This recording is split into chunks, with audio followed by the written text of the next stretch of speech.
One observation must be made at the outset.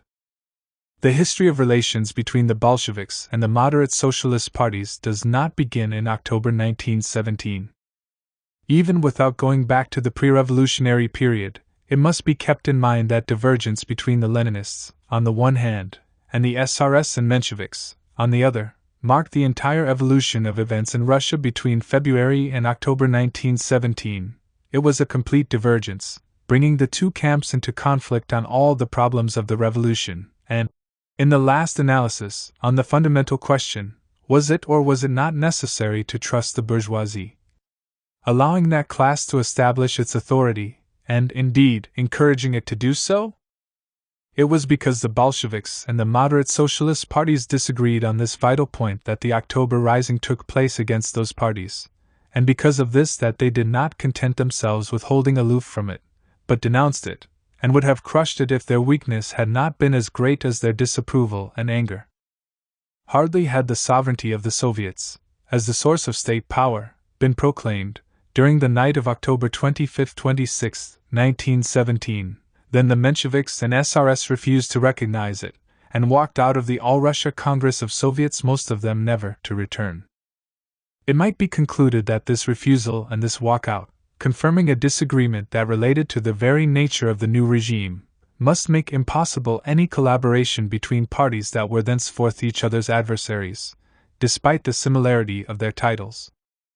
Was all possibility of a compromise between Bolsheviks and moderate socialists moderate in their socialism but not at all, as we shall see, in their hatred of Bolshevism, finally ruled out from that moment, and with it the possibility of a coalition government. An initiative taken by the Railwaymen's Trade Union brought the question up. On October 29, this union issued an ultimatum which was mainly aimed at Lenin's government. The railwaymen called for the formation of a coalition including all the parties represented in the Soviets. If this did not take place, they would call a general railway strike throughout the country. That same day, the Bolshevik Central Committee, with Lenin absent, met to examine the railwaymen's proposal. They decided to take part in the conference that was to be held to discuss the question of a coalition, and were all the better disposed to do this because, in the words of the resolution unanimously voted by those present, they considered it necessary to enlarge the basis of the government. A delegation was nominated to carry on the negotiations. Significantly, it consisted of three right-wing Bolsheviks, Ryazanov, Sokolnikov, and Kamenev. The two last named spoke at the Central Committee meeting in favor of including all socialist groups in the future government, even those of the extreme right tendency. Furthermore, the Bolshevik leaders decided to enlarge the Central Executive Committee of the Soviets by adding to it delegates from the parties which left the Congresses, this to be done on a basis of proportional representation. On November 1 the negotiators reported to their colleagues on the Central Committee on how the coalition conference was going. Kamenev, Sokolnikov, and Ryazanov mentioned the demand made by the moderate socialists to have the Central Executive Committee of the Soviets enlarged by adding a strong contingent of bourgeois representatives, members of the municipal councils of Petrograd and Moscow, a demand which called in question the Soviet character of the new regime. This move by the moderate socialists caused Lenin to take a hostile line towards the conference, and all the more so because the Bolshevik delegates reported another condition laid down by the SRS and Mensheviks, that on no account must Lenin or Trotsky be a member of the coalition. He formally proposed that the negotiations be suspended. This proposal, however, was rejected by 10 votes to 4, and the Bolshevik delegates accordingly continued their efforts to form a coalition government. At the next day's meeting of the Central Committee, Lenin won some ground. His motion challenging the opposition within the Central Committee was passed by 10 votes to 5. This opposition, whose central figure was Kamenev, had shown its hand in the Central Executive Committee of the Congress of Soviets. Kamenev was chairman of this important body.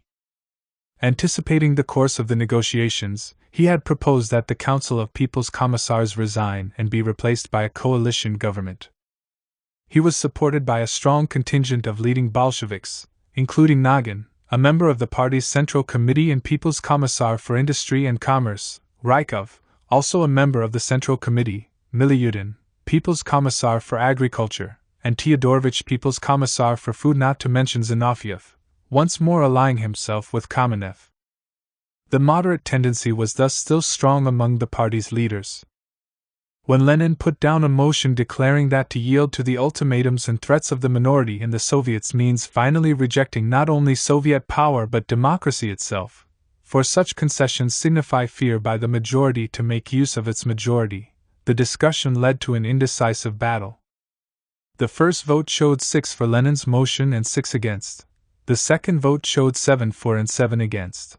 A third vote had to be taken, from which Lenin emerged as the victor by 1 vote, 8 for, 7 against. Defeated, the minority decided to leave the Central Committee, raising the slogan, "Long live the government of the Soviet parties." This minority included 1/3 of the leadership: Kamenev, Zinoviev, Rykov, Nagin, and Miliutin. Several People's Commissars also resigned from their posts, so great was their desire to find a basis of agreement with the moderate socialists.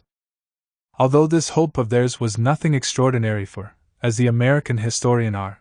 Daniels points out, at the time of the October insurrection the Bolsheviks as a whole had no notion of ruling the country alone, and the left communists themselves, despite their habitual radicalism, were in favor of a coalition, provided that the Bolsheviks held a majority in it. The stubbornness of their attitude was more so.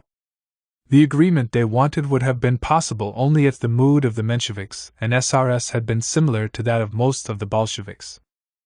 The marriage of convenience that they wanted proved to be out of the question, however, because the Bolshevik suitors found themselves faced only with hostility, contempt, and refusal to compromise.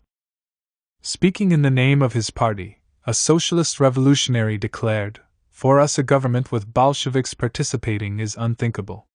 And he went on to proclaim that the country will not forgive them the blood that has been shed. The Mensheviks endorsed this view. On the morning of October 30th, when the discussion was resumed, the representatives of the two moderate socialist parties put forward demands that might have been more appropriate coming from victors than from vanquished. The Bolsheviks must undertake to disarm the Red Guards and to allow Kerensky's troops to enter the capital without resistance. When, however, news was received of the defeat of the anti-Bolshevik rising of the officer cadets in Petrograd, a section of the SRS but not all of them showed greater modesty. They said they were ready to contemplate the possibility of allowing a few Bolsheviks to participate in the government, as individuals, this tolerant attitude not extending, however, to either Trotsky or Lenin. Negotiations were resumed, on this basis, on November 1st, with Bolshevik delegates present who were still ready, as we have seen, to offer the most far-reaching concessions to their interlocutors. The SRS admitted that it was only their military setbacks that led them to take part in the work of the conference. Next day, however, the SRS and Mensheviks jointly announced their decision not merely to suspend the talks but to put an end to them altogether. The American historian Radke concludes in this connection, the Socialist Revolutionary Party at the outset had taken an intransigent stand, departing from it only under the spur of disaster, and even then demanding that their adversaries come round by the back way to share in power the plenitude of which they already possessed. It is hard to conceive a greater lack of realism, or more complete absurdity of conduct. In fact, however, the policy followed by the SRS and the Mensheviks during the coalition talks was laughable only in appearance. It corresponded to a logic that the same writer has summed up very well. In the last analysis, it was the Bolshevik commitment to the Soviet form of government which wrecked the negotiations. That was the root of the problem. Only a minority, even though a substantial one, of the Bolshevik leadership were ready to sacrifice the Soviet regime to the anti-Soviet attitude of the moderate socialists. The rest were unwilling to accept such a surrender, even though they were no less desirous of widening the composition of the government. As for Lenin, he was neither more nor less uncompromising than most of his colleagues, merely more clear-sighted. That he was not intransigent, or intent on monopolizing power for his own party is shown by his efforts to bring the left SRS into the government. It is elsewhere than in the abortive attempt to form a coalition between the Bolsheviks and their socialist opponents that we must seek for the origins of communist monolithism. Socialist revolutionaries, Mensheviks and anarchists, and so, apart from the brief period of collaboration between the Bolsheviks and the left SRS, the Leninists, often against their will, concentrated the whole of state power in their own hands, with no share held by other socialist parties. Furthermore, the new regime moved towards prohibition and suppression of these parties.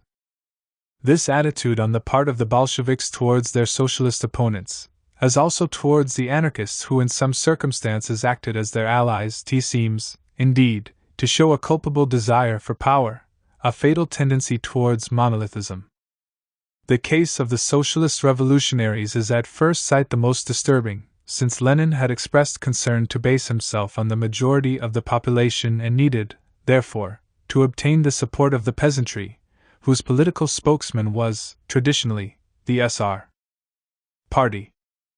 In January 1918, addressing the Third All-Russia Congress of Soviets, Lenin said, "In Russia only that power could last for any length of time that would be able to unite the working class and the majority of the peasants, all the working and exploited classes, in a single and separably interconnected force fighting against the landowners and the bourgeoisie." Compared with this consideration, others, based upon the revolutionary past of the SR Party, might appear trivial, especially as this past, made up of struggles that were often ineffectual, though always heroic, was remote from and unrelated to the social character and political orientation of the SRS as they actually were when the Bolsheviks took power. We have seen how they turned their backs on the Congress of Soviets. This decision was not due merely to the fact that, in October, they had lost their majority to the Bolsheviks. It was not just the majority in the Soviets that they rejected, but the Soviet regime itself. In September 1917, the newspaper Izvestia, which they controlled, had written that the useful life of the Soviets is coming to an end, and a month later, when the autocracy and the bureaucratic regime collapsed, we created the Soviets as a sort of shelter in which democracy could seek temporary refuge. Now we are about to build a more suitable edifice to replace this shelter, and it is natural that the people should move to a more comfortable home. It was not surprising that the SRS should have preferred, in the autumn of 1917, to the poverty of the Soviet temporary shelter, the comfort of new premises those, no doubt, which they visualized the Constituent Assembly as occupying. Everything impelled them towards such a preference, starting with their social basis, which their principal and most scrupulous historian describes like this: the core of the Socialist Revolutionary Party was the rural intelligentsia, the village scribes, the children of the priests, the employees of the zemstvos and cooperatives, and above all, the village schoolteachers. These typically petty bourgeois elements soon came, as the year 1917 wore on, to line up with the constitutional Democrats, who themselves had become converted to a conservative, and even reactionary outlook. This was the reason why the SRS refused, between February and October, to support the demands that had figured in their own program since the party's foundation, and why they opposed, sometimes violently, the attempts made by the peasantry to divide up the large estates. The fact is that a large segment of the populist, i.e. SR, intelligentsia had become cadets, constitutional Democrats, without admitting it. They clung to the old SR label even though the old faith was gone. The last thing wanted by these people who continued to call themselves socialist revolutionaries was a social revolution, for it would halt the war, jeopardize their status in life, and enrage the cadets, to whom they looked up in worshipful admiration. In the Constituent Assembly their group was to represent one of the most conservative elements in Russian society. The SRS continued to be a peasants' party certainly, but, as E.H. Carr says, one that was concerned more specifically with the interests of the well-to-do peasants which they protected to the best of their ability during the distribution of land that followed the Bolsheviks' accession to power. This, then, was the Socialist Revolutionary Party. Revolutionary before 1917, conservative between February and October, it showed itself to be counter-revolutionary from the very first days, even the first hours, of the Soviet regime. It was on October 26, 1917, that the majority of the Central Committee of the SR Party resolved to undertake, forthwith, armed action against the Bolsheviks. This decision, kept secret at the moment when it was taken, was made public at the 4th Congress of the SR Party, held openly in Petrograd in December 1917.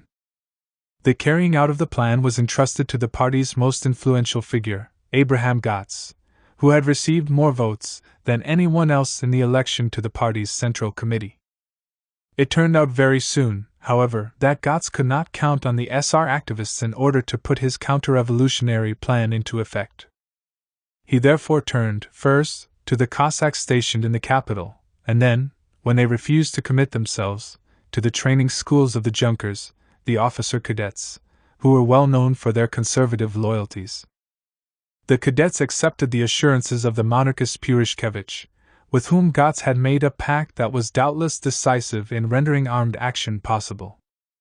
This was the background of the rising of the officer cadets which disturbed the calm of Petrograd on October 29, and which the Red Guards put down without much difficulty. Faced with this defeat, several of the SR leaders made their way to the front, to join forces with elements of the army which they expected to launch an offensive against the Bolsheviks in the immediate future. The former Minister for Agriculture, Chernov, who was regarded as more to the left than to the right among the SRS, was there already, working hard to promote a speedy reconquest of the capital.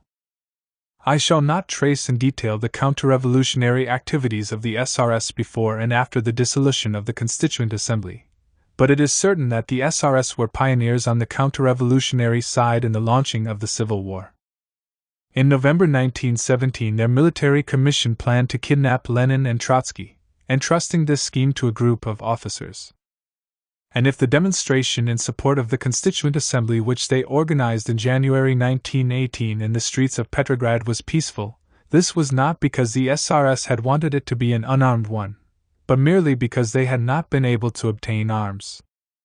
The plan originally conceived by the party's leaders envisaged, on the contrary, a violent attempt to bring down the Soviet government.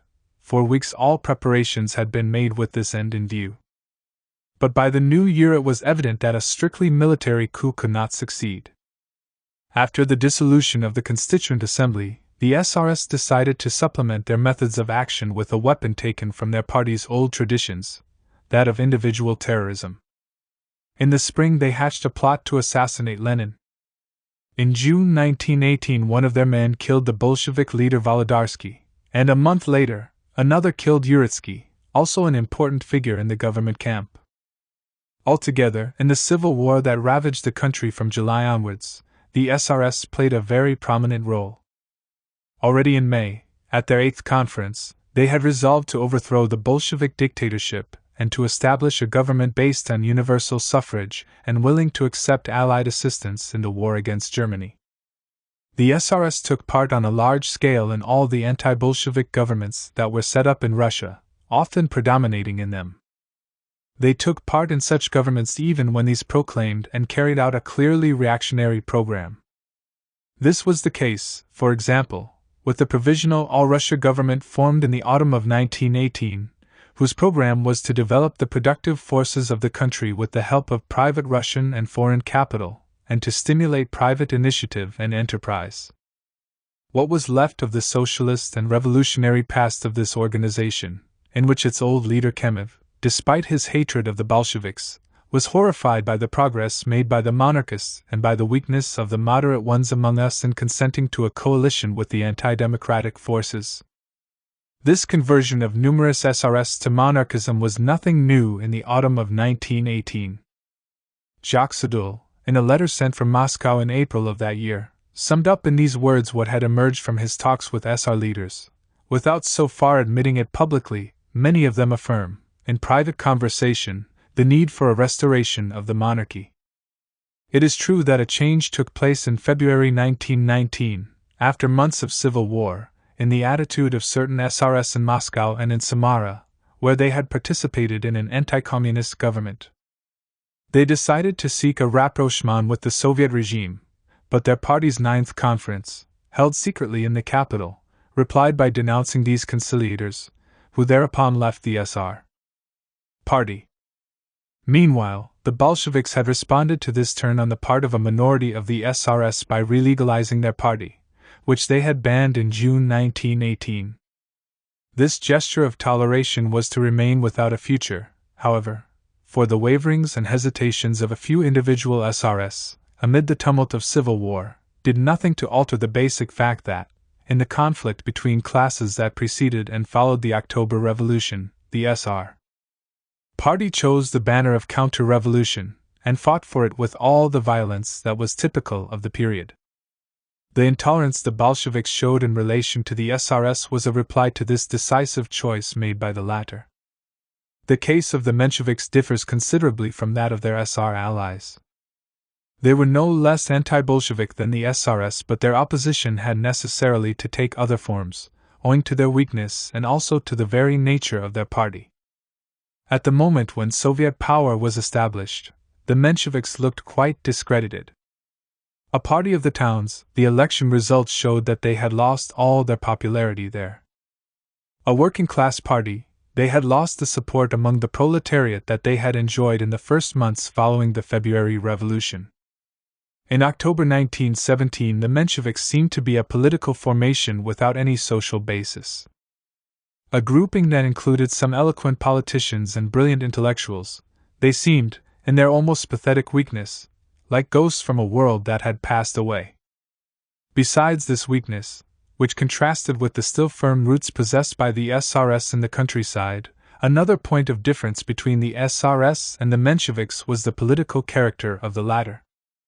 In many ways their party was a grouping of genuine moderates. Their long dispute with the Bolsheviks, since the foundation of Russian social democracy, testified to their caution and concern for legality. After having shown, before the February Revolution, that they were very timid revolutionaries, they had proved between February and October that they were mediocre politicians. Their defeat was so absolute that they seemed to have no future at all before them. However, they were to discover and display in adversity that energy in which they had been so sadly lacking during their brief period in power. During the negotiations organized by the Railwaymen's Union with a view to the forming of a coalition government, the Menshevik representative began by declaring that the only language appropriate for talking to the Bolsheviks was that of guns. Since, however, the art of war had never been the Menshevik strong point, they agreed to sit down at the conference table. When the SRS decided to terminate the negotiations, most of the Mensheviks concurred. Martov, who since his return to Russia in May 1917 had led the left wing of the party, and disagreed profoundly with its right-wing leadership, condemned this attitude. In December 1917, at an extraordinary congress of the Menshevik Party which was publicly convened in Petrograd, Martov and his group strengthened their position at the expense of the right tendency led by Liebman. Whereas the latter called on his comrades to join in a fighting alliance of all anti-Bolshevik forces, Martov, after demonstrating that this extreme view was held by a minority only, secured approval for his own viewpoint, one which was so hedged about with qualifications as to amount almost to a mere muddle, approval, subject to reservations, of participation in the Soviets was accompanied by a statement of loyalty to the Constituent Assembly. Martov explained that it was impossible to join the anti-communist camp, since that would mean a complete break with the working class, now under the sway of utopias and illusions, i.e., of Bolshevism. His comrade Dan acknowledged, more prosaically, that since the attempt to overthrow the Bolsheviks by force of arms had failed, it was now necessary to take up the position of conciliation. During the winter of 1917-1918 and the spring of 1918, the Mensheviks reappeared in the Central Executive Committee of the Soviets, where they formed a very small group, half a dozen out of nearly 350 delegates. Their speakers also took part in the discussions at the All-Russia Congresses of Soviets, and on all such occasions Martov denounced with remarkable vigor the policy being followed by the Bolshevik government. The Menshevik opposition was far from being a tame and respectful one. The Menshevik newspapers, which continued to be published openly, even though under difficult conditions, also attacked various aspects of communist policy. They reproved the Soviet government for employing officers of the Tsarist army in the Red Army, and also the first attempts made to subject the working class to labor discipline. In the spring of 1918, this Menshevik press was quite important, including daily papers as well as periodicals. It gave support to the party's candidates when they put themselves forward for election to the Soviets, and they succeeded in getting substantial votes, as the country's economic difficulties intensified. In Tambov, for instance, the Mensheviks even managed to win the majority in the town Soviet. In other cases, they declined to take part in elections, or were prevented from doing so by the Bolsheviks.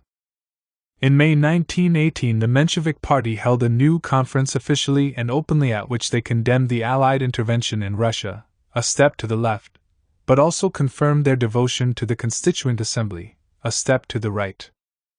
The majority of the party, except for a conservative wing which supported the counter-revolution, increasingly gave the impression of trying, in the civil war that was beginning, to remain above the battle and retain a certain neutrality.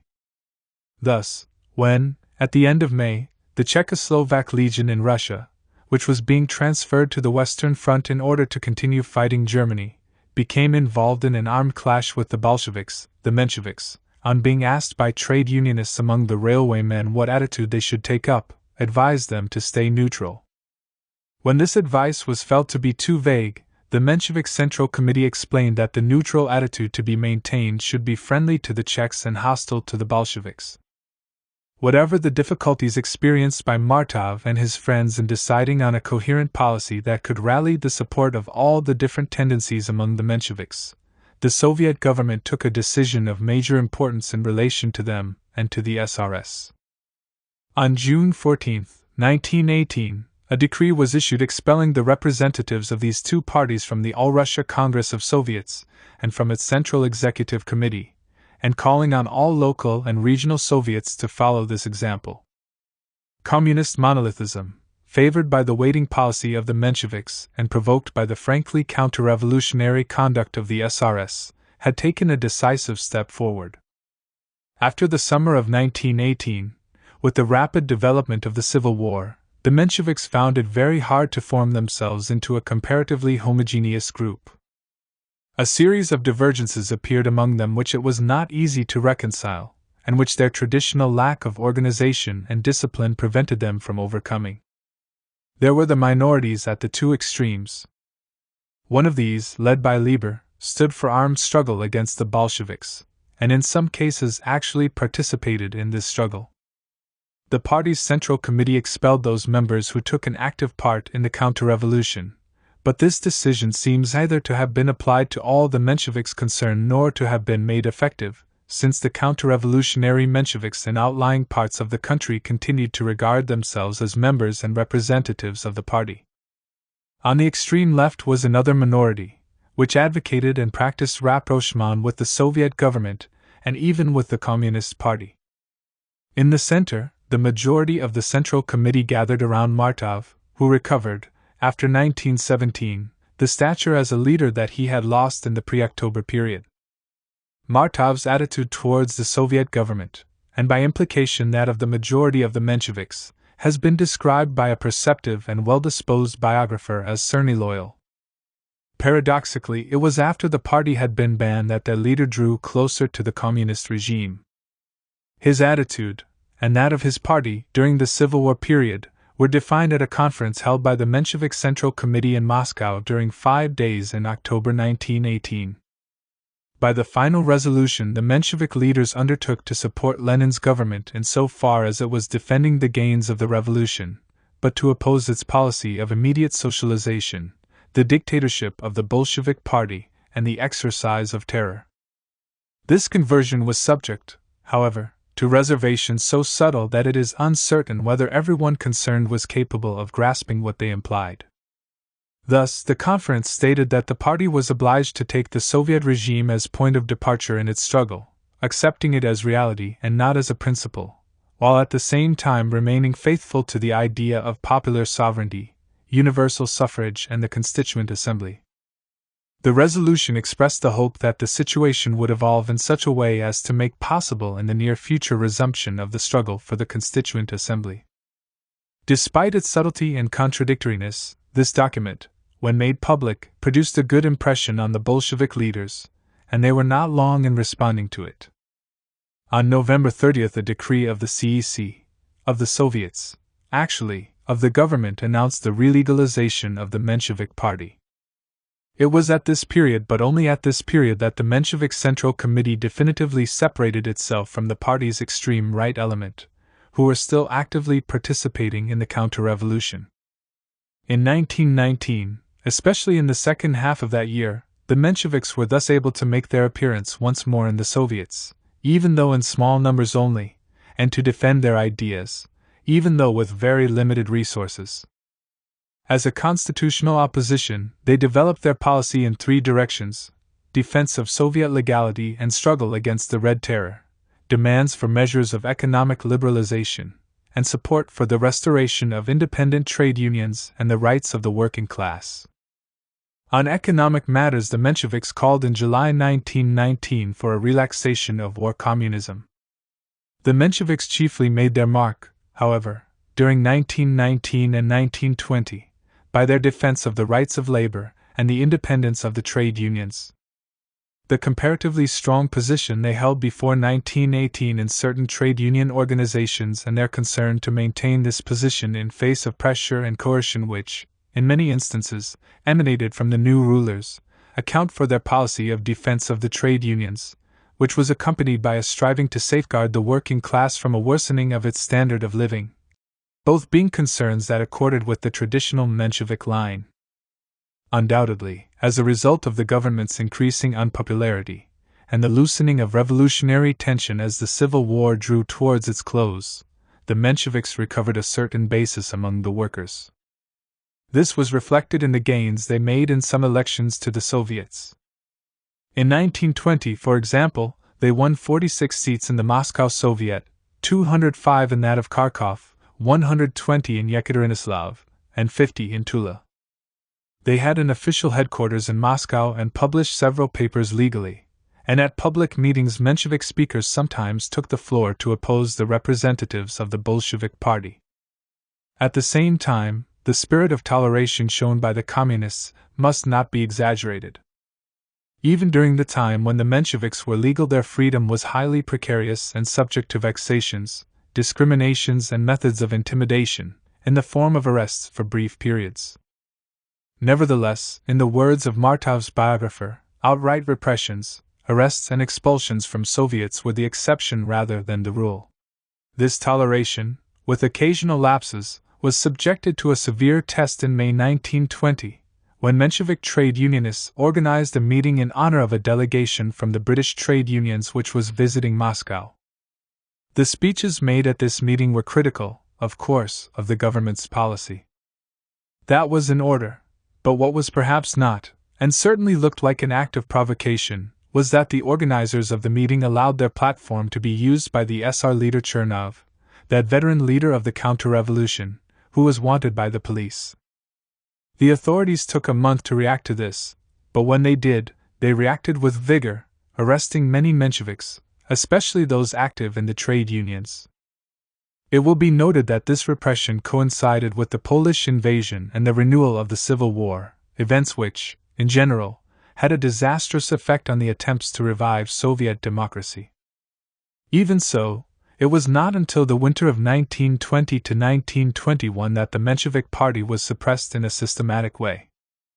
The Communists' decision to do this was doubtless partly due to the important role played by their opponents in the agitation and wave of strikes that occurred in February 1921 in Petrograd, immediately before the outbreak of the Kronstadt revolt.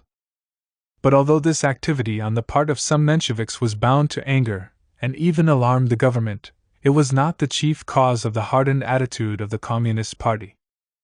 The leaders of the latter, with Lenin at their head, were made aware at that moment of how isolated they were and how precarious was their power. In the catastrophic circumstances, both economic and political, that governed the repression of the Kronstadt revolt and the introduction of the NEP, they resolved to allow no more opposition from outside the Communist Party, and also to restrict it considerably inside the party. The Mensheviks were neither the only nor the principal victims of these events, but they signified their doom, and a few weeks of systematic suppression proved enough to delete them permanently from the political map of Soviet Russia.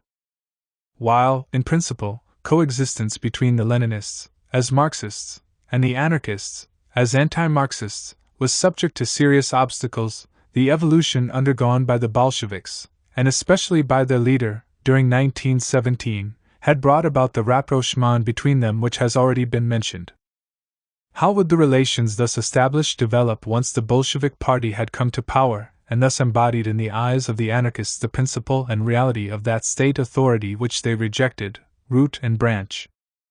It is unfortunately hard to give a clear picture of these relations, so far as essential matters are concerned, owing to the variety of tendencies and trends among the anarchists, which were sometimes so widely divergent that it is meaningless to call them all by the same name. Besides the anarcho-syndicalists and the anarcho-communists, themselves by no means homogeneous in either case, there were other varieties, such as the anarcho-universalists, as well as a whole series of individual anarchists who are difficult to classify. On the fringe, anarchism was diluted in ephemeral, informal groupings which, though not highly political, were animated, no less than the relatively organized anarchists, if not by the doctrine then at least by the philosophy, or general outlook, of libertarianism. Victor Serge, who, because of his own political origins and despite having joined the Bolsheviks, kept up quite friendly relations with the anarchists, explains that in this environment of famine, the sincere demagogy of the libertarian propagandists was well received by the backward elements of the populace. The anarchists themselves admitted that suspicious elements, adventurers, common criminals and counter-revolutionaries, were thriving among them, but their libertarian principles did not permit them to refuse entrance to their organizations to any man, or to subject anyone to real control.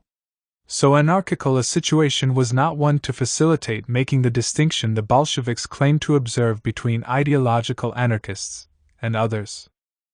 In addition to these fundamental differences in principles and ways of life, there was another cleavage among the anarchists, caused by the special circumstances of the time and the place, separating the pro-Soviet ones from the anti-Soviet ones. The former wanted to collaborate with the new regime, if only because they saw it as a lesser evil. As for the anti-Soviet anarchists, they displayed more verbal vigor, and not only the verbal kind, as we shall see, than subtlety, calling upon the people, for example, to rise in revolt against the social vampires. Of course, the Bolsheviks who are drinking your blood and alleging that the Bolsheviks have become monarchists. Finally, in addition to the pro-Soviet and the anti-Soviet anarchists, there were those anarchists who wanted to wage a struggle on two fronts at once. At first, while there were some anarchists who proclaimed the necessity of preparing for a third and last stage of the revolution, there were others who looked with sympathy on the Bolsheviks' policy regarding workers' control, and also on the Bolsheviks' attitude towards the Constituent Assembly, which they loathed as the embodiment of parliamentary democracy. The anarchists were able, in any case, to gain strength until the moment came, in April 1918, when the government decided to launch a large-scale attack on their headquarters in Moscow, following an incident in which it was difficult to distinguish between political anarchism and the anarchism of adventurers. Blood was shed, and several hundred anarchists, described by the authorities as criminal elements, were arrested, about a quarter being immediately released. This action was received with disapproval by some Bolsheviks, who felt reluctant to suppress the anarchists who had helped in our hour of revolution. The Moscow events caused a number of libertarians to leave the capital for the Ukraine, which became, in a sense, the stronghold of anarchism. Even in Moscow, however, during the Civil War, a fairly substantial residue of anarchists remained. According to Victor Serge, they constituted an appreciable force there in the autumn of 1918, and were planning to start an armed rising against the Soviet power. While there were many pro-Soviet anarchists who cooperated with the Bolsheviks, others engaged in acts of revolt of various kinds. Some anarchists took part in the rising in Moscow in July 1918 led by the left SRS, and in September 1919, helped by SRS, they blew up the headquarters of the Moscow Communist Party while an important meeting was in progress, causing the death of 12 members of the local Bolshevik committee. Over 50 people were wounded, including Bukharin. On the other hand, when Yudenika's counter-revolutionary forces approached Petrograd, 1 month after the explosion in Moscow, some anarchists, who must have belonged to a different tendency, enlisted in the workers' forces that undertook the defense of the city. It was in the Ukraine, however, that the most important conflict took place between communists and anarchists. Relations between the two groups included phases of precarious collaboration, based on their common hatred of the white forces, which were especially strong in the Ukraine, and also phases of violent antagonism, caused by the desire for independence on the part of Nestor Makhno's forces and the determination of the Red Army Command to impose upon these anarchists its own authority, which tended, in the Ukraine as everywhere else, towards centralism. The toings and froings of the bloody struggle cannot be described here, any more than we can here examine the claim that the Makhnovists revealed at certain moments in the Ukraine a capacity for organization that Victor Serge confirms. Their antipathy to all political parties and the fact that they banned these wherever they established their power, a ban which applied indiscriminately to both Bolshevik and non-Bolshevik organizations, did not facilitate their dealings with the communist government. The latter was, in any case, not at all disposed to tolerate the existence of a counter-authority in the Ukraine. In November 1920, the Red Army brutally smashed what remained of Makhno's forces, putting a blood-stain close to an episode of the Russian Revolution that still awaits its real historian. That cannot be said of the drama of Kronstadt, which the American historian of Russian anarchism, Paul McCartney, has analyzed in a book in which sympathy for the cause of the rebel sailors does not interfere with either the rigor of the account given or the lucidity of the analysis made. The merits of this work are not slight, since the field is one in which, to an unusual degree, passionate feelings have distorted the argument. Even today, more than 50 years after the event, communists of various allegiances, Trotskyites of different schools, and anarchists of all colors and shades clash over Kronstadt, in controversies that are rarely conducted with honesty, are often rowdy and are always absolutely useless, as the Leninists, of both the communist and the Trotskyist kind, endeavor to dodge the real problems, while the anarchists fail to present them in other than emotional terms. All that can be done here is to offer a very brief and summary account, relying mainly on Ilich's book. The attitude taken up by the communist government towards the Kronstadt Rising cannot be understood unless the event is placed in its context. At the moment of the rising, the government's situation was really disastrous. Addressing the 10th Congress of the Communist Party while the rising was in progress, Lenin described thus the condition of the essential, if not the only, social basis of the Soviet regime. Our proletariat has been largely déclassé owing to the terrible crises and extreme want and hardship. In the same period he described the working class as uncommonly weary, exhausted and strained, adding that never has its suffering been so great and acute. The state of the countryside caused Lenin even more anxiety. The crisis in peasant farming, he warned, is coming to a head. There were, indeed, 50,000 peasants in open revolt in Tambov province alone, and in the Ukraine nearly 30 partisan detachments, some of them over 1,000 strong, were operating against the Soviet power. The big strikes that had broken out in Petrograd at the end of February, and shortly before that, in Moscow itself, showed that the industrial workers were not immune to the current unrest. Finally, on the international plane the situation was far from reassuring. Peace had not yet been signed with Poland, and the forces of the White General Wrangel, amounting to some tens of thousands, though defeated and obliged to leave Russian soil, were still not far away, standing ready to resume the civil war should opportunity arise. Does this mean that no other means but force was open to the Moscow government in order to deal with the rising? This cannot be said. The communist representatives sent to Kronstadt to restore order behaved with clumsiness and arrogance, inflaming angry feelings rather than calming them down. Was this because they felt themselves to be in a hostile and alien setting? The bulk of the Kronstadt sailors were certainly not what they had been at the time when they formed the spearhead of the revolution. Their social composition was markedly more peasant than in 1917. This was, indeed, why the sailors at the naval base were particularly concerned about the misery in the rural areas. As for their state of mind, this was more than ever marked by anarchistic inclinations, reluctance to submit to any authority, desire for freedom and independence, what the Bolshevik Dybenko, who knew the sailors well, having long been one himself, called their eternally rebellious spirit. The uneasiness felt by the Communists is thus easily explained.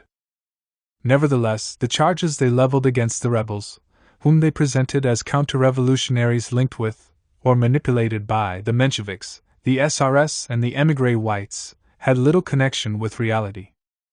The Mensheviks, constituting an opposition that was still legal, or semi-legal, refused to endorse the revolt. The SRS, in the person of Chernov, offered the rebels their services, but these were declined for the time being at any rate. As for the counter-revolutionary émigré circles, they did, it is true, prepare to launch an operation directed at the Kronstadt naval base, control of which they saw as invaluable, even indispensable, if they were to be in a position to rekindle the civil war. But there is nothing to show that the Kronstadt sailors took any part in these preparations, or that they even knew about them. After the suppression of the revolt, however, the Provisional Revolutionary Committee of Kronstadt, or what was left of it, did make an agreement with the Paris Whites, and its principal figure, the sailor Petrochenko, worked actively for their Russian National Center in the spring of 1921, carrying on counter-revolutionary activities on their behalf in Petrograd. What is essential is the program of the rebellion and its ideology. The Kronstadt program consisted of a set of political demands supplemented by some economic ones. The rebels wanted, above all, restoration of liberties, an end to the monopoly of power held by the Communists, restoration of all rights to the anarchists, the left socialist parties and the trade unions, and fresh elections, by secret ballot. Freedom of enterprise should, they declared, be given back to the peasants and craftsmen. We shall not describe the course of the battle between the Communist troops and the rebel sailors, a plebeian force in which officers played no part, but which had been joined by quite a few Bolsheviks. It was a hard fight with heavy losses on both sides. The subsequent repression was severe. In the last analysis we must ask ourselves, like Paul of Rich, what government would long tolerate a mutinous navy at its most strategic base, a base which its enemies coveted as a stepping stone for a new invasion? The dramatic quality of Kronstadt does not lie in the repression that followed it so much as in its political significance. The Soviet government had found itself compelled to act against men who were only asking for application of the principles on which that government had based its authority, and this was happening after the close of a civil war that the Soviet government had won. It amounted to defeat in victory. Discouragement and bitterness were sown among those anarchists in Russia who, in spite of everything, had still clung to the hope of possible collaboration with the Communists. The left socialist revolutionaries offer the interesting peculiarity that they were the only party to have collaborated in government with the Bolshevik Party. The revolutionary wing within the SR Party did not actually secede from it until after the October Revolution. After the seizure of power, the Bolsheviks invited them to enter the Council of People's Commissars. Lenin showed surprising patience with them, offering 3 portfolios, including the vital one of agriculture, but was rebuffed. When the Bolshevik People's Commissar of Agriculture, Milyutin, resigned as a result of his dispute with the Central Committee on the question of coalition, Lenin approached the left SRS again, but without any better success. Eventually, however, on December 12, 1917, agreement was reached, the left SRS receiving 7 People's Commissariats as against the 11 held by the Bolsheviks, and a left SR being appointed deputy head of the Cheka. During the 3 months that they remained in the government, the left SRS, whose social basis was mainly the middle peasantry, and whose political tendencies were somewhat akin to syndicalism, especially as regards their hostility to centralism, strove mainly to exert a moderating influence on their Bolshevik partners. They were reluctant to use violent methods to combat counter-revolution. The immediate cause of their departure from the government was the signing of the peace treaty of Brest-Litovsk, to which they were, as a whole, strongly opposed. Efforts were made to overcome this divergence, which was not entirely a question of a split between Bolsheviks and left SRS, since the Bolsheviks themselves were divided on the issue. On February 23, 1918, at the crucial moment in the discussion on whether or not to sign the treaty, the Bolshevik and left SR groups in the Central Executive Committee of the Soviets held a joint meeting to seek a compromise. It is interesting to note that the anarchist members of the CEC were also invited to this meeting. After their ministers had resigned, the left SRS continued for some time to maintain relatively friendly relations, or at any rate to continue certain forms of cooperation, with the Bolsheviks. Their representatives still sat as members of the commissions of the CEC engaged in drawing up a draft of a new constitution, to supervise the land committees in a number of provinces, and to occupy important posts in the Cheka. Alongside these overt forms of cooperation were others, more discreet, such as the organization of struggle against the German occupying forces in the Ukraine. What destroyed all possibilities of agreement or compromise between the two parties was the government's agrarian policy, especially the setting up of the committees of poor peasants and the dispatch of workers' detachments into the countryside for the purpose of requisitioning foodstuffs. These measures aroused opposition not only among the kulaks but also among the middle peasants, who were the chief clientele of the left SRS. The latter protested vigorously against these measures, but got no satisfaction, and this caused the final and complete break with the Bolsheviks. As true revolutionaries, the heirs and successors of the terrorist tradition of the Narodnaya Volya, the left SRS expressed their opposition with the utmost violence. In July 1918 they assassinated Count Mirbach, the German ambassador, in the hope of restarting the war between Russia and Germany, and at the same time launched in the streets of the capital a revolt against their erstwhile allies. They too had gone over to the camp of counter-revolution, and in this direction, as in so many others, all chance of cooperation between Bolsheviks and non-Bolsheviks was finally ended. Leninism and the opposition. If we consider what is understood today by the Soviet model, at least in the field of political institutions, we observe that it signifies, very largely, the one-party system. The most innovatory, or most revisionist, wing of the communist world, the confusion of these terms having become practically inextricable in the Stalinist and post-Stalinist imbroglio, may contemplate, in its bolder moods, a revision of the concept of the single party, redefining its role and functions in society.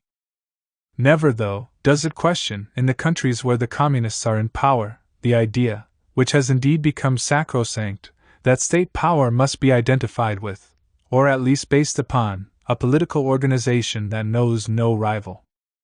This concept of the single party occupies such a place in the Soviet model, and the latter has been so easily identified with the political and institutional realization of Leninism, that it is essential to analyze with some care the historical factors that governed the emergence and consolidation, in the Soviet Russia of Lenin's time, of the single party, the sole wielder of political power. Faced with the situation created by the civil war directed against the bourgeoisie, which had been ousted not only from power but also, to a large extent, from political life itself as a result of the dictatorship of the proletariat, and faced with the counter-revolutionary attitude adopted by some of the socialist parties and the refusal, at first practically unanimous, of these parties to accept the legitimacy of the Soviet regime, what solution did Lenin advocate? Did he, under the pressure of events, work out a theory of political power which affirmed the need for a single proletarian party? Certainly not, if only for the simple reason that, after taking power, Lenin proved incapable, in an almost physical, material sense, of conceiving any theoretical system at all. In default of any Leninist doctrine inspired by the lonely exercise of power, we can only note that, in his writings and speeches before the revolution, Lenin had never suggested anything remotely resembling a single-party system, and then proceed to study what he said, wrote and did in the period subsequent to October 1917. Let us recall, in this connection, that we have seen that he opposed the entry of the Mensheviks and Right SRS into the Soviet government after they had not content with displaying all through 1917 their pusillanimity and inclination to side with the bourgeoisie refused to recognize the sovereignty of the Soviets, and that, in contrast to this, he showed himself anxious to add to the Bolshevik team of People's Commissars representatives of the left SRS who, despite reservations, had accepted the new state. It is true that monolithism does not consist only, or mainly, in keeping one's political opponents in opposition, but also, and above all, in depriving them, first, of any right to express themselves, and eventually of all possibility of existence. Now, freedom of expression was allowed to the Right SR and Menshevik parties by the Soviet government for several months. It vanished when these parties were banned, in June 1918, in circumstances that have already been explained. Until then, the press of the socialist, or ex-socialist, opposition had been, at best tolerated, at worst, and most often, harassed, but certainly not muzzled or suppressed. Here are some relevant facts. The Moscow anarchist paper Burevestnik wrote in April 1918, "We have come to the limit. Bolsheviks, having lost their senses, have betrayed the proletariat, and have attacked the anarchists. They have joined the Black Hundred Generals, the counter-revolutionary bourgeoisie. Our November is still ahead." The left Menshevik paper Novaya Zizn, edited by Maxim Gorky, published between October 1917 and its suppression in July 1918 a series of highly inflammatory articles which nevertheless did not bring down upon it the thunderbolts of the state. It denounced the vanity of Lenin's promises, the extent of his madness, and described the Council of People's Commissars as an autocracy of savages. Furthermore, it said Lenin and his acolytes think they have license to commit every crime, and regarding Lenin himself, he is an incurable madman, signing decrees as head of the Russian government instead of undergoing hydrotherapeutic treatment under the care of an experienced alienist. And to the right of papers like this were the organs of the Right SRS and the Orthodox Mensheviks. All the same, we do not find in Lenin any categorical statement, let alone any theoretical reflection, about freedom of the press, any more than about the question of the rights of parties, and certainly nothing about either the right of an opposition press to exist, or the negation of this right. Apart from incidental remarks, thrown off in the heat of debate and of a more or less polemical nature, we chiefly have from his pen on this subject a draft resolution on freedom of the press written barely a week after the taking of power, and not published until long after Lenin's death. According to this document, for the workers' and peasants' government, freedom of the press means liberation of the press from capitalist oppression, and public ownership of paper mills and printing presses, equal right for public groups of a certain size, say, numbering 10,000, to a fair share of newsprint stocks and a corresponding quantity of printers' labor. For the present, Lenin demanded restrictions on the freedom of the bourgeois press, declaring before the CEC, "We cannot provide the bourgeoisie with an opportunity for slandering us." This attitude met with vigorous opposition among the Bolsheviks themselves, and when a prominent party member, Lenin, put down a motion criticizing the restrictions imposed by the government on press freedom, the CC, although dominated by Bolsheviks, rejected it by a majority of only 2. Generally speaking, Lenin linked the problem of press freedom with that of political freedom in general, relating these freedoms to the situation in the Civil War, and adopting a class viewpoint on the whole question. Liberties, and democracy not for all, but for the working and exploited masses, to emancipate them from exploitation. There was nothing in all this that implied systematic and final banning of the opposition socialist press. Although the measures taken by the Bolshevik rulers during the Civil War were certainly dangerous in their severity and their pragmatic character, they cannot seriously be judged in isolation from their context, and without extending our field of observation to include cases other than that of the communist government. If we look, for example, at German social democracy, which was born and developed in a climate of great freedom of expression, and which had allowed the most diverse tendencies within it to exist and even to flourish, we are surprised to see that its leaders, when they found themselves in especially serious circumstances of political crisis, paid hardly more heed to freedom of the press than did the Russian communists.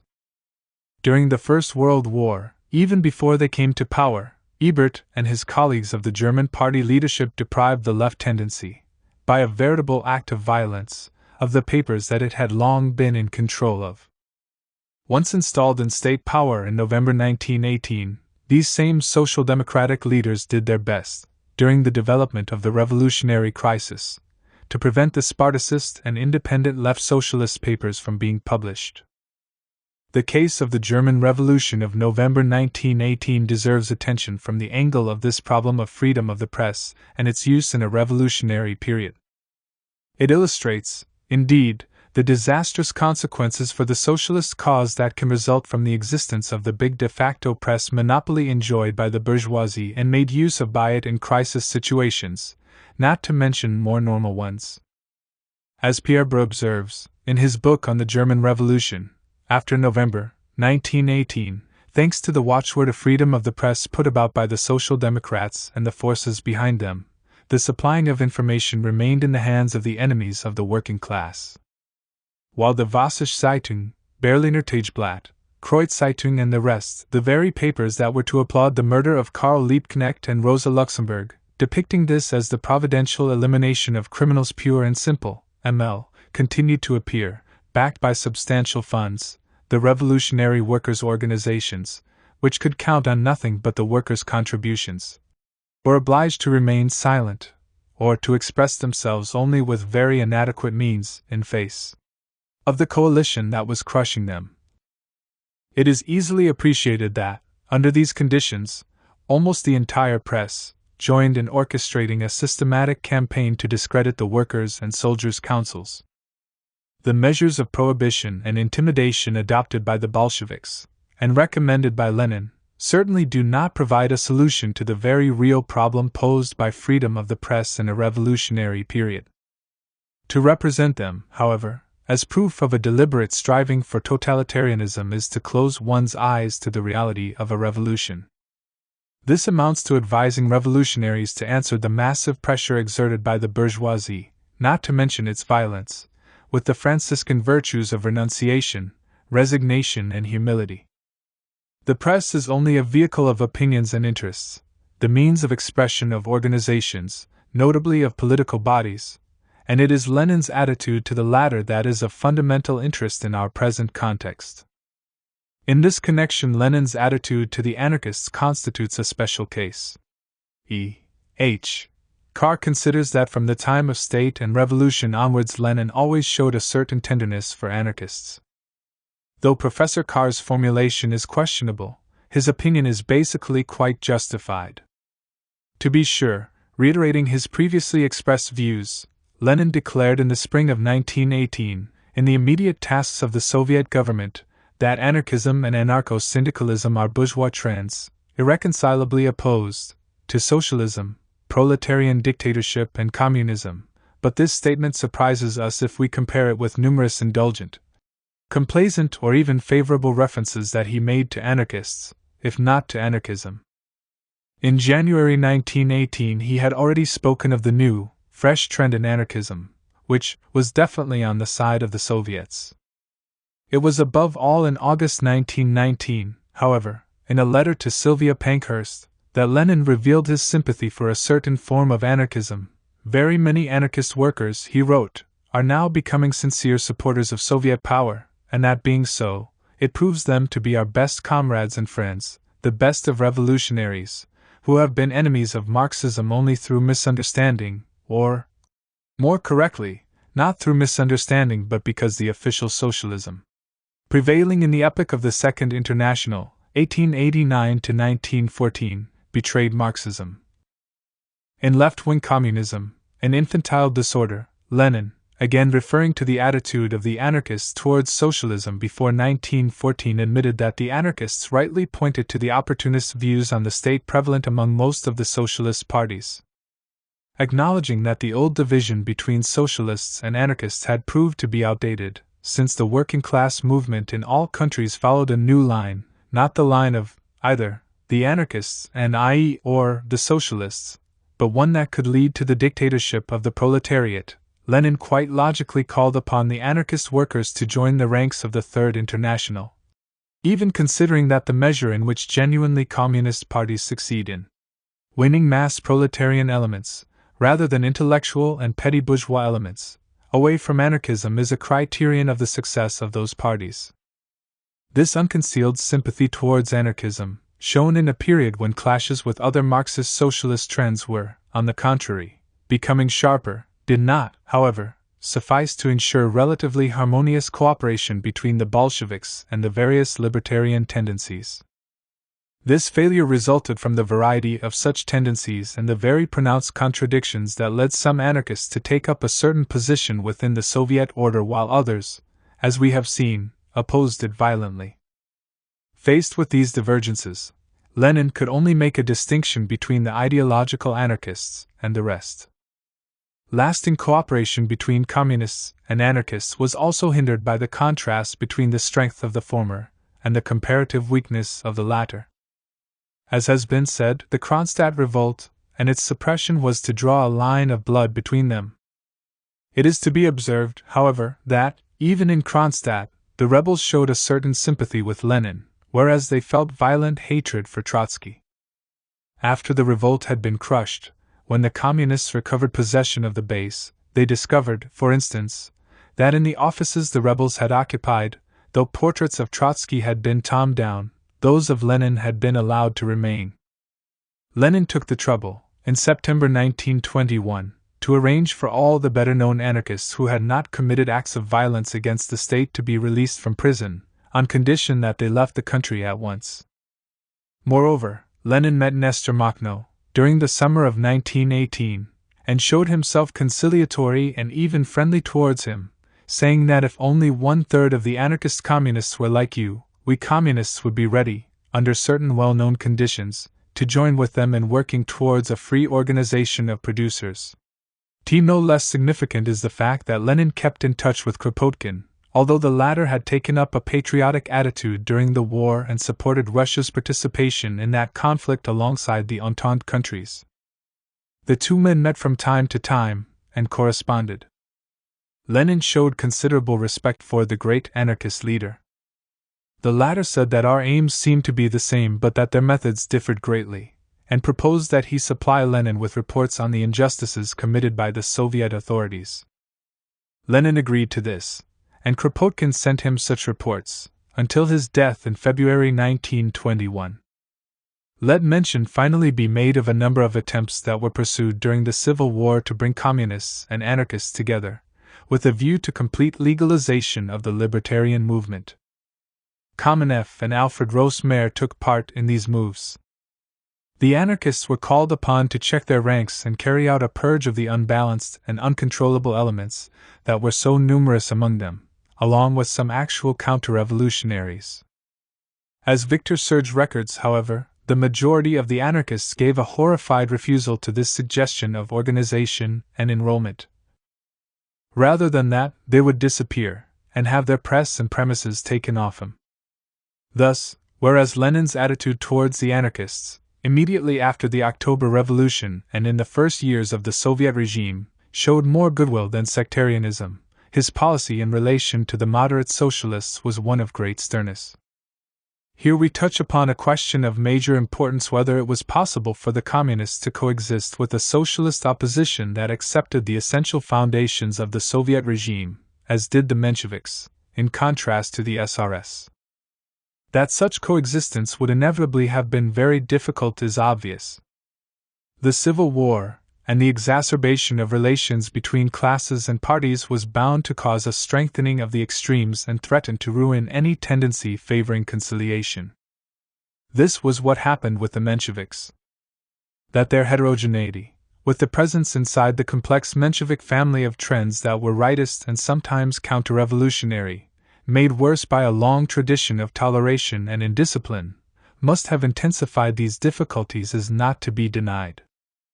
Lenin was not altogether wrong when he declared that there is no definite line of demarcation between rights and lefts among the Mensheviks, and that, although they verbally condemn their rights, even the best of the Mensheviks and SRS, in spite of all they say, are actually powerless compared with them. It remains true, however, that he did nothing quite the contrary to overcome these difficulties, and appears to have resigned himself to them rather easily, thus obliging the Mensheviks to play the role of a less and less tolerated opposition, and progressively eliminating them from all sectors of public life. The Fifth All-Russia Congress of Soviets, in July 1918, was the last at which the opposition was present in strength. At the next Congress, held 4 months later, there were 933 communist delegates out of the total of 950. Although the Mensheviks had played no part in the rising of the left SRS, they suffered for it as well, and along with them, Soviet democracy. The policy thereafter followed by Leninism in power towards the Mensheviks can be summed up as follows: total subordination to the requirements of the Civil War, conviction that, in such a period, neutrality is out of the question, and treatment of Mensheviks and right SRS as though they were the same. The first point corresponds to an unchallengeable logic which was affirmed by Lenin on numerous occasions. In face of the exigencies of the struggle against the whites, he said, the distinction between left Mensheviks and right Mensheviks inevitably became unimportant. Even supposing, he said to the Central Trade Union Council in April 1919, the Menshevik Central Committee is better than the Mensheviks in Tula, who have been definitely exposed as fomenters of strikes. In fact, I have no doubt some of the regular members of the Menshevik Committee are better in a political struggle. When the White Guards are trying to get us by the throat, is it possible to draw distinctions? In 2 years' time, perhaps, after we have beaten Kolchak, we shall examine this matter, but not now. Moreover, in view of the gravity of the situation in which the communist rulers found themselves, with the ephemeral but sometimes spectacular and apparently decisive advances made by the counter-revolutionary forces, Lenin refused to allow that there could be any neutrality in the conflict. He who is not for us is against us. That, in these circumstances, the Bolshevik rulers should not have been greatly disposed to welcome the subtleties of the resolutions passed by the Mensheviks, and Martov's semi-loyalism, goes without saying. But this did not prevent them from taking note of the turn made by the Mensheviks in October 1918, and hailing it as a positive act, since they agreed to regularize the party's position. Lenin considered that they should take into account and make use of the TUM.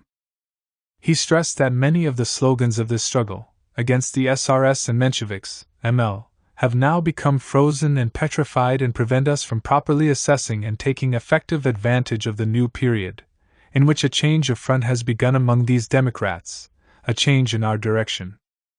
And he concluded that it would be foolish to insist only on tactics of suppression and terror in relation to the petty bourgeois Democrats. In December 1918 he reaffirmed, we must not now TUM them, the Mensheviks, away, on the contrary, we must meet them halfway and give them a chance to work with us. This joint work had definite limits, however. Lenin was agreeable, at this moment, to maintaining good neighborly relations with Mensheviks, but he added immediately, we are quite willing to legalize you, Menshevik gentlemen, though we reserve state power for ourselves, and for ourselves alone. There would be, so to speak, a division of labor between Mensheviks and Communists. The latter would hold power, while the former, assuming they collaborated loyally, would be assigned practical tasks. Lenin never went any further than this towards conciliation with the Mensheviks, and soon resumed an extremely severe attitude towards their party as a whole. His severity increased as the ending of the Civil War revealed the ruined state of the country and the stark isolation of the Communist Party. In March 1919 he told the Eighth Party Congress that the Mensheviks are the worst enemies of socialism. In December of the same year, addressing the Congress of Soviets, he accused the Mensheviks of wanting to see a return to bourgeois democracy, and exclaimed, when we hear people who profess sympathy with us making such declarations we say to ourselves, yes, the terror and the Chaika are absolutely indispensable. This meant suggesting, at least, that the terror and the Chaika might be used against the Menshevik party. Above all, with the introduction of the new economic policy and the all-round political crisis, nothing mattered any more but coercion, unity, and discipline. Unity and discipline, as we shall see, for the Communists themselves, and coercion for the Mensheviks.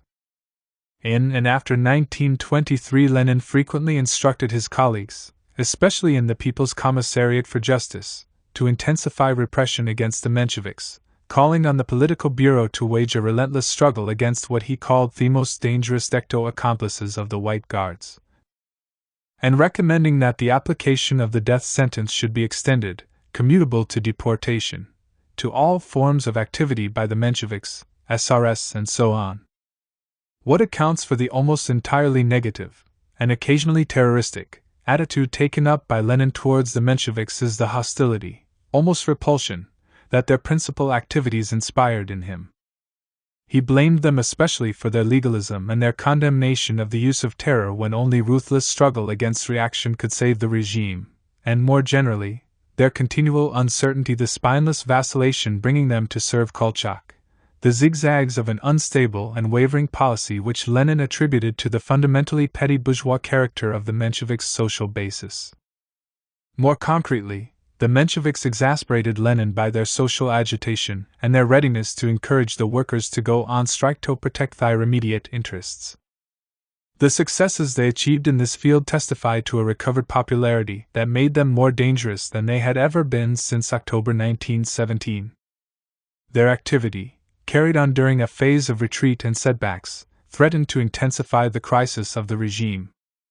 The weakness of the Communist Party itself, a prey to its own divisions, tipped the scale in favor of a policy of force, and what was left of the Menshevik Party was finally liquidated. What is most striking, however, in Lenin's attitude, and calls for most severe criticism, is the amalgam that he kept making between the Mensheviks and the right SRS. Enough has been said on the differences between these two parties for it to be unnecessary to prove how deeply mistaken it was to treat them as being essentially the same. It was understandable that he should say, in November 1920, that the Soviet regime would most certainly have been overthrown if Mensheviks, reformists, petty bourgeois Democrats had remained in our party, or even if they had remained in any considerable numbers in the Central Soviet bodies. But to eliminate them completely from the public life of Soviet Russia and destroy them as a party was fatal to Soviet democracy. This destruction of the Menshevik Party was indeed one of the worst symptoms of the malady from which this democracy was suffering. It was doubly wrong and doubly unjust to identify the Mensheviks with the SRS, who had degenerated politically into enemies of the revolution. The two parties had certainly been closely associated in 1917. On the morrow of the October Revolution, however, the SRS markedly intensified their conservative tendencies, and got rid of their left wing, so that they fell into the arms of the counter-revolution. The Mensheviks, on the contrary, made a turn to the left shortly after the establishment of the Soviet regime, reducing their former right-wing leadership to minority status and transforming the fiercely anti-Bolshevik element into a marginal tendency in the party. This development brought the Mensheviks closer to their Marxist origins and caused them gradually to resume contact. This rapprochement between Menshevism and the working class took place during a period of ebb tide in the revolution. Being in many ways the opposite of Bolshevism, it was not possible for Menshevism to find a social basis and a certain degree of strength except in a period of retreat and defeat, just as Bolshevism could advance only in a period of workers' victories and revolutionary advance.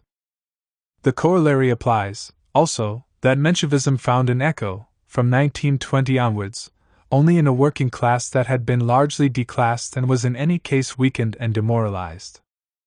These circumstances nevertheless do not alter the fact that the Menshevik movement, in so far as its existence was tolerated, became once more the political voice of a working class reality. Yet Lenin, in an arbitrary way, described Menshevism as something petty bourgeois pure and simple. In fact, with the limited means at their disposal, and despite the precarious conditions in which they had to act, the Mensheviks strove to undertake active defense of the workers' material conditions.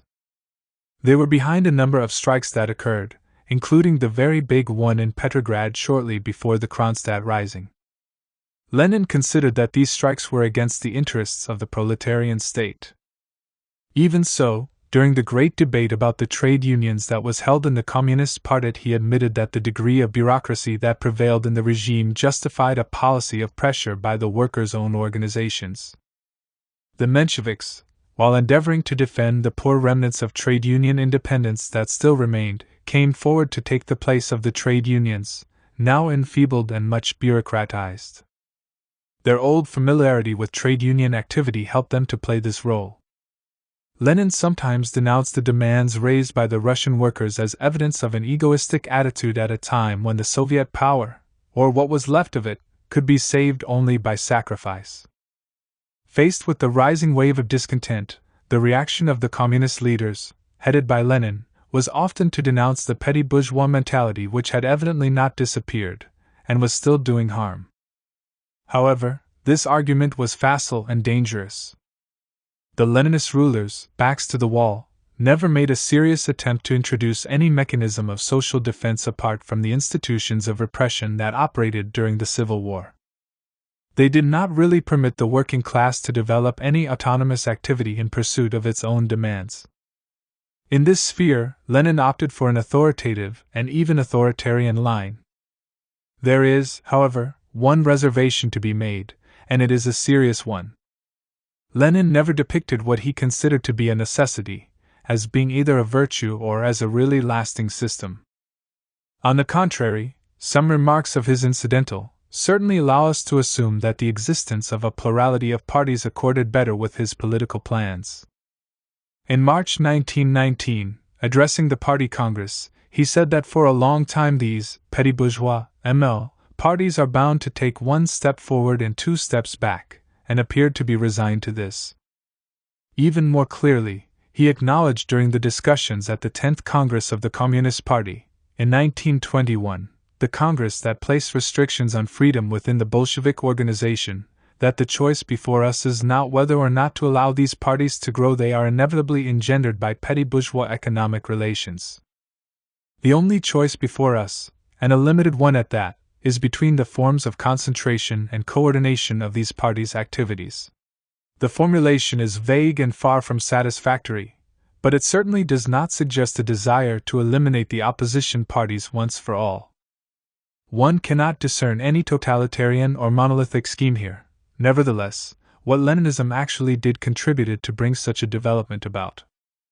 It banned the legal opposition constituted by the Menshevik Party, an irreparable mistake which the tragic circumstances of the Civil War explain, but which the very principle of proletarian democracy puts beyond justification. Unfortunately, however, he gives no source for this important claim. Victor Serge alleges categorically that in May 1923 Lenin and Kamenev were considering the revival of some degree of press freedom, but also gives no authority for the statement.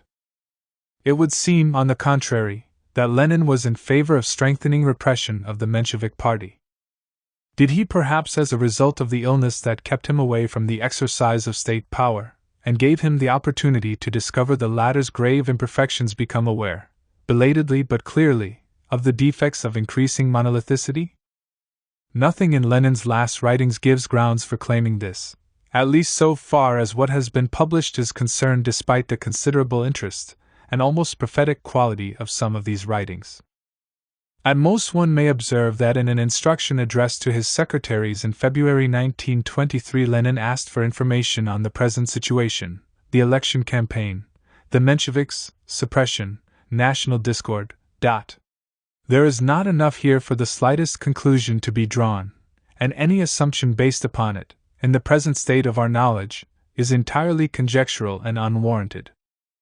It will be observed, nevertheless, that this note was written in the very last weeks of Lenin's active life, when he was attempting a final assault on some especially pernicious forms of political arbitrariness.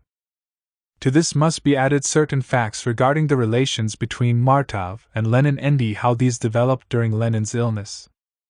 The relations between Lenin and Martov constitute a subject that the historian and sociologist can study only with the help of the psychologist.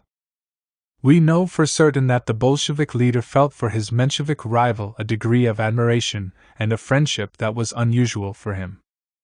As the struggle between factions and parties developed, however, Lenin had come to employ unrestrained verbal violence against Martov.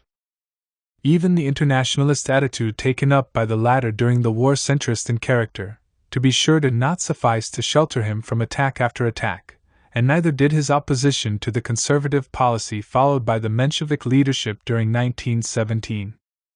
When virulently attacked by Martov, Lenin replied with the crudest invective, calling his opponents a lackey of the bourgeoisie and a rogue, accusing him of refined corruption, hypocrisy, and treachery because he had said that the Civil War was dividing the working class itself.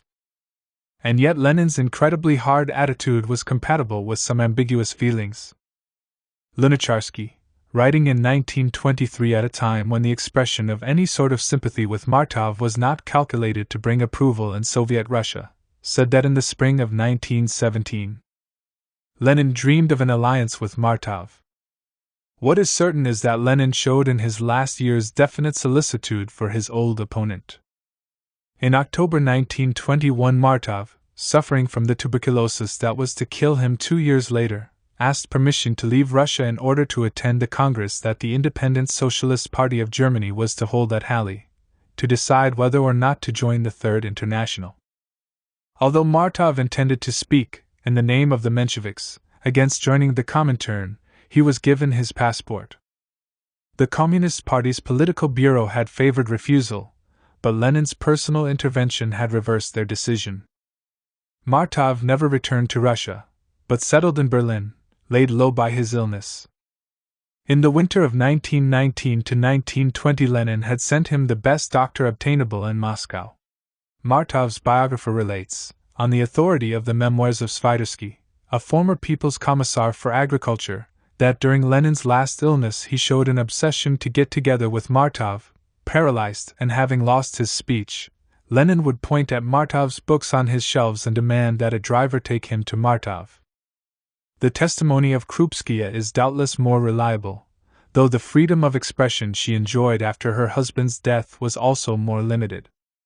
She records that Vladimir Ilyich was already seriously ill when he said to me once sadly, "They say Martov is dying too," and takes the opportunity to mention Lenin's warm attitude towards his old associate. This incursion into the history of personal relations is bound up with one of the most serious historical problems that Leninism presents, namely, Lenin's inability to allow the existence, alongside of his own party, of an opposition group that might have checked or prevented the growth of monolithism. Professor Carr has depicted this growth as something that was practically inevitable, but such a view reflects, perhaps, a determinism that is excessively rigid.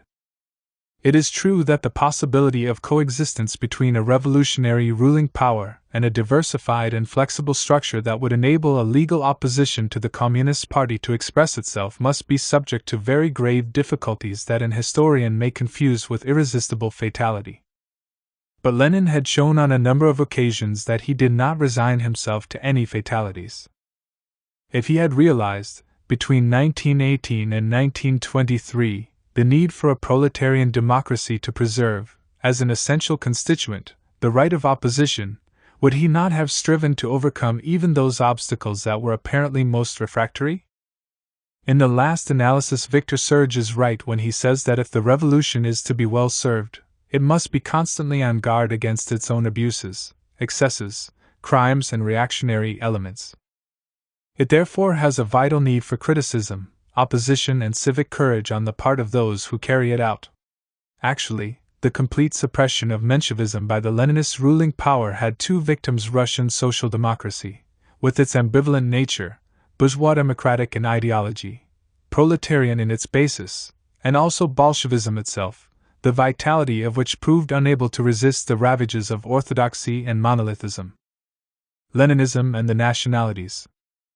In addition to all the economic and social difficulties that Russian reality placed in the way of the building of a society that broke with the old capitalist world, there was one of another sort, namely, the problem of the nationalities. At the end of the 19th century, the Tsarist Empire, excluding Finland, had a population in which the strictly Russian, i.e. Great Russian, element did not amount even to half, being only 44.3%. The heritage from the past was especially burdensome in this field. Relations between the Great Russians and the other peoples suffered from the systematic policy of violence and oppression carried out by the autocracy. In solving the problems produced by the cohabitation of such a mixture of peoples, the Marxists could only draw upon the resources of an internationalism that naturally tended to play down the importance of national questions. Lenin, however, did not make this particular mistake. His writings during the last years before the First World War reveal, on the contrary, increasing interest in the national question. Stimulated by the situation he discovered in Galicia, where he took up residence in 1912, As well as by the Balkan Wars, he entrusted Stalin with writing a little work on Marxism and the national question, a task for which Stalin's Georgian origin may have seemed to make him particularly suitable. It does not appear that Lenin regarded Stalin's answers to the question to have been wholly satisfactory. In any case, he still thought it necessary to write a number of articles and pamphlets himself on the matter. Lenin's teaching on this question was largely inspired by the general principles of democracy, proclaiming the right of nations to self-determination, and specifying that this right implied the right to secede. There were two comments to be made, however. Recognition of the right to secede did not mean that exercise of this right was always to be advocated. The advisability of secession was something that the Social Democratic Party must decide exclusively on its merits in each particular case, in conformity with the interests of social development as a whole, and with the interests of the proletarian class struggle for socialism. Furthermore, the proletariat assesses any national demand, any national separation, from the angle of the workers' class struggle. As regards his own country, Lenin thought, it is this great Russian nationalist poison that is polluting the entire all-Russia political atmosphere. In order to remedy this situation, he called for full equality of all nations and languages, with no compulsory official languages, no encroachment whatsoever upon the rights of a national minority, and wide regional autonomy. Finally, let us note this categorical statement of Lenin's: can a nation be free if it oppresses other nations? It cannot.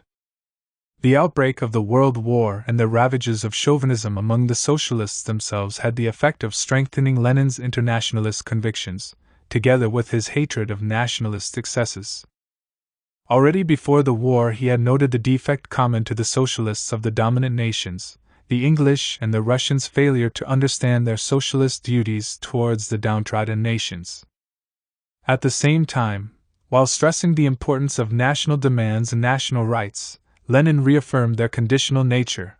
The several demands of democracy, including self-determination, are not an absolute, but only a small part of the general democratic, now general socialist, world movement.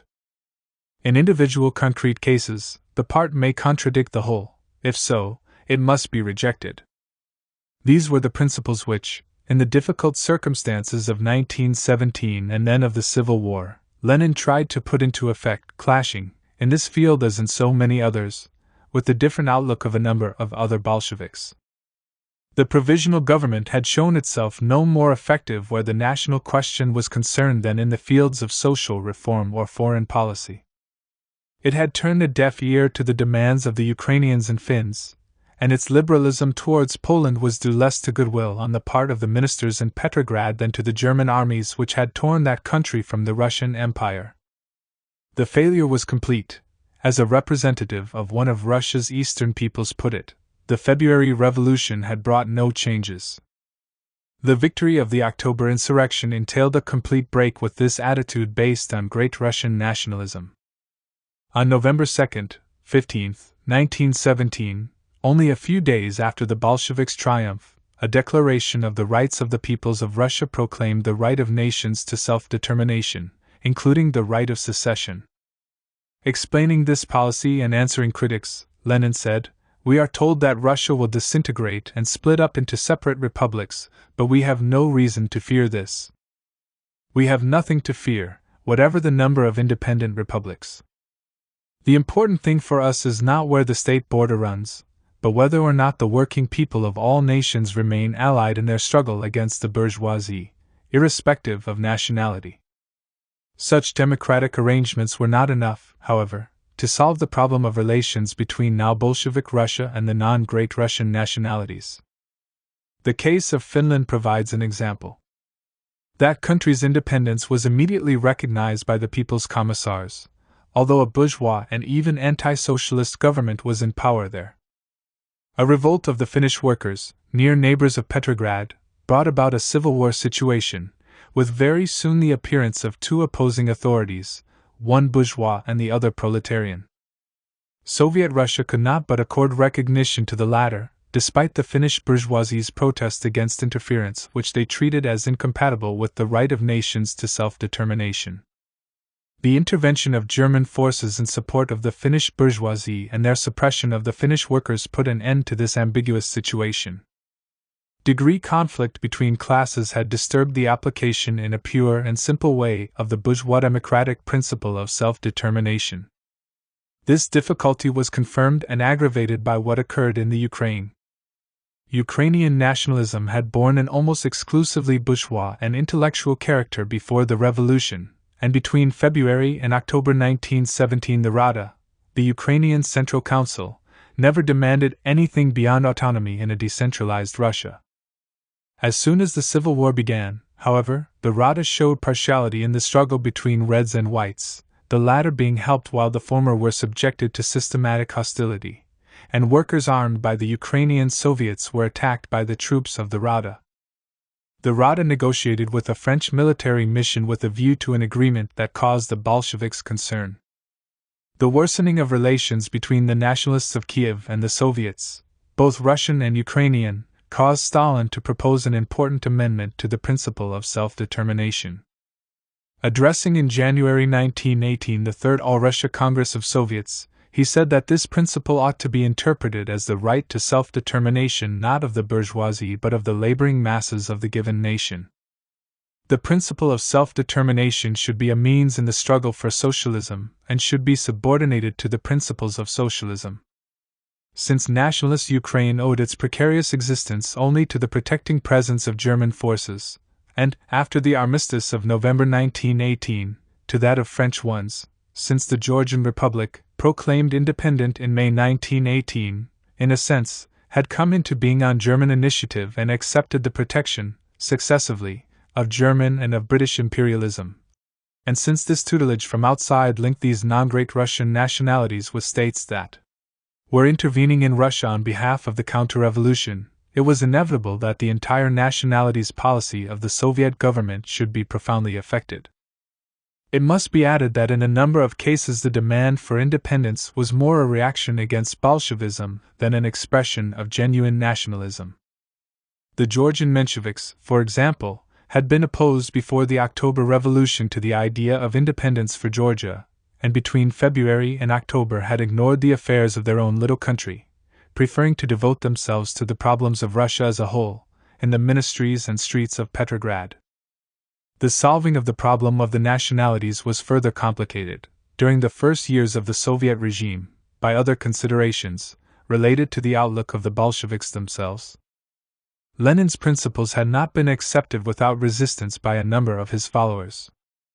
Among some of these, and especially among the left communists, the principle of national self-determination seemed a bourgeois demand and a diversion that would undermine the unity of the proletariat, to the advantage of the class enemy. Such men as Bukharin, Pyatakov, and Radek were, in this matter, much closer to Rosa Luxemburg than to Lenin. In her pamphlet on the Russian Revolution, Rosa Luxemburg attacked the Bolshevik nationalities policy, as imposed by Lenin upon his party, declaring that the Bolsheviks, by their hollow nationalistic phraseology concerning the right of self-determination to the point of separation, have supplied the bourgeoisie in all border states with the finest, the most desirable pretext, the very banner of their counter-revolutionary efforts. Luxemburgism, in the sense of this critique, had many supporters among the Bolsheviks. When the People's Commissariat for the Affairs of the Nationalities was formed, on the morrow of the seizure of power, these Luxemburgists seem to have been in the majority within it, while Lenin's viewpoint was shared, among the men at the top, by Stalin only. There were other reasons, too, for the centralist attitude of the Bolsheviks and their reluctant, or even hostile, reaction to the national demands of the nationalities. In the areas dominated by Islam, in particular, there was the atheist outlook of the Bolsheviks, which the social conservatism of many of the Islamic religious authorities tended to strengthen. In these areas, formerly colonized by Tsardom, the Great Russians were mostly townspeople, workers, rather than country folk, and they constituted as a whole, and very relatively a privileged element in relation to the natives. And it was for the most part among these socially and economically more advanced people that the Bolsheviks found support. They were not always able, in the Asiatic setting, to get rid of poor white attitudes. In January 1923, the party's Central Committee found it necessary to exhort the communists of Turkestan to free themselves from any colonist deviation. Such a deviation was able in some cases to assume the more respectable form of a sort of paternalism, of which Lenin was critical. A leader of the Tatar Republic asked him, "Is it right to say that the communists of the formerly dominant nation, as having a higher level in every respect, should play the part of pedagogues and nurses to the communists, and all other working people of the formerly oppressed nationalities?" Lenin replied by telegram, "Not pedagogues and nursemaids, but helpers." Finally, there were all the factors in favor of unity and centralism that emerged either from the Bolsheviks' fundamental aim or from the circumstances of the Civil War. A kind of cultural standardization developed which, in some cases, conflicted with the right of self-determination and, for instance, with the principle of equality between languages, as proclaimed by Lenin and the party program. It was all very well for the party to pass resolutions to that effect. The principle stumbled against realities that doctrinal discipline was not always able to suppress. During the Party Congress of 1923, Rakovsky mentioned the incident of a high Ukrainian official who, as he was leaving a Congress at which he had voted for a resolution asserting the equal rights of the Ukrainian language, replied curtly to a question addressed to him in Ukrainian, "Speak to me in an intelligible language."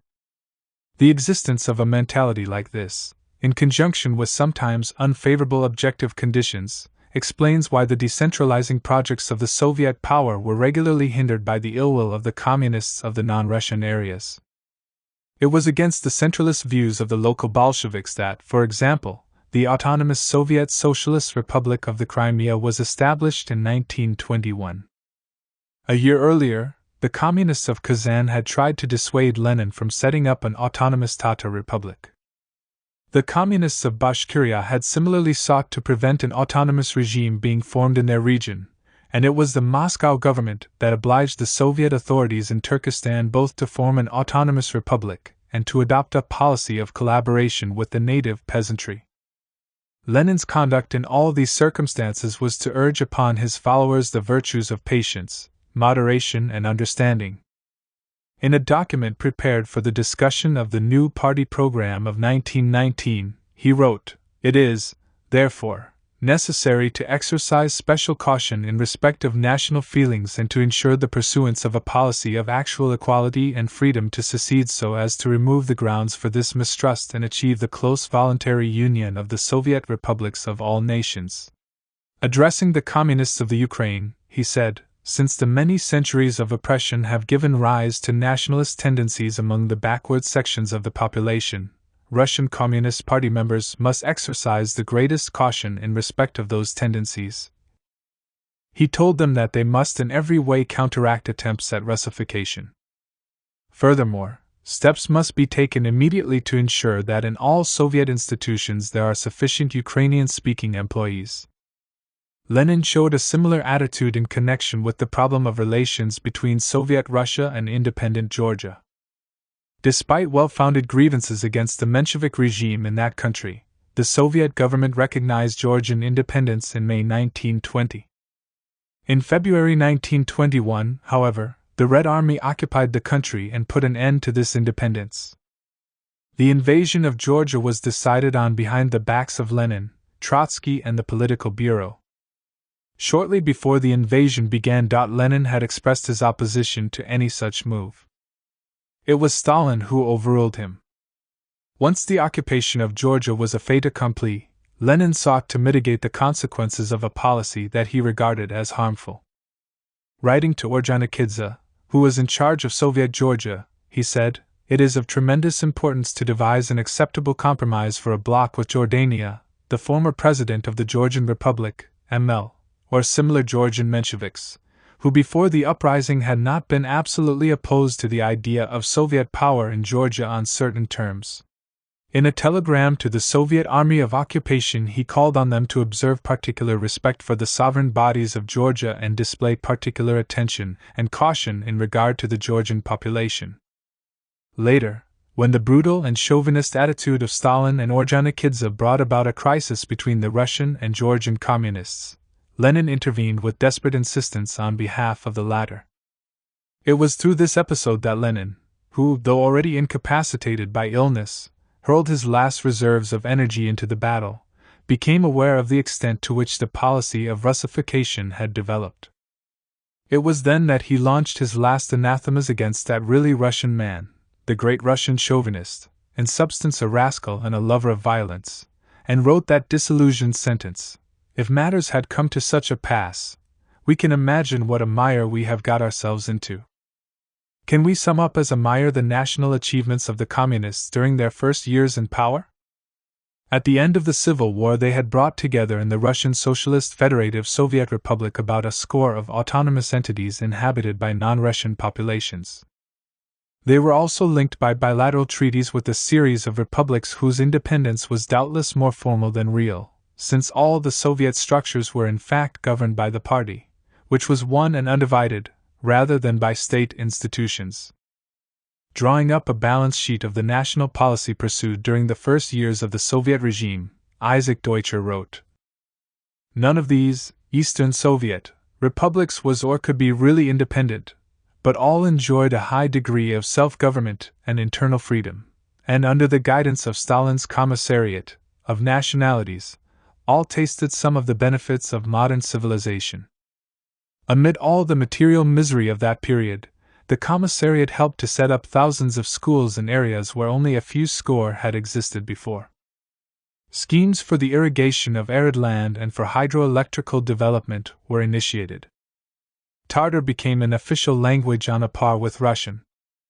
Russians were forbidden to settle in the steppes of Kyrgyzia, now reserved for the colonization of native nomads. Progressive laws freed Asiatic women from patriarchal and tribal tyranny.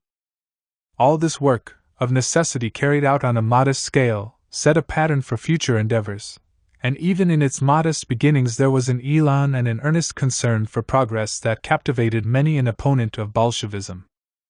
Lenin's disappointment perhaps related not so much to the results obtained as to the hopes he had cherished, and the anxieties he felt for the future.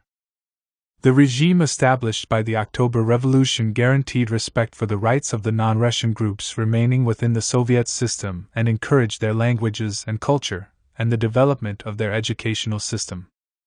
In so doing, it revealed its tremendous possibilities, but also its wretchedly limited resources. 2. The party. Role, structure, and functioning. One of the most complex problems that the Bolshevik Party had to solve after its accession to power was that of the place it should occupy in the new state. The party's activity had been entirely directed towards the conquest of state power, and it had never given any thought to how the proletarian state should be organized.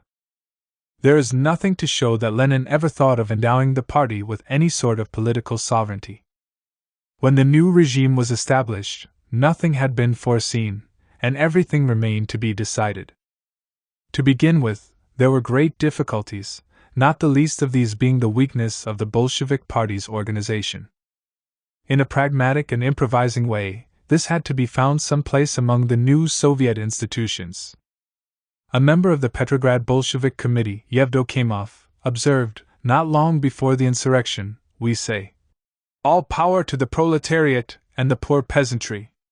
But how is this power to be conceived concretely? We'll say, all power to the Soviets. Actually, it is not possible to decide in advance what organ will wield power. It is noteworthy that the party was not even mentioned as a possible wielder of power by this important cadre, who was to become a member of the Central Committee. In the early days of the Soviet regime, the place occupied by the Bolshevik organization in the state apparatus as a whole was governed by a factual consideration, namely, this organization's extreme weakness, both locally and, even more, at the center.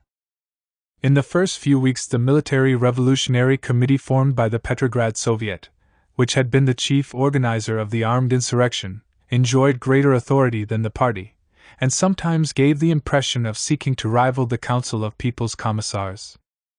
The MRC disappeared fairly soon from the political scene, but the party did not gain from its disappearance, since it lacked the resources to do this. In Petrograd even, the Central Committee possessed only 2 politically responsible secretaries and an office staff of 4. This apparatus grew very slowly. In 1919 it still numbered only about 15 people. The situation was no better at the local level, where the party possessed practically no permanent apparatus. Even in 1920, when the party, as a whole, had begun to remedy this situation, the Bolshevik organization in the province of Smolensk, with its more than 2 million inhabitants, had only a flimsy administrative structure, with a single typist. This weakness of the apparatus, and especially of the central apparatus, meant that there was a yawning gap between the Central Committee and the local and regional organizations of the party. What a party official in Saratov said in October 1917 was doubtless true of other parts of the country as well. Our party committee, which was closely following the approaching denouement, impatiently awaited the guiding instructions promised by the Central Committee. Alas! None came. There was no improvement in this respect during the first year of the Soviet regime. According to official statistics, the party's Central Committee received regular reports in March 1919 from only 3 provincial organizations out of 36. Of the 219 youth committees, only 52 were in regular relations with the center, which was completely ignorant of what was going on in nearly half of them.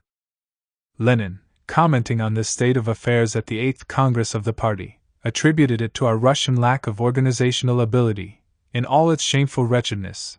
At the local level, the situation was exploited in order to defy almost openly the instructions of the Central Committee when these did reach their destination. Thus, when the Smolensk Province Committee received an order to send cadres to Moscow in order to strengthen the party's central apparatus, it refused to obey. This was the period when, in the Soviet bodies as in those of the party, localism flourished. The Bolshevik party's structural weakness at this period is all the more apparent if it be compared with the relative strength of the state organization. At the top the contrast is striking. Whereas the Central Committee had a staff no larger than 10 at its disposal, the Council of People's Commissars had as many as 65, even though these were still insufficient. The problem was one not merely of quantity, but also of quality. As Leonard Shapiro observes, the best of the party cadres had been integrated in the apparatus, both central and local, of the Soviets. The Bolshevik organizations were financially dependent on the help given them by the local Soviet institutions. Generally speaking, such dependence was complete. It was even possible for prominent Bolsheviks, such as Preobrazhensky, to suggest that the party should dissolve itself completely in the Soviet apparatus. Most of the communists, however, did not resign themselves to this situation, and from 1919 onwards they began demanding that the party be re-established in its rights. This rectification was aided by the crisis in the Soviet institutions. As the popular basis of the new regime contracted, and Soviet democracy became more formal, the party, which, thanks to its greater cohesion, put up a firmer resistance to the social and political difficulties of the time, strengthened its authority and corrected to its advantage the imbalance that had existed previously. It became all the more necessary to define what were the party's functions and role inside the Soviet state. The 8th Party Congress, in March 1919, expressed a definite view on this subject. The party, it considered, must win individual political sway in the Soviets and effective control over all their activities. This aim was undoubtedly achieved quite soon, by way of the formation of communist cells throughout the institutional hierarchy, and in all spheres of public life. These cells brought together, in accordance with the statutes adopted in 1919, all party members working in the numberless institutions of Soviet society and subjected them to directives from the leadership to such effect that, faced with an atomized non-party mass, they acquired a discipline and homogeneity which ensured them positions of control and dominance. The authority thus acquired led Zinoviev to declare in 1920 that every conscious worker must realize that the dictatorship of the working class can be realized only through the dictatorship of its vanguard, that is, through the Communist Party. The whole problem of the relations between party and state was governed by a phenomenon that everyone took note of, namely, the increasing fusion of the two types of apparatus. This caused Kamenev to say, in 1920, the Communist Party is the government of Russia. The country is ruled by the 600,000 party members. It was the political bureau of the party that, during the 8th, 9th, and 10th Congresses of Soviets, appointed the commissions charged with preparing the agenda for their proceedings, and there was, in general, a very great overlapping in the leading personnel of party and state institutions. At the Party Congress of 1919, 2/3 of the delegates held office in Soviet institutions. This being the case, the privileged and leading position that the party occupied in the state called for a redefinition of its functions. It had, first and foremost, to carry on with the task it had begun before the revolution, namely, the organization and education of the working class. It had, also, to concern itself with selecting the administrative personnel of the state. There was a special party body charged with this work, the Orgburo, Organization Bureau, which worked in conjunction with a special department of the Central Committee, the Ukrspread, section for distribution of members. It was a very active body. Between February 1920 and February 1921, more than 42,000 party members were assigned to jobs by the Orgburo. Lenin defined the chief functions of the party in power as those of educator, organizer, and leader, entrusting it also with the task of ensuring political coordination of the various state institutions. Before arriving at this view, Lenin had begun, however, by according a much more modest place to the communist organization. In the first months of the new regime, he had not departed from that silence about the role of the party which was a feature of state and revolution. In his writings of this period, much was said about the masses and about the Soviet institutions, but the party received only casual mention. In August 1919, however, Lenin himself said that the dictatorship of the working class is being implemented by the Bolshevik Party. In left-wing communism, he confirmed that the class dictatorship is exercised under the leadership of the party. The increasing identification between the state apparatus and that of the party, together with the undivided domination exercised by the party in the country's political and social life, helped to render the structure of power more monolithic. In Lenin's view, this situation had unsatisfactory consequences. Speaking in 1923 at the 11th Party Congress, the last he attended, he said, "The relations between the party and the Soviet government bodies are not what they ought to be." His analysis of this situation was very cursory, however, as were his proposals for remedying it. He merely suggested that the party machinery be separated from the Soviet government machinery, and said, "We must raise the prestige of the Council of People's Commissars, in other words, of the state as compared with the party." The resolutions that were passed in favor of separating state and party powers nevertheless remained inoperative. Had they been put into effect, they would perhaps have helped to establish in the proletarian regime a system of separation and mutual checking of powers which might have made the political structure as a whole more flexible. Some communists had vaguely thought of bringing this about, it appears, at a moment when the dangers of the situation that was emerging were not yet evident.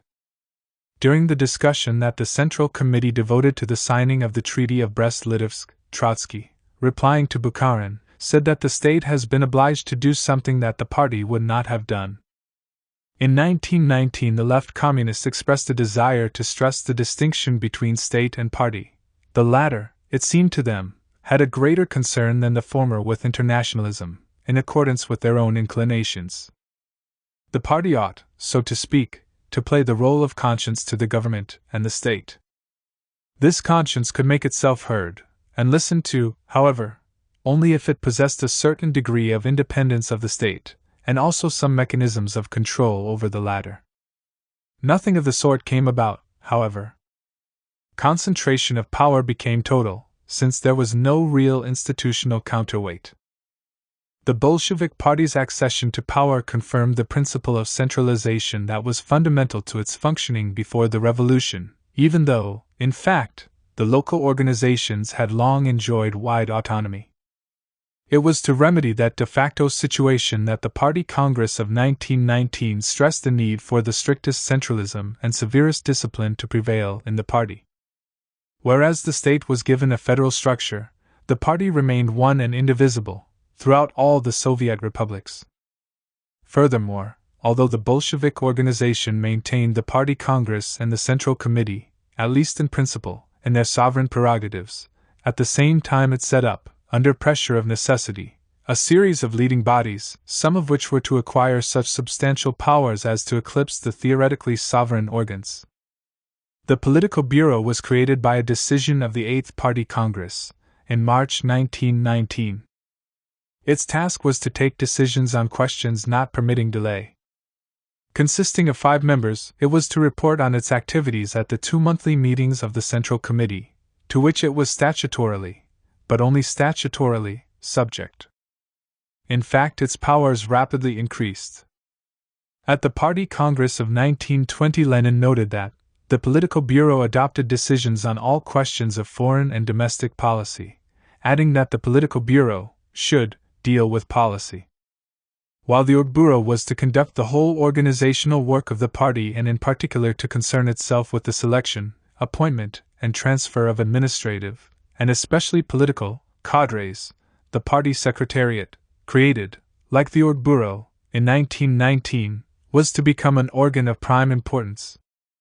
It prepared the agenda for meetings of the Political Bureau, provided the latter with the documents required for its discussions, communicated its decisions to the local organizations, and also concerned itself with the appointment of personnel. When Stalin took over the party secretariat in April 1923, as General Secretary, he obtained control of one of the organs which, if not among the most highly respected, was certainly one of the most influential in the entire party organization. Finally, the control commissions, central and local, formation of which had been recommended by a national conference of the party in 1920, were officially set up in 1921, at the insistence of the workers' opposition, which saw in them a means of fighting against the bureaucratization of the party. No member of a local party committee or of the Central Committee could be a member of one of these commissions, which were nominated by local and national party congresses and not by the committees. The Central Control Commission was the highest court of appeal for party members expelled in the regular party purges. This body soon became, however, an instrument in the hands of the General Secretary, and about the same time, began to work regularly with the GPU, which in 1923 succeeded the Cheka as the chief repressive institution. The evolution of the powers and operation of the party's 2 classical organs, the Central Committee and the Congress, reflects fairly closely that of the party in general, and the degree of democracy that existed within it. The Central Committee, the sovereign party body between congresses, lived an exceptionally intense life in the first months following the capture of power. It was in this body that were discussed and decided the vital questions confronting the Bolshevik Party and the Soviet state, such as the question of a coalition government, and, above all, that of the Brest-Litovsk peace. As regards the latter, the role played by the Central Committee was crucial. In the course of endless discussions, through passionate debates in which tendencies opposed each other without the least beating about the bush, and in which majorities were made and unmade in accordance with the weight of the arguments brought forward, and in an atmosphere of freedom of which the life of parties in general offers few examples, the Central Committee of the Bolshevik Party settled the fate of Soviet Russia. At that time, the frequency of the Central Committee's meetings testified to its importance. For a period of a little over 3 months we have the minutes of 16 of such meetings, the minutes of a number of other meetings held in this period not having survived. Subsequently, during the Civil War, meetings of the Central Committee became less frequent. There were only 6 between April and July 1918, and between July and November 1918 the CC did not meet at all. This was complained about at the Congress of 1919. Later these meetings became more regular, witnessing to the authority that the CC still enjoyed. As we have seen, before the Revolution, Lenin declared that, in accordance with the principles of democratic centralism, the Congress and the Congress alone incarnated party sovereignty. He did not voice this idea again. Between April and October 1919 the CC met 6 times, as against 29 meetings of the Political Bureau and 110 of the Orgbureau. Between April 1920 and March 1921 the CC met 29 times, as against 66 meetings of the Political Bureau and 102 of the Orgbureau. The party congresses, which were held annually in accordance with the party rules, and were complemented by frequent conferences, remained important for a long time, and did not really lose importance until after Lenin's death, when, retaining only their ceremonial character, they came to fulfill a merely ritual function. The party congress made very rare use, to be sure, of the sovereign power that it legally possessed.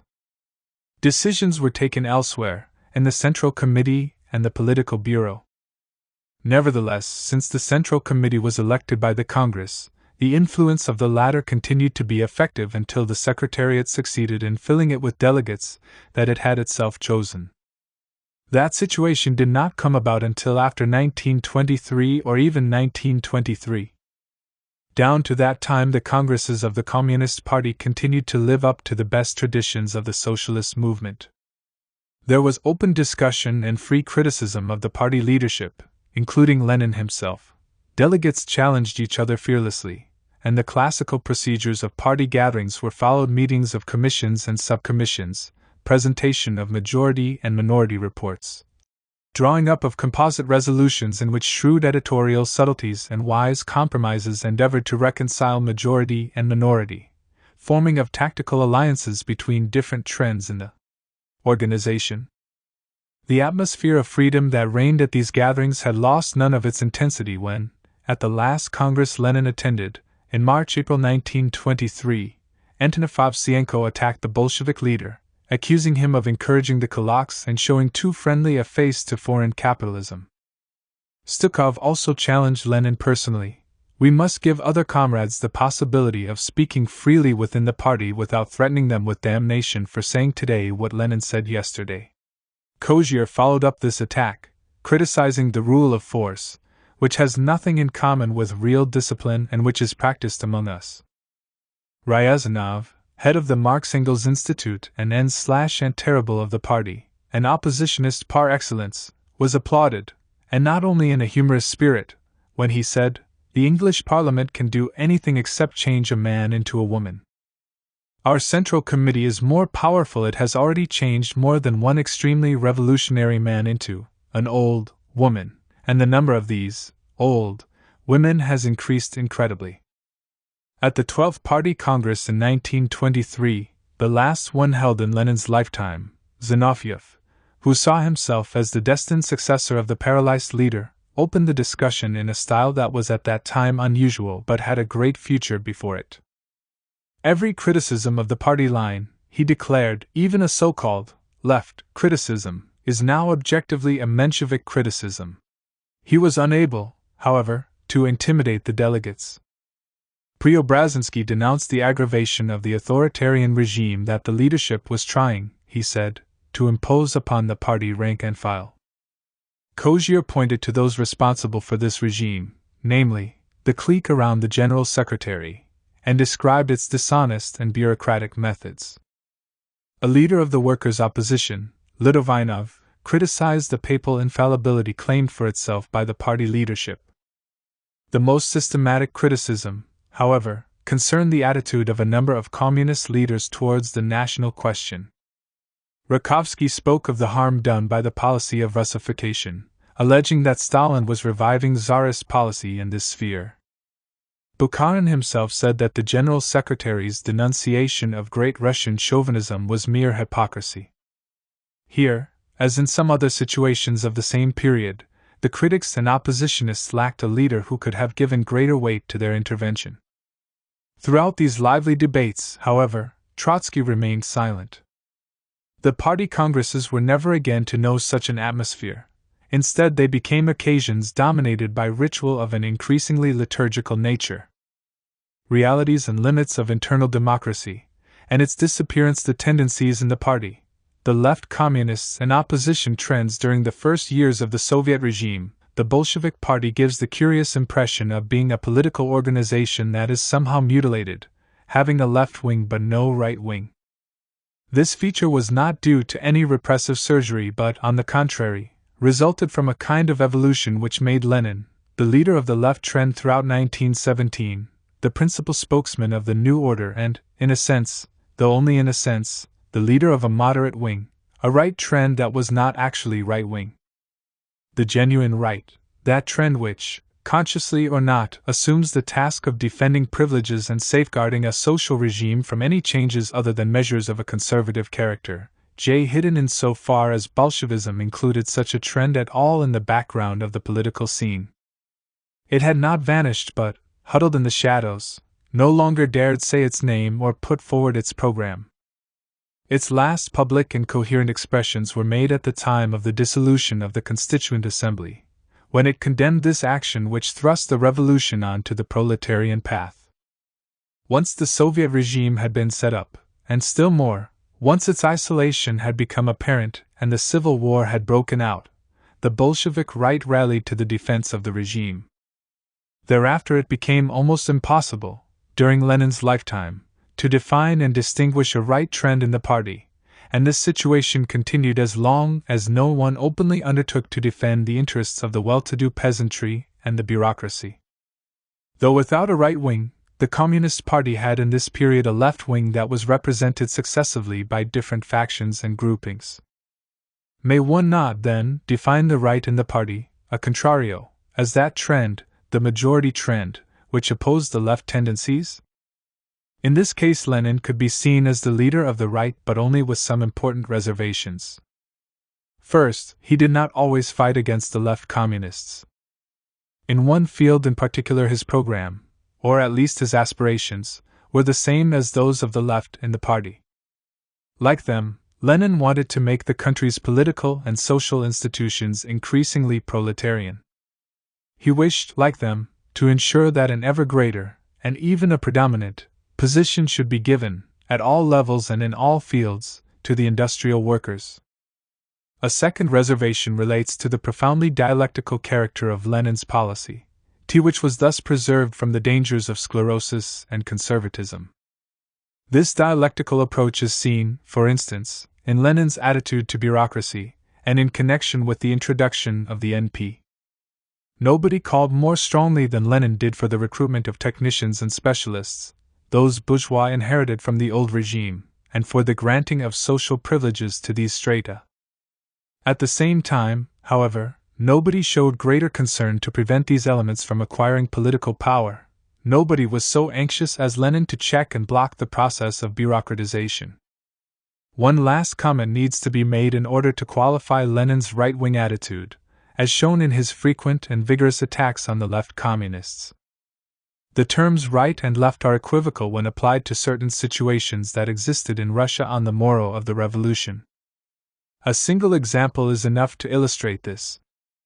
There were a number of trends in the party that came into conflict on the national question. Lenin represented in this field the liberal trend, which desired to make the most extensive concessions possible, within the limits set by the demands of the Civil War, to the nations that had formerly been under the Tsarist yoke.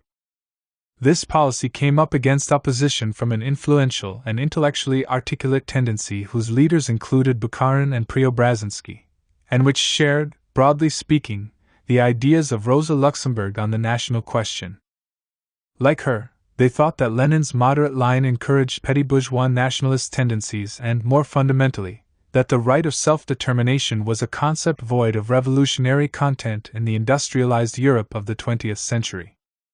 For this reason, these men, who belonged to the left trend in the Bolshevik Party, and adhered on this question to the views of the extreme left in European socialism, found themselves preaching or at least encouraging, or tolerating a policy of Russification of the non-Russian nationalities, whereas Lenin, when he opposed them, was accused of fostering petty bourgeois nationalist forces. Right and left here took on meanings that were highly ambiguous and confusing. While the Bolshevik Party had a right that did not show itself, or, in the person of Lenin, a right that did show itself but was not really right, there was quite definitely a left, or rather, various lefts, successive embodiments of a constant will to revolutionize even more thoroughly both Soviet society and the outside world. The first attack of these lefts was launched in the domain of foreign policy, on the question of signing the Treaty of Brest-Litovsk with the Central Powers. This was not accidental. A link between militant revolutionary zeal and fervent internationalism is, indeed, a constant in modern politics. That the great majority of the Communists should have reacted with anger and consternation to the draconian peace proposals put forward by the German and Austrian negotiators is not a matter for surprise, especially as the international strategy of Leninism was wholly based on the assumption that world revolution was inevitable and the Bolsheviks' duty to hasten its coming. The first meeting held by the party after the demands of the Central Powers had become known showed the trends that existed, and their respective degrees of strength. At a meeting in Petrograd on January 8, 1918, three conflicting points of view were expressed. Lenin proposed that the Austro-German proposals be accepted, and his motion received 15 votes. Trotsky spoke for his policy that became known as either war nor peace, and which consisted of refusing to sign any treaty with the imperialists of Berlin and Vienna while refraining from launching a revolutionary war against them. His motion received 16 votes. Finally, Bukharin called for the launching of a revolutionary war, and was supported by 32 votes. The left communist trend was born. Its strength was confirmed in the weeks that followed this first test of opinion. Thus, the Petrograd Committee of the party supported Bukharin's line unanimously, apart from one dissentient. Later, as the dispute became more heated and the moment of final decision drew near, the executive of this committee confirmed its attitude, and even threatened the Central Committee with a split if the government agreed to sign the shameful peace. The Moscow Committee of the party adopted the same line. This opposition was strong not only in the two capitals but also in the provinces, even in Siberia, where the communist authorities refused to be bound by the Treaty of Brest-Litovsk. It could count on a constellation of leaders of fame and talent, and it was strong not only in the party but also in the state machine. The Supreme Council of the National Economy, for example, was controlled by left communists. What were the arguments they used in defense of their standpoint? Bukharin, their chief spokesman, mentioned some considerations of internal policy. Anxious not to break the alliance with the left SRS, he demanded that the latter be allowed not to sign a peace treaty, which they vehemently rejected. His co-thinker Uritsky claimed that if the Germans, carrying out their threat, were to advance deeply into Russia, they would provoke a vigorous popular reaction in the rural areas, where the people's instinct of self-preservation, thus sharply stimulated, would make possible reconstitution of the country's defense forces and the waging of a revolutionary war. Above all, however, the left communist group based their attitude on the absolute priority that they accorded to the world revolution as against the Russian Revolution, and their belief that to sign a peace treaty with the Austro-German imperialists would weaken the international struggle of the proletariat. They favored risking the loss of what had already been won, for the sake of what existed only potentially, the world revolution. Here was a symptom of their absolute devotion to principles which they regarded as fundamental, a purism that was among the principal characteristics of this trend and which ran all through their program. The latter covered the building of a new society in Russia as well as the government's foreign policy.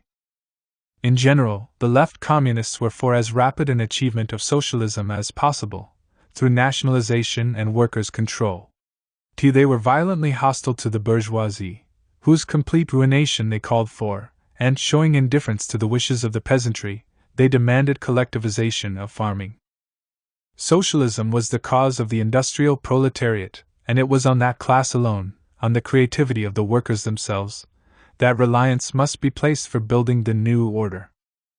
They challenged the entire economic policy of the government. They denounced the regulations regarding labor discipline and output, and regarded as scandalous the defense of Taylorism and one-man management that Lenin was now making. On the more strictly political plane, the left communists were in favor of a workers' democracy, which meant for them a wide degree of autonomy for the Soviets, and the creation of a proletarian army. Recourse to the employment of former Tsarist officers and the ending of election of officers in the Red Army made them indignant. Finally, the winding up of the debate about the Peace of Brest-Litovsk did not reconcile them to the government's foreign policy. According to them, or at least to Radek, one of their most prominent spokesmen, this was such as to imply that the government had decided to renounce the policy of the attack on imperialism.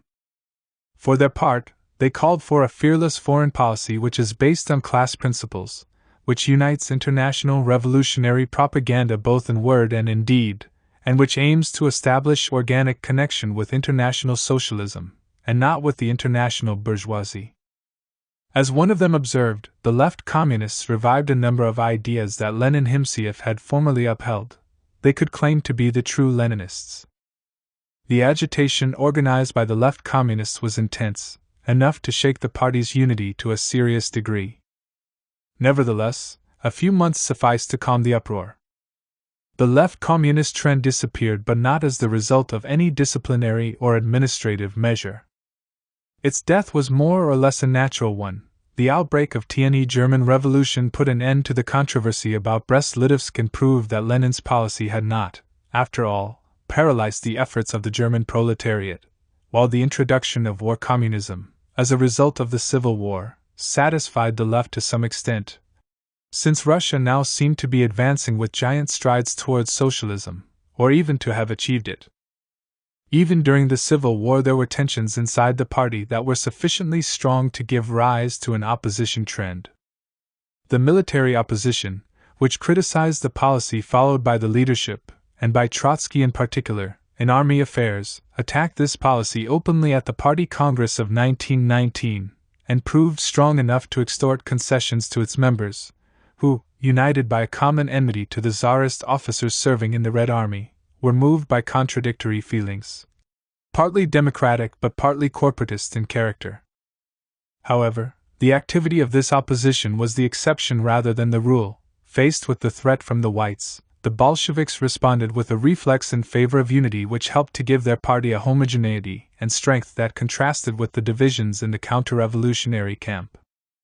It was with the end of the Civil War, when the country discovered how enormous was the destruction it had suffered, and the government became aware of the immense disorder which prevailed, that the Communist Party lost its unity, and opposition trends reasserted themselves, and with what vigor!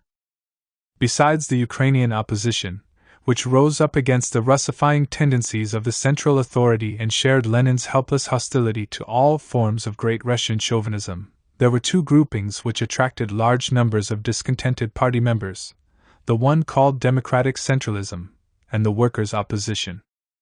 The Democratic Centralism group, which originated in 1919, did not really make itself felt until the Party Congress of March 1920, but did so then with a forcefulness that was to mark it until the end of its brief life. This group was mainly intellectual in character, which distinguished it from the workers' opposition, but it also sometimes managed to ally itself with trade union leaders such as Tomsky. Among its chief spokesmen we find important personages like Osinski, who had been head of the State Bank and chairman of the Supreme Council of the National Economy, Bubnov, an alternate member of the Central Committee, Sapronov, who had been secretary to the CEC, and Vladimir Smirnov, leader of the Bolshevik insurrection in Moscow.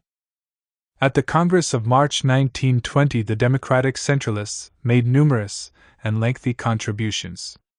They protested against bureaucratic centralism and authoritarian centralism, and warned the party against the danger of a bureaucratic dictatorship. The Democratic Centralists, whose demands were confined to the sphere of inter-party democracy, and whose proposals for reform always remained vague, were active in the preparation and conduct of the 10th Party Congress. There they once again spoke about the problems of Bolshevik democracy, but their role was eclipsed by that of the workers' opposition. Like the Democratic Centralism group, the workers' opposition was founded in 1919, but unlike the former, the latter had a proletarian basis, being wholly rooted in the trade unions, which gave it substantial strength. This became apparent especially during the winter of 1920 to 1921 when, during the extensive party discussion of the trade union question, the workers' opposition made its presence and cohesion felt, and registered notable successes. At the conference of the Moscow Party Organization held in November 1920, nearly half the delegates, 124 out of 278, declared their support for the theses of the workers' opposition. Feeling ran so high at this meeting that the workers' opposition organized a separate caucus to arrange how they would vote on resolutions and candidates. The workers' Opposition was also especially strong in Samara, where it dominated the party, in the Ukraine, and, as regards the trade union movement, in the metalworkers' organization. Yet at the 10th Party Congress, in March 1921, where the existence of this faction was to be one of the central issues, it had only 45 or 50 delegates out of the total 694. During the preparations for the Congress, the leadership had succeeded in rallying all its forces by appealing for party unity. And if the representation of the opposition at this national gathering was less than proportional to its strength among the rank and file, that is a phenomenon encountered in the life of all political parties. On one point, however, the procedure followed in the Communist Party at that time contrasted favorably with the usual practice of political organizations, including those laying claim to the greatest internal democracy. The party leadership undertook the publishing of the platform of the workers' opposition in its official organ, Pravda, and also issued in 250,000 copies a pamphlet in which Alexander Kollontai, who, along with Shliapnikov, led this group, set out its ideas. Kollontai took up in her pamphlet a sharply proletarian attitude, coming forward, in the name of the workers' opposition, as spokeswoman of the demands of the working class. According to her, the Russian working class was playing an ever more limited role in the life of the country, because the Soviet government, yielding to opportunism, was trying to reconcile the interests of all classes. For its part, the workers' opposition was interested exclusively in protecting the interests of the industrial workers. In taking this line, it distinguished sharply between state, and even party, institutions on the one hand, and trade union institutions on the other, seeing in the latter the only valid interpreter of the ideas of the working class. A genuinely proletarian regime, as advocated by the workers' opposition, would therefore establish a dictatorship of the trade unions. The weakness of the pamphlet lay in the absence of concrete ideas capable of leading to an improvement in the situation and the rapprochement that was so badly needed between the Bolshevik leadership and the Russian proletariat. Kollontai was merely content to assert her confidence in the collective creative efforts of the workers themselves. Another, and fundamental weakness in the workers' opposition viewpoint was the contradiction between their aspirations and the actual possibilities of the moment. Kollontai acknowledged that the country was in a state of complete destruction and breakdown in the economic structure. The proletariat was the principal victim of this state of affairs. As we shall see, the declassing, demoralization and physical degradation of the working class put out of the question any political action based on mobilizing the working masses. The 10th Party Congress saw a systematic attack on the workers' opposition and all other opposition trends. Kollontai again spoke as leader of a left-wing minority. Shliapnikov, too, continued his oppositional activity, but incurred, as we shall see, the wrath of the leadership, and came close to being expelled from the party.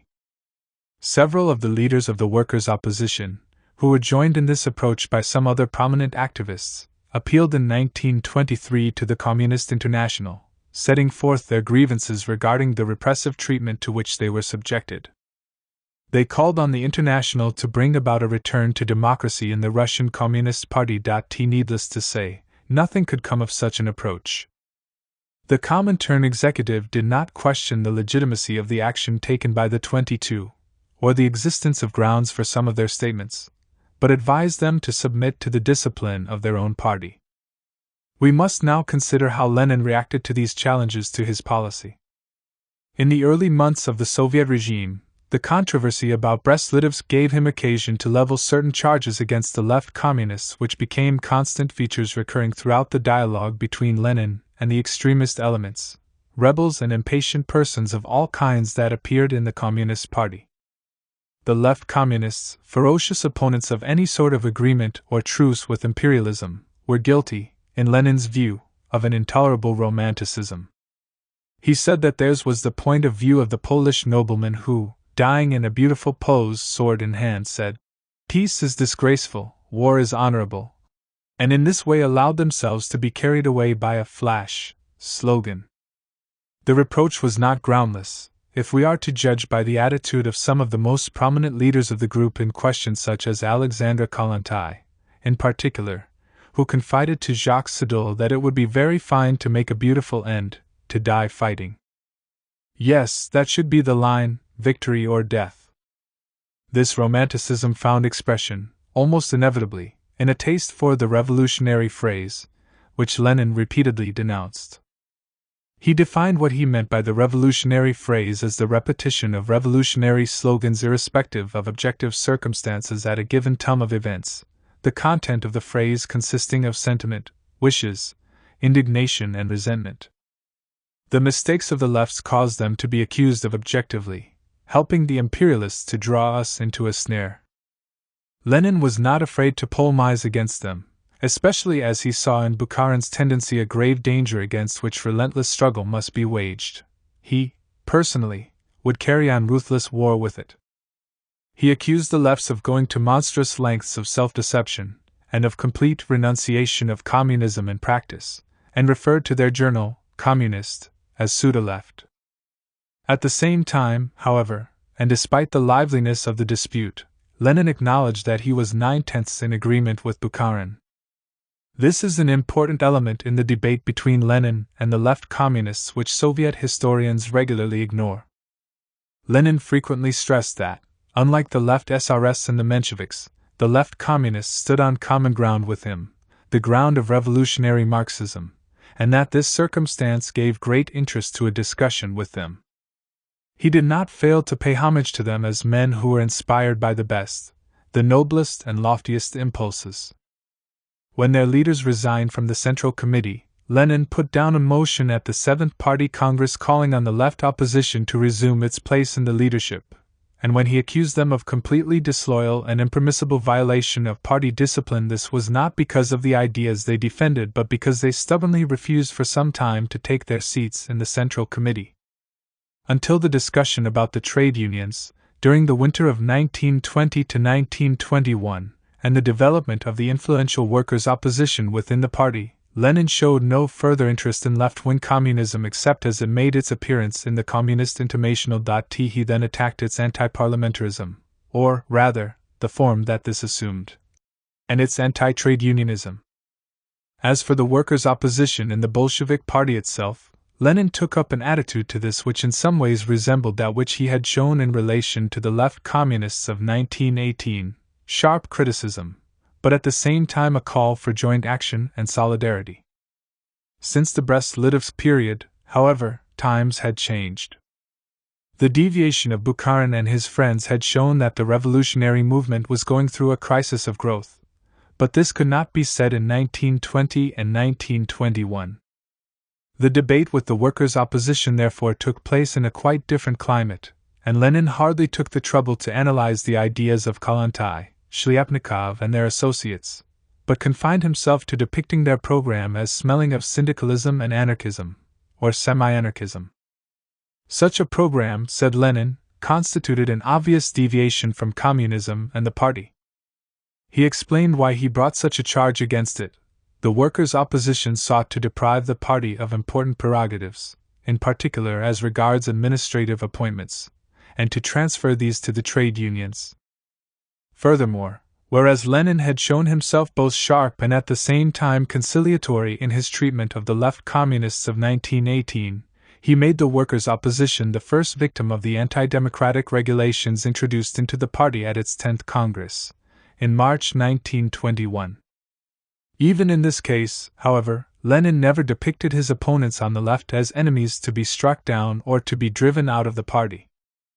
Not only did he call on them to work with him at the peak of the hierarchy, he explicitly endorsed certain points of their program, especially the striving to proletarianize the cadres of party and state. In November 1920, for example, while accusing the members of the workers' opposition of becoming an opposition for the sake of opposition, Lenin admitted, somewhat in contradiction to this, that the opposition which exists, not only in Moscow but throughout Russia, reveals many tendencies that are absolutely healthy, necessary, and inevitable at a time of the party's natural growth. Despite the heat of the dispute and the importance of the points at issue, Lenin remained bound to his opponents by a fundamental solidarity. Even in his book on left-wing communism, An Infantile Disorder, he wrote that the principal danger facing the revolutionary movement was the old and evergreen danger of opportunism, in comparison with which the mistake of left doctrinarism is at present 1,000 times less dangerous and less significant.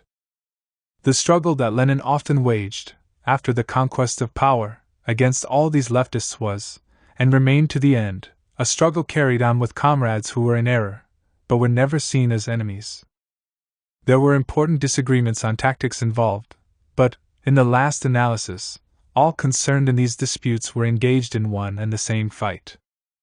In the Brest-Litovsk period, Lenin and the left communists had had in common an interest in preparing for a revolutionary war against imperialism. In 1921, Lenin shared with the workers' opposition a desire to proletarianize Soviet society. The confrontation between Leninism and sundry variants of leftism retained the character of a family quarrel. Freedom of tendencies and factions. If one means by inter-party democracy something more than a mere formality, the requirements and conditions for its realization are many, unstable, precarious, and sometimes contradictory. Crisis situations and great upheavals may favor such democracy by giving party activists the chance to break with routine and shake up the leadership, forcing the latter both to question what had hitherto been taken for granted and to cast off its own inertia, all this leading to changes in the composition of the leadership. This was what happened in the Bolshevik Party in 1917. However, there can also be crises of a different sort, producing very different results. When the structures created by a movement of a deeply democratic nature become blocked in their working through events which, far from bringing about active participation in politics by the masses, are accompanied by stagnancy among the latter, then the very source of democracy dries up. Democracy ebbs away increasingly from the institution that it had enriched. Deprived of the energy of the masses, the parties so affected surrender to routine, authoritarianism, and bureaucracy. The civil war that devastated Russia between 1918 and 1920, and the economic catastrophe it entailed, were events of this negative type. The internal democracy that had animated the Bolshevik Party of 1917 was unable to survive their destructive effects. Nevertheless, the disappearance of this democracy was not at all a simple process. When some of the conditions for democracy had already vanished, others were still actively present. This was true of the free existence of tendencies and groupings, on the one hand, and on the other, of the right to public expression of disagreements and differences of view. Recognition of the real rights of an opposition does not, of course, exhaust the requirements for internal democracy. Alongside it there are others, the importance of which is no less great: sovereignty of the Party Congress as the body that decides party policy, and the resolutions of which are actually put into effect, possibility for the Congress to check on the activities of the Central Committee, absence of interference by the central party bodies in the election of local and regional committees and in the nomination of delegates to Congress, free confrontation of points of view, and information for the rank and file regarding the decisions made by the leadership, together with the facts on which these decisions are based. Russian reality did not allow all of these conditions to apply, even to a limited extent. The Communists themselves acknowledged that the Civil War had brought about a militarization of the party organization. Before this situation was reached, however, the Bolshevik Party had enjoyed, as Professor Carr puts it, a freedom and publicity of discussion rarely practiced by any party on vital issues of public policy.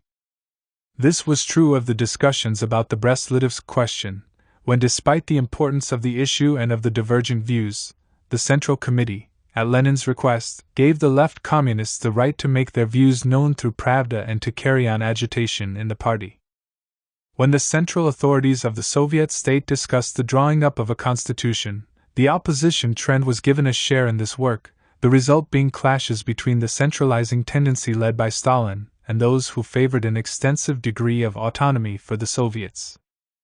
The same thing happened a year later with the settlement of the new party program, for on a series of questions Bukharin and Lenin upheld opposing views.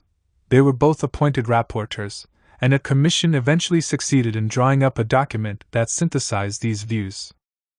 Bukharin had had occasion to make known his theories, which were opposed to Lenin's on many points, in a pamphlet which was published in May 1918 in a printing of 1 million copies. The dispute between the left communists and the party leadership concerned also the direction to be given to the Soviet economy, and the two tendencies in this domain confronted each other in April 1918 in a public debate in the CC, with opponents of the Bolshevik party present. Once again, a rapporteur and a co-rapporteur were appointed, in the persons of Lenin and Bukharin. No agreement could be reached, however, and no thesis was established as a result of this discussion. These democratic procedures did not all disappear with the progress of the Civil War and the militarization of the party. The central bodies did indeed assume powers not provided for in the party rules, such as appointment of the secretaries of local organizations. But at the Congress of 1919, as has been mentioned, when Lenin found himself in conflict with the views of the former left communists regarding the new party program, the report given by the party's leader was challenged in a counter-report given by Bukharin. In 1920, the opposition trends known as the Democratic Centralism Group and the Workers' Opposition were still accorded official existence, and the Central Committee associated them closely with the work of a commission charged with reorganizing the party. At the 9th conference of the party, the left trends even gained a victory which seemed, for the moment, to be decisive. As Daniels notes, the resolution passed bore a remarkable resemblance to the documents circulated by the opposition. The same historian writes, "The fall of 1920 saw the high point of open discussion in the Communist Party, and a free opposition to the leader's authority. Freedom of discussion was to take another and final step forward in the months following the 9th conference. The controversy about the role and place of the trade unions in Soviet society and the Soviet state gave occasion for a debate in which a number of trends opposed each other openly and, in articles and pamphlets, in meetings at every level of the party, and also in public meetings, expounded their arguments and endeavored to win over the majority in the ruling bodies. True, Lenin had at first wanted to restrict the discussion to the leading committees of the party, but the division of opinion prevailing among the members of the Central Committee soon overcame this intention of his, since, according to the then accepted notion, the role of the Congress and the rank and file was to pass judgment on the tendencies existing among the party leadership whenever these proved to be practically equal in strength. The trade union discussion took place at the beginning of the year 1921, in the period immediately preceding the drama of Kronstadt and the meeting of the 10th Party Congress.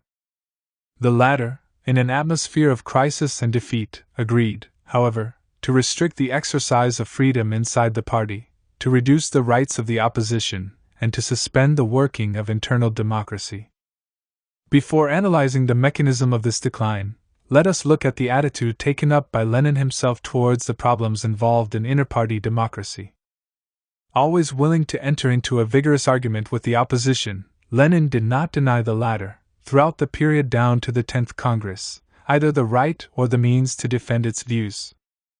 This was the case not only during the Brest-Litovsk debate, when, after the first clashes, he called for a meeting representing all shades of opinion and standpoints. His attitude was the same in other episodes of party life. At the 8th Congress, for example, Lenin called for the opposition to be represented in the bodies charged with drawing up the new program. In doing this, he merely confirmed the view he had expressed at the previous Congress, when he accepted the legitimacy of trends, and spoke of sections, a majority and an opposition in the struggle inside the party.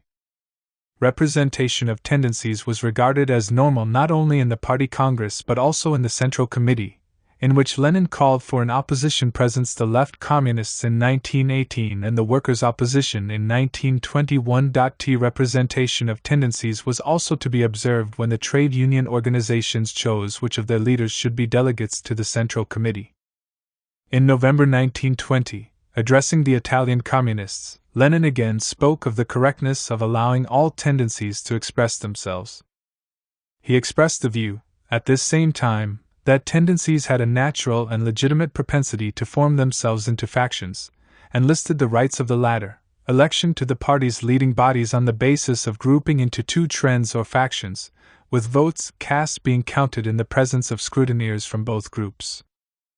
He added that proportional representation seemed to him essential in the election of deliberative bodies such as congresses or conferences, though not in that of executive bodies charged with the conduct of practical work. In January 1921, in connection with the campaign preceding the 10th Party Congress, Lenin said, "It is, of course, quite permissible, especially before a Congress, for various groups to form blocks, and also to go vote-chasing."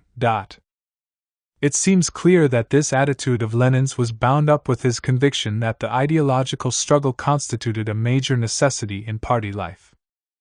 Such struggle seemed to him necessary, at any rate, in so far as it meant not mutual ostracism but mutual influence, because only through discussion of theoretical differences could the communist movement forge a unity that was not merely factitious. This statement of Lenin's, made shortly before the 10th Congress, which restricted the rights of the opposition in the party, a restriction never to be lifted, defines the limits that this limitation upon freedom of discussion had in the thinking of its principal advocate in the Bolshevik party. It was as though, just before it collapsed, the party's internal democracy, already deeply shaken, was proclaiming for the last time one of its most indispensable conditions. The Congress of 1921 and afterwards. While, in March 1921, the 10th Party Congress brought about, as we shall see, the downfall of inter-party democracy, it must not be supposed that this democracy had been flourishing until that moment. That was far from true.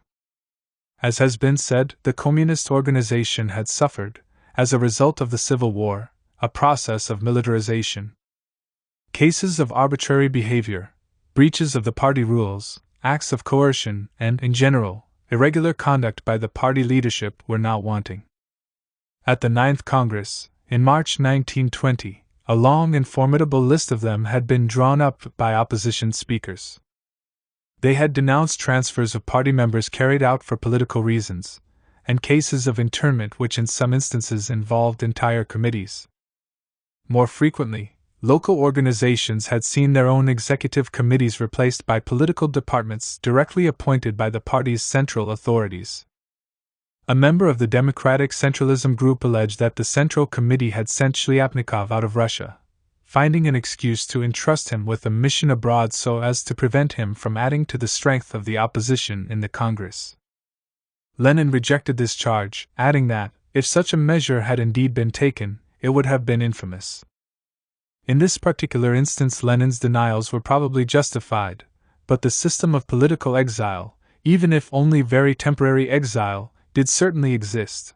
Such sympathetic observers as Victor Serge and Alfred Rosemer acknowledged that this was so. Some of the opposition's charges of discrimination were undoubtedly contradicted, to some extent, by the mere fact that they were allowed to publish and circulate them on a large scale, and there was a certain polemical element in such allegations. Basically, however, the pertinence of this criticism was undeniable, and the party leadership, by announcing their intention to introduce reforms and strengthen democracy, admitted both the seriousness of the situation and the shortcomings in inter-party democracy. The 9th Party Conference, in September 1920, in its concluding resolution, listed these shortcomings and called for a more thoroughgoing critique of party institutions at all levels, together with rejection of any kind of repression against comrades because they have different ideas. These shortcomings were all too real, and the opposition's inability to suggest concrete remedies for the situation by going to the root of the problem did not in the least detract from the validity of the criticism it made. The fact that it was possible to voice such criticism at the highest level, and have it given extensive publicity, might, however, while not abolishing the evils in question, nevertheless contribute to limiting their extent. This is why the severe restriction placed on the rights of the opposition, going so far as to challenge its very right to exist, which was decided on by the 10th Congress, marks an important turning point in the history of the Leninist Party. Those mechanisms of control and criticism, serving as antidotes to the features of authoritarianism that were already present in party life, suffered in March 1921 a definitive and maiming blow. Paradoxically, this defeat of democracy had been preceded by one of its most spectacular manifestations. The discussion about the trade union question had not merely stirred up the party but had shaken it, and its toings and froings had seemed all the more disturbing in that the controversy was in many ways artificial and almost unreal. Referring to the confusion that reigned in the Central Committee in this period, Lenin said, "It is the first time this has happened in our party's history, in time of revolution." The remark is surprising when one recalls how sharp the controversy in the Central Committee had been in 1918 in connection with Brest-Litovsk. There was, though, a difference between the two episodes that justifies, in retrospect, Lenin's equanimity during the earlier debate and his fears during the later one. The decision that the Communists had to take during the Brest-Litovsk negotiations had as its background a period in which the revolution was still benefiting from the dynamism acquired in the preceding months, whereas the trade union discussion occurred in a period of crisis and discouragement. Moreover, the problem raised in 1918 by the need to end the war brought into confrontation two tendencies that were clearly defined, representing choices that were quite unambiguous. The trade union discussion, however, gives the impression of taking place in a cloudy atmosphere in which the sharpness of the statements made is due not so much to incompatibility of the opposing views as to the explosion of passions long held in check. Lenin was undoubtedly right when, forcing himself to face the bitter truth, he declared that the party is sick. The party is down with fever. He even went so far as to express, at the Miners' Congress, fear of seeing a split in the party and concluding that in the given circumstances the formation of new factions could have very dangerous consequences. This was the disturbing prelude to the 10th Congress inside the Leninist organization itself. The gravity of the crisis in the party reflected that which the whole country was experiencing, and of which the dramatic events in Kronstadt, along with the peasant revolts and workers' strikes, proved the importance. At the Congress itself, Lenin did not give a systematic description of these circumstances, all too well known as they were to the delegates. 1 year later, however, at the 11th Congress, recalling the situation in Russia at the end of the winter of 1920 to 1921 and the dangers that had then faced the party, he declared, "It is terribly difficult to retreat after a great victorious advance, for the relations are entirely different. During a victorious advance, even if discipline is relaxed, everybody presses forward on his own accord. During a retreat, however, discipline must be more conscious and is 100 times more necessary, because, when the entire army is in retreat, it does not know or see where it should halt. It sees only retreat. Under such circumstances a few panic-stricken voices are, at times, enough to cause a stampede. The danger here is enormous. When a real army is in retreat, machine guns are kept ready, and when an orderly retreat degenerates into a disorderly one the command to fire is given, and quite rightly too." In opening the Congress of March 1921, Lenin made it plain that big decisions were being prepared. Referring to the trade union discussion, he said, "We have passed through an exceptional year. We have allowed ourselves the luxury of discussions and disputes within the party. This was an amazing luxury for a party shouldering unprecedented responsibilities and surrounded by mighty and powerful enemies uniting the whole capitalist world." While the party as a whole was thus reproached, it was the workers' opposition that suffered the most direct and vigorous attacks. Lenin ridiculed their arguments about freedom of speech and freedom to criticize, which constitute 9/10 of the meaning of these speeches, which have no particular meaning at all. He alleged that their ideas were an expression of petty bourgeois and anarchist wavering in practice, and actually helped the class enemies of the proletarian revolution. Criticism was this time accompanied by a threat: if they continue this game of opposition, the party will have to expel them. Lenin's attacks went so far that the delegates of the workers' opposition protested, and their principal spokesman refused to accept election to the Central Committee, as Lenin wished. Lenin then repeated his proposal, pointing out that the leadership had agreed that some of the opposition's demands, in connection with developing democracy and workers' initiative, needed to be examined with the greatest care. He expressed his comradely confidence in them and described their leader's election to the Central Committee as the party's greatest expression of confidence. Finally, after a resolution specially composed for this purpose had been put down, 2 representatives of the workers' opposition, Shliapnikov and Kutuzov, were elected to the Central Committee, and a member of the Democratic Centralism Group was elected an alternate member. The Congress had already lasted a week by this time, and it might have been supposed that it would end on this gesture of appeasement. Then, however, on the last day of the Congress, when several hundred delegates had already left Moscow, Lenin put down two motions, one on party unity and the other on the syndicalist and anarchist deviation in our party. The former of these decreed that in the practical struggle against factionalism every organization of the party must take strict measures to prevent all factional actions, and ordered immediate dissolution of all groups without exception formed on the basis of one platform or another, such as the Workers' Opposition Group, the Democratic Centralism Group, etc. Non-observance of this decision of the Congress would entail unconditional and instant expulsion from the party. Finally, a clause that was to be kept from publication provided that, in order to ensure maximum unanimity, the Congress authorizes the Central Committee, in cases of breach of discipline or of a revival or toleration of factionalism, to apply all party penalties, including expulsion, and in regard to members of the Central Committee, reduction to the status of alternate members and, as an extreme measure, expulsion from the party. The last mentioned measure to require, however, a 2/3 majority in the Central Committee. This motion was passed against the negative votes of 25 delegates, and not without Lenin making clear that the secret clause was an extreme measure that is being adopted specially, in view of the dangerous situation. Lenin's second motion was aimed against the workers' opposition, which he depicted as a syndicalist and anarchist deviation. That group was condemned to disappearance when the Congress resolved that the propaganda of its ideas was incompatible with membership of the Russian Communist Party. This resolution was passed with 30 votes against. The decisions thus taken were of capital importance for the party's future, and the considerations with which Lenin surrounded them make their significance plain. He defined factionalism as meaning the formation of groups with separate platforms, striving to a certain degree to segregate and create their own group discipline. Factionalism as thus conceived is forbidden in the practice of most political organizations, whether communist or not. Condemnation of any deviation from the party line might seem, however, a more arbitrary measure.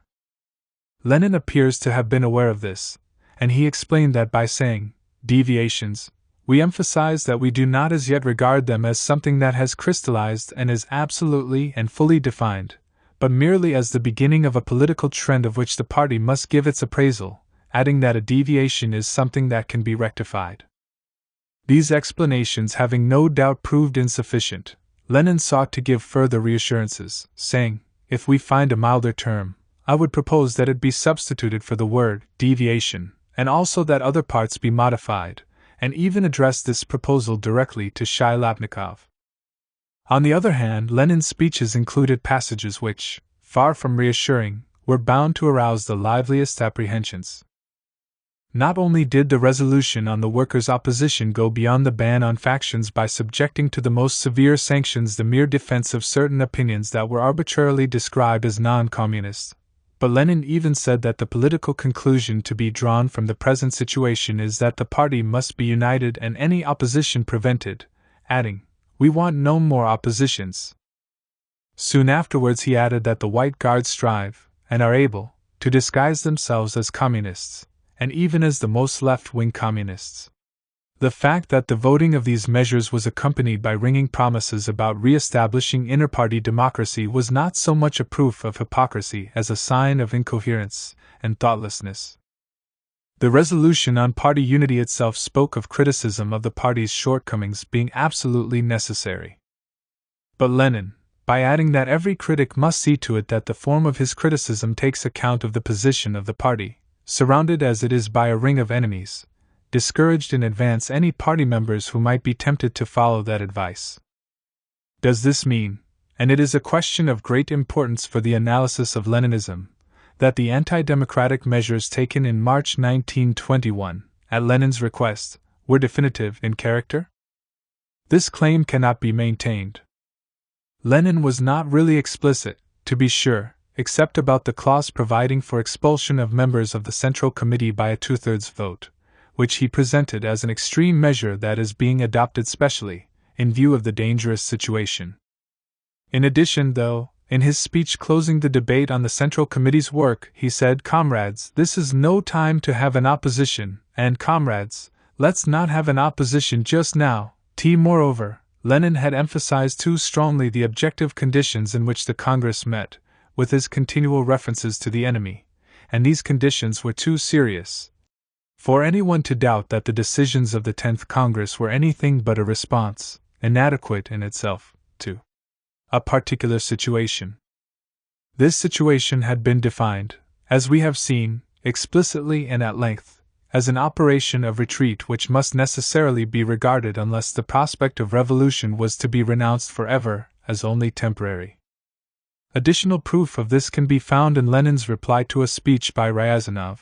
In this reply he condemned as excessive and impracticable the wish to prohibit what he called fundamental disagreements from being brought before the judgment of the whole party, and went on to say that it was quite possible when delegates were being chosen for a subsequent Congress, the elections may have to be based on platforms.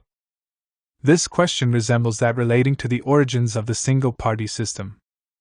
Just as it was never consciously decided to abolish all opposition parties and make a system of the resulting situation, so the abolition of one of the essential conditions for inter-party democracy, namely, the right of minority and opposition groups to exist, was not put forward as a matter of principle, and still less presented as an inherent feature of the Soviet regime and the theory of the Communist Party. Lenin responded to an exceptional crisis with an exceptional measure. Undoubtedly, he saw the measure as something temporary, an unwise presumption, which contributed substantially to the birth and growth of sterile and authoritarian conformism in the communist movement. The Communists, organized in more or less autonomous cells, grouped in sections governed by an increasingly coercive discipline, members of a party responsible for dominating the state who, and how numerous, were these communists, those heirs of the movement that had overthrown the old order, who were now called upon to build, organize, and administer?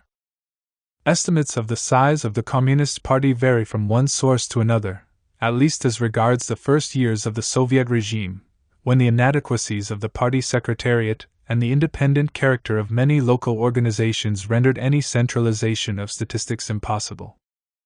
The most precise and up-to-date work on the subject offers the following figures. 1917 240,000 members. 1918 March 390,000 members. 1919 March 350,000 members. 1920 March 611,978 members. 1921 March 732,521 members. 1923 410,430 members. 117,924 candidates, 528,354 total. 1923 381,400 members, 117,700 candidates, 499,100 total. 1924 350,000 members, 122,000 candidates, 470,000 total. The same source gives the social composition of the Communist Party as follows. 1917 60% workers, 7% peasants, 32% white-collar workers and others. 1918 56% workers, 14% peasants, 28% white-collar workers and others. 1919 47% workers, 21% peasants, 30% white-collar workers and others. 1920 43% workers, 25% peasants, 31% white-collar workers and others.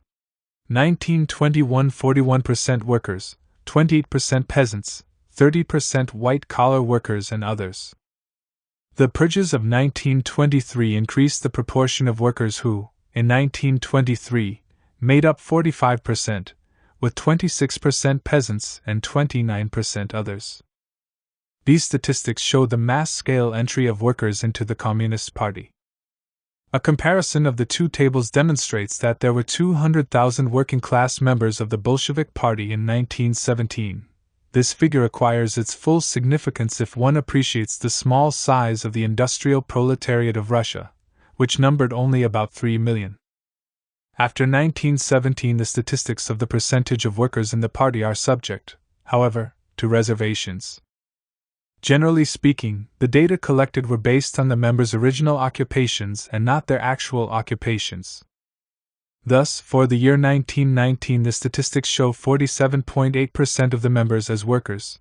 Of these, however, over 60% were working in the administrative services of the state, the party, or the trade unions, 25% were serving in the Red Army, and only 11% were actually working in factories.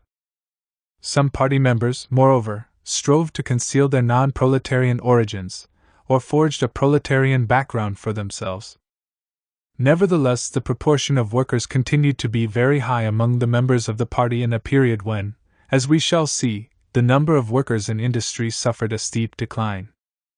As for the number of peasants in the party, its increase was to be expected in a party which, on the eve and on the morrow of the October Revolution, was practically unrepresented in the countryside, and made its real appearance there only as a result of the capture of power and acquisition of local responsibilities. To this it must be added that, broadly, the Communist Party was a party of men and of young people. In 1923, only 7.5% of members were women, and at the end of 1919 more than half the members were under 30, and less than 10% were older than 40. In 1921, then, it was a party of 700,000 members, a mass party, wholly different in size, in the character of its activities and in its political functions from the former sect of conspirators, professional revolutionaries and underground militants. And yet, despite some outward appearances, the Bolshevik Party, renamed in 1919 the Communist Party, Bolsheviks, was still profoundly different from the workers' parties of the West and the classical mass parties.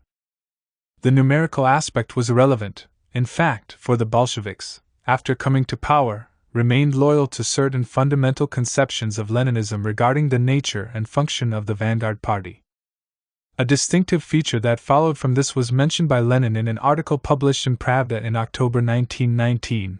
Our party is the only government party in the world which is concerned not with increasing membership but with improving its quality, and in purging itself of self-seekers. Despite its great size and completely transformed role, the Communist Party strove indeed, under Lenin's guidance, to preserve at all costs its nature as the vanguard of the proletariat. The objective difficulties lying in the way of this were considerable, and Lenin soon became aware of them. In January 1918, speaking in the Central Committee at a time when everyone's attention was absorbed by the Brest-Litovsk debate, Lenin showed by an apparently incidental remark how much he was worried by the transformation that the party was in danger of undergoing as a result of its conquest of power. He demanded that when members are enrolled we must record the date that they joined the party, before the 25th of October, 1917, or after, and the new members must acknowledge the necessity of the tactics that the party found correct for carrying out the October Revolution. A few months later, writing in Pravda, Lenin became more explicit. We must not accept people who try to join from careerist motives. People like this should be driven out of the party. He was never to cease dwelling on this theme, to the very end of his life. Addressing the Petrograd Soviet in March 1919, he said, "We threw out the old bureaucrats, but they have come back. They call themselves communists, when they can't bear to say the word communist, and they wear a red ribbon in their buttonholes and creep into warm corners. What to do about it? We must fight the scum again and again, and if the scum has crawled back we must again and again clean it up, chase it out.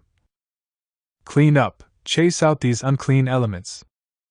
Lenin went on to indicate to the party members those whom this work of hygiene and sanitation should concentrate upon. In the rural districts, people who call themselves members of the party are often scoundrels, whose lawlessness is most brazen. He drew attention to the abuses committed by former government officials, landowners, bourgeois, and other scum who play up to the communists, and who sometimes commit abominable outrages and acts of tyranny against the peasantry. Along with these representatives of enemy classes who had succeeded in penetrating the party, there were other harmful elements, such as approximately 99 out of every 100 Mensheviks who joined the Russian Communist Party after 1918, i.e., when the victory of the Bolsheviks first became probable and then certain.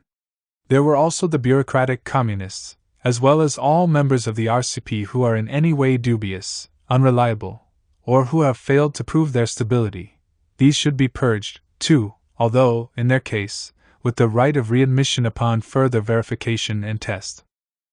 All this shows that increased membership of the party was not for Lenin an end in itself. In many circumstances, indeed, such increase could be dangerous.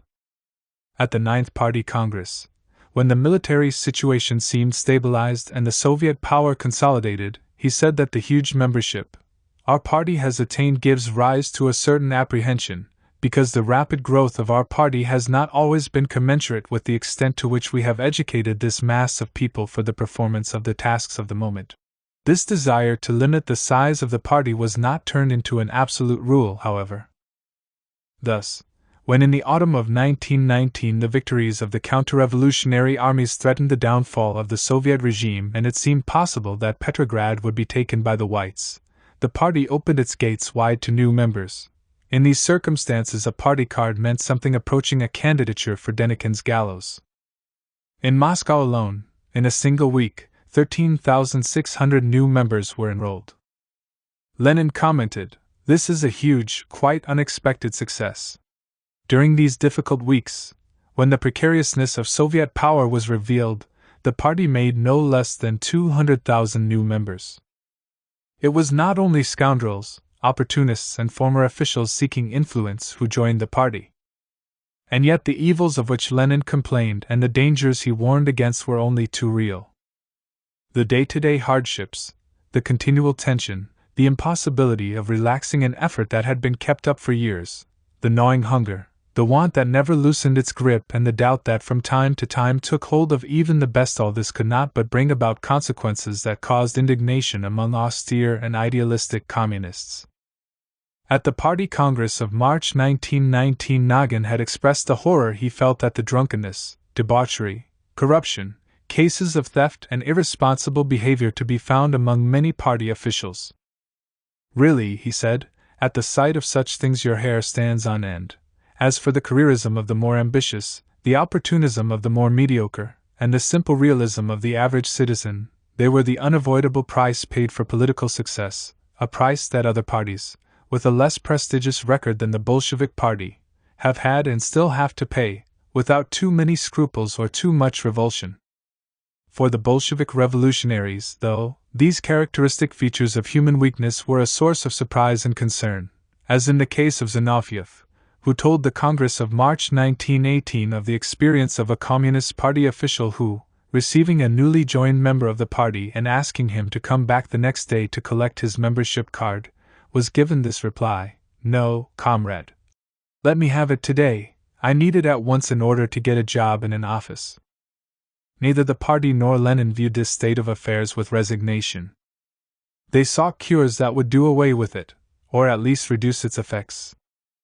In March 1919, Lenin told the Petrograd Soviet, "We have passed a decision not to allow members who have been in the party less than a year to be delegates to a party congress, and said of the new recruit to the party that he must not be given the card until he has been tested."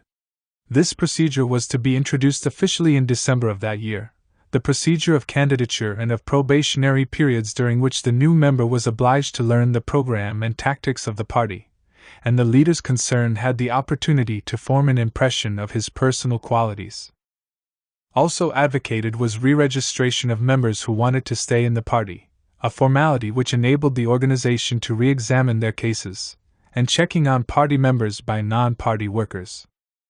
But the method that seemed to him the most effective, and that assumed the most spectacular form, was the purging of the ranks of the party, an operation which came to be carried out regularly and which, though inspired by the most legitimate of motives, was to produce some deplorable results after Lenin's death. In 1919, the Bolshevik Party decided on the first purge of its members, so as to eliminate those who came under any of the following headings: drunkenness, abuse of power, desertion, refusal to carry out party orders, and frequent absence without excuse from party meetings. This purge seems to have eliminated between 10 and 15% of the membership in the towns and a higher proportion in some parts of the countryside. The purging operation carried out in 1921 was on an even larger scale, resulting in the elimination of a quarter of the total membership. 34% of those expelled suffered this penalty for passivity, 25% for careerism, drunkenness and bourgeois mode of life, and 9% for corruption. Another reason quoted was refusing to carry out party directions. In March 1923, Lenin, considering that, in the event of a Soviet diplomatic success at the Genoa Conference, the party might experience a fresh influx of members, called on the Central Committee to strengthen the rules governing admissions. He had in mind a twofold aim: preventing the acceptance of unsuitable persons, and reinforcing the proletarian character of the party. When Zinoviev proposed that the probationary period be fixed at 6 months for workers and a year for candidates from other walks of life, Lenin asked for an amendment: 6 months for workers who have actually been employed in large industrial enterprises for not less than 10 years, a year and a half for other workers, 2 years for peasants and soldiers, and 3 years for everyone else. Although he emphasized the need to lengthen the probationary period, the Central Committee rejected his proposal. The criteria applied during the purge of 1921 nevertheless made possible an increase in the percentage of workers, with the reservations that use of the term in this context implies, which reached 45% in 1923. 2/5 of the peasant members and more than a third of the white-collar workers had been eliminated as against only 1/6 of the worker members. That membership of the party should have enabled persons to acquire privileges over and above those of power and prestige ought not to surprise us. Material advantages often went along with the privileges of power and prestige, even though the egalitarian ideology of the first years of the regime, and the example of austerity set by most of the leaders, created an atmosphere which restricted opportunities for abuses and made those that did occur appear intolerable in the eyes of the rank and file. Such material advantages as there were to be had, and even the prestige and possession of a share of authority, were in most cases of little significance in comparison with the sacrifices imposed on communists. Formed in the underground struggle of the Tsarist period and, more frequently, in the revolutionary struggle of 1917, they had been placed in positions of political and administrative responsibility which required that they change their outlook completely. Conspirators and revolutionary activists who had become officials, commissars and officers, they struggled to find their feet in situations that were often too much for them, striving to find solutions to problems that were literally matters of life and death. The most sincere among them were perhaps more embarrassed than anything else by the need to employ methods that had little in common with their aspirations, the irritation of having to become administrators, accountants, and calculators, and, very probably, incompetent ones at that, and the frustration of feeling that, despite all their efforts, a gulf was opening between them and the masses, not only the peasant masses, moreover, but the mass of the workers as well. Their thankless missions and impossible tasks to carry out, disappointments and also substantial risks to be incurred. During the Civil War, in the zones occupied by the whites, communist officials resumed their old practices of the underground struggle, becoming guerrillas and revolutionary fighters. Those of them, and there were many, who fell into their enemies' hands paid with their lives for the fearful privilege of belonging to the party. For the tens of thousands of bureaucrats and time servers who infiltrated the party, there were as many members, and more, who, in the administrative services, at the front and in the factories, continued to function as militants committed to the revolution. Subject to military discipline, appointed and transferred according to the needs of the war or the judgment of their superiors, running the risk of the punishments entailed by all their weaknesses and mistakes, they formed a cohort subjected to the hardest of tests, a long march which was often nothing but an apparently ceaseless marking time. By its efforts and its victory, the Leninist party, formed to conquer power and charged with the defense and consolidation of this power, performed a feat the consequences of which were immense, setting its mark on the entire history of our time. This cohort, victorious but exhausted, was in 1921, however, an isolated party. Shliapnikov admitted this when, during the 11th Party Congress, he observed, ironically, Vladimir Ilyich said yesterday that the proletariat as a class did not exist in Russia. Permit me to congratulate you on being the vanguard of a non-existing class, Zinoviev, replying to a member of the workers' opposition who called for the convening of a Congress of Producers, admitted that if such a Congress were to be held, the majority will consist of non-party people. A good many of them will be SRS and Mensheviks. And the communist leader asked the party member who had made this proposal, should we hand over everything to them? Exhausted by their victory, isolated and so defeated in the very midst of their triumph, victims of a calamity they had done everything to prevent, this was how the communists appeared at the end of the Civil War, guides and builders of a new society that was rich in promise but crushed by want. 3. Society. After the political forces, we must now consider the social ones, a world in which contradictory currents were confused together, a mingling of bold innovations with old traditions, of new factors with old influences stronger than the revolutionaries were able to imagine, a world to which aggression from without, added to internal upheaval, brought disorder and devastation. Attempting to define in one chapter the nature of this society is a venturesome task that can neither be realized satisfactorily nor yet avoided. One must embark upon it in full awareness that only a few features of the subject can be sketched, those that seem the most important in relation to the social and political plans of Leninism. The impact of the terror. Marxists have never forgotten that violence must inevitably accompany the collapse of capitalism in its entirety and the birth of socialist society, said Lenin, addressing the Seventh Party Congress in March 1918. This statement was both a prediction and an objective observation. Violence had already broken out in Russia at the beginning of the spring of 1918, but this violence was to become greatly intensified, assuming the forms of mass-scale and systematic terror, permeating the country's atmosphere throughout the Civil War, and setting its mark for a long time upon the characteristics of Soviet society. It would be wrong, however, to suppose that, starting from a theoretical opinion about the role of force in history, that it is the midwife of every old society pregnant with a new one, and the instrument with the aid of which social movement forces its way through and shatters the dead, fossilized political forms the Bolsheviks proceeded to impose, immediately on coming to power. A reign of terror directed against the old order. On the contrary, the period in which the revolution experienced its honeymoon was also a period of relative but genuine moderation in the repression of counter-revolutionary elements. It was a moderation that was sometimes reminiscent of the generosity that had occasionally accompanied the euphoria of earlier revolutionary victories. When the Red Guards captured the Winter Palace in Petrograd, the seat of the provisional government, they released the officer cadets who had fought against them, requiring only that they give their word not to take up arms against the revolution anymore. A few days later, this same body of cadets organized an armed rising in the capital. The Bolsheviks easily overcame them, and then once again released their prisoners.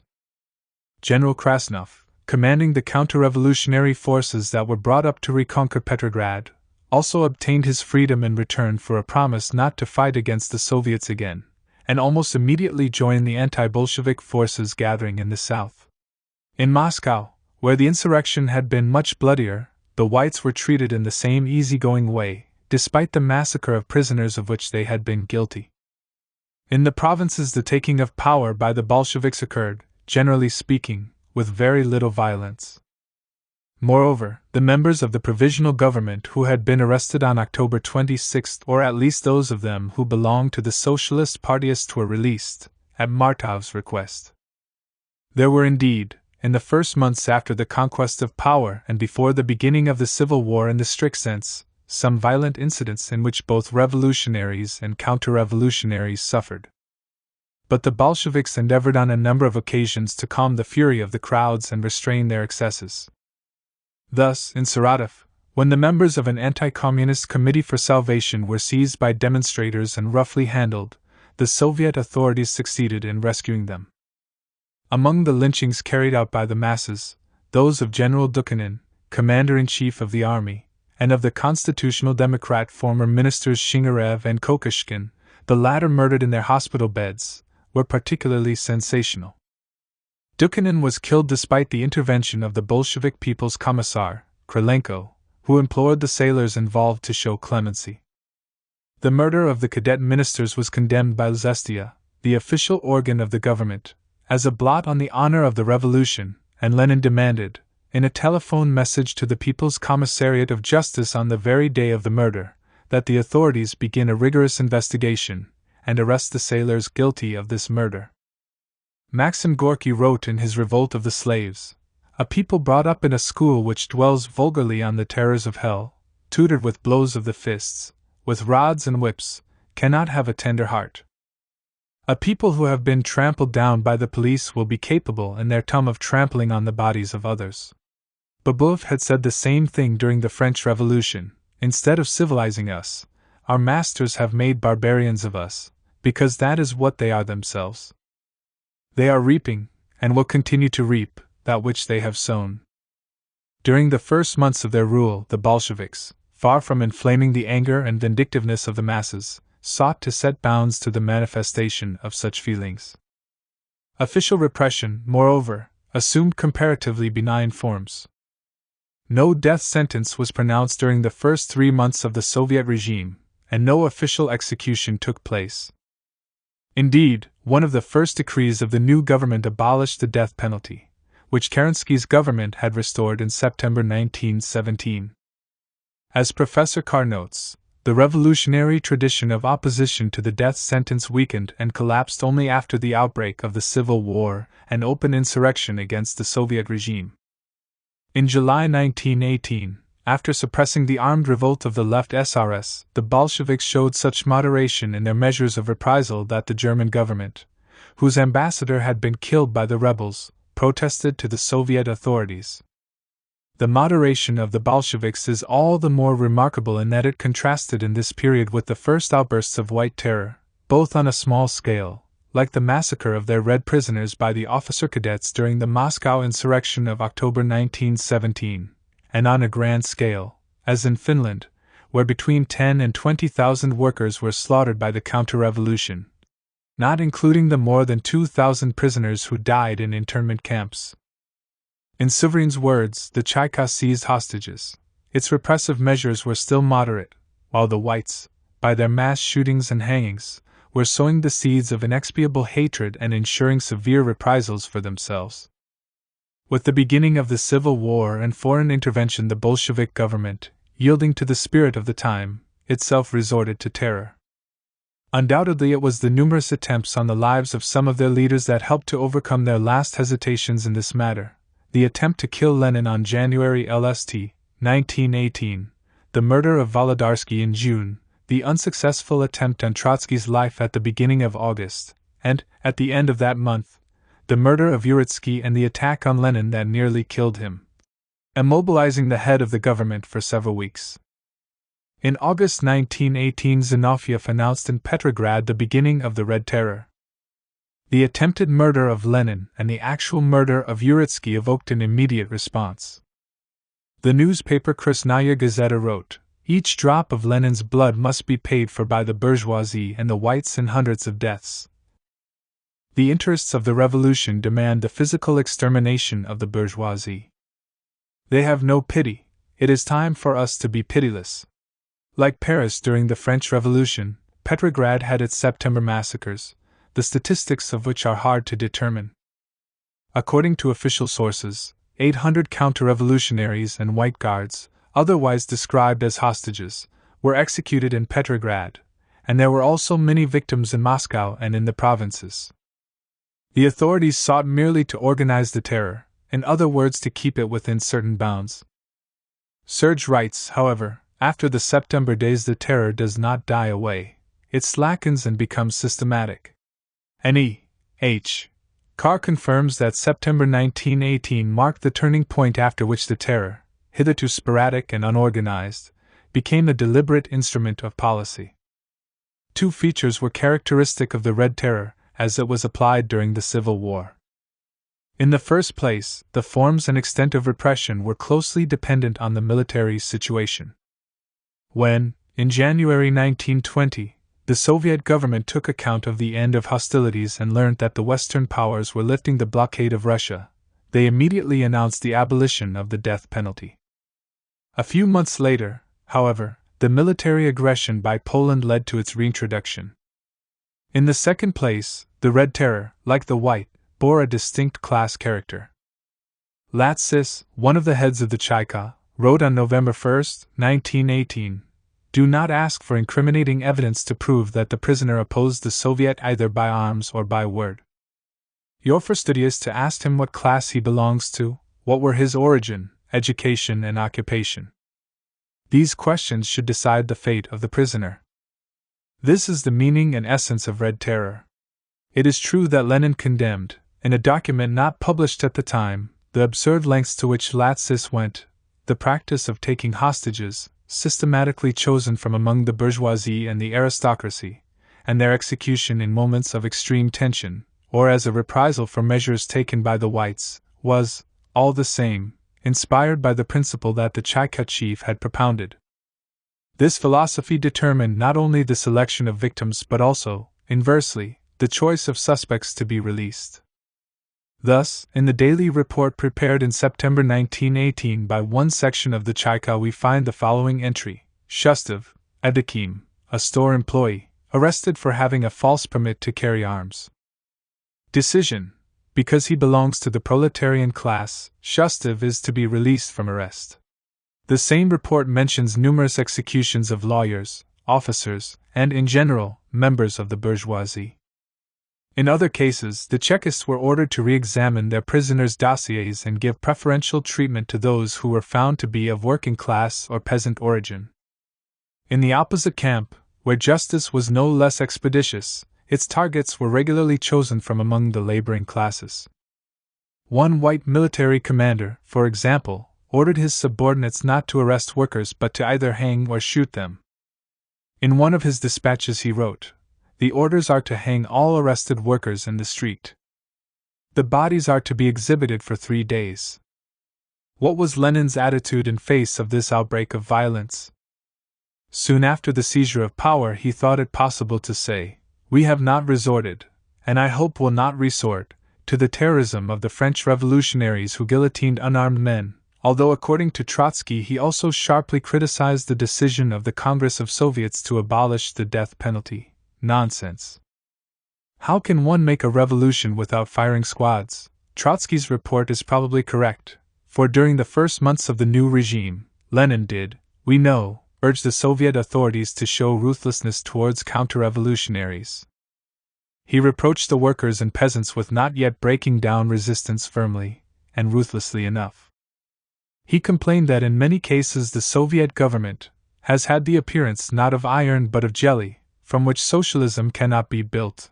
He returned to this theme again and again, frequently denouncing the howls and whinings of the bourgeois intellectuals who wailed at the horrors of the Red Terror, and the Mensheviks who demanded that they cease. Although Lenin's motive to defend the Soviet power against the attacks of the counter-revolution was obvious, and his logic impeccable, one is nevertheless taken aback at the wide range of targets that he proposed for the exercise of Red Terror. The latter was not merely to be aimed at counter-revolutionaries in the strict sense, but also at speculators, at those bourgeois who, having tried, when Petrograd was in fear of a German attack, to get out of obligatory labor service, were to be threatened with the death penalty, and also at all persons who were found in unlicensed possession of arms. Lenin declared, "We shall be merciless both to our enemies and to all waverers and harmful elements in our midst who dare to bring disorganization into our difficult creative work of building a new life for the working people." Shooting for indiscipline was to be introduced in the supply services, when these were in a state of utter disorganization during a period of famine. At the time of the anti-communist rising in Nizhny Novgorod he considered it necessary to shoot and deport the hundreds of prostitutes who are making drunkards of the soldiers, and a few months later demanded capital punishment for informers giving false information. Nor is even this list complete. Lenin also threatened with death those officials of the Central Food Purchasing Board who showed formal and bureaucratic attitudes to work and incapacity to help starving workers. It was necessary, he said, to shoot without mercy for plundering, violence, and illegal requisitions on the part of the troops. There must be ruthless extermination of the kulaks, and furthermore, revolutionary coercion is bound to be employed towards the wavering and unstable elements among the masses themselves.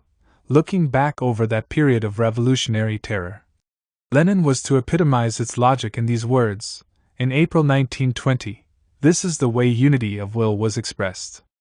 During the war, anybody who placed his own interests, or the interests of his village or group, above the common interests, was branded as a self-seeker and was shot.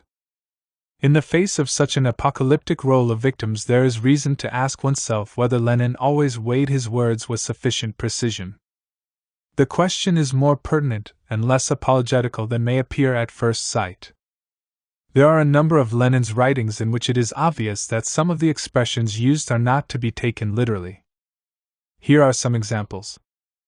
Writing, at the end of 1920, some notes on polytechnical education, he demands that a program of general instruction be compiled, including such subjects as communism, history in general, history of revolutions, history of the 1917 revolution, geography, literature, etc., and he goes on, if there are no such programs yet, Lunacharsky to be hanged.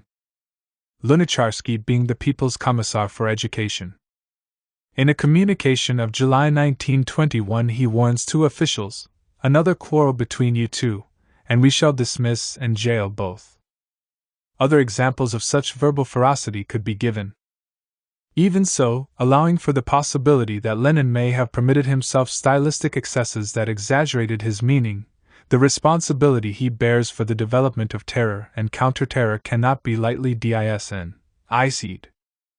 If the language he uses in relation to his own colleagues is sometimes metaphorical, and his threats to enemies not always to be taken literally, we nevertheless glimpse here features that tell us much about the political system that was introduced into Soviet Russia as a result of the Civil War, and their gravity should not be underestimated. At the same time, it must not be forgotten that it was Lenin himself who, at the beginning of 1920, proposed that the death penalty be abolished, as soon as he felt that in the main the problem of the war has been solved. In the same period he explained to the Cheka that it goes without saying that the Soviet government will not keep the death penalty longer than is absolutely necessary.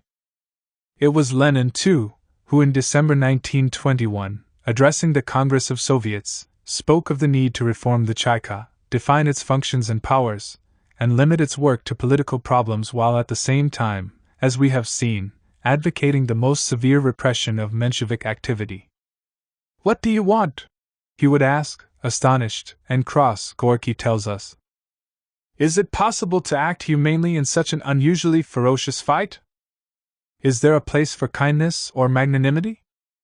We are blockaded by Europe, we are deprived of the help of the European proletariat, counter-revolution is creeping up on us like a bear, and what would you have us do? Should we not, have we not the right to fight, to resist? I am sorry, but we are not a bunch of fools." And yet it was to Lenin that Gorky, who was a one-man civil liberties union, turned for help in the last resort when trying to save victims of the terror. Lenin was his final court of appeals. Victor Serge writes regarding the arrest of Dan and Abramovich in 1921, "I appealed to Gorky. At that very moment he was intervening with Lenin to save the lives of the Menshevik leaders.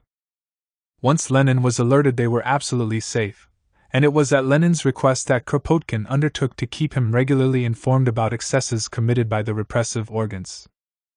A study could be made of Lenin's attitude towards the terror which would go beyond the bounds of the present work, and would need to concern itself with psychology as much as with politics. That his writings bear the imprint of the unbridled violence of the Civil War years is not in doubt. This fact gave fuel to the humanistic criticism of Leninism set forth in Karl Kautsky's Communism and Terrorism, and strengthened the hostility of democratic socialists. There is often an element of hypocrisy in the reproach brought against the nascent communist movement and the Bolshevik leaders that they employed methods of terror, as though the violence that broke out in Russia in those days somehow defiled an epoch of peace and progress. The Russian Revolution, with the massacres of the ensuing Civil War, was neither more nor less bloody than the First World War, which piled up so many corpses with the blessing of the priests of all religions, including the Social Democratic sect. The latter did not reject violence when this served to defend the fatherlands, but only when it was used in the service of the proletariat and socialism. One can understand Trotsky when he considers it unnecessary to justify revolutionary terror because its accusers come from among the organizers and exploiters of the Great World Slaughter. Among those who have criticized Leninism in this connection, there are indeed many who should themselves be accused rather than accusers. But there are others, too, such as Rosa Luxemburg, who, in her pamphlet on the Russian Revolution, warned against the demoralizing effects of terror on those who employ it. Against corruption, draconian measures of terror are powerless. On the contrary, they cause still further corruption. This is indeed the heart of the matter. Let the moralist approve or condemn terror per se. The task of the sociologist or the historian is to note its consequences. Heirs already to a past of tyranny and crime raised by tsardom to the rank of permanent institutions, the regime and society born of the October Revolution were deeply marked by a fresh outburst of violence which often made a mockery of talk about socialist legality and respect for the rights of the individual, even the proletarian individual. In this way, reflexes were formed, or reinforced, that were to last long after the situations that first gave rise to them. Is not the origin of the often gratuitous terror of Stalinism to be found in the largely uncontrolled and uncontrollable violence of the years 1917 to 1920? It is certainly not accidental that, of all the organs born of the Civil War, one alone retained a degree of power that no attempt at reform and no change of label succeeded in cutting down, namely, the repressive institution known successively by the names Chika, GPU, and KVD and MGB. The weight of the bureaucracy. With the outbreak of the Civil War, begun by the bourgeoisie with the backing of the imperialist powers, the launching of terror and counter-terror, and the development and omnipresence of repressive bodies, things had moved a long way from the prospects opened up by Lenin in his State and Revolution, wherein he had forecast that although, after the proletariat comes to power, a special apparatus, a special machine for suppression, the state, is still necessary, the suppression of the minority of exploiters by the majority of the wage slaves of yesterday is comparatively so easy, natural, and simple a task that it will entail far less bloodshed than the suppression of the risings of slaves, serfs, or wage laborers. This weakening of the repressive functions of the state was one of the conditions underlying Lenin's concept of its withering away. The other condition was the progressive replacement of bureaucratic and oppressive administration by popular administration based on Soviet democracy. This was how society would advance towards socialism, under which all will govern in time and will soon become accustomed to no one governing. 3 years after writing State and Revolution, Lenin was to acknowledge publicly that what had arisen on the ruins of Tsarist society was a workers' state with bureaucratic distortions. Between and after these dates lay his desperate struggle against the installation of a bureaucratic system, which to him represented the main enemy of democracy and socialism. The history of this struggle is essential for an understanding of Leninism. The call that Lenin's government issued to technicians and officials to collaborate with the new regime, when it was first established, was accompanied, of course, by a reference to the leading role of the practical organizers from among the people. Already on November 4, 1917, however, Lenin had acknowledged, speaking to the Petrograd Soviet, "We do not intend, at the moment, to deprive them of their privileged position." In his pamphlet The Immediate Tasks of the Soviet Government, he recognized that, in paying a very high price for the services of the top bourgeois experts, the regime had made a departure from the principles of the Paris Commune and of every proletarian power, and added that this measure not only implies the cessation in a certain field and to a certain degree of the offensive against capital, it is also a step backward, for by consolidating established privileges, it could not but exert a corrupting influence upon the Soviet authorities. He was already at that time speaking from experience. From December 1917 onwards, the spread of Soviet institutions to areas where they had not yet struck root had the effect of bringing them into contact with many of the municipal administrations and zemstva, whose personnel were absorbed into the new apparatus. In this way, the problem arose of the relations between the Soviet power and the working class, on the one hand, and the traditional administrators on the other, the Soviet official of this period being as a rule a former member of the bourgeois intelligentsia or official class. The social weight of these officials was due not only to their numbers, even though, in some cases, they exceeded numerically the representatives of the proletariat and the state machine. The cadres who came from the bourgeoisie acquired a dominant position also through their technical superiority and their monopoly of culture. Building a machine or organizing an office, drawing up a plan or teaching in a school, all such enterprises necessitated utilizing the services of these people and, in many cases, charging them with the actual leadership. Here was a problem of major importance. Lenin intended that the proletariat and its representatives should possess a political and social weight in conformity with the aims of the new regime. The specialists drawn from the old tejemi must therefore be kept under the vigilant supervision of the proletariat, and no political concessions whatever made to them. At the same time, however, the workers must learn from them. The dilemma and the contradiction thus took this form: our own militant contingents of workers will learn from them and direct them. There was, of course, in theory, a way of overcoming the problem. Lenin expressed the hope that if the proletariat proved equal to its task, the bureaucrats of bourgeois background would be conquered morally, and then of themselves be drawn into our apparatus. But the task that the regime set before the proletariat was, in the economic and social circumstances of that time, unrealizable in practice.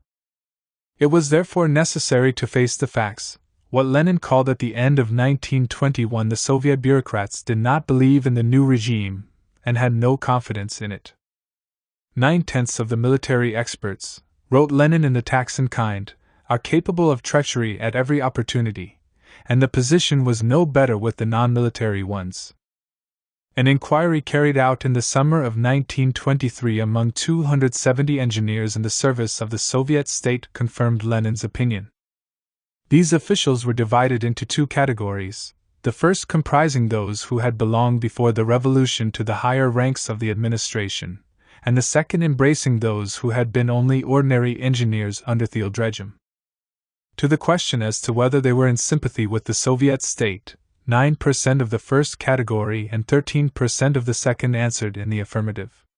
The Soviet historian Kritzman, author of an important work on war communism, notes that in their administrative work the representatives of the old intelligentsia showed off-handedness and hostility towards the public.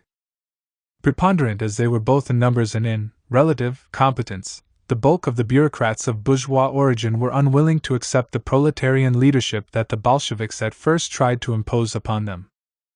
The opposite relationship established itself among the administrators. In his address to the 11th Party Congress, in March 1923, the last he attended, Lenin said, with notable frankness and plainness, "If we take that huge bureaucratic machine, that gigantic heap, we must ask, who is directing whom? I doubt very much whether it can be said that the communists are directing that heap. To tell the truth, they are not directing, they are being directed." And yet the Soviet government had done much to bring about maximum participation by workers in the tasks of management and administration. In 20 of the most important departments of the state economic administration, officials of proletarian origin and delegates from working-class organizations accounted in 1918 for 43% of the total, as against 8% from an employing class background, 9% technicians and 38% former czarist bureaucrats. To this must be added the substantial position occupied in social life by working-class organizations, and especially by the trade unions. Large numbers of workers had entered the apparatus of the Communist Party, and many more were serving in the Red Army. Lenin constantly emphasized the need to draw the masses into administrative tasks. But what did these few 100,000 workers, active as they were to the point of heroism, matter in the immense network of a monstrously swollen administration? The increase in the number of officials had been comparatively slight during the first year of the Soviet regime. Between the first half of 1918 and the first half of 1919 their numbers rose from 114,359 to 539,841. By the end of 1920, however, the Soviet machine consisted of not less than 5,880,000 officials. This gigantic increase corresponded not to economic progress by Russian society but, on the contrary, to a profound crisis that brought ruin to all branches of the economy. This contrast between the growth of the administration and the decline of the country's production capacity was especially striking in the sphere of transport. That branch of the economy employed 815,000 persons on the eve of the First World War. In 1920, the number employed in transport was 1,229,000, this with only one-fifth the amount of traffic. Proposals were often made to reduce the number of officials, but at least until the introduction of the new economic policy, nothing was actually done about this. In a ruined country, the machinery of state served, of course, not so much to fulfill a productive function as to provide for millions of citizens, threatened with unemployment and starvation, some sort of job, however nominal, and some sort of wage, however wretched. Zinoviev, addressing the All-Russia Congress of Soviets in December 1920, said, "We can make as many resolutions as possible, but if, at the same time, tens of thousands of people press upon us in many cities, seeking to find some kind of work for themselves, we cannot by any means fight against the swelling of bureaucracy in our apparatus." Never, perhaps, was a regime so dominated by bureaucracy headed by a statesman so hostile to this phenomenon. Our enemy today, if we take the enemy within, is the profiteer and the bureaucrat, he told the CC in January 1919. In the same period he complained, "We are being ground down by red tape." It was from 1921 onwards, however, and especially in 1923, that he realized the true dimensions of the evil. The serious matters have been swamped in bureaucratic litter, bureaucracy is throttling us, all of us are sunk in the rotten bureaucratic swamp of departments. Bureaucracy aroused in Lenin a feeling of fury that was due, perhaps, to his sense of the incapacity of the Soviet regime to wage an effective struggle against it. In December 1921 he wrote to Bogdanov, "We don't know how to conduct a public trial for rotten bureaucracy. For this all of us should be hung on stinking ropes. And I have not yet lost all hope that one day we shall be hung for this, and deservedly so." He was to admit, towards the end of his life, speaking of our machinery of state, that we have not been able to study this question up to now. He strove, nevertheless, to distinguish the principal causes of the bureaucratic phenomenon and to suggest some ways of preventing its growth. In Lenin's view, the great weight of bureaucracy in Russia was due to the country's cultural underdevelopment, and in particular to the fact that Russia was not sufficiently developed as a capitalist country. This circumstance was naturally aggravated by the effect of the Civil War. By disturbing or even destroying the relations between town and country, it had smashed Russia's economic development and brought about stagnation so that the administration expanded in a situation of complete vacuum. This was why the heritage from the past, in a country where state bureaucracy had always played a big role, had become even heavier and more paralyzing than before. Faced with conditions so hard to escape from, Lenin realized how difficult any attempt must inevitably prove to reduce the power of the bureaucratic apparatus. Addressing the Miners' Congress in January 1921, he said, "We shall be fighting the evils of bureaucracy for many years to come, and whoever thinks otherwise is playing demagogue and cheating, because overcoming the evils of bureaucracy requires hundreds of measures, wholesale literacy, culture and participation in the activity of the workers' and peasants' inspection." Although he was not often hesitant to employ surgical methods, he acknowledged that repression could do nothing to remedy the abuses of bureaucracy. "You can throw out the Tsar, throw out the landowners, throw out the capitalists. We have done this. But you cannot throw out bureaucracy in a peasant country, you cannot wipe it off the face of the earth. You can only reduce it by slow and stubborn effort. To throw off the bureaucratic ulcer is wrong in its very formulation. To throw off an ulcer of this kind is impossible. It can only be healed. Surgery in this case is an absurdity, an impossibility. Only a slow cure, all the rest is charlatanry or naivete." Confronted, however, with a disease the causes of which were profound and the symptoms of which were many and various, Lenin nevertheless recommended that all forms of treatment be used, even the harshest, not excluding surgery, although he thought this not very effective. In order to hinder the growth of bureaucracy, to reduce it somewhat, he put forward many suggestions, plans, and recommendations. He advised that the administrative apparatus be filled with workers. He urged the setting up of a small number of exemplary departments, to serve as models for the rest. He proposed that the press be assigned the task of keeping the bureaucracy under critical supervision. He drew up regulations providing for officials to submit themselves to control by the public, especially by workers and housewives. His concern for detail went so far as to cause him to draw up a long questionnaire aimed at discovering the principal shortcomings in the administration and how to put them right.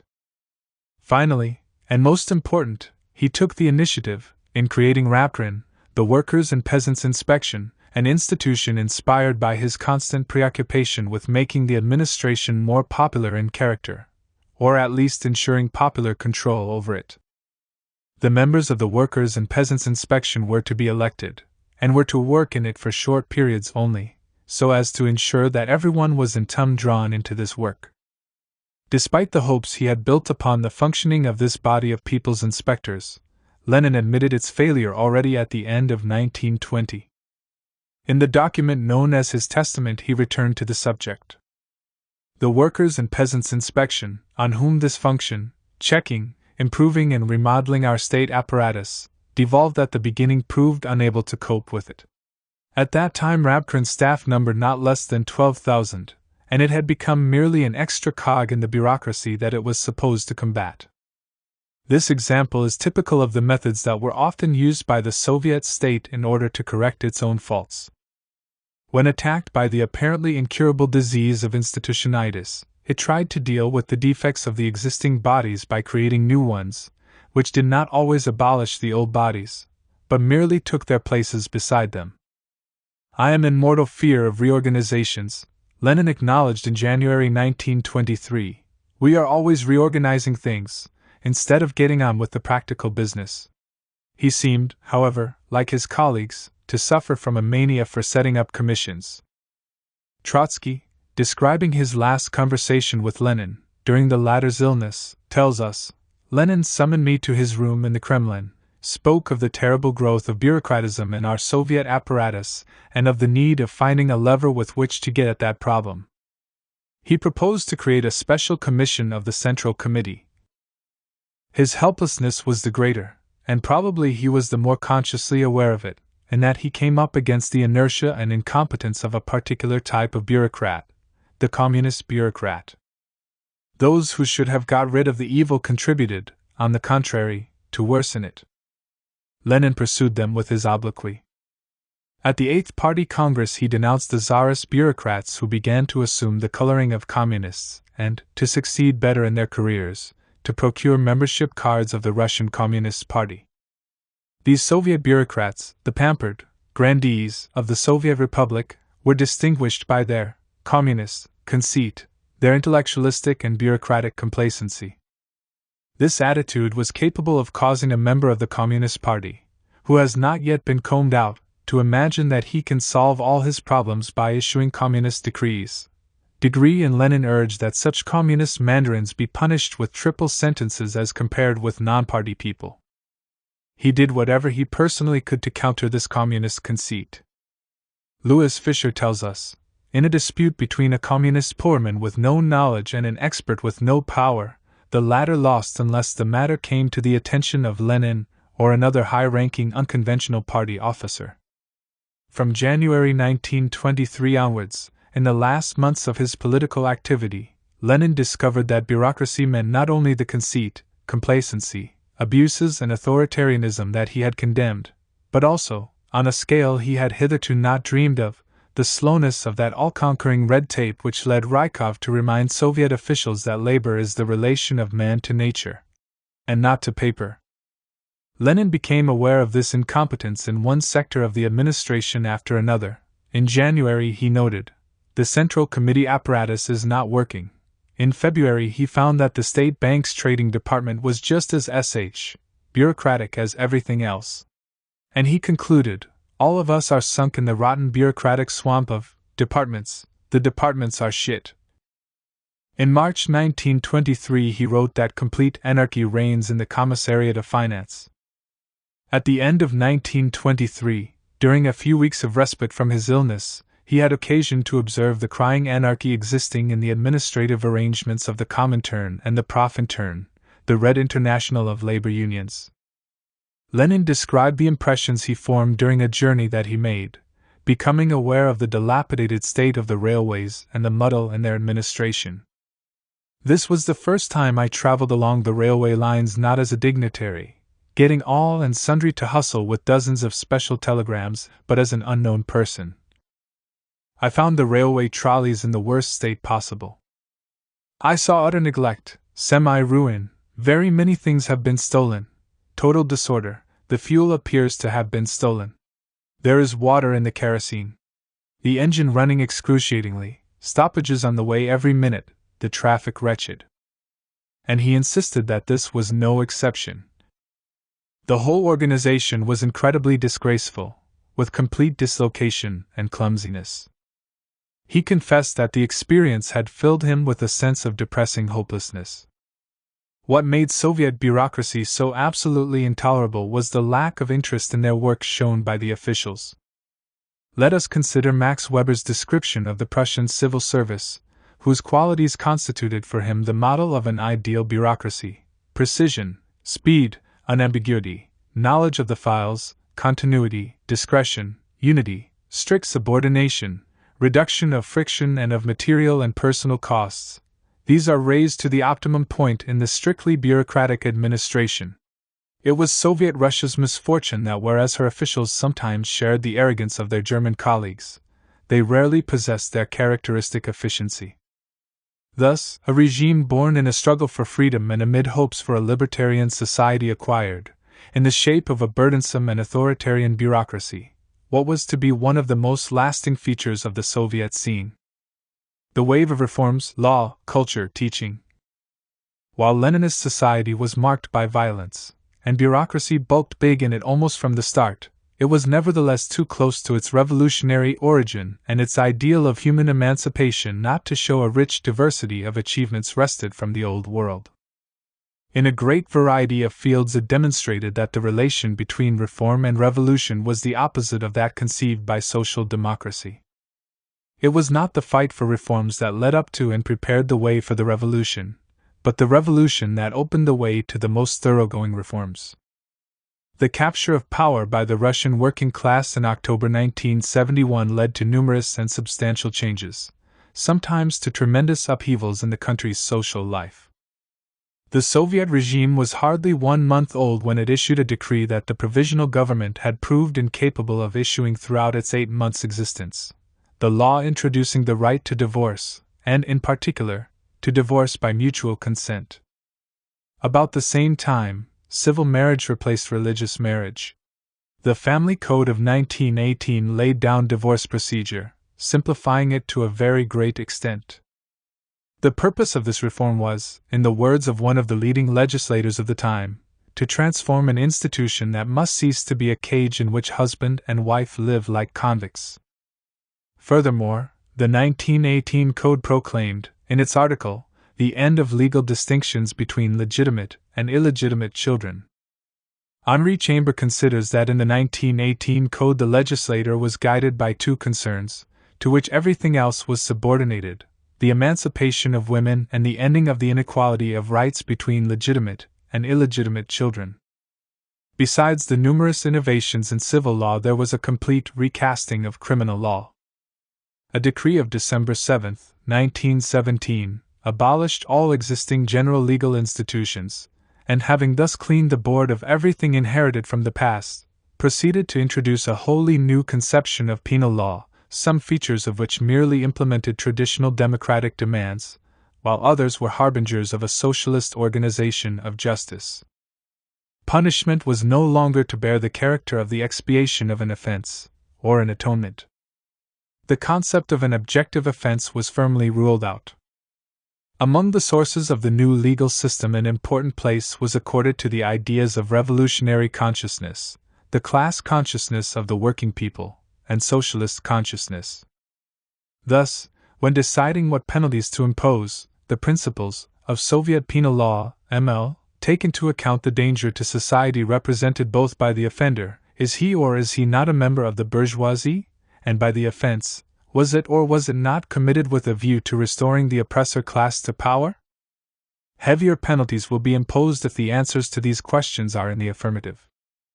Finally, and most important, the new conception of law, which appeared at the moment when Soviet democracy was enjoying its fullest development, involved drawing the masses into the administration of justice.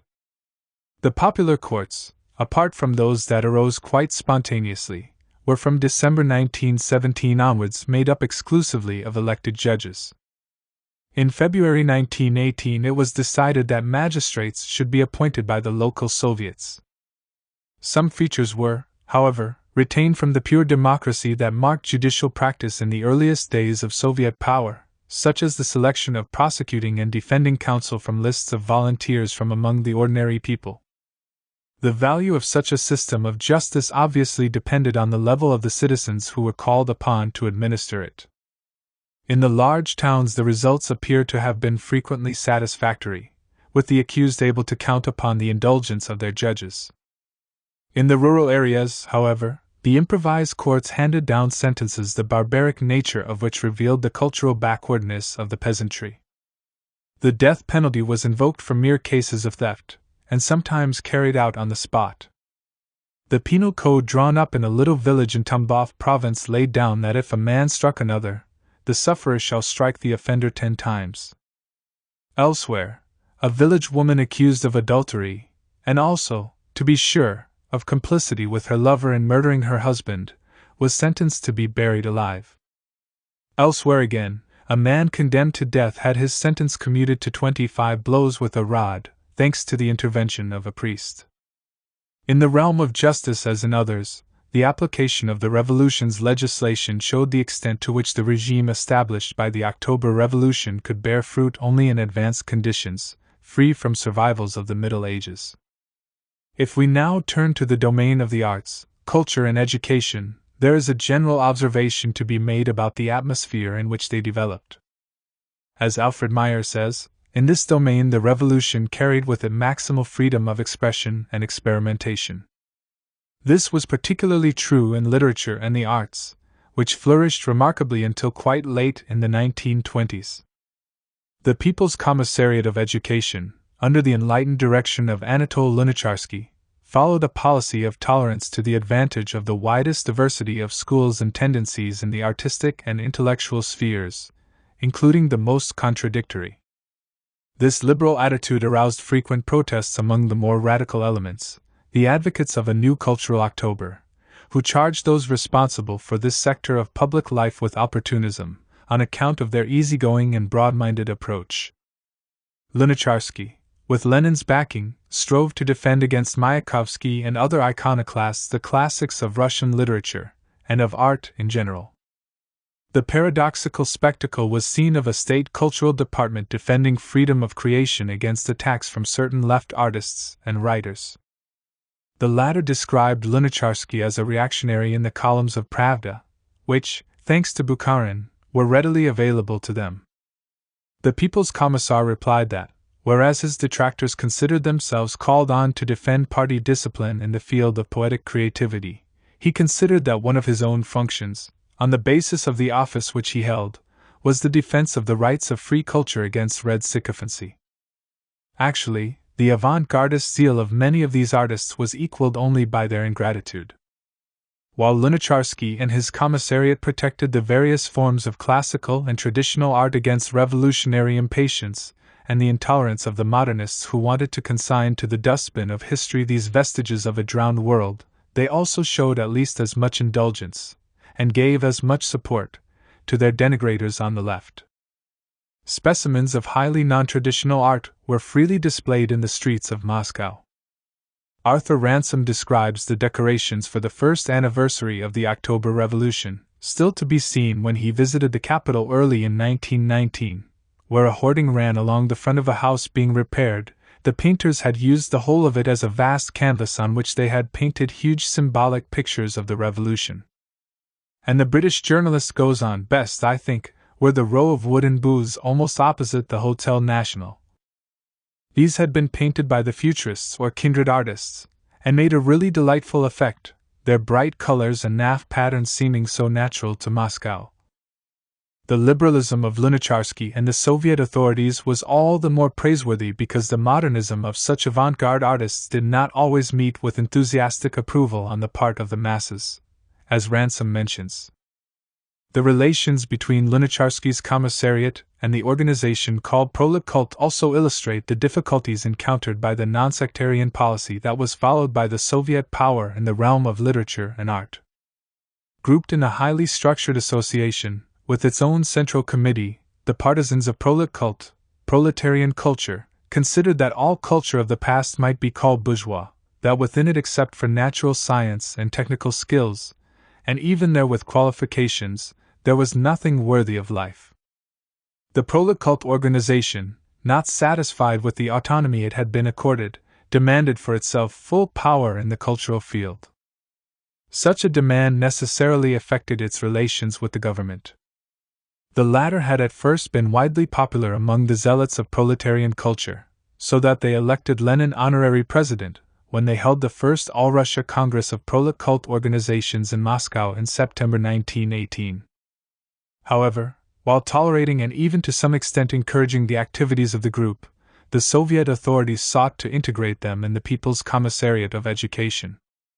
This move towards a certain centralization of cultural and artistic expression, under the very liberal guidance of the state, was undoubtedly connected with Lenin's attitude towards artistic and cultural creativity.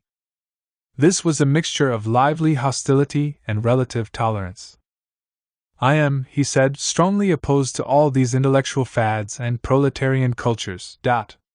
According to Lunacharsky, Lenin was very much afraid that Proletkult intended to occupy itself with the elaboration of proletarian science and, in general, with the whole volume of proletarian culture.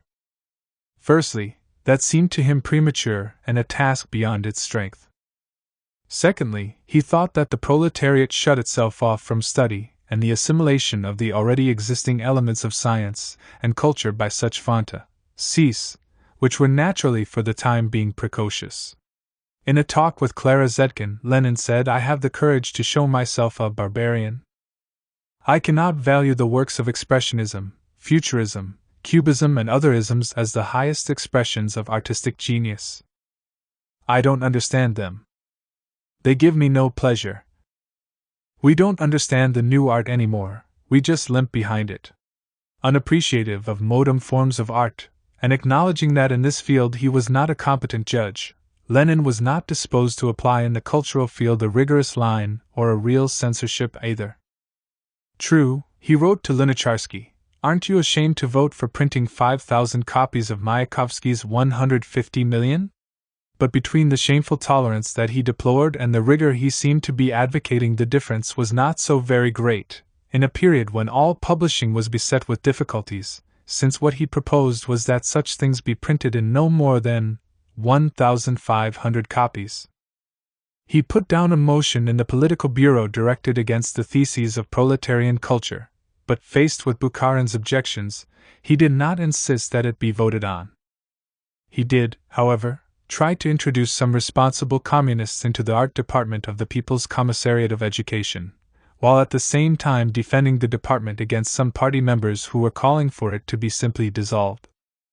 In general, Lenin did not like the toleration shown by Lunacharsky towards all manifestations of avant-garde culture, and the material assistance he gave them, but he nevertheless continued to express confidence in the People's Commissar of Education in spite of the attacks often directed at him. The development of the arts and of literature might seem an almost indecent luxury in a country crushed by war and poverty. With the work of the Soviet government in the sphere of popular education, however, we enter a field which the Russian Marxists had always regarded as vital. Were we, communist propagandists, asked Lunacharsky, ever really concerned with anything other than the education of the people? And Lenin said, "It takes knowledge to participate in the revolution with intelligence, purpose and success."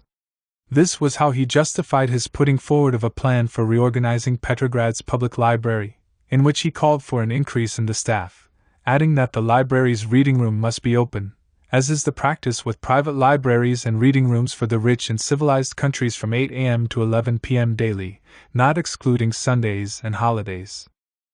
This proposal of Lenin's is dated November 1917, when none of the vital problems of a regime only just born had yet been solved, a fact that shows clearly enough the importance that Lenin accorded to questions of education. In addition to his functions as head of the government and principal leader of the party, he was also chairman of the Commission on Reorganizing the People's Commissariat of Education, and followed its work from day to day. Between 1917 and 1923 he was present, and spoke, at every major educational conference. When, at the end of the Civil War, attention was focused on the organization of the economy and on the appalling state it was in, Lenin spoke of raising the cultural level as the fundamental remedy for the evils of bureaucracy. Above all, he constantly reiterated the idea that it was the duty of all party members and officials, in whatever circumstances, to study. Some of the innovations made by the Soviet authorities in the first years of the regime gave the impression that a regular revolution in education was being prepared. The principles of Lunacharsky and his closest colleagues were inspired by the progressive, non-directive methods advocated by some American and West European educationists. Other important officials in the commissariat wanted to go further, however, and set up school communes where the children would be completely removed from a family environment. The latitude allowed to local bodies in testing out new methods made possible, in this sphere as in so many others, extensive freedom to experiment. Despite the great diversity, however, it is possible to distinguish the main lines of the reforms carried out in Soviet Russia at the different levels and in the different sectors of popular education. A decree of December 10, 1918, mobilized as readers all literate citizens except those employed full-time in Soviet institutions. These readers were to form themselves into groups in order to familiarize the illiterate population with all governmental decrees and the contents of communist newspapers. To complement this measure, all illiterate citizens between the age of 8 and 50 were obliged to attend literacy courses arranged in the schools themselves. The government had shown its desire to popularize literature in the very first days of the Soviet regime, when a decree provided for the publication of popular editions of the works of the great classical authors, these books to be sold at cost price or, if possible, even more cheaply. Wide autonomy was allowed in the organization of primary and secondary education. Some general directives were, however, laid down by the central authorities.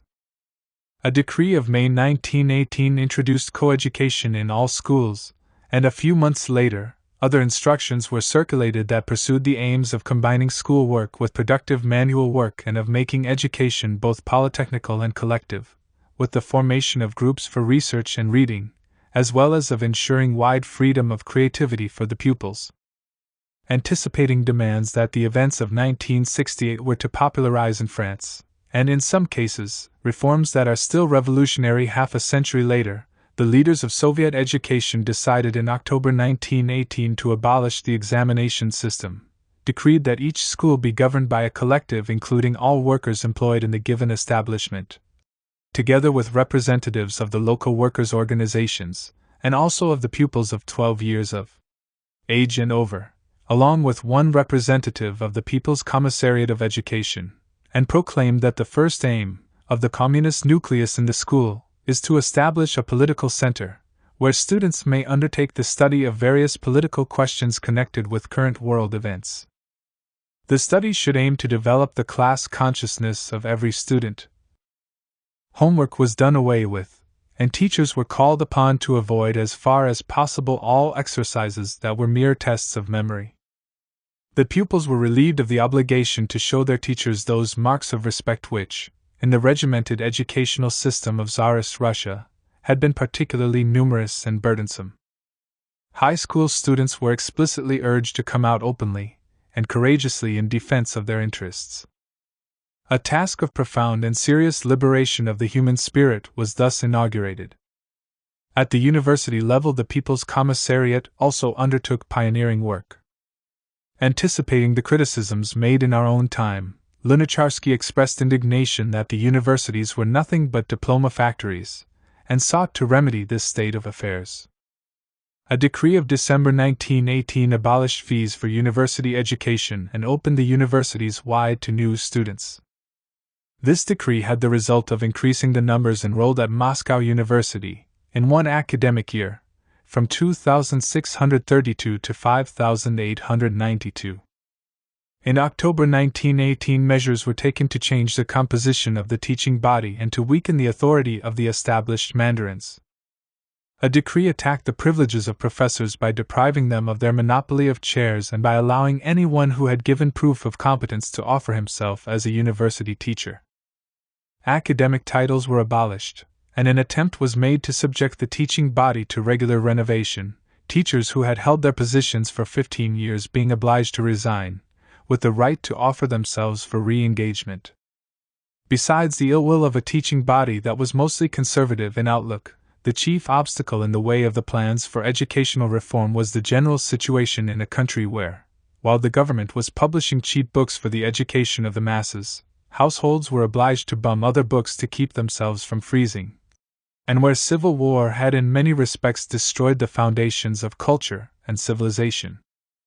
In January 1923, Lenin observed sadly that we are still a very long way from attaining universal literacy, and, even compared with Tsarist times, 1897, our progress has been far too slow. Yet the number of primary schools in 26 provinces of Russia had increased from 38,387 at the beginning of September 1917 to 62,238 in the school year 1918 to 1919. And secondary schools had increased from 1,830 in 1917 to 1918 to 3,783 in 1918 to 1919. This progress, limited as it was, reflected the substantial but still inadequate drive that had been carried through in a society wherein, since the great majority of the population were still illiterate, there could be no question of introducing socialism. The proletarian society, /freedom through workers' control. Although these reforms were important, and the changes brought about in many sectors of society were bold, on the whole these were advances that the broad democratic movements had themselves been striving to achieve. They did not have the effects to be expected from a specifically proletarian revolution and the accession to power of a party representing the working class and devoted to socialism. Nevertheless, the October Rising and the establishment of a constitutional order based on the Soviets, and so upon the toiling classes, inevitably meant giving the proletariat a wholly new place in Russian society. The first months of Soviet power showed, in fact, that the complex nature of the revolution put on the agenda a mass of demands, some of which coincided with the program of bourgeois democracy while others went well beyond its limits. Permanent revolution was far from having exhausted its effects, as the establishment of workers' control showed clearly enough. The establishment of workers' control had been included in the Bolshevik Party's program before the conquest of power, and had indeed figured prominently in the party's propaganda. The very day that the Bolsheviks took power, Lenin twice confirmed, before the Petrograd Soviet and before the All-Russia Congress of Soviets, that the Bolshevik government would establish real workers' control over production. A few days later he drafted a decree to introduce workers' control in Soviet Russia. Lenin's draft, the main lines of which were reproduced in the cede.c.'s decree of November 14, provided that workers' control over the production, storage, purchase and sale of all products and raw materials shall be introduced in all industrial, commercial, banking, agricultural and other enterprises employing not less than 5 workers, or with an annual turnover of not less than 10,000 rubles. It also provided for this control to be exercised either by the workers and office staff themselves or by their elected representatives, in the case of enterprises so large as to necessitate recourse to the delegation of powers. Agreement by the workers was essential before the employers could close down an enterprise or make any change in its operation. The draft also indicated how the workers' factory communities were to be integrated in the new state system, providing that their decisions could be abrogated only by the trade unions and the congresses of factory committees, and that both the employers and the workers' representatives were to be responsible to the state for the order, discipline and safety of the property. Persons guilty of hiding raw materials or products, of falsifying accounts, and of other similar abuses, were criminally liable.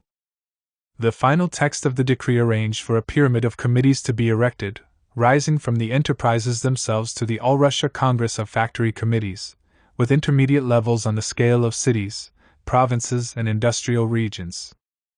It linked these committees with the Soviet institutions at corresponding levels, so as to integrate them more completely in the state structure. This integration corresponded to the Soviet government's concern about the anarchical tendencies that were increasingly dominating the country's economic life, and that of individual enterprises. The decree mentioned specifically that it had been framed in the interests of a systematic regulation of the national economy.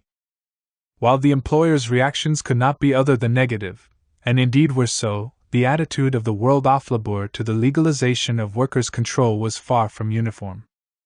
In particular, there was acute tension between trade union circles and the factory committees, to which they were often hostile, with the factory committees enjoying enthusiastic support from the anarchist movements. For the latter, the factory committees, as institutions born of the revolution itself, were closer to the masses than any others. Moreover, these committees constituted, in their eyes, the cells of the future society, and, as the anarchists saw it, they, not the state, will now administer.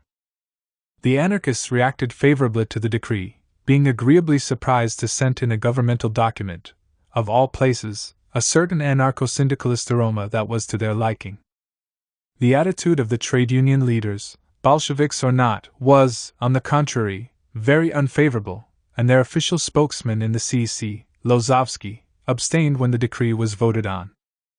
He said, the workers in each enterprise should not get the impression that the enterprise belongs to them.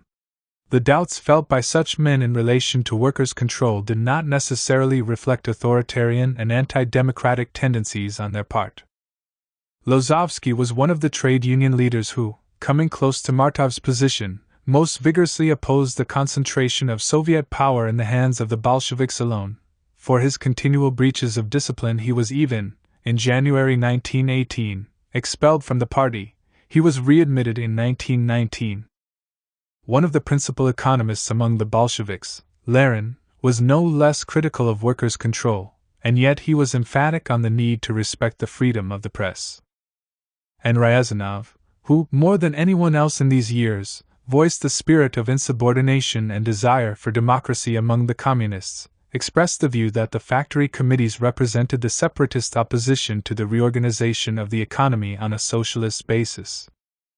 The reason for this hostility to workers' control on the part of some Bolsheviks was their conviction that the autonomistic character and anarchic activity of the committees that put it into effect would hinder the establishment of a planned economy, and therefore of socialism. The defenders and opponents of workers' control faced each other at the first All-Russia Congress of Soviet Trade Unions in January 1918.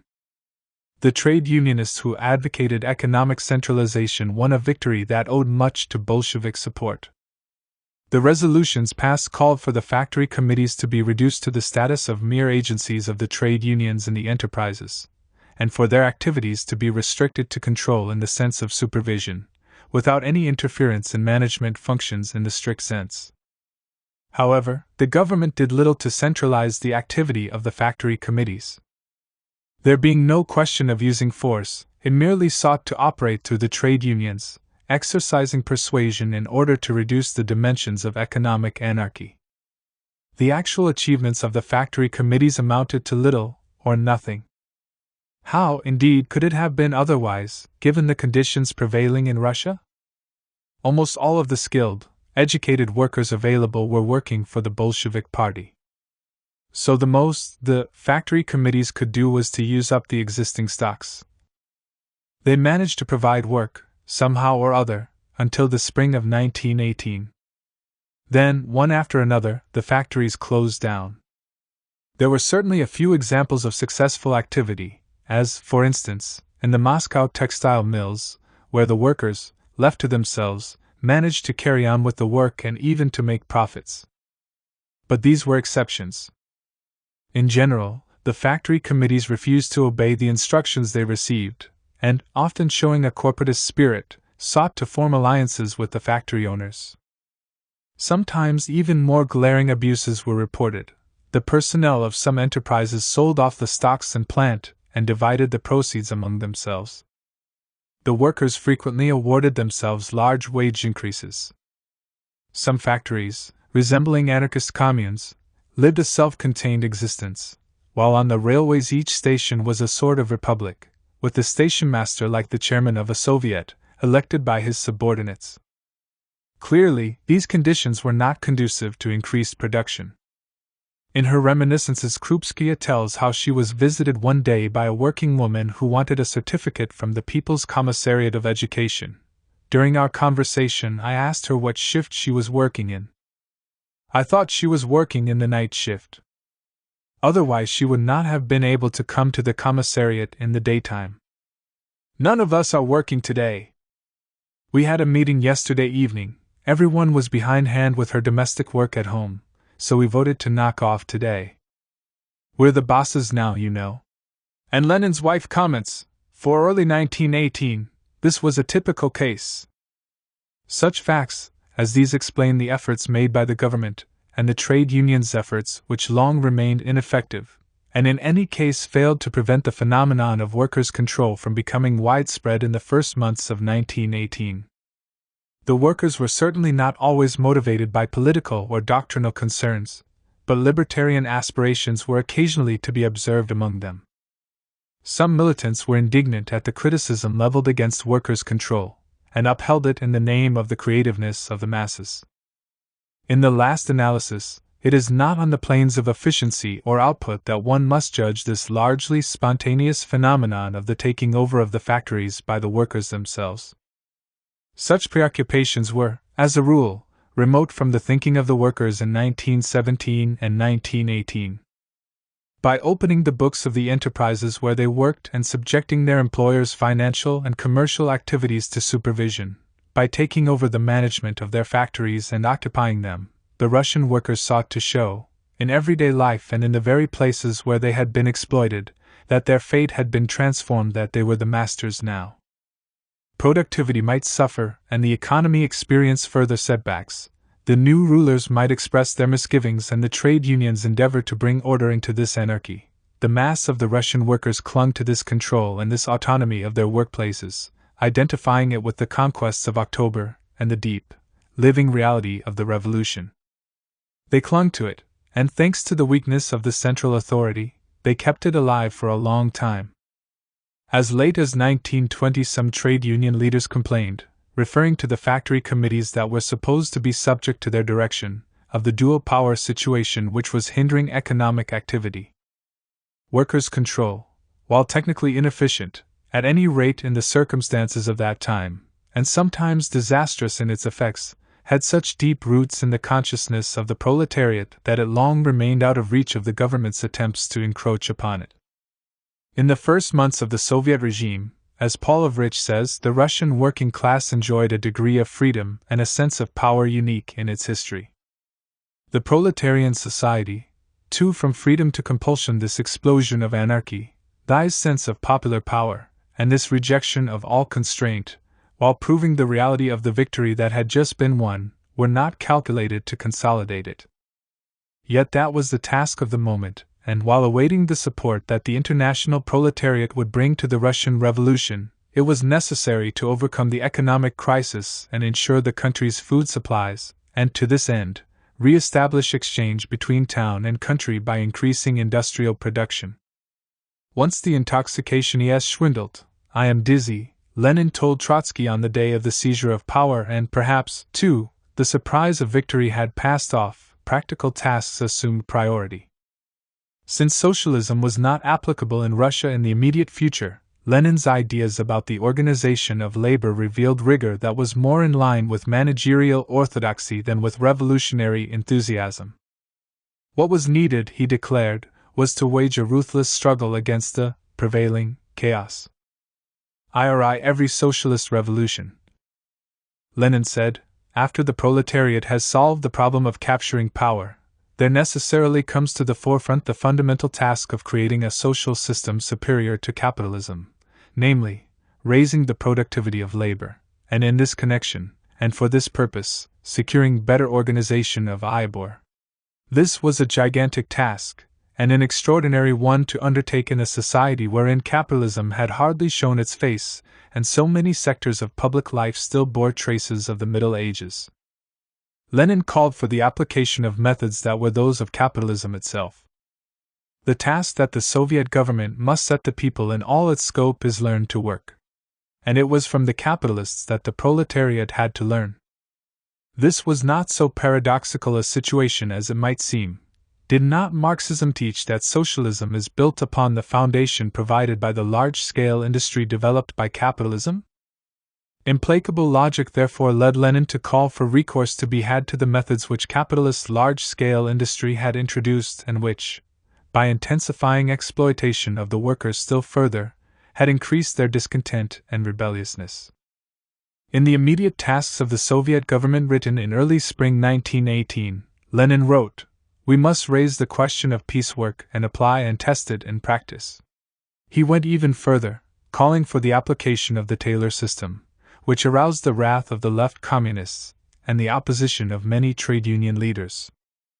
Lenin had himself described Taylorism, in 1914, as man's enslavement by the machine. Only a few months after overthrowing the power of the bourgeoisie, Leninism was inviting its followers to find their economic and social models in capitalist Germany. Yes, learn from the Germans. History is moving in zigzags and by roundabout ways. It so happens that it is the Germans who now personify, besides a brutal imperialism, the principle of discipline, organization, harmonious cooperation on the basis of modern machine industry, and strict accounting and control.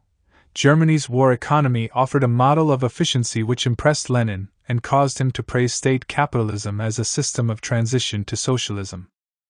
At the very moment when Russia had just effected a twofold break with the bourgeois regime, the seizure of power in October 1917 and the dissolution of the Constituent Assembly in January 1918 and the mechanism of permanent revolution had thereby been freshly stimulated, Lenin said that state capitalism would be a good thing for her, because state capitalism is something centralized, calculated, controlled, and socialized. The German model implied emphasis on the cardinal virtues of discipline. In December 1917, in a draft for a decree on nationalizing the banks, Lenin wrote, "The workers and office employees of the nationalized enterprises must exert every effort and adopt extraordinary measures to improve the organization of the work, strengthen discipline, and raise the productivity of labor." And in March 1918 he declared that the primary and fundamental task of the day was adoption of the most energetic, ruthlessly determined and draconian measures to improve the self-discipline of the workers and peasants of Russia. To be sure, Lenin often called for a voluntary, freely accepted form of discipline, a discipline of equals, which must take the place of barrackroom discipline. He advocated notably in his exaltation of Communist Saturdays, Subotnikai, appealing to the noblest feelings of the workers, to their political consciousness, and to the moral grandeur inseparable from the building of socialism. Alongside these themes, however, which were never abandoned, others appeared and became preponderant, themes prompted by the harsh realities of Russia's situation. In one of his last writings, Lenin was to speak of a cultural revolution, but it was not upon a revolution in manners and morals that he counted, in general, for a solution of the vital problems of social life, the feeding of a population beset by famine and the revival of an industry under threat of complete paralysis. When he spoke of cultural revolution he meant, principally, acquisition of technique and knowledge inherited from the past by the classes that had been deprived of them. Here, in the last analysis, besides a specific response to functional exigencies, was the expression of a philosophy which, while not ruling out appeals to the idealistic elements in human nature, was rooted in a materialist view of the world, derived from a positivist interpretation of Marxism. There was positivism indeed in a conception of economic progress and labor relations that was strictly dependent on considerations of output, order, and efficiency.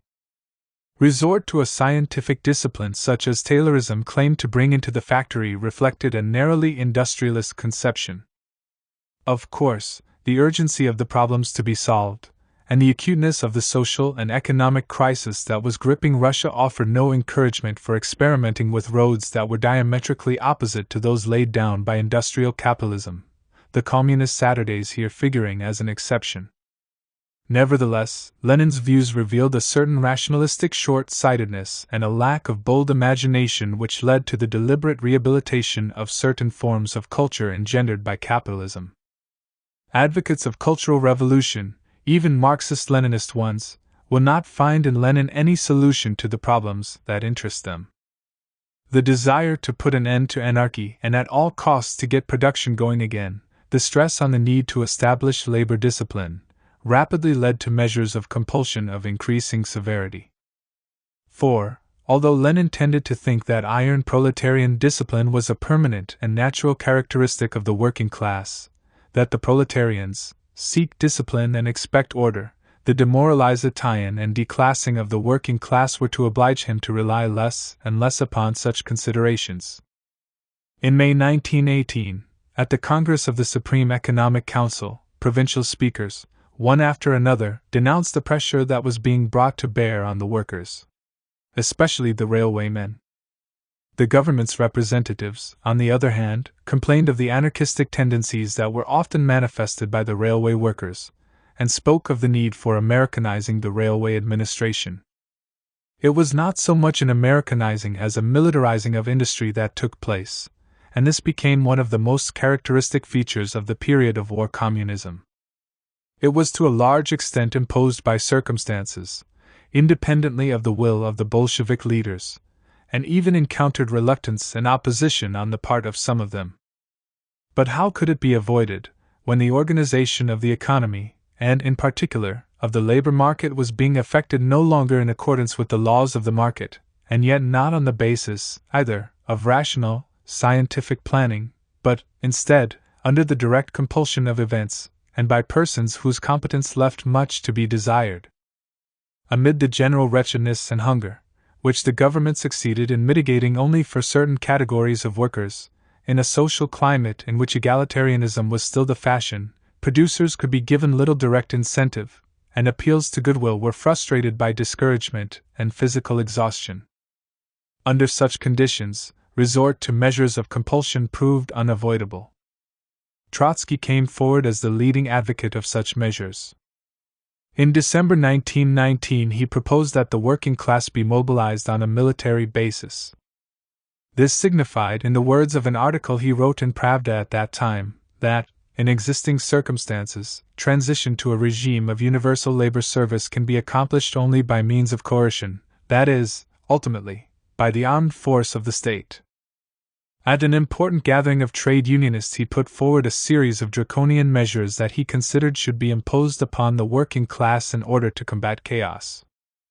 Only Lenin supported him, and his proposals were rejected by some 60 votes to 2.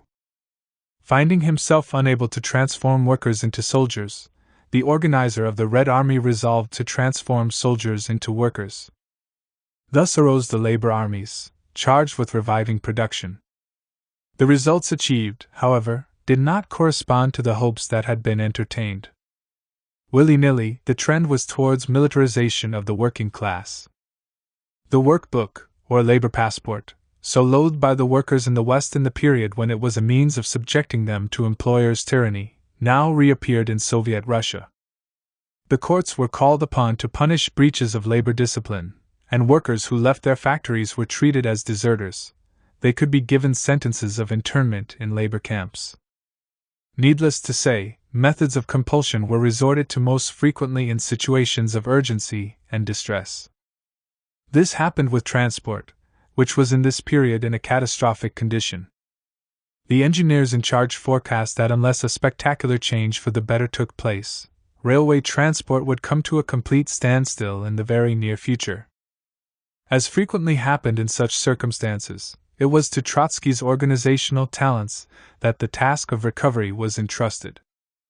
But Trotsky did not confine himself to applying rigorous measures to the railway workers. When the Railwaymen's Trade Union raised objections to his action, he dismissed its leaders and appointed others who were willing to do his bidding. He saved the Soviet transport system from disaster, but in so doing he carried the logic of militarization to extremes. In this way there appeared a philosophy of forced labor that fitted oddly into a system claiming to be socialistic, a doctrine that did more than merely justify measures taken under pressure of necessity and idealizing of such measures, that transformation of necessity into a virtue in which Stalin was later to excel. Trotsky's exaggerated policy was repudiated by the Central Committee, a majority of 8, including Lenin, against 6 expressing disapproval of the brisk methods to which the trade unions had been subjected. Thus opened the trade union discussion which was to shake the party for several months. Already the dictatorship of the proletariat had, in this sphere, been transformed into a dictatorship over the proletariat.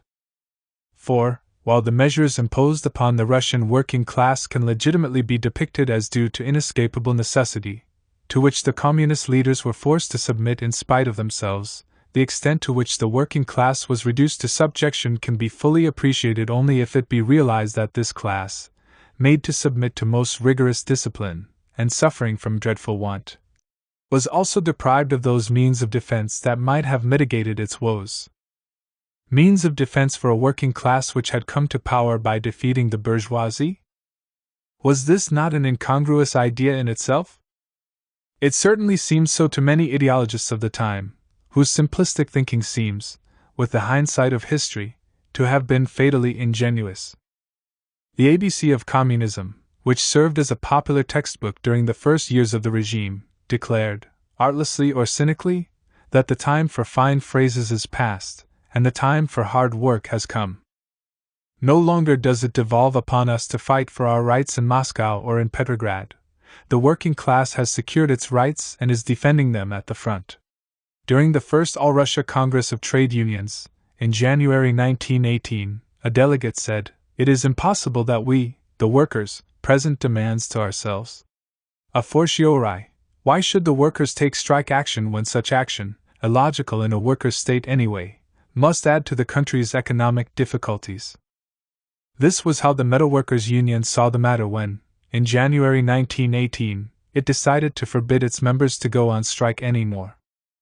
Yet there was never any formal ban on strikes during the first years of the Soviet regime. Zinoviev even announced, in the name of the party, at the first All-Russia Congress of Trade Unions, that the Council of People's Commissars had decided to make a contribution to strike funds. There was no doctrine or legislation on this matter, only a series of statements by a number of trade union and political leaders, deploring any stoppage of work. Tomsky, for example, the chief trade union spokesman, said that it seemed to him that strikes were pointless under a system in which it was the trade unions themselves that decided questions of wages and labor conditions. This argument would have been more convincing if the trade unions had in fact been representative of the will of their members. However, as was acknowledged in a motion put before the 10th Party Congress, signed by Lenin and by Tomsky himself, there was need to re-establish in the trade unions a democracy that had by then disappeared from them. Strikes remained a constant feature of social life in Leninist Russia. They occurred throughout the period of the Civil War. It is difficult, however, to form an exact idea of how the authorities reacted to these movements. There were cases of imprisonment of strikers for the duration of a strike. In other cases, workers who went on strike were deprived of their wage. It is certain that the Menshevik agitators who were often active in starting strikes were subjected to severe treatment.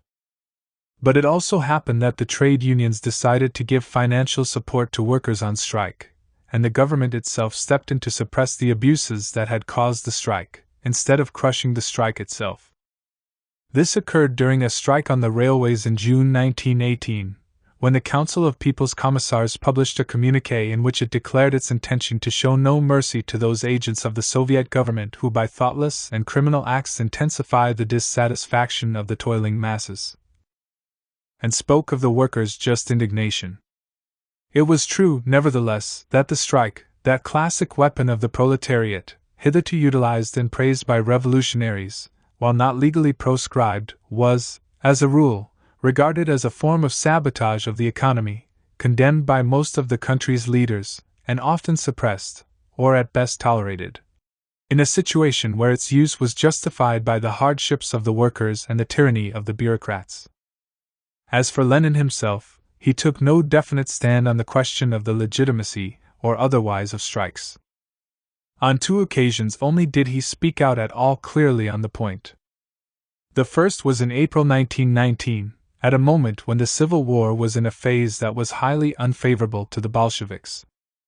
He then confined himself to emphasizing the disastrous effects that any interruption of work might have on the struggle against the whites, and on the conditions of the people, already suffering from want. He also declared, in view of the prevailing circumstances, for repression of the current strike movements, which is better, he demanded, to imprison several scores or hundreds of instigators, guilty or innocent, deliberate or unwitting, or lose thousands of Red Army men and workers. In other words, he condemned certain strikes not on account of the nature of the regime but because of the necessities imposed by the Civil War. Lenin reconsidered the problem of the right to strike in the entirely new circumstances created by the introduction of the NP. In a long article on the role and tasks of the trade unions under the conditions of the new economic policy, published in Pravda of January 17, 1923, he declared unambiguously for the formation of strike funds, justifying this line by the fact that state enterprises were now obliged to make profits, and also by the existence of narrow departmental interests and excessive departmental zeal, which entailed a certain conflict of interests between the mass of the workers and the management. It followed that the strike struggle in a state where the proletariat holds political power can be explained and justified only by the bureaucratic distortions of the proletarian state and by all sorts of survivals of the old capitalist system in the government offices on the one hand, and by the political immaturity and cultural backwardness of the mass of the working people on the other. Naturally, it was still the duty of the trade unions to concern themselves with averting mass disputes in state enterprises by pursuing a far-sighted policy with a view to objectively protecting the interests of the masses of the workers in all respects, and to removing in time all causes of dispute. The problem of strikes was, however, only one aspect of a more general one, that of the status of the trade unions. The important discussion on this subject took place in terms similar to those relating to the strike question. Just as striking seemed absurd in a situation where the workers were in power, so independent trade unions seemed out of place where proletarian power was identified with state power. The Bolsheviks had always condemned trade union neutrality, and advocated the establishment of close links of political subjection and ideological subordination between the party and the unions. After the October Revolution, they spoke out against any form of trade union independence in relation to the government. Zinoviev had asked the Mensheviks during the first All-Russia Trade Union Congress, in January 1918, from what and from whom is it necessary to be independent? From your own government, from your workers' and peasants' government, from the Soviets of workers and soldiers. Deputies?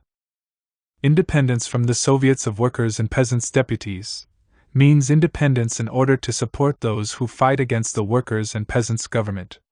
This same Congress passed a resolution according to which the trade unions should, in the process of the present socialist revolution, become organs of socialist power.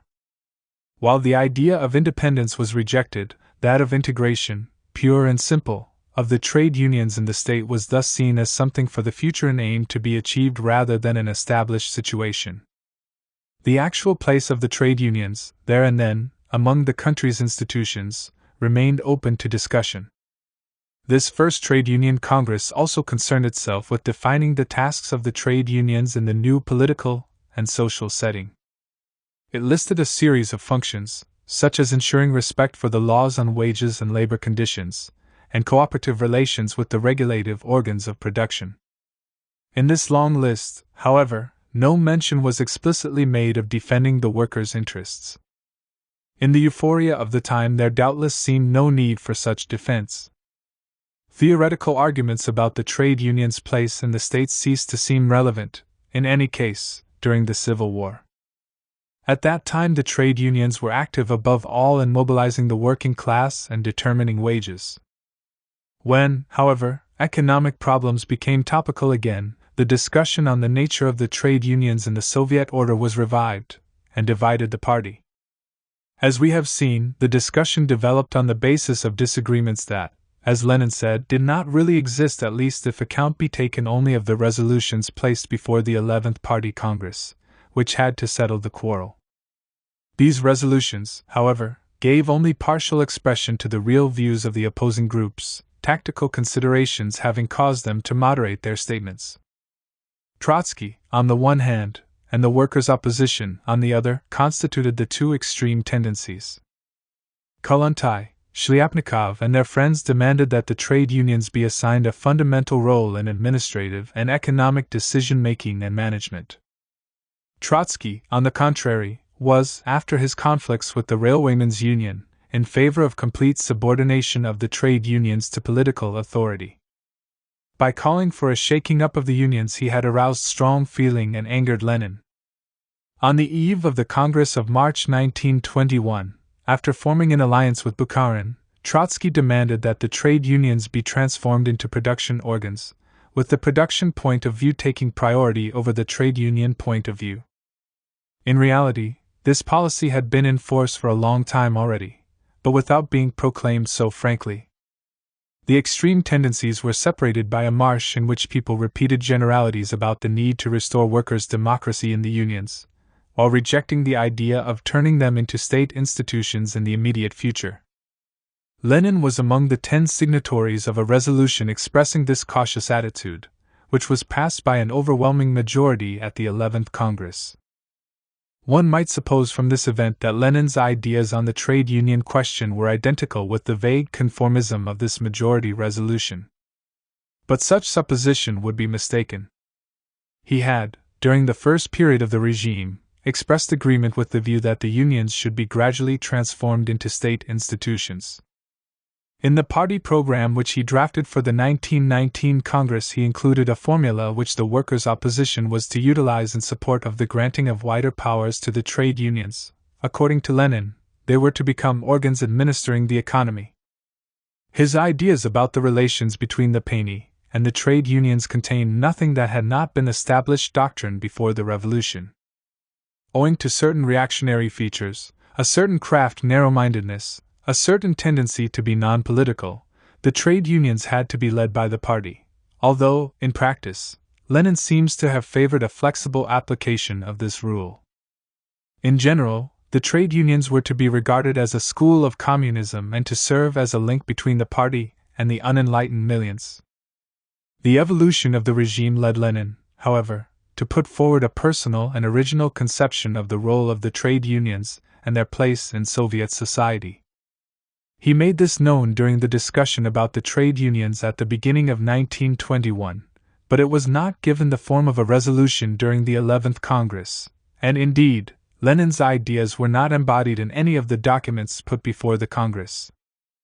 The fact was that his view had come up against general incomprehension, owing to its originality, and its departure from principles that had already assumed dogmatic form. Commenting on Trotsky's theses, Lenin opposed the notion epitomized in the rhetorical question, since this is a workers' state without any bourgeoisie, against whom then is the working class to be protected and for what purpose? Lenin rejected this notion, pointing out that ours is not actually a workers' state but a workers' and peasants' state. The Soviet state, he said, was, moreover, a workers' state with a bureaucratic twist to it. Because of these facts, it was not possible to do without trade unions for protecting the material and spiritual interests of the proletariat. They were necessary to protect the workers from their state. After the new economic policy had been introduced, he repeated that there was a certain conflict of interests in matters concerning labor conditions between the masses of workers and the directors and managers of the state enterprises, and from this the conclusion followed that it is undoubtedly the duty of the trade unions to protect the interests of the working people, and constantly to correct the blunders and excesses of business organizations resulting from bureaucratic distortions of the state apparatus. It was highly characteristic of Lenin's genius and of the dialectical character of Leninism to perceive the contradictory relationship that existed between the state and the trade unions, despite all the snares of reassuring ideology represented by the idea of the workers' state. If this clear-minded approach to the trade union question had been pursued and carried deeper, it would have led to other dogmas as well being called in question. But it is no less significant that this idea was unable to triumph in practice. When, after the close of the trade union discussion, the many views that had been voiced in it were embodied in Congress resolutions and group platforms, no place was found, in all those documents, for Lenin's idea. That formulation, so precise and so dramatic, a worker state with a bureaucratic twist to it, was taken up by no one, though it held a wealth of content such as was to be found neither in the endlessly repeated calls for militarization of labor and statization of the trade unions, nor in the incantations about proletarian democracy and workers' creativity. Both of those remained dead letters so far as political reality was concerned. The proletarian society, the poverty of the workers. In the summer of 1917, the Bolsheviks had advanced towards power under the slogan, Peace, Land and Bread. 1 year later, in July 1918, the bread rations in Petrograd were as follows. For 2 days, first category, 200 grams, second category, 150 grams, third category, 100 grams, fourth category, 50 grams. While the Civil War lasted, the food supply position improved only momentarily, each time that the harvest was brought in. Hunger was endemic, and was one of the principal reasons for the weakening and demoralization of the working class. In 1921, shortly before the introduction of the new economic policy, the best-nourished category of workers were receiving rations equivalent to between 1,200 and 1,900 calories, while some transport workers had to be content with 700 to 1,000 calories per day. In the Donets Basin, the miners were getting half the calories necessary for normal nourishment, even though they were shock workers. As for the rest, the population of Moscow sometimes received only 60 grams of bread to last them for 2 days. It is not surprising, therefore, that the black market flourished, representing 2% of total food supplies during the Civil War years. The consequences of such a situation can be imagined. Hunger was only one aspect of a general crisis. The suffering caused by cold and lack of fuel was another. People burned books in the floorboards in their flats, and literally froze in their offices. One high official in Petrograd, the chairman of the Committee of State Constructions, told Arthur Ransom that the temperature sometimes fell below zero in his department, and added, "Many of my assistants have fallen ill. 2 only yesterday had to be taken home in a condition something like that of a fit, the result of prolonged sedentary work in unheated rooms. I have lost the use of my right hand for the same reason." In the sphere of public health and hygiene, the situation was no less dramatic. Medicines were reserved for the army, and the doctors had nearly all disappeared, either absorbed into the army or victims of the Civil War. There was grave need for their services. The inhabitants of the larger towns were divided into 4 categories for food rationing purposes: workers engaged in heavy manual work, workers engaged in ordinary manual work, or brain work of an intensive nature, ordinary brain workers, and the unoccupied. Epidemics spread easily. Contagious diseases that had not been brought under full control at the beginning of the 20th century again spread rapidly. Between 1917 and 1923, about 22 million people contracted typhus. In 1918-1919, the official mortality for this disease was 1.5 million, and the census was probably incomplete. Cholera and scarlet fever caused fewer deaths but affected 7 or 8 million Russians. The death rate was astronomical, and in the country as a whole, doubled. The birth rate, on the other hand, declined considerably, barely reaching 13 per thousand in the important towns and 22 per thousand in the country. Between the end of 1918 and the end of 1920, epidemics, hunger and cold had killed 7.5 million Russians. World War had claimed 4 million victims. Among the workers, in particular, the standard of living declined precipitously. In 1923, the workers' real wages were only 30% of the pre-war level. As compared with 1913, only their housing conditions had improved, thanks to the requisitioning of bourgeois dwellings. Underlying this general catastrophe was an economic crisis caused by the breakdown of commercial links between town and country, an inextricable situation in which the peasants, finding themselves unable to obtain manufactured goods in exchange for their corn, hoarded it, and did all in their power to guard it from requisition by the state or seizure by the workers, while the workers, whose ranks had been thinned out by the ravages of the Civil War, were incapable, through lack of food, of getting industrial production going again. In 1920, exchange between town and country, excluding the army's needs and those of the transport workers, amounted to no more than 12% of pre-war exchange. The loss of the Ukraine, as a result of the peace of Brest-Litovsk and then the Civil War, had the gravest consequences, for that region accounted for 3/4 of the country's production of coal, 2/3 of its iron ore, 4/5 of its sugar, 3/4 of its manganese, and 9/10 of Russia's exportable wheat, not to mention 2/3 of all the salt extracted. The Germans also occupied other portions of Russia's territory, in which, for example, the production of fuel represented 45% of the total in 1913. When some regions were recovered, as a result of Germany's defeat in November 1918, the Civil War brought fresh destruction. Besides the extensive damage done by actual operations in Russia and the Ukraine, the Civil War also cut off from Soviet Russia such precious sources of supply as Caucasia, oil, and Turkestan, cotton. Military requirements, moreover, enjoyed absolute priority. In 1920, the Red Army absorbed half of all industrial production, 60% of sugar, 40% of fats, 90% of men's footwear, 40% of soap, and 100% of tobacco. Finally, the blockade decreed in February 1918 by the Allied powers had completely cut the country off from the outside world. At that moment, industrial production, in a Russia reduced territorially and economically by the Brest Treaty, amounted to no more than 1/5 of the pre-war figure. A few months later, Soviet Russia controlled a mere 8% of the country's pre-war coal and 24% of its iron ore. In 1919, the Soviet factories received only 1/10 of the fuel they needed. At the end of the Civil War, the situation was as follows. Extraction of iron ore in Soviet Russia stood at 1.6% and production of cast iron at 2.4% of the pre-war level. In terms of gold rubles, the total value of the finished and semi-finished goods produced came to 12% and 13.6% respectively of the 1913 figures. Of the 70,000 versts of railway track in European Russia, only 15,000 were undamaged, and over 60% of the country's locomotives were out of use.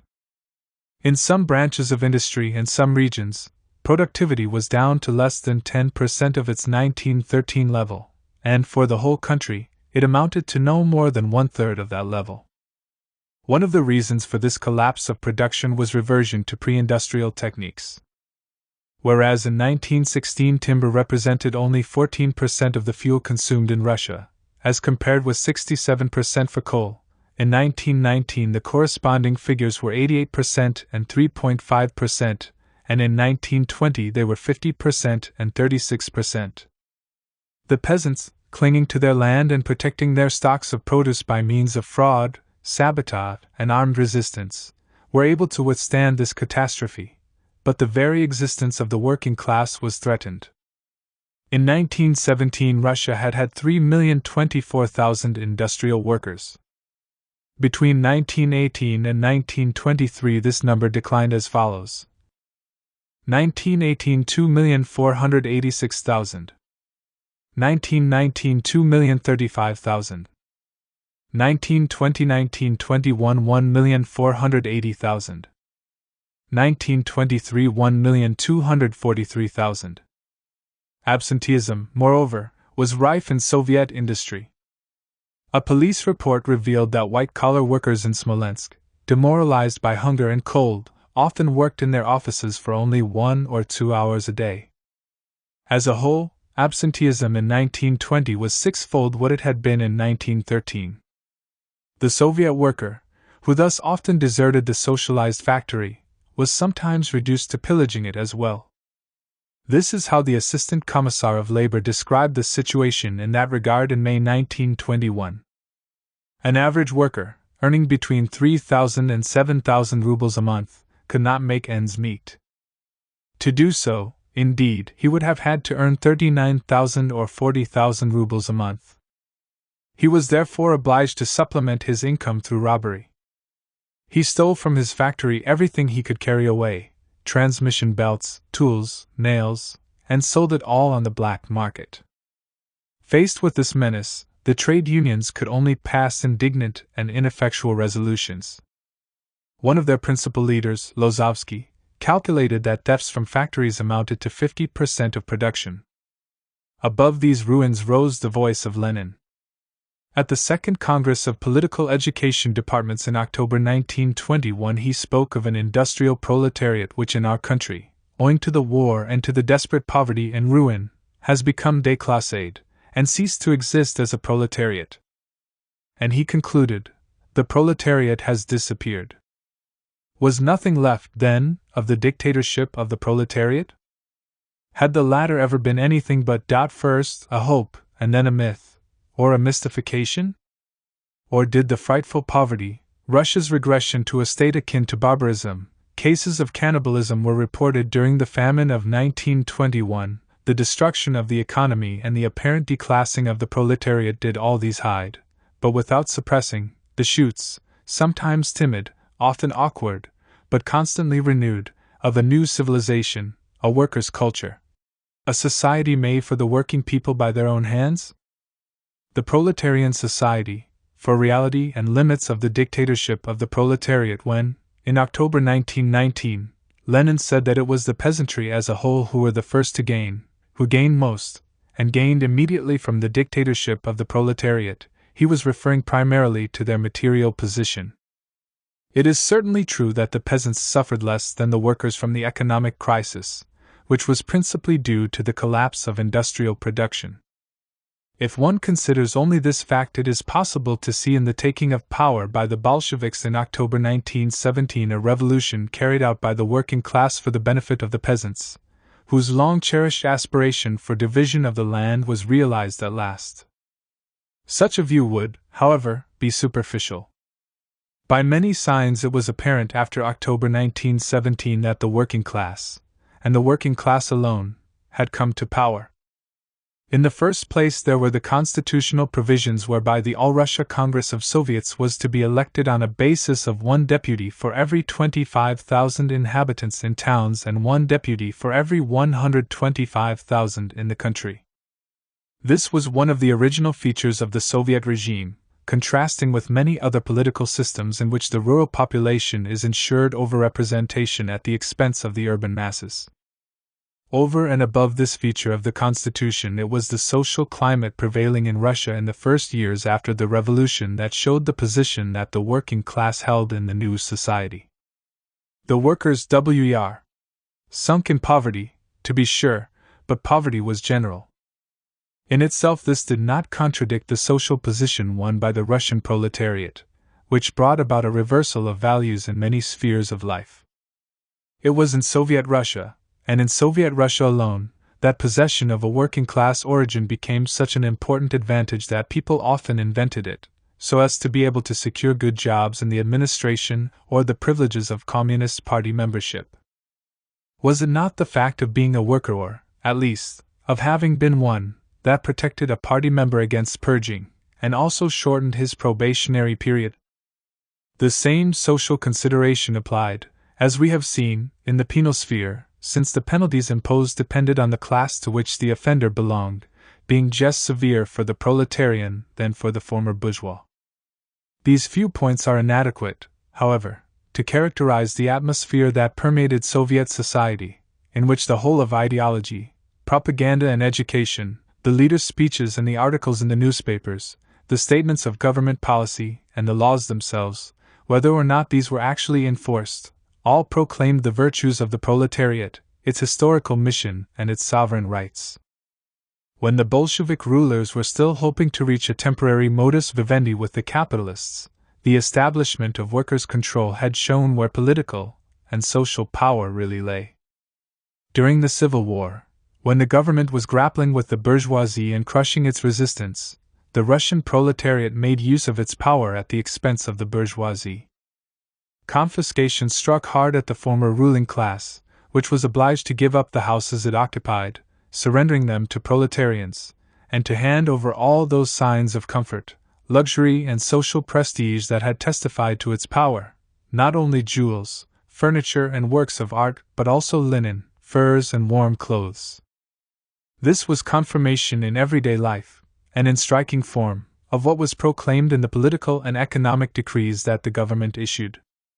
The new masters, in the first period of the Soviet regime, were either the cadres of a party that was comparatively weak and badly organized, nor the heads of a government and administration whose authority was still uncertain, but this great mass of peasants who were taking over the land they had coveted for so long, and of workers controlling the factories where they worked, and entering in large numbers the institutions that had now become theirs.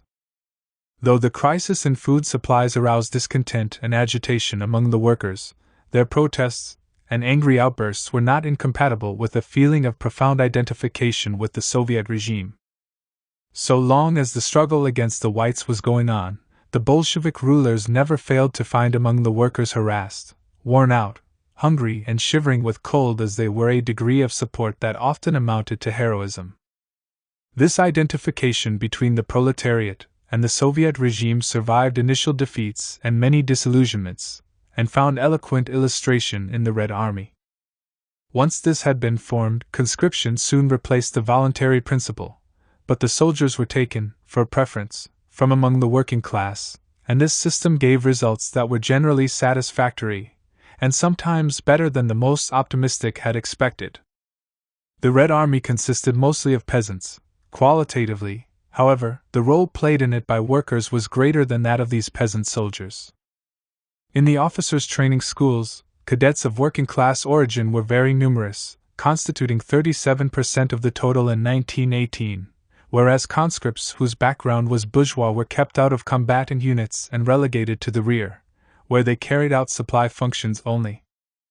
It was not admissible to put arms into the hands of members of the former ruling classes. The value of army units in battle was found to be correlated with their social composition, those with the highest proportion of workers proving to be the bravest and most reliable. Thus, one of the elite divisions had 26.4% workers in it, whereas another division, whose performance was mediocre, had only 10.5%. And whereas the proportion of workers in the Red Army as a whole was 15%, the proportion of workers among deserters was only 4%. Finally, if the Red Army emerged victorious from its struggle with counter-revolution, powerfully supported from abroad, this was, according to a Western specialist in its history, to a large extent due to its consciousness of newness, the sense of having created a model revolutionary force. The cohesion and class consciousness of the proletariat contributed greatly to the strength of the army in which it played so unique a role. While the cadres of the army, that traditional fortress of the old ruling classes, were open to the proletariat, a similar phenomenon occurred in another sector that had until then been no less carefully protected against any plebeian intrusion, namely, the world of the universities and of culture. The proletcult organization, despite the doubts often aroused by its ideology, succeeded in establishing a position among the workers, and in intention at least, carried into the domain of the arts, literature, and the theater the political victory that the proletariat had won. The universities, too, despite the caste outlook and conservatism of the academic staff, had to accept the creation of workers' faculties, rabfacts, which constituted a sort of introductory course for students coming directly from the working class. Inaugurated at Moscow University in October 1919, this experiment came up against ill will on the part of the established teachers, and on that of most of the students too. The newcomers found themselves inadequately provided for, and encountered a hostile, or at best a condescending attitude from the academic staff. The Bolshevik authorities, together with some groups of workers acting on their own initiative, then set up independent workers' universities. Access to secondary education, another bourgeois monopoly, was widened, and its new program, abolishing the class barrier between humanistic culture and technical training, sought to give the working class pupils instruction that would open their minds to all branches of knowledge. What ultimately established, even if only a contrario, the social hegemony of the working class was the complete declassing of the former elites. Targets of the Red Terror, often humiliated and always suspect, the bourgeoisie only had the choice between resigned submission and abdication through voluntary exile. They surrendered their property and prestige to the pariahs of yesterday, who had become the rulers and owners of today. The disappearance of the Russian bourgeoisie was also, and above all, facilitated by the slaughter in the Civil War, in which 350,000 members of the upper classes lost their lives. Upon these ruins was erected the social power of a class whose sufferings did not detract from its devotion to the conquests of the Revolution. The fact that the Kronstadt revolt itself, far from rejecting the Soviets, demanded that they be reopened to the socialist parties, and that it did not depart from the ostracism of the bourgeoisie that had become de rigueur, showed that the proletariat still identified itself with the foundations of the regime, even in moments of defeat and revolt. The new institutions helped, moreover, to keep fresh this feeling of identification. This was the case, for example, with the trade unions, whose independence was increasingly encroached upon, to be sure, but which became mere cogs in the state machine only after 1921. Their increasing subordination was accompanied by the granting of a number of privileges, whereby trade union officials and activists were raised, along with engineers and other specialists, to the rank of managers, administrators, and directors of economic activity. It was they who fixed the level of wages and working conditions, as well as production norms, the Commissariat of Labor merely ratifying their decisions. The staff of this commissariat, furthermore, were practically appointed by the trade unions, which were also well represented both on the Supreme Economic Council, where 30 out of the 69 members were their delegates, and on the Central Executive Committee of the Soviets, in which trade union delegates made up between a quarter and a third of the total membership. While the place occupied by the workers in the state structures reflected their new status, the reigning ideology confirmed their dominance in the country's social climate. Lenin called, as we have seen, for strength and discipline, output and productivity, and advocated the employment of certain capitalist methods of industrial management. But these appeals, inspired by desire to overcome the economic crisis, did not prevent the implantation and development of attitudes and values which, breaking with those of the bourgeoisie, reflected the traditional aspirations of the socialist movement.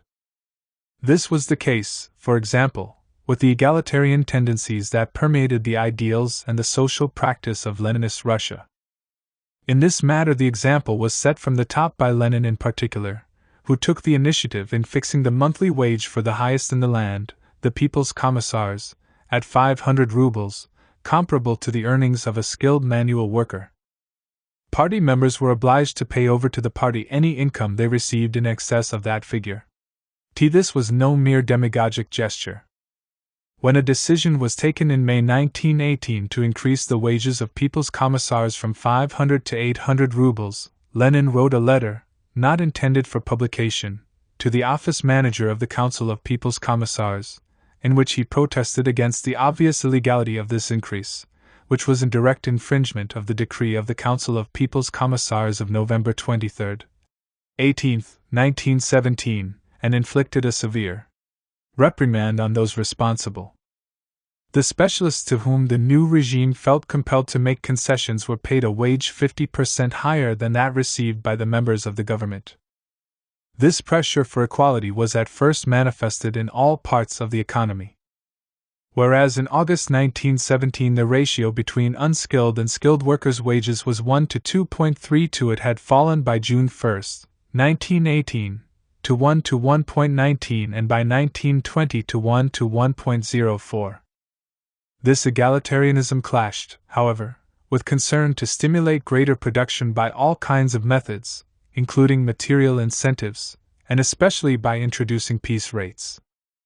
There was then observed, in a number of sectors, a growing differentiation in wages, though this was restrained by an aspiration towards equality that nobody repudiated in principle, and also by the frequent replacement of money wages by payment in kind. The fact that certain services, such as the post, public transport, and electricity, were provided free of charge, also helped to limit the process of differentiation. Eventually, however, the spread in wage levels came to be 1 to 4 or even 1 to 5, and this increased differentiation, though slight in comparison with previous social contrasts and those characteristic of bourgeois society, was recognized by the authorities as a distortion of socialist principles. For Lenin, the impossibility of equalizing wages was one of the constraints imposed by the crisis and by the country's economic backwardness, and he regarded the necessity of giving specialists specially favored rates of pay as nothing less than a setback for the revolution. In the draft program he put before the Eighth Party Congress he repeated, "Our ultimate aim is to achieve equal remuneration for all kinds of work." The ABC of Communism, a popular textbook circulated by the party, stated, "It remains our fundamental policy to work for a system of equal pay for all."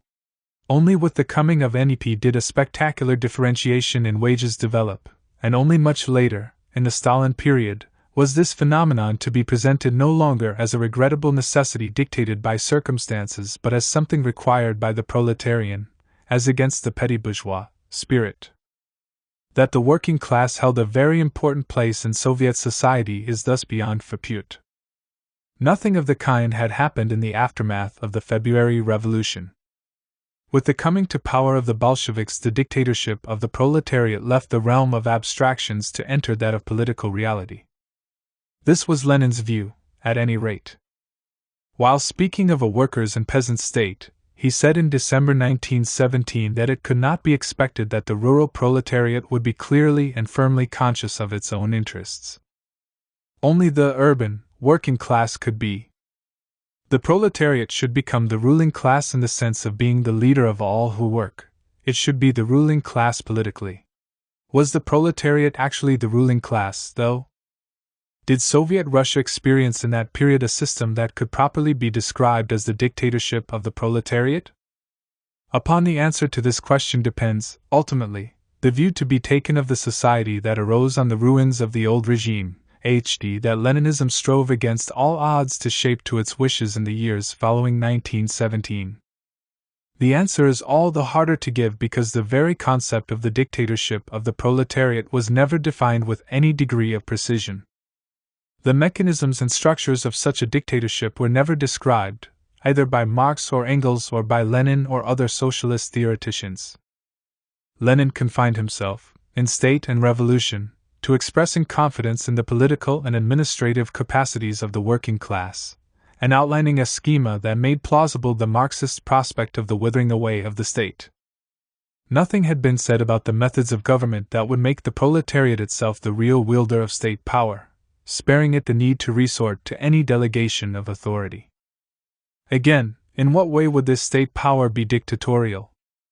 Did that imply the use of terror, the denial of any political rights to the dispossessed class, the absence of any rule of law and the reign of revolutionary tyranny? The references made by Marx, and especially those made by Engels and Lenin, to the Paris Commune, as the first form imperfect but authentic of the proletarian dictatorship are sufficient to rule out this assumption. The dictatorship of the proletariat, while not excluding any of the conditions mentioned, did not necessarily require their presence either. It was, on the contrary, something that could be defined as broadly and vaguely as it was by Lenin in his left-wing communism.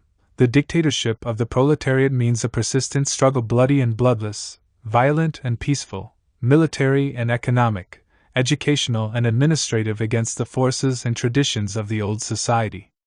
Furthermore, abolition of universal suffrage, and so of the electoral rights of the bourgeoisie, did not, in Lenin's view, form an indispensable feature of the dictatorship of the proletariat. Marxists had used the term dictatorship for domination by the bourgeoisie, even though this did not exclude either the rule of law or the existence of political freedoms which the proletariat could use in order to prepare its own accession to power. This meant, then, that the proletarian dictatorship could assume a variety of forms. Circumstances might cause it to appear in its severest form, with the most draconian manifestations. But it might also produce a less rigorous system, the sine qua non always being an organized leadership, or hegemony, of society by the working class, achieved through an arrangement of political structures and relations between classes such that the influence formerly wielded by the bourgeoisie was transferred to the victorious proletariat. Lenin himself, evidently accepting this interpretation of the dictatorship of the proletariat, described in December 1920 the period of transition from capitalism to communism as a period marked by the leadership of that class which is the only class capitalism has trained for large-scale production. It still remains to define the role exercised in this dictatorial regime by the proletariat itself. The deeply democratic, quasi-libertarian character of state and revolution, and the other writings in which Lenin gives proof of the same attitude, leave no room for doubt of his view on this point.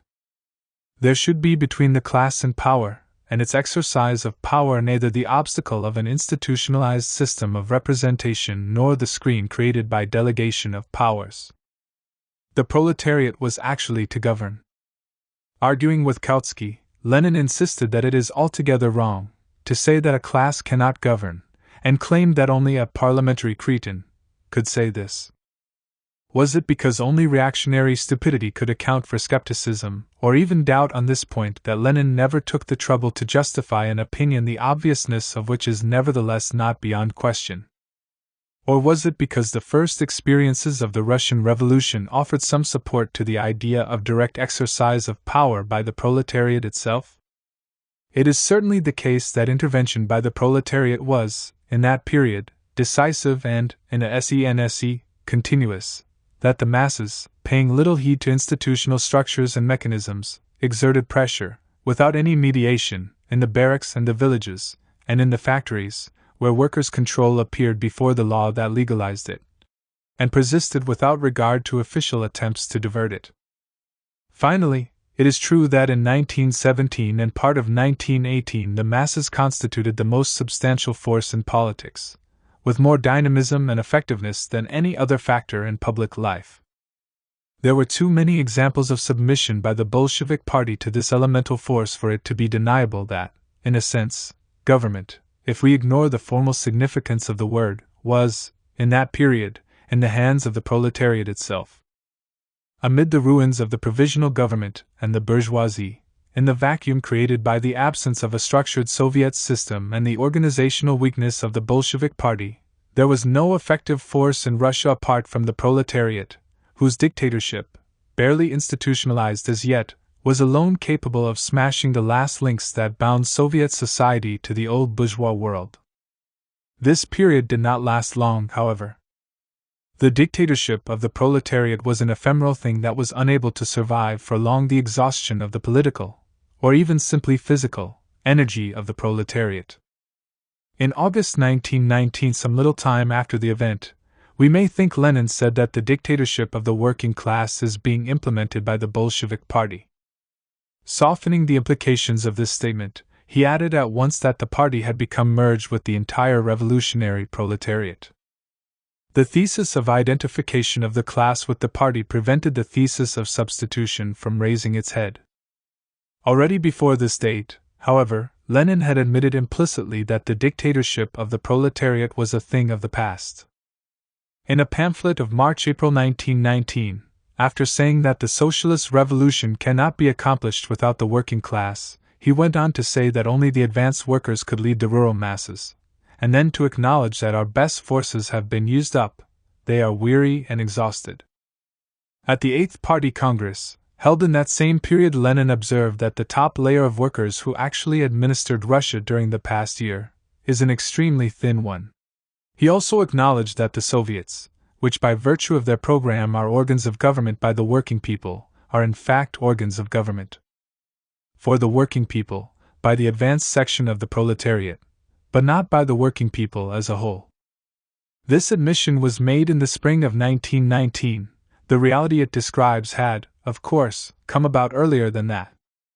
There was, then, no longer any question of a dictatorship of the proletariat as such. Yet it was hard to give up this fiction, which was becoming, with the passage of time and growing disappointment, the ideological justification for the Soviet regime. On several occasions Lenin ascribed to the proletariat functions and powers that it no longer possessed. During the discussion in the trade unions, however, when he defined some of the most fundamental features of the Soviet political and social order, he declared, "The dictatorship of the proletariat cannot be exercised through an organization embracing the whole of that class, because in all capitalist countries, and not only over here, in one of the most backward, it can be exercised only by a vanguard that has absorbed the revolutionary energy of the class." It was at about this time that Lenin spoke of the declassing of Russia's proletariat, and even thought it possible to say that it had disappeared. The party, which could no longer be identified with a declassed proletariat, now strove to fill a political vacuum that would otherwise be filled by anarchy or else by the rival forces of renascent Menshevism and reaction. Among the ruins of a proletarian dictatorship which had borrowed its forms from the upsurge of the masses, there still survived only a few signs of the social hegemony of the working class. The suppressed condition of the bourgeoisie testified to it, of course. The existence of a Soviet bureaucracy whose interests were bound up with the abolition of capitalism, and in which elements of proletarian origin held important positions, was at once the negation of proletarian rule and, paradoxically, its safeguard. Above all, the workers, exhausted but victorious, guardians of a revolution that they alone had saved from ruin, maintained their loyalty to what they saw as a proletarian regime. Their very disappointments were relative to the conquests they had realized and the fruits of which it was, in the last analysis, the isolation of revolutionary Russia that had prevented them from enjoying. For the scene of the revolution was worldwide, and the destiny of the Leninist undertaking was decided, ultimately, on the international plane in the trenches and factories of the crisis-stricken West no less than in the countryside and cities of devastated Russia. Part 4. Leninism outside Russia. 1. The Russian Revolution and the World Revolution. In Russia the problem could only be posed. It could not be solved in Russia, wrote Rosa Luxemburg in her pamphlet on the Bolshevik Revolution.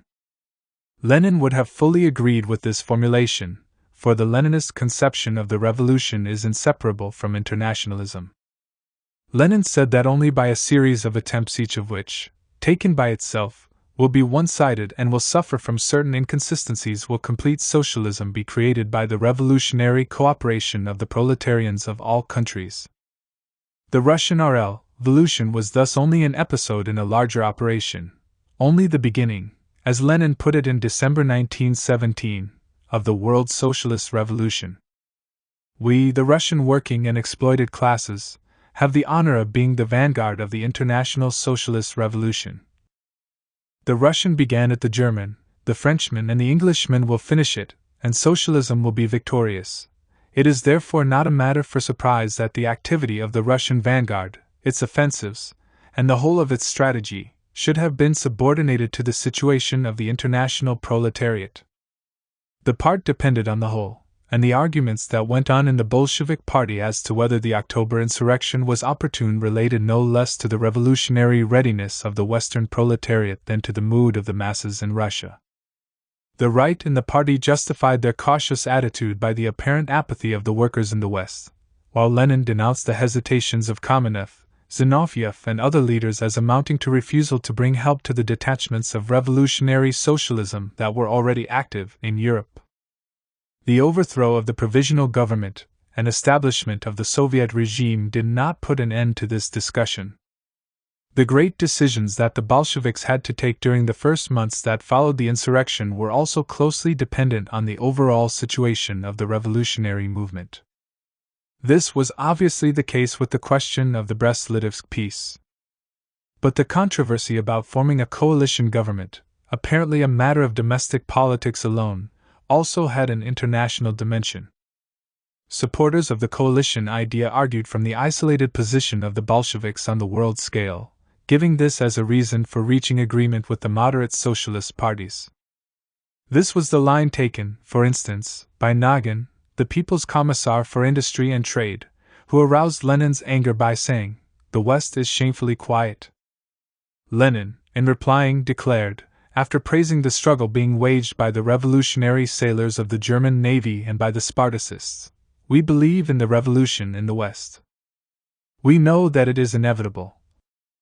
Whenever, in this period, a skeptical view was expressed regarding the revolutionary readiness of the European proletariat. Lenin hit back very sharply at such pessimism. The importance of this confidence of his in the revolution in the West cannot be stressed too much. A fundamental element in Lenin's revolutionary strategy, it was central to his line in 1917, and to a large extent dictated the decision to launch the decisive struggle against the Russian bourgeoisie. Looking back on that period, Lenin acknowledged this fact without the slightest ambiguity. On the third anniversary of the seizure of power, he said, for instance, when we began working for our cause, we counted exclusively on the world revolution. And at the Third Congress of the Communist International, in July 1921, when we started the International Revolution, it was clear to us that without the support of the International World Revolution, the victory of the Proletarian Revolution was impossible. Before the revolution, and even after it, we thought either revolution breaks out in the other countries, immediately, or at least very quickly, or we must perish. Thus, the Russian communists were convinced at the outset that their seizure of power in Russia was pointless except in the context of an international revolutionary offensive. This link with the situation outside Russia was loosened only as the Soviet power became obliged to respond to internal forces and to restrict its direct activity to Russia. As Lenin stressed towards the end of his career, the swift and direct support of the working people of the world was what they had counted on and regarded as the basis of the whole of their policy. With remarkable consistency, Lenin saw the final victory of socialism in Russia as dependent on the spread of the revolution, and in particular, on its spread to the advanced capitalist countries. Many quotations could be given to show this. One question to which they are highly relevant is, of course, that of socialism in one country, the subject of controversy between Stalinists and Trotskyists. Here is a brief selection. January 1918. That the socialist revolution in Europe must come, and will come, is beyond doubt. All our hopes for the final victory of socialism are founded on this certainty. Again, the final victory of socialism in a single country is of course impossible. March 1918. Regarded from the world historical point of view, there would doubtlessly be no hope of the ultimate victory of our revolution if it were to remain alone. And again, at all events, under all conceivable circumstances, if the German Revolution does not come, we are doomed. December 1919, the victory of the Socialist Revolution can only be regarded as final when it becomes the victory of the proletariat in at least several advanced countries. November 1920, until the revolution takes place in all lands, including the richest and most highly civilized ones, our victory will be only a half-victory, perhaps still less. Lenin was therefore convinced that the Bolshevik Revolution, with all its efforts and sacrifices, was only an essential step towards world revolution. And the connection between the Russian Revolution and the international proletarian revolution was seen as being so close that the main stages of Soviet internal policy were conceived as responses to the general evolution of the revolutionary movement in Europe. In November 1917, for example, Lenin explained to the All-Russia Congress of Peasant Soviets that full implementation of the law on land promulgated by the new government was conditional upon close alliance of the working and exploited peasantry with the working class, the proletariat in all the advanced countries. In December 1918 he reaffirmed, in his speech to the First Congress of Land Departments, per Peasants' Committees and Communes, that the progress of socialization in the Russian countryside was bound up with that of the world revolution. And when, after the end of the Civil War, the economic crisis brought about an upheaval in Soviet policy, with the retreat of the NEP, he said that our main difficulties have been due to the fact that the West European capitalists managed to bring the war to an end and stave off revolution. It seems to me that the sharp decline in Lenin's optimism, with abandonment of his libertarian ideas, an appearance of a sense that the period of revolutionary offensives and conquests had been followed by one of setbacks, was a direct consequence of the Peace of Brest-Litovsk. It was on the international plane that the Bolsheviks experienced their first defeat. The consequences of this defeat were to be felt in all sectors of public life in Soviet Russia itself. The claim to be able to build a complete socialist society in a single country was thus alien to Leninism, the founder of which stated explicitly that in a single country, we could not carry out the socialist revolution completely, solely by our own efforts, and repeated at the commemoration of the first anniversary of the seizure of power that the complete victory of the socialist revolution in one country alone is inconceivable.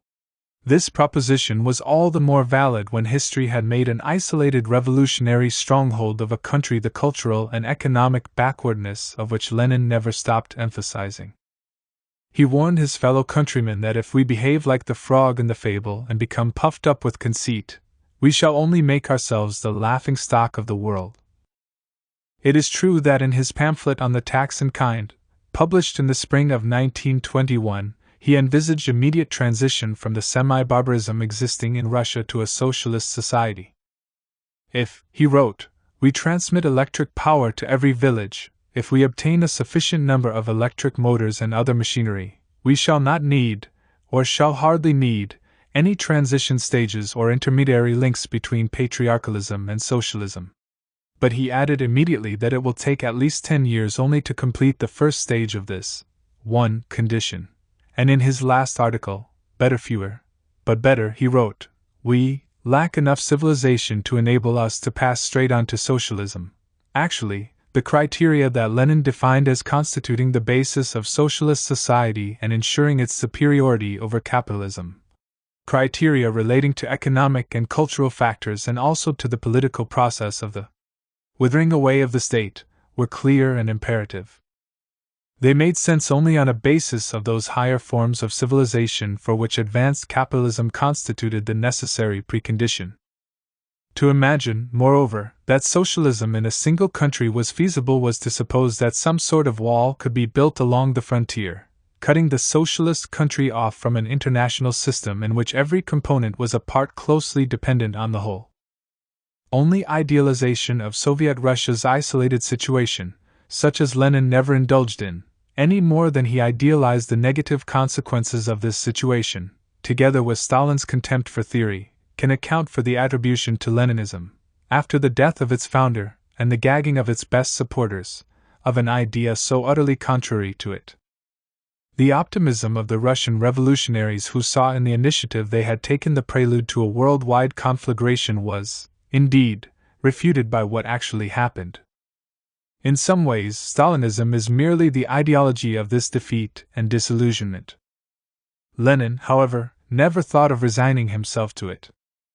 After having supposed, in January 1918, that the inevitability of the socialist revolution in Europe was a scientific prognosis, and having said in April 1919, at the time of the Hungarian Revolution, that now only a few months separate us from victory over the capitalists all over the world, he took account of the delay in the growth of the revolutionary movement outside Russia. This came less hard to him, perhaps, than to some others because, except on a very few occasions, he had taken care not to predict the imminent collapse of world capitalism. On the contrary, indeed, when some of his comrades were expecting revolution in the West at any moment, he warned, it is quite impossible to predict the probable moment of outbreak of revolution and overthrow of any of the European imperialist governments. This caution was the basis of his policy in 1918, and led him to accept the conditions imposed by the Treaty of Brest-Litovsk.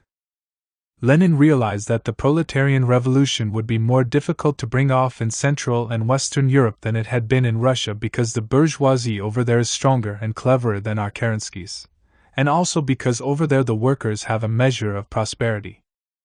Convinced as he was that from the standpoint of the world revolution, Germany is the main link in the chain, he shared the fervent joy that filled the Soviet capital when revolution broke out in that country, 1 year after the revolution in Russia. As Krupskaya recalls, during those days of enthusiasm he was continuously addressing meetings. His face beamed with joy. The days of the first October anniversary were the happiest days in his life. He maintained, nevertheless, a certain circumspection, and the British journalist Phillips Price, who met Lenin at this time and had a long talk with him, recorded that he was surprised to find that he did not seem to share the prevailing optimism about the imminence of the world revolution. Western capitalism did not collapse. The German revolutionary movement suffered its first defeat in January 1919. But Lenin's confidence in the forward march of the international revolutionary movement was sustained by the progress made by the Communist International. The Third International has spread rapidly, moving from success to success, he said in March 1920. In spite of everything, he believed in the basic solidarity of the Western working class with the Russian Revolution, and ascribed to this the highest importance, seeing in it the main reason for the failure of the imperialist intervention in Russia. The workers were on our side, and this fact determined the issue of the war. The mutinies that occurred in the Allied troops sent to help the Russian counter-revolution were seen by Lenin as so many proofs of the alliance between the revolutionaries in Russia and the proletariat in the West. Was this emphasis on a solidarity that gave expression to proletarian internationalism intended to limit the impact that the defeat of the world revolution might have upon the minds of Russian communists, and thereby to prevent the isolation of Russia from leading to an upsurge of nationalism? The struggle that Lenin carried on against Great Russian chauvinism, and against the Supernanti complex that threatened to corrupt the Bolsheviks, provides some basis for this assumption. But although Lenin still thought it possible in April 1919 to depict international capitalism as a decrepit, dying, hopelessly sick old man, he was obliged, a year later, to acknowledge that on an international scale, capital is still stronger, both from the military and the economic standpoint, than Soviet power and the Soviet system, adding that this was the fundamental premise from which to proceed. He confirmed this opinion in November 1920, and put forward during the autumn of 1921 a view that was even more pessimistic. Owing to the present circumstances, the whole world is developing faster than we are. He continued, of course, right down to his death, to believe that world revolution was inevitable and would come about sooner or later. But experience confirmed the caution he had shown in the Brest-Litovsk period, and this caution thenceforth governed the complex strategy followed by the Soviet government in its foreign policy, the most important principles of which were to hold on to the proletarian citadel constituted by Soviet Russia, while helping the international revolutionary movement in a variety of ways. In January 1918, at a time when a large section of the Bolshevik leadership still firmly believed in the power of the Soviet Revolution to expand abroad, Lenin had said that it was necessary to hold on in Russia until the proletariat of other countries should come to the aid of the Russian Revolution. The idea that the Russian communists could build socialism without the help of an international proletarian revolution never occurred to him. On the contrary, as the country where the revolution had been victorious came to resemble more and more a besieged fortress, it became only a question of preserving for the world revolution at least a certain bastion of socialism, however weak and moderately sized, and of striving to maintain our position until our ally, the international proletariat of all countries, grows strong enough to hold on, maintain our position, to maneuver and retreat. This was the essence of the defensive policy that was forced upon Soviet Russia, and which had to be adhered to until the coming of external help, holding out until we receive powerful support from workers who have risen in revolt in other countries. The idea was a simple one and was frequently repeated by Lenin, sometimes with great feeling. The workers of the world are looking hopefully towards us. We can hear their cry, "Hold on a little longer! We shall come to your aid."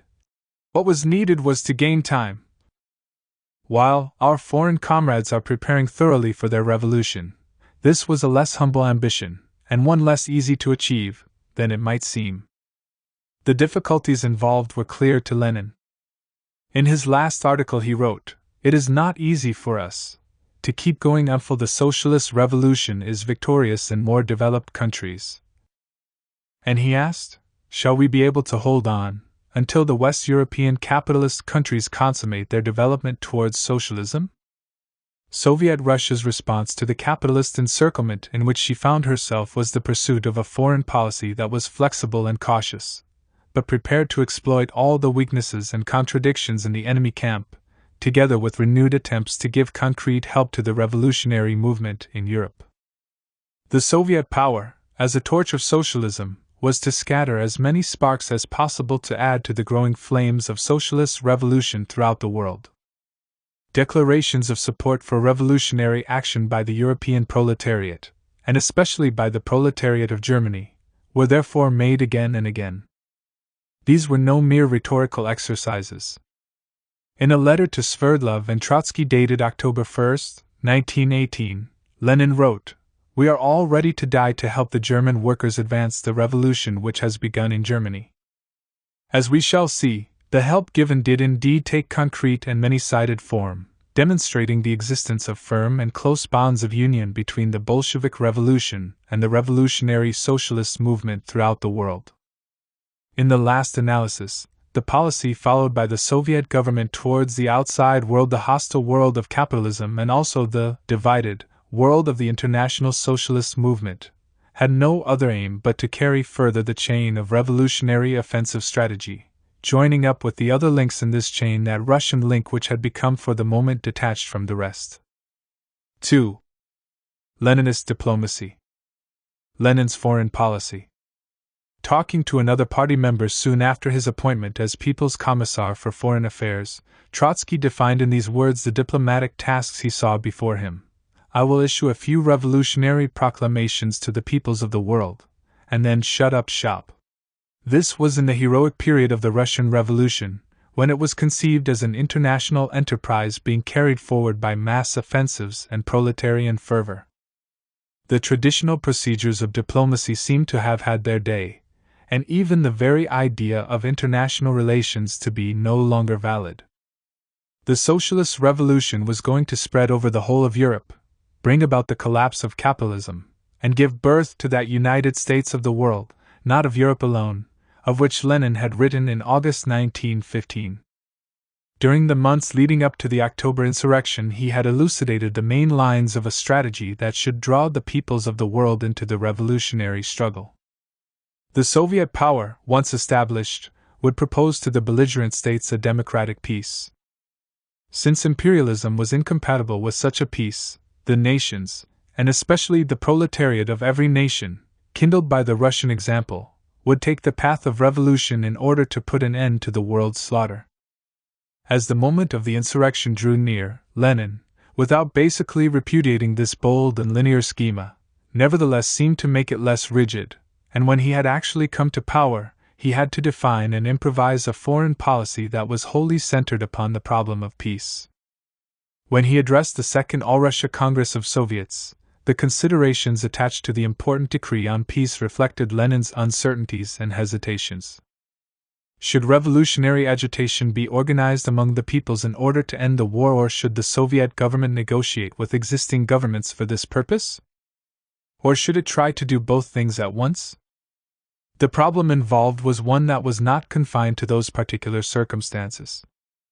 When triumphant Bolshevism brought proletarian Russia into the concert of nations, would the revolution, having become a state, choose to employ the equivocal methods that governed international relations, or would it, repudiating all conventional and routine attitudes, as the left communists wished, commit itself to a struggle against the old world in which no diplomatic conditions would be respected? This question constituted the essential dilemma of Soviet foreign policy, and Lenin applied himself, until his departure from the political scene, to finding a dialectical answer to it. Speaking, on the night of October 25-26, 1917, about the decree on peace, he said, "Our appeal must be addressed both to the governments and to the peoples. We cannot ignore the governments, for that would delay the possibility of concluding peace, and the people's government dare not do that." And he added, "Nor must our proposal for an armistice have the form of an ultimatum, for we shall not give our enemies an opportunity of concealing the whole truth from the peoples, using our irreconcilability as a pretext. At the same time, it was also necessary to help the peoples to intervene in questions of war and peace, especially because the governments and the bourgeoisie will make every effort to unite their forces and drown the workers' and peasants' revolution in blood." The history of Leninist foreign policy begins with the negotiations at Brest-Litovsk, which opened on December 9, 1917. Trotsky led the Soviet team, and devoted himself to dragging them out as long as possible. Lenin approved of this tactic. In a draft resolution for the Council of People's Commissars, he thus summarized his views on the matter: continuation of peace negotiations and resistance to their speed up by the Germans. Propaganda and agitation on the necessity for a revolutionary war. The new government had to prove to the Russian masses that its promise to end the war would be realized soon, but it was also necessary to give the Western proletariat time to strengthen itself as a revolutionary force and to enable the revolt of the peoples to get underway. This was why Lenin, while according priority to the need to make peace, kept his eyes fixed, all through the negotiations, upon Germany, where the prospect of revolution seemed confirmed by the growth of agitation for peace. On January 19, 1918, he proposed to his colleagues in the party's Central Committee that airmen be sent to Berlin to ascertain exactly what is going on in Germany. And in his polemic against the advocates of a revolutionary war to the death, and against Trotsky, who refused to sign the draconian peace imposed by Imperial Germany, it was again to the German situation that Lenin referred. When, at the Seventh Party Congress, called to discuss the problem of peace, Ryazanov described Lenin's tactics as one of surrendering space to gain time, i.e., for the revolution in the West, and especially in Germany, to mature. This description was warmly approved by the Bolshevik leader. The time of respite was a time for diplomacy, made up of subtle maneuverings and compromises that aroused the protests of the left communists. When, faced with the threat of a renewed German offensive, the Central Committee of the party had to decide whether to appeal for help to the Allies. Lenin, who was not present at the discussion, sent his comrades a note saying, "Please include my vote in favor of getting potatoes and arms from the bandits of Anglo-French imperialism." This laconic formula defined one of the principal elements in Soviet foreign policy as it subsequently developed, profiting from all rivalries between imperialist powers so as to increase the division between them and prevent an anti-Bolshevik alliance from being formed. The conviction that imperialism signified intensification of the struggle for the partitioning of the world, and that inter-imperialist alliances are inevitably nothing more than a truce, in periods between wars, formed the basis for a policy that was desperately anxious to play off one imperialist camp against another. In the immediate tasks of the Soviet government, written at the beginning of spring 1918, Lenin declared that the only real, not paper, guarantee of peace we have is the antagonism among the imperialist powers. About the same time, he stressed that we shall be protected, of course, not by a paper treaty or state of peace, but by the continuing struggle between the two giants of imperialism. This was a constant in the foreign policy of Soviet Russia as practiced in Lenin's lifetime. To know what were the divisions in the enemy camp, to create new ones, if possible, and to enlarge and exploit all such divisions, became elements in a total strategy which operated both directly and indirectly, resorting to all the tricks of politics, avoiding the snares and lures of revolutionary purism, and resolved to defend as long as might be needed the bastion of socialism called Soviet Russia. As Lenin wrote in May 1918 to the Armenian Bolshevik Shehumian, in Baku, the difficulties are immeasurable. So far we are being saved only by the contradictions and conflicts and struggles among the imperialists. Be capable of making use of these conflicts. For the time being we have to learn diplomacy. Did this mean the negation of previously expressed views, of the conviction voiced so often that only revolution could bring peace and ensure the right of self-determination? Was this an abandonment of the methods that had brought Bolshevism to power? The more radical of Lenin's followers soon started to believe so. Their disappointment and anger added fuel to the fiery debates about the Peace of Brest-Litovsk. Soviet Russia's foreign policy under Lenin did indeed include elements that were calculated to astonish and infuriate revolutionary communists. Was realism, realpolitik, or even raison d'etat, taking the place of the desire to turn the world upside down? Faced at the 8th Congress of the party, in March 1919, with the doubts and misgivings of some activists, Lenin endeavored to reassure them. In his draft program he proclaimed the slogan of fighting until victory over the bourgeoisie of the whole world is achieved both in civil wars at home and in international revolutionary wars. During the discussion at the Congress he went further, saying, "We are living not merely in a state, but in a system of states, and it is inconceivable for the Soviet Republic to exist alongside of the imperialist states for any length of time. One or the other must triumph in the end. And before that end comes, there will have to be a series of frightful collisions between the Soviet Republic and the bourgeois states. Lenin went on to distinguish between imperialist wars and the only legitimate, just and truly revolutionary war, a war of the oppressed against the oppressors, a war of the working people against the exploiters, a war for the victory of socialism. The advocate of revolutionary defeatism had not become a pacifist, and just as war was for Clausewitz the continuation of a policy by other means, so the recourse to diplomacy seemed to Lenin merely a phase in a revolutionary undertaking in which the interests of the antagonists were fundamentally irreconcilable. However, the varying tone, now more or less aggressive, now more or less conciliatory, of Lenin's statements on foreign policy was not unconnected with the evolution of relations between Soviet Russia and the outside world. In February 1920, speaking to the CEC about relations with bourgeois Estonia, Lenin said that the Soviets had proved our ability to renounce, in all sincerity, the use of force at the appropriate moment in order to change to a peace policy. More plainly still, he added that we represent the peace interests of the majority of the world's population against the imperialist warmongers. It was not accidental that these statements were made at the moment when the Western powers had just ended their blockade of Soviet Russia. The latter now needed to obtain essential technical aid and to begin an exchange of goods with the West. And Lenin claimed, "We have shown that all governments have to lay down their arms in face of the peace policy of the Soviet government." Was this not, in substance, the idea of peaceful coexistence, the necessity of which the Soviet government was later to proclaim, trying to justify it in the eyes of left critics by linking it with successes in the struggle against the imperialist powers? In November 1920, Lenin expressed a similar idea when he said, "We are in a position of having won conditions enabling us to exist side by side with capitalist powers, who are now compelled to enter into trade relations with us." Does this mean that the policy of peaceful coexistence, the virtues of which were proclaimed by several of Lenin's successors and with which Khrushchevism sought to identify itself, really originated in Leninist practice?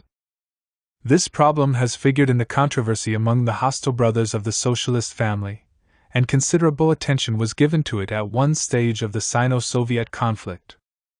The Soviet side were able to point to the undeniable fact that Lenin used the expression several times, and seems, indeed, to have been its originator. He used it first in February 1920, in an interview with an American press correspondent.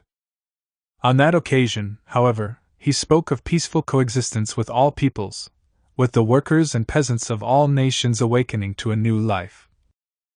The conception was also extended by him, however, to relations between states.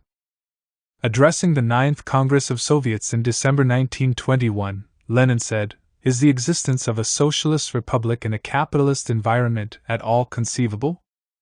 It seemed inconceivable from the political and military aspects. That it is possible both politically and militarily has now been proved, it is a fact."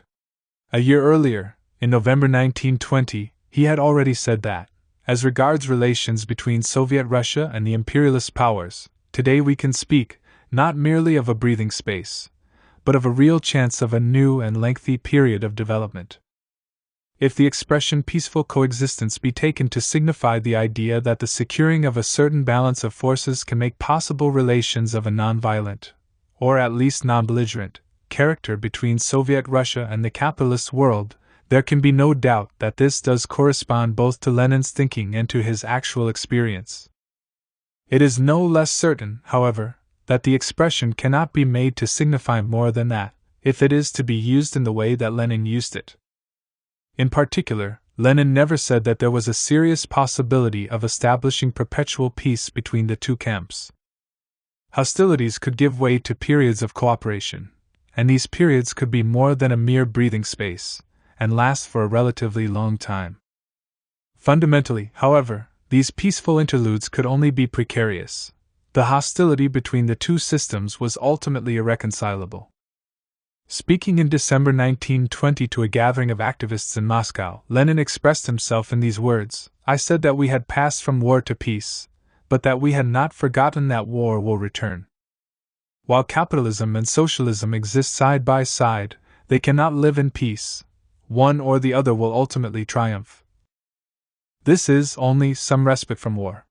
And a few days later he developed the same idea before the 8th Congress of Soviets. We cannot for a moment believe in lasting trade relations with the imperialist powers. The respite will be temporary. The experience of the history of revolutions and great conflicts teaches us that wars, a series of wars, are inevitable. The existence of a Soviet republic alongside of capitalist countries, a Soviet republic surrounded by capitalist countries, is so intolerable to the capitalists that they will seize any opportunity to resume the war. In December 1921 he wrote, discussing the theses of the French Communist Party on the agrarian question, "There is no doubt that only the proletarian revolution can and certainly will put a stop to all war. Official and semi-official exegetes may seek as they wish to find in one or other statement made by Lenin justification for the most contradictory of policies, their work of apologia being the easier, though also the more suspect, in that it operates with a selection of quotations effected with more care than scruple." In reality, the conduct of foreign affairs by Lenin's government was inspired by considerations that particular circumstances dictated, especially, as has been said, by concern to exploit the divisions in the capitalist camp. To this must be added another, and no less important factor, namely, the extension that Lenin tried to give to the international communist movement, making it spread beyond the merely European framework to which social democracy had been confined, so as to become a world movement and, in doing so, to cease to be purely anti-capitalist and assume a clearly anti-imperialist character. Enmity to capitalism implied attacking that system wherever it drew strength, not excluding the empires it had established throughout the world. Soviet Russia's weakness meant that she had to seek, in her resistance to the imperialist powers, to obtain the help of the colonial peoples, whom she invited to open a second front against capitalism. In this way a vital link was forged between the Russian Revolution and the anti-colonial revolution, the first manifestations of which Lenin observed with all the more enthusiasm as he noted the failures of the socialist revolution in the West. His report to the Second Congress of Communist Organizations of the Eastern Peoples, in November 1919, is very illuminating on this point. Lenin pointed out that the imperialist war aroused the East from its slumbers, and declared that our Soviet Republic must now muster all the awakening peoples of the East and, together with them, wage a struggle against international imperialism. Stating that bourgeois nationalism in the colonial countries had historical justification, Lenin called on the communists of the East to render it active support. He ended by affirming that final victory can be won only by the proletariat of all the advanced countries of the world, but they will not be victorious without the aid of the working people of all the oppressed colonial nations, first and foremost, of Eastern nations. Speaking a year later to a purely Russian audience, Lenin said that the slogan "Workers of all countries, unite," must now be replaced by one of more universal application: "Workers of all countries and all oppressed peoples, unite." Though hardly in conformity with the canons of original Marxism, from the point of view of present-day politics, however, the change is correct.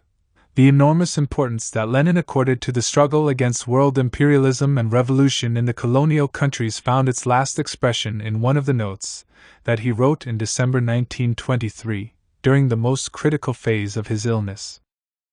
In this he linked the struggle to be waged, inside the Soviet state, against Great Russian chauvinism, with the support that this state ought to give to the colonial peoples.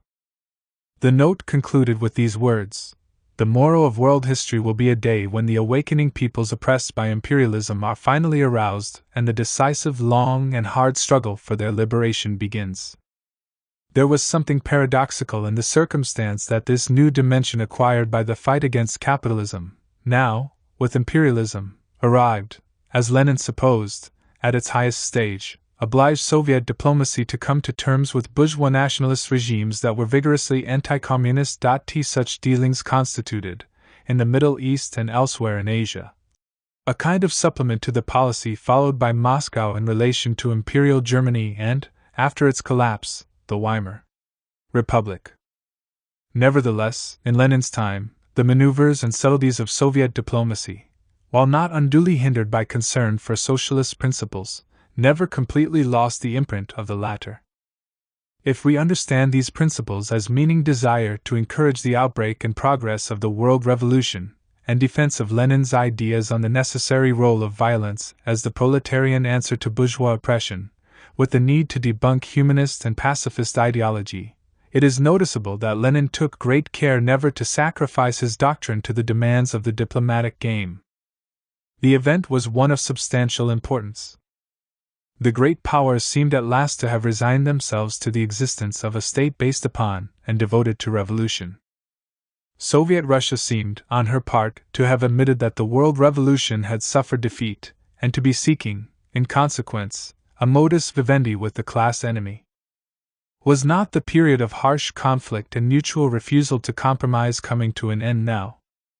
The care taken by Lenin in preparing for a conference at which his state of health did not allow him to be personally present proves that he fully appreciated its implications. A number of notes, written by him during the preparatory period and in the course of the conference itself, show how he expected the Soviet negotiators, Shishirin, Litvinov, and Krasin, to operate. It was, once again, a matter of dividing the different countries and setting them by the ears, and of completing this divisive activity by trying to split the pacifist camp of the international bourgeoisie away from the other, the aggressive and reactionary camp. At the same time, Lenin urged that a clear distinction be drawn between the bourgeois pacifist program that the Soviet delegation must be ready to subscribe to, and a communist program, the only one that is in keeping with our views. Set it forth briefly. Lenin added, regarding the bourgeois pacifist program, that what was involved was merely palliatives, which might, under certain conditions, serve to mitigate the present difficult situation, the only real way out of which is possible given a final break with all the principles of capitalist property. Thus, the victory of the Bolshevik Revolution in Russia had added to the tasks to be performed by the Communists those of international relations and diplomatic responsibility.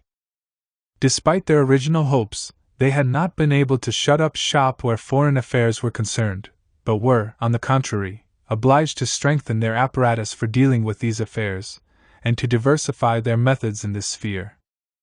It was to Lenin's credit that, in spite of this, he kept in view even in the midst of the period of retreat the priorities and basic prospects of the revolution.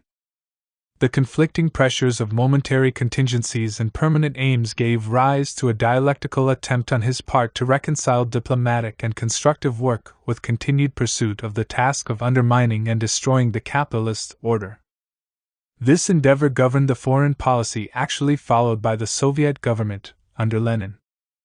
The foreign policy of Soviet Russia.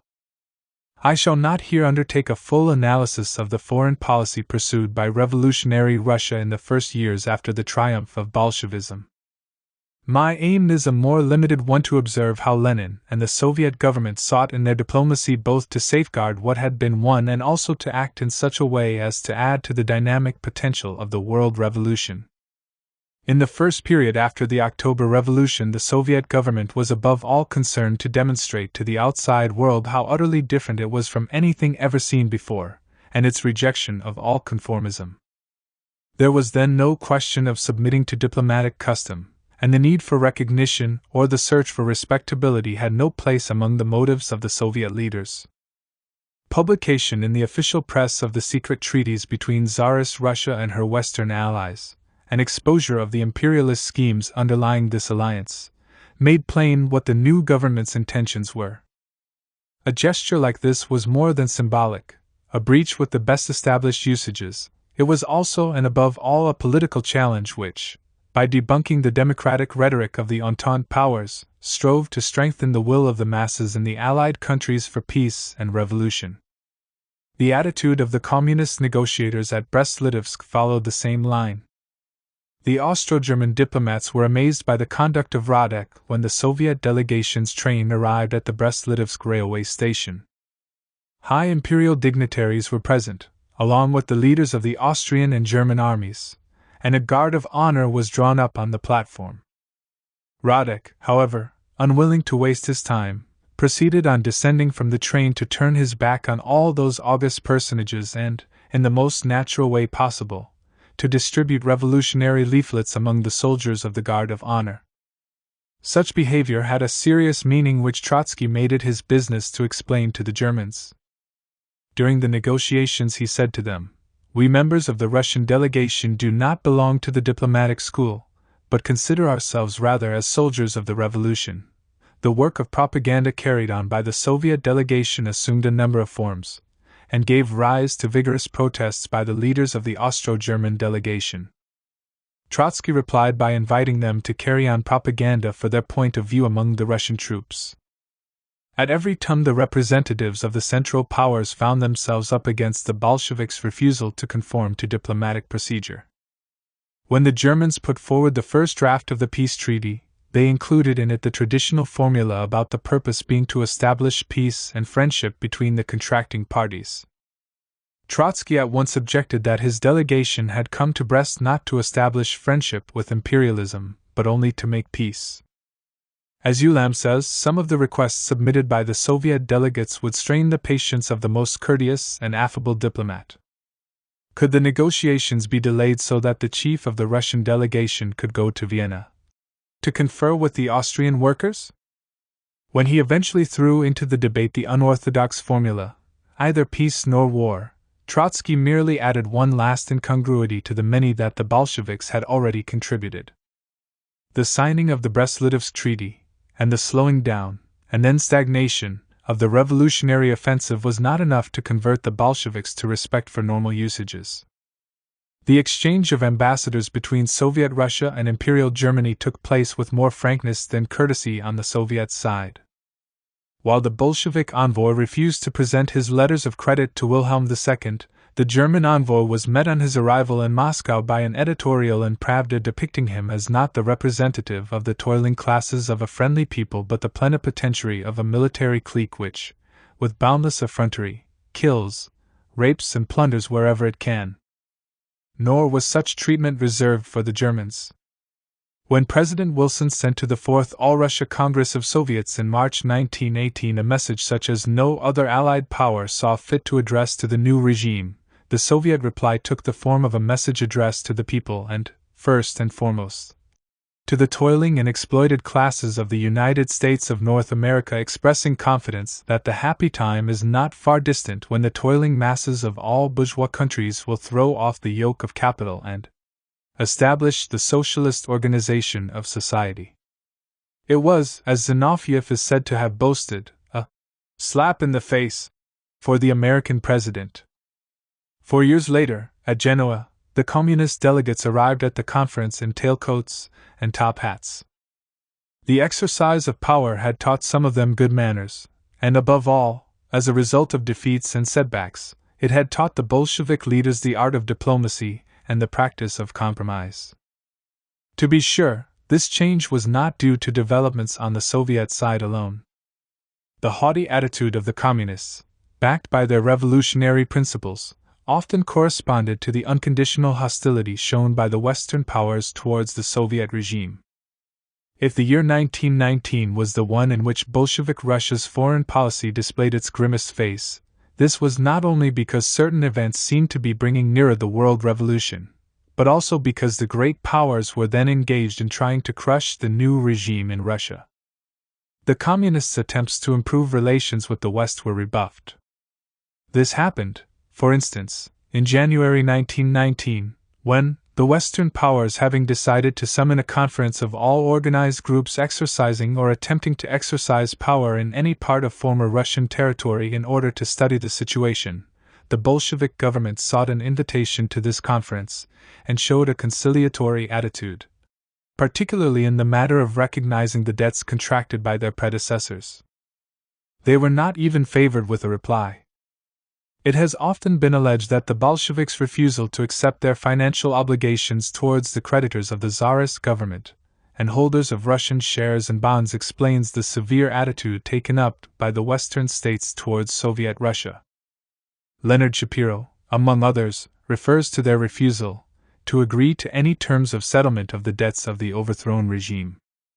And yet, As early as January 1919, the Soviet government officially announced that it does not refuse to recognize its financial obligations to creditors who are nationals of the Allied powers.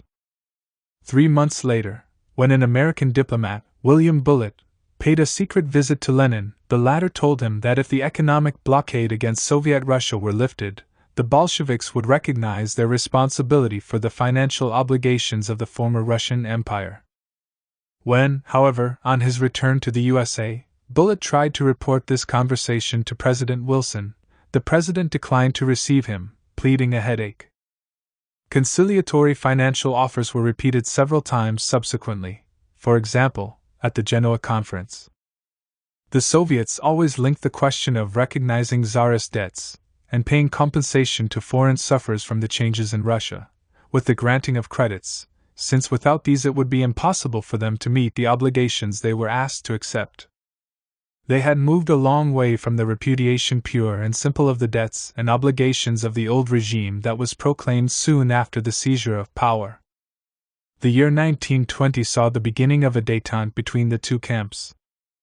At the start of the year, the Western powers abandoned their blockade, and an agreement concerning repatriation of prisoners was signed between Britain and the Soviets. This development was interrupted, however, by the Polish attack, which took place despite many gestures of conciliation and offers of negotiation made by the Soviet government during the previous months. Once the Russo-Polish War was over, and once Lenin had given up the illusion he had momentarily entertained that the European Revolution would receive a decisive stimulus from the successes of the Red Army on the Polish front, the road to a relative détente was opened again. Soon, an important commercial agreement was arrived at between Soviet Russia and Britain.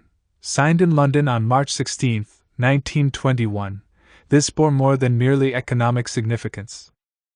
Constituting the first form of recognition of the revolutionary state by one of the victorious great powers, it contained, moreover, a clause by which it was agreed that each party refrains from hostile action or undertakings against the other and from conducting outside of its own borders any official propaganda, direct or indirect, against the institutions of the British Empire or of the Russian Soviet Republic respectively, and more particularly that the Russian Soviet government refrains from any attempt by military or diplomatic or any other form of action or propaganda to encourage any of the peoples of Asia in any form of hostile action against British interests or the British Empire, especially in India and in the independent state of Afghanistan.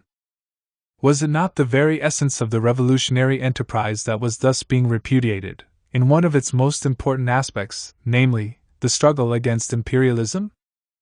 And at Genoa, a year later, the Soviet delegates did not confine themselves to putting forward conciliatory proposals on the financial question.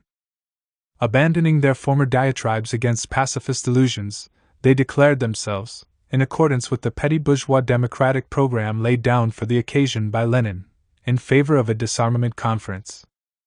They also proposed prohibition of the most barbarous forms of fighting and of the use of means of terrorizing peaceful populations. At the same time as the Soviet government was proposing disarmament, and encountering opposition on this question from the ex-Allied powers, it was making secret arrangements to effect its own rearmament, and that of Weimar Germany. The relations that Soviet Russia entered into with the latter state provide a good illustration of the subtlety and cynicism of the diplomatic game that the Russian revolutionaries, retreating and maneuvering, had been obliged to play. After the end of the Civil War, Germany became Soviet Russia's most favored foreign state. The thunderbolt of Rapallo revealed the resourcefulness of Soviet diplomacy. While the Genoa Conference was in session, the Soviet diplomats concluded an agreement with Germany that made them, in the words of the London Times, the arbiters of the conference. While the Rapallo agreement was largely concerned with economic cooperation between the two countries, other Germano-Soviet contacts of a more compromising sort were being discreetly effected. As early as April 1921, experts from Germany's arms industry had visited Moscow. This delegation, headed by a colonel, had visited, in the company of the Deputy Commissar for Foreign Affairs, a series of Soviet factories, with a view to arranging technical cooperation in the production of arms.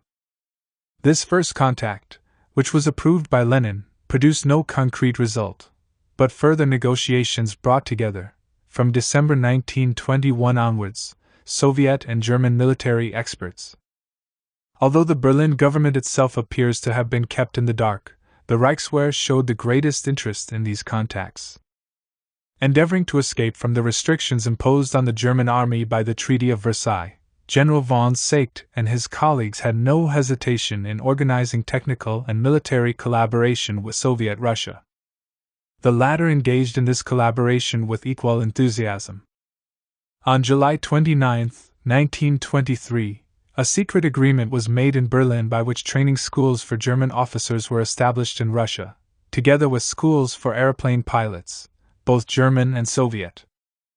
An aircraft factory belonging to the Junkers firm was set up near Moscow, while Krupp opened factories producing shells and tanks in the Urals and near Kazan. The spirit of realism also presided over the policy followed by Soviet Russia, from 1921 onwards, towards the United States. At a time when, under President Harding, the Washington government was passing through the first of those crises of reactionary fanaticism and anti-communist savagery that have recurred in the USA from time to time since then, Litvinov proposed that normal political and commercial relations be established between the USA and Soviet Russia. The Americans, of course, refused. The communist doctrinal purity was subjected to severe trials in other ways. Unlike the old Socialist International, their movement was beginning to spread beyond Europe, and the existence of certain non-European communist parties gave rise, at the beginning of the 1920s, to serious problems both for the Soviet government and for the Communist International. This was more particularly the case with the Turkish and Persian communist parties, both founded in the summer of 1920. The Soviet government had to support every movement directed against the great imperialist powers, and in this way to give real meaning to Lenin's slogan, "Workers of all countries and oppressed peoples, unite." These peoples that were starting to rise up against European, and especially British, imperialism were headed, however, by bourgeois or petty bourgeois leaders who had no sympathy whatever with communism. Since it had been declared that the problem of the international social revolution was insoluble without the participation of the East, Soviet Russia offered support both to the Turkey of Kemal Atatürk and to the Persia of Reza Khan. And when the former tried to destroy the young Communist Party of Turkey, and had 17 of its principal leaders killed, the Soviets failed to react. As Professor Carr writes, for the first, though not for the last, time it was demonstrated that governments could deal drastically with their national communist parties without forfeiting the goodwill of the Soviet government, if that were earned on other grounds. Regardless of all the ups and downs of the Turco-Soviet alliance, Bukharin was able to say in April 1923 that Turkey, in spite of all persecutions of communists, plays a revolutionary role, since she is a destructive instrument in relation to the imperialist system as a whole. Soviet Russia showed no less goodwill towards Persia. Just as she had renounced all claims on the Straits, so she repudiated the treaty which in 1907 had given Russia a number of privileges in the old Persian Empire. She supported the nationalist, anti-British movement led by Reza Khan. The little Soviet Republic of Jylin, established on Persia's Caspian coast after the departure of the British troops who had been intervening in Russia, received, however, no help from Moscow. The Bolshevik leaders, anxious not to spoil their good relations with the national bourgeois government in Tehran, dissuaded the Persian communists and their radical allies from marching on the capital. The requirements of an overall strategy worked out at the very center of the world communist movement were, already, taking precedence over every other consideration. A policy that entailed rapprochements and compromises with capitalist states, with a flexibility in maneuvering that implied renunciation of the revolutionary program and the recommending of palliatives with an opportunist smell about them, and sacrifices imposed on brother parties in order to strengthen bourgeois nationalist movements that were harshly anti-communist. Was this what the foreign policy of the Leninist government amounted to, once the euphoria of its first victories had passed? What had become of the revolutionary message proclaimed across the frontiers of Russia to the proletariat of the world? Was this, then, nothing but ideological talk intended to conceal the pursuit of Russian state interests? The relations established between Soviet Russia and the German revolutionary movement are alone sufficient to correct so crude a notion. The Soviet state was newborn when, despite its extreme shortage of means, it announced publicly its decision to place at the disposal of the representatives abroad of the Commissariat of Foreign Affairs for the needs of the revolutionary movement 2 million rubles. True, this money was to be used to weaken the German armies by subjecting Wilhelm H's soldiers to propaganda for peace. But when the Brest-Litovsk Treaty deprived this activity of its original purpose, the Bolsheviks' efforts did not cease. The Soviet embassy in Berlin played a vital role in this connection. For the German radicals it served as a rallying place and a center from which they obtained information, purchased with Russian gold from German officials, financial help, and even some arms supplies. Joff, the Soviet diplomatic representative, in the German capital, even undertook the sending to various places in the provinces of propaganda experts charged with strengthening the revolutionary groups. Exact figures for the amount of money put at the disposal of the revolutionary socialists of Germany by the Soviet representatives are not available, but that this financial help was substantial there can be no doubt. When, on November 6, 1918, the German government expelled the Soviet ambassador, the latter handed over a sum of 10 million rubles to the independent socialist Oskar Kohn, with instructions to use it for the benefit of the extreme left in Germany. Before Joff's expulsion, some 10 left-wing socialist papers had been in receipt of subsidies from the Soviet plenipotentiary. In October 1918, the first signs that an explosion was imminent in Germany caused the Bolshevik leaders to consider by what further means they might contribute to the downfall of the Hohenzollerns, and even of the German bourgeoisie. On October 1, Lenin, as has been mentioned, wrote to Sverdlov and Trotsky, "We are all ready to die to help the German workers advance the revolution which has begun in Germany." In the same letter he called for 10 times more effort to secure grain, clean out all stocks both for ourselves and for the German workers.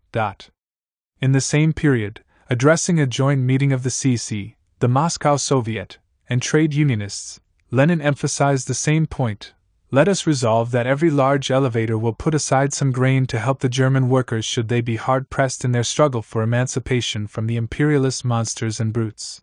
The idea of military aid to a German revolution was also entertained. We had decided to have an army of 1 million men by the spring. Now we need an army of 3 million. Some days later, the Central Executive Committee of the Soviets declared publicly that Russia will offer all its forces and resources to aid the German revolutionary government. The statement added that it was the duty of the workers and peasants of Russia to give food and arms to the proletariat of Germany and Austria-Hungary in order to help them against internal and external oppressors. And in fact, at a time when revolutionary Russia was undergoing, at the start of the winter of 1918 to 1919, one of its most severe crises, with famine decimating its population, the Soviet government sent, in mid-November, 2 trainloads of grain towards Germany.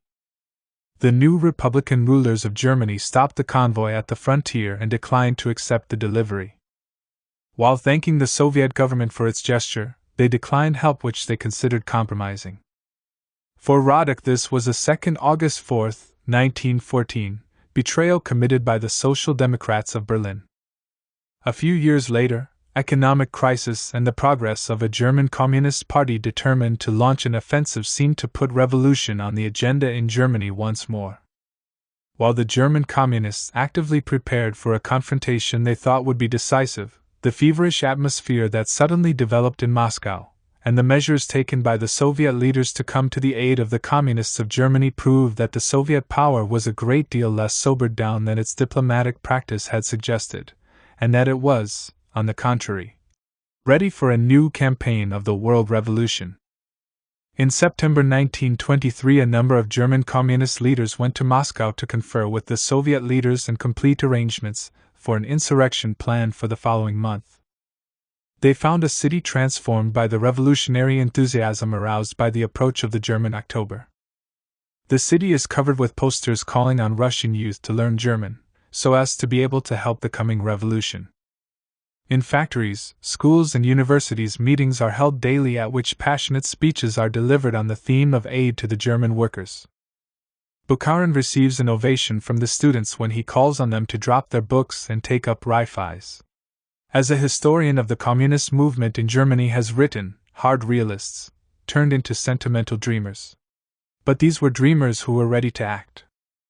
To this end, two special funds were set up, one of food grains and one of gold, the women of Russia being invited to donate their wedding rings to the latter.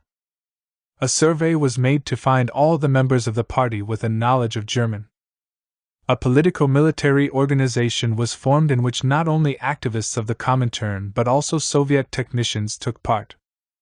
Even if, as Pierre Brum says, the number of Russian officers and technicians sent to Germany to help the planned insurrection has often been exaggerated, it remains true that the German communist leaders were reinforced for this occasion by the dispatch of instructors and specialists, both foreign communists who had been trained in Russia in the Red Army, and also Russian communists.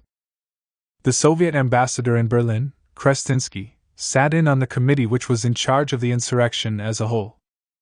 At the moment when Lenin was withdrawing from the political scene, the Soviet government thus showed that the contradiction between its revolutionary message and its realistic practice did not mean that it had given up its revolutionary aims, but that it was trying in a dialectical way to find a synthesis between subversion and negotiation appropriate to the position of a worker state cut off from the main body of the proletarian army. That such a synthesis was hard to find is obvious. It was possible only if all the different agents of Soviet policy could succeed, despite the different conditioning to which they were subjected, in retaining a clear awareness of their movement's aims, and through all the twists and turns of day-to-day politics, remaining profoundly conscious of the priority of strategy over tactics. It was necessary that at the top there should continue, alive and operative, the sense of the plan as a whole, so that, even in periods of repeated setbacks and protracted stagnation, sight would not be lost of the long-term and the short-term needs, and what was vital would never be sacrificed to what was secondary. Leninism had to fulfill this political and ideological role, which called for political acuteness and flexibility together with firm adherence to revolutionary principles. It was the task of Leninism to keep clearly in view, through all the confusion of events, that unifying and mobilizing concept without which the Soviet initiative would become bogged down in sterile pragmatism and narrow nationalism. This function could be fulfilled, however, only in so far as institutional structures served to implement it. The twofold requirements of defense and offense, of safeguarding what had been won while keeping the revolutionary dynamic alive, implied a dual structure of institutions which the Soviet regime endeavored laboriously to erect. In the first weeks following the seizure of power, this had not seemed to be necessary. That was the period when the state itself took charge of all sectors of politics, and tried to carry out, without any differentiation, operations that were hardly compatible with each other. While the People's Commissariat for Foreign Affairs was entrusted with the task of negotiating with foreign states, it was also supplied with financial resources to be devoted to overthrowing these states. The course taken by the Brest-Litovsk negotiations, and their culmination in an interstate treaty imposing upon the contracting parties the obligation of mutual respect, showed that there was something lacking in this field, a gap which the Bolsheviks hastened to fill. While Shishirin, as head of the Soviet diplomatic service, affirmed his concern that the treaty be respected, Sverdlov, addressing the Seventh Party Congress, in March 1918, explained to activists ignorant of international law, "We shall no longer be able in our capacity as a government, as the Soviet power, to carry on the widespread international agitation which we have hitherto conducted. This does not mean that we shall engage in such agitation one jot less. But we shall now have regularly to carry on this agitation not in the name of Sovnarkom, the Council of People's Commissars, but in the name of the Central Committee of our party." This was only a first, provisional solution to a difficult problem. The establishment in 1919 of the Third International was to make possible the perfecting of more elaborate formulations, which the increasing identification between the Soviet state and the Russian Communist Party, the Council of People's Commissars and the Central Committee, rendered indispensable. While in 1919, with the Civil War and foreign intervention still going on, the Soviet government, the Communist Party and the Comintern usually spoke the same uncompromising language. In 1920, a process of splitting of functions was initiated with simultaneous development of the diplomatic apparatus of the Soviet state, on the one hand, and of the organizations of the Comintern, on the other. Already in 1919, however, Chicherin had said, Soviet diplomacy is defensive and it is also highly responsible, so that when we speak of the positive tasks of the Third International we cannot identify the Communist parties with the Soviet governments in which these parties predominate. This cryptic language was to become less and less ambiguous, and a sort of division of labor to be established between the Soviet state and the International Communist Organization. Here are some examples. In 1921, a trade agreement was made between Soviet Russia and Great Britain which included a clause forbidding the parties to engage in subversive activity against each other. Only a few months after the signing of this agreement, the Foreign Office protested to Moscow about repeated breaches of this clause. The Soviet government replied by casting responsibility for the actions complained of by the British upon agents of the Comintern. So formalistic an argument could hardly convince, but it was nevertheless very useful in such circumstances as these. A year later, the Soviet negotiators at Genoa came out in favor of a disarmament conference, and the Moscow government itself undertook the organizing of a regional conference with this aim. Such pacific attitudes were hard to reconcile with the principles of revolutionary Marxism. While, however, the government was occupied in strengthening Soviet Russia's position in the world by advocating military disarmament, the Third International made it its business to protect communists against the dangers of political disarmament. At the moment when Soviet diplomats were talking the language of petty bourgeois opportunism, the Comintern press was proclaiming that disarmament is impossible so long as the bourgeoisie remain at the helm. Disarmament is impossible without the victory of the proletarian revolution. And while Soviet Russia was showing such great flexibility in its dealings with Germany as to enter into cooperation with German industrialists and militarists, the Comintern was not failing to commit its substantial resources to a plan directly aimed at overthrowing the ruling class of Weimar Germany. Thus, the foreign policy of the Soviet state, by a mixture of tactical concessions and bold initiatives, and taking advantage of the formal separation between its own institutions and those of its international appendage, sought, even in isolation, to undermine the capitalist world and prepare the onslaught that would bring about its collapse. This enterprise necessitated the working out of an overall revolutionary strategy, and the creation of an instrument capable of putting it into effect. The Bolsheviks and their allies abroad had to win over the socialist movement everywhere, becoming the only genuine representatives of this movement. Since the rallying of the international proletariat to the Russian revolutionary offensive, completing the victory won in 1917, could alone ensure the triumph of socialism, Leninism added this task to all the others it had assumed. 3. The Leninist International. Since the Russian Revolution was conceived as a phase in the world socialist revolution, with the Bolshevik Party figuring as only one section of a larger proletarian army, Leninism necessarily had to operate in the field of the international socialist movement. After mastering the Bolshevik Party, Lenin's revolutionary theory set itself the aim of converting and winning over the entire socialist movement everywhere. This ambition involved more than just launching an attack on reformism, the unsuspected extent of which had been revealed by the events of August 1914. It soon led to the complete collapse of socialist unity. On the international plane, Leninism appeared to its detractors as bearing responsibility for a split the terrible consequence of which was to weaken the proletariat and help the bourgeoisie. This accusation embittered the debate between the two sections, thenceforth hostile to one another, into which the working class movement became divided. It was also put down to the charge of Leninism that it had founded an institution which, under cover of socialist pretensions, soon became totalitarian, and which, while claiming to be an international, provided the Soviet state with an obedient instrument for deceiving the masses. Any analysis of Lenin's work must take account of these charges and consider how justified they are. Leninism as a divisive factor. In the first months of the war, Lenin, after noting at the beginning of September 1914 the betrayal of socialism by most leaders of the Second International, predicted that there would be a split in the German Social Democratic Party. By March 1915, however, he was seeing the problem in broader terms. Whoever dreams of unity between revolutionary social democratic workers and the European social democratic legalists of yesterday and of today has learned nothing and forgotten everything. In Socialism and the War, written in July 1915, he expressed the view that a split with the opportunists and chauvinists is the prime duty of revolutionaries. At the time, he was not certain whether the conditions are mature for the formation of a new and Marxist international. If they were indeed mature, then our party will gladly join such a third international, purged of opportunism and chauvinism. While the founding of a new international was thus subject to the selection of the right moment, Lenin nevertheless observed, in February 1916, that the split in the labor and socialist movements throughout the world is a fact and that it is ridiculous to close your eyes to this fact.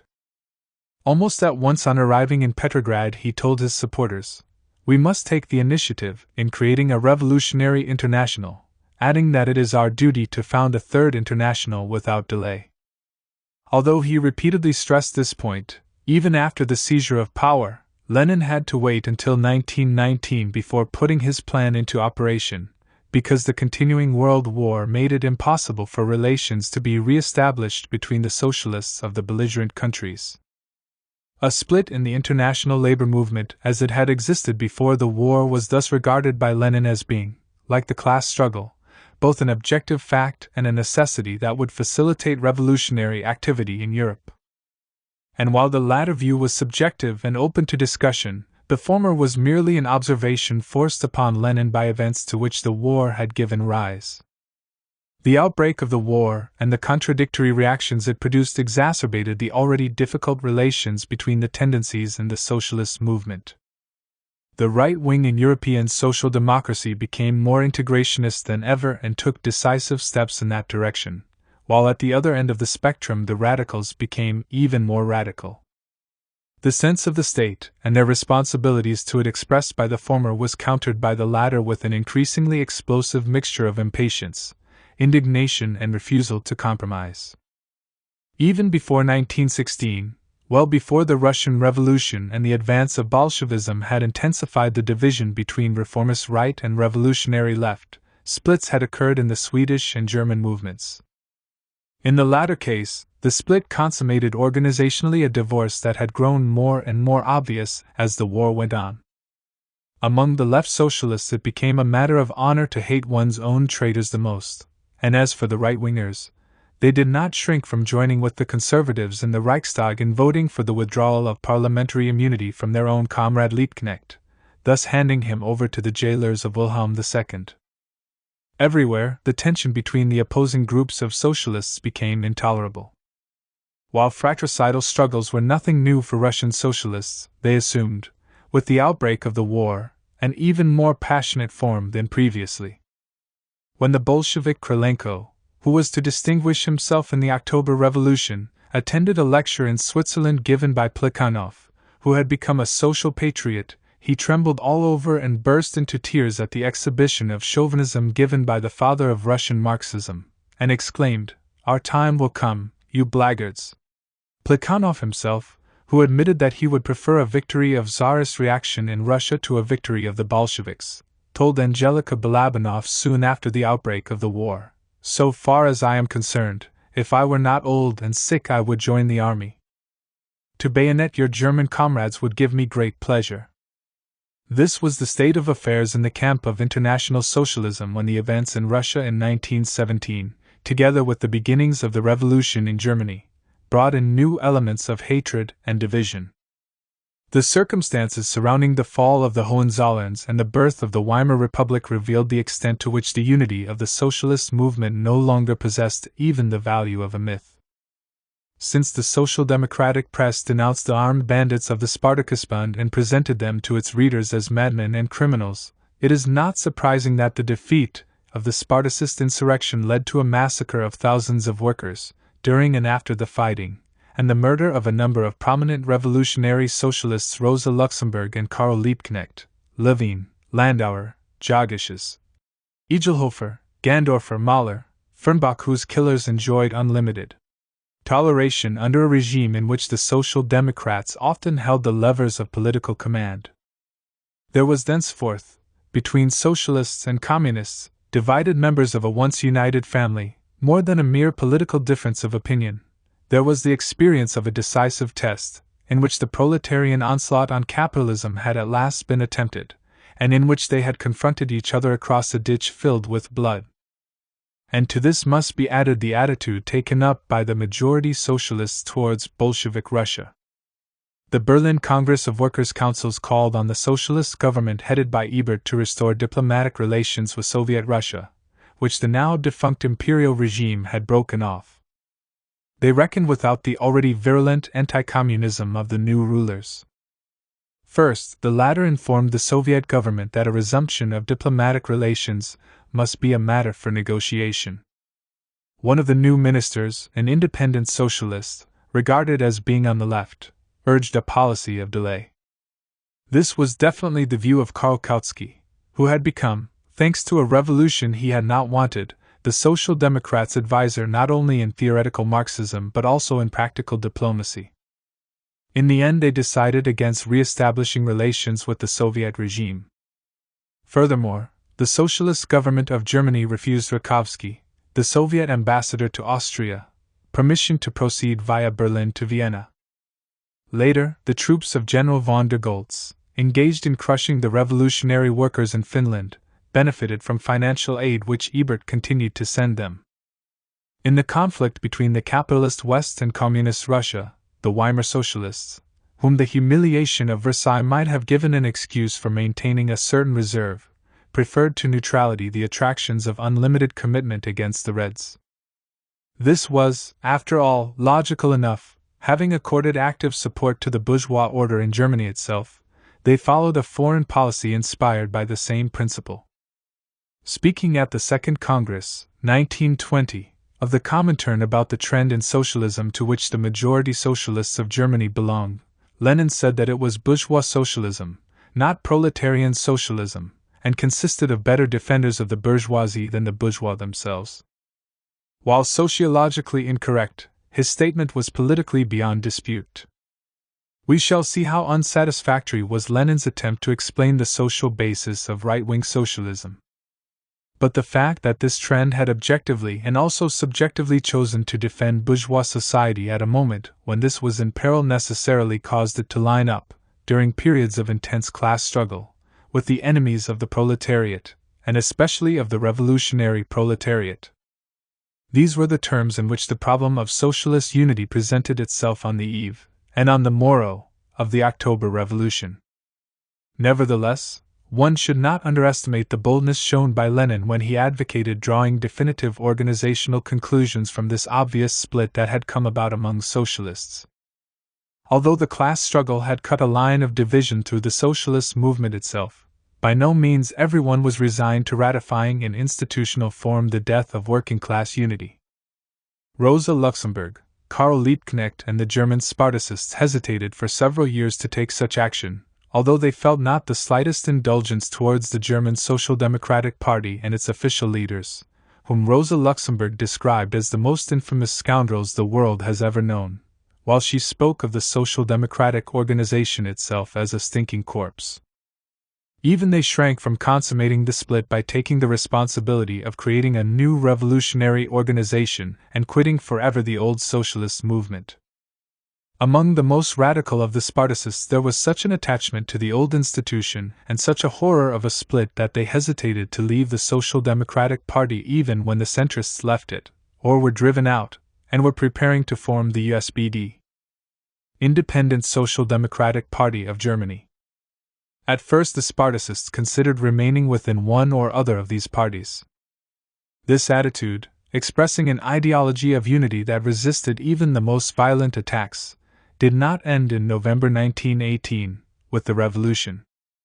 The Spartacists opposed the forming of a communist organization and thought they might be able to win a majority in the Independent Social Democratic Party, using normal democratic procedures to oust the centrist leaders, whom they denounced vigorously. It was only in December, and against the will of Rosa Luxemburg, that the majority of the Spartacists decided to form a communist party. In a number of places in Germany, a real regrouping of the revolutionary forces did not take place until March 1919. By that time, the radical masses had already suffered defeats from which they proved unable to recover.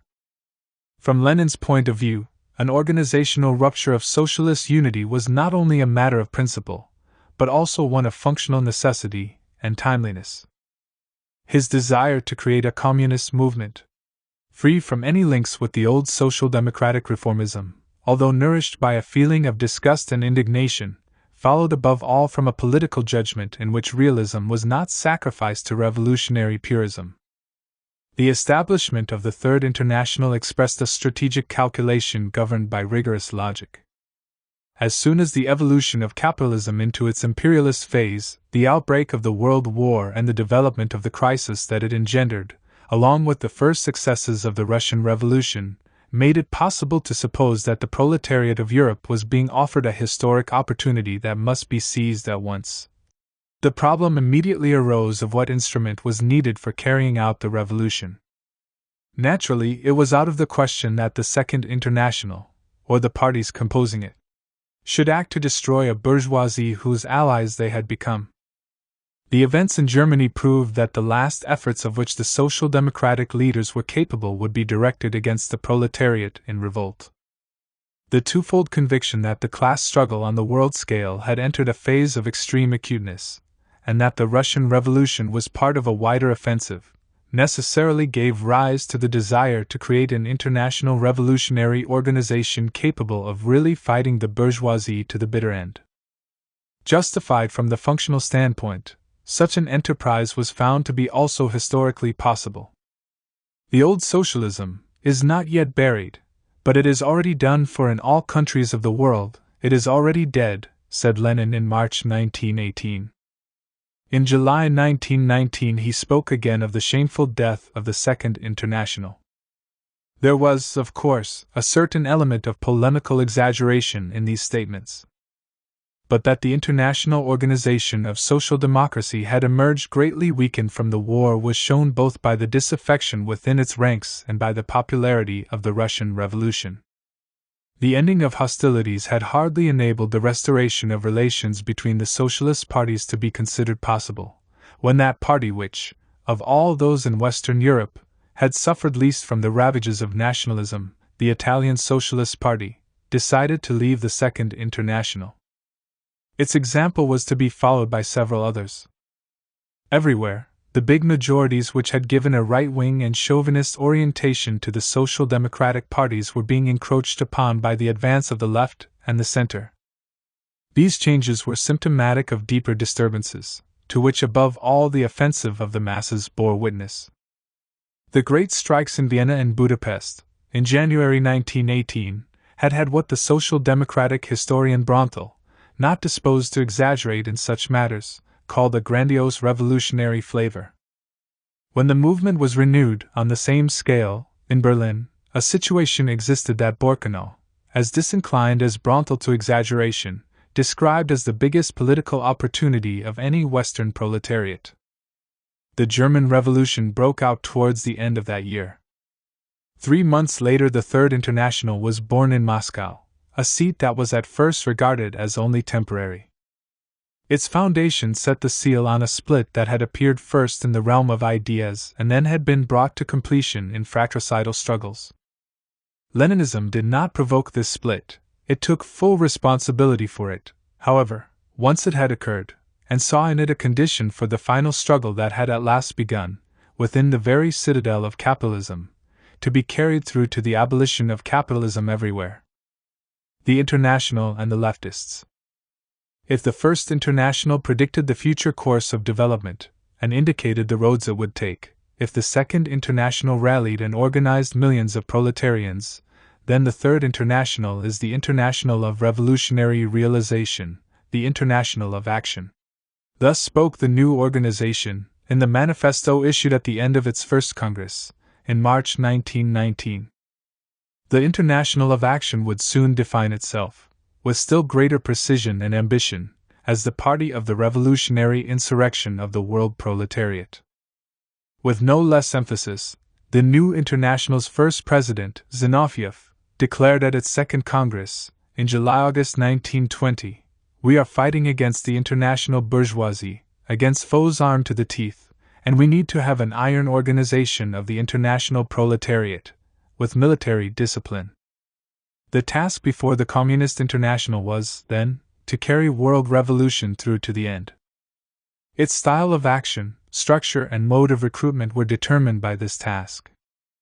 It implied a complete break with the ways of the Second International, the strength of which had never been more than apparent, and which had drawn its prestige mainly from the brilliance as rhetoricians of its most famous leaders.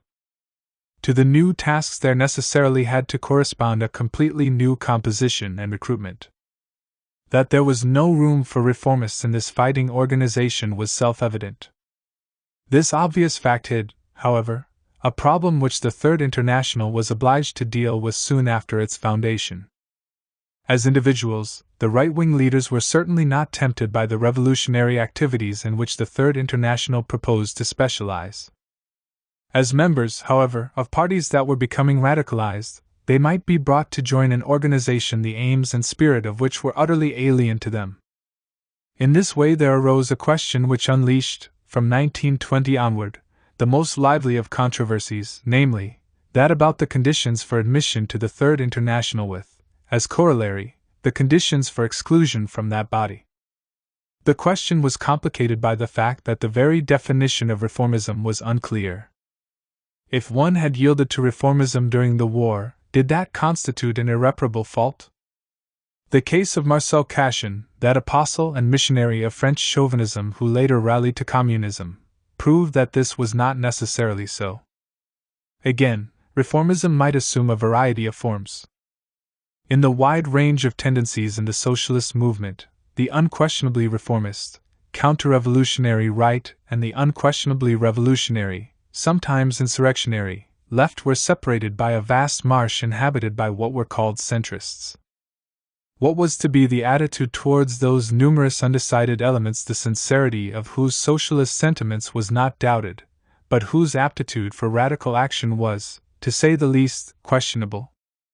When the breakup of the Second International, formally reconstituted at the beginning of 1919, became a large-scale process, the problem of who should be allowed to join the Third International emerged as a highly topical one, and President Zinoviev declared that he regarded it as necessary to bolt the doors, because he was afraid that entry into the Comintern might degenerate into a sort of fashion.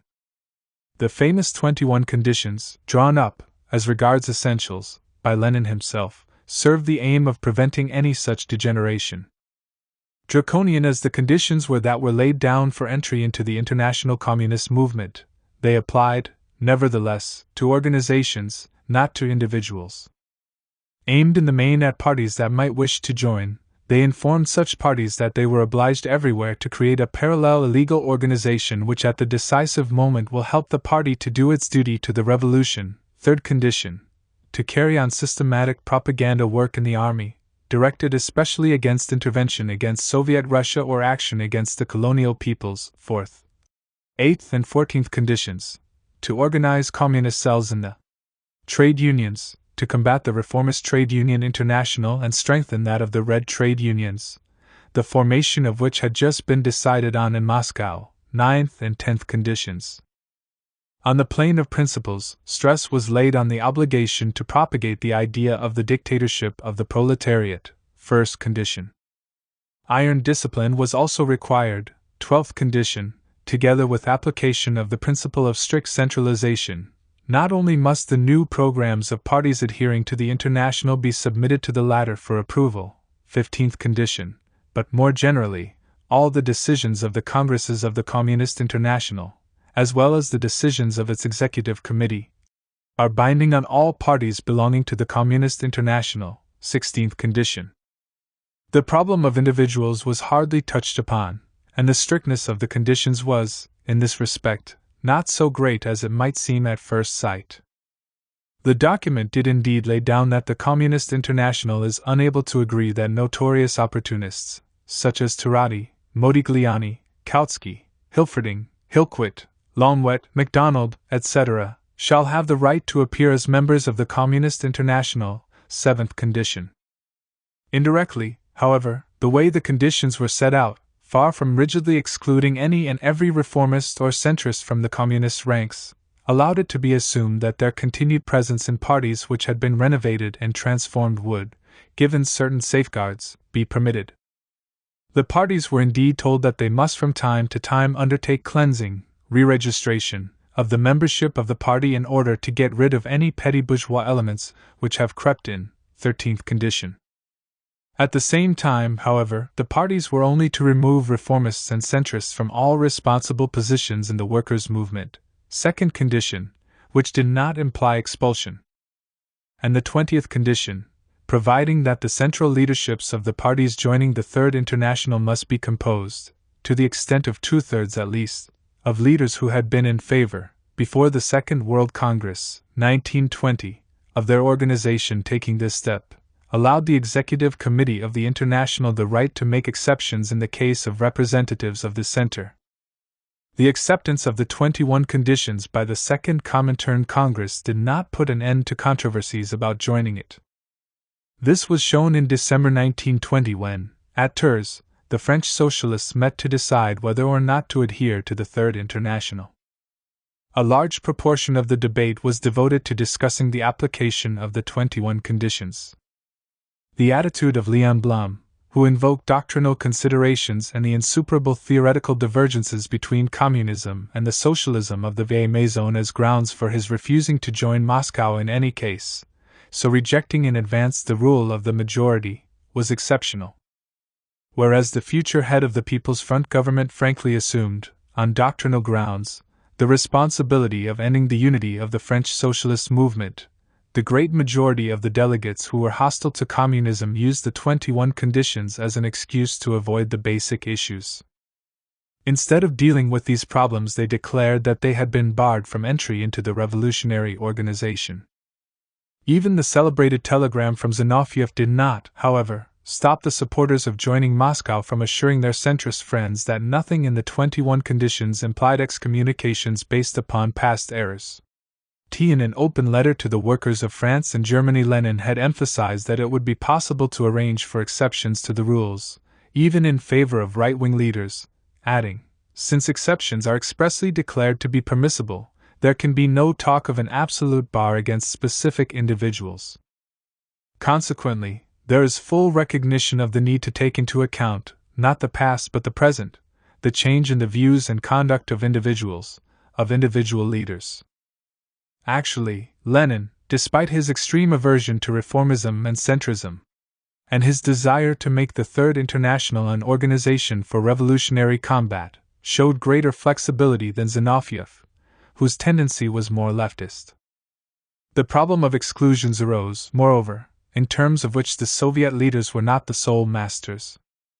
Whereas the Soviet leaders had decided that negotiations should take place, before and during the Second Congress of the Comintern, with representatives of the centrist parties of France, the S-File, and Germany, the USPD.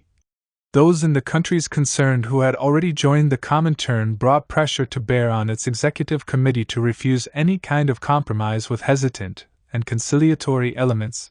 Finally, and most important, the whole question of who was to be allowed to join and who was not formed part of a larger group of problems for which the Communist International had no ready-made solution. Fundamentally, it was a question of defining the nature of the parties that would constitute the communist movement in Western Europe. They would, of course, be revolutionary organizations, hence, inter alia, the insistence on their getting ready for underground activity, and they would doubtless accept, provided sufficient flexibility were shown, instructions sent out from the centralized executive committee, i.e., from a body that was directly subject to the influence of the Soviet Communist Party. Over and above these generalities, however, there was the pressure of events themselves. The world revolution was taking its time. The radicalization of the masses was leading to the formation of large centrist parties in which scarcely disguised reformists rubbed shoulders with sincere revolutionaries. The logic of political life in Western and Central Europe favored the appearance of mass communist parties, capable of competing with the social democratic movement. Since it soon proved impossible to destroy the latter, what was now needed was to set up in rivalry to it, and wrest from it the allegiance of the largest possible number of workers.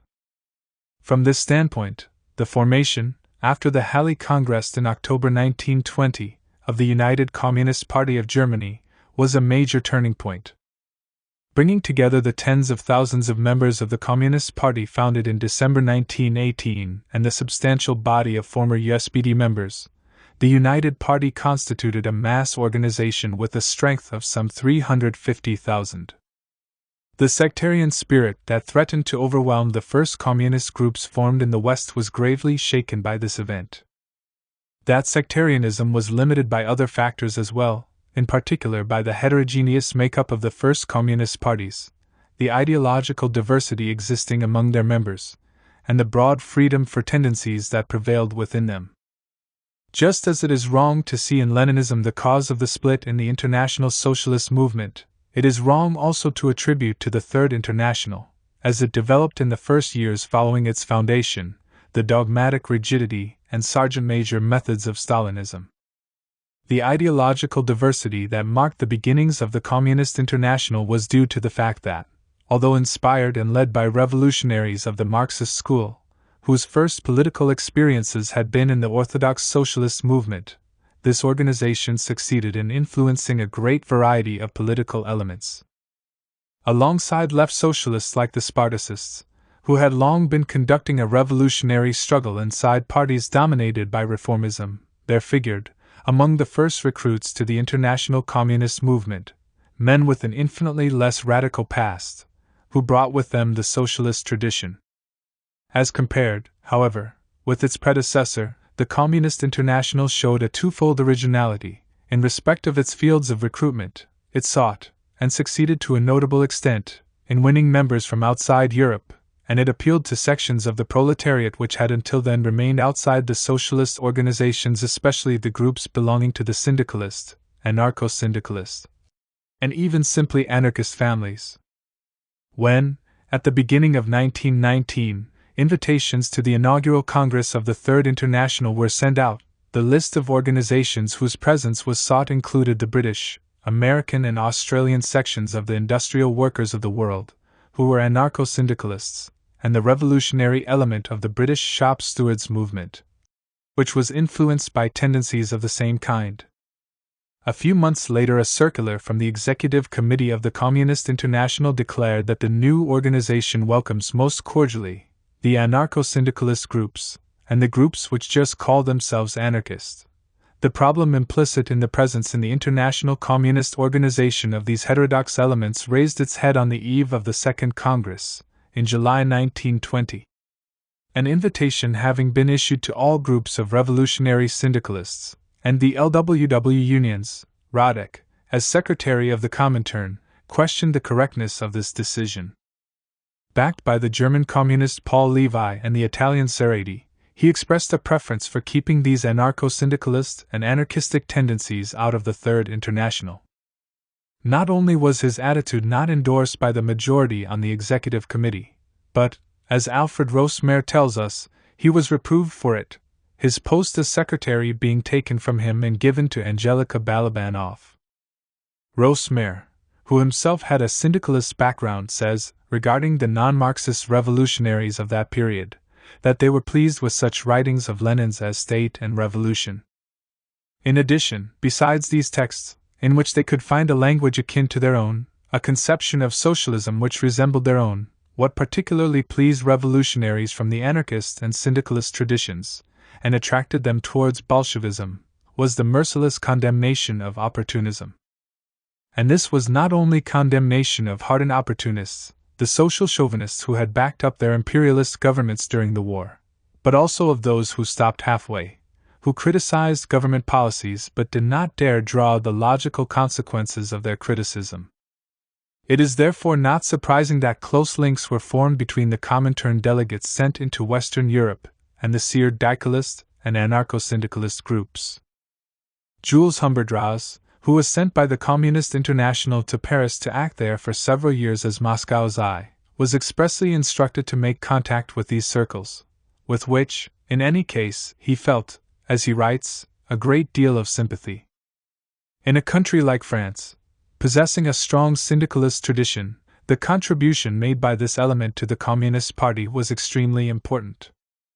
Men such as Rosmer himself, Pierre Menat, Monmuseau and Simard, who played a prominent part in the first phase of the French Communist Party's history, came from the syndicalist movement.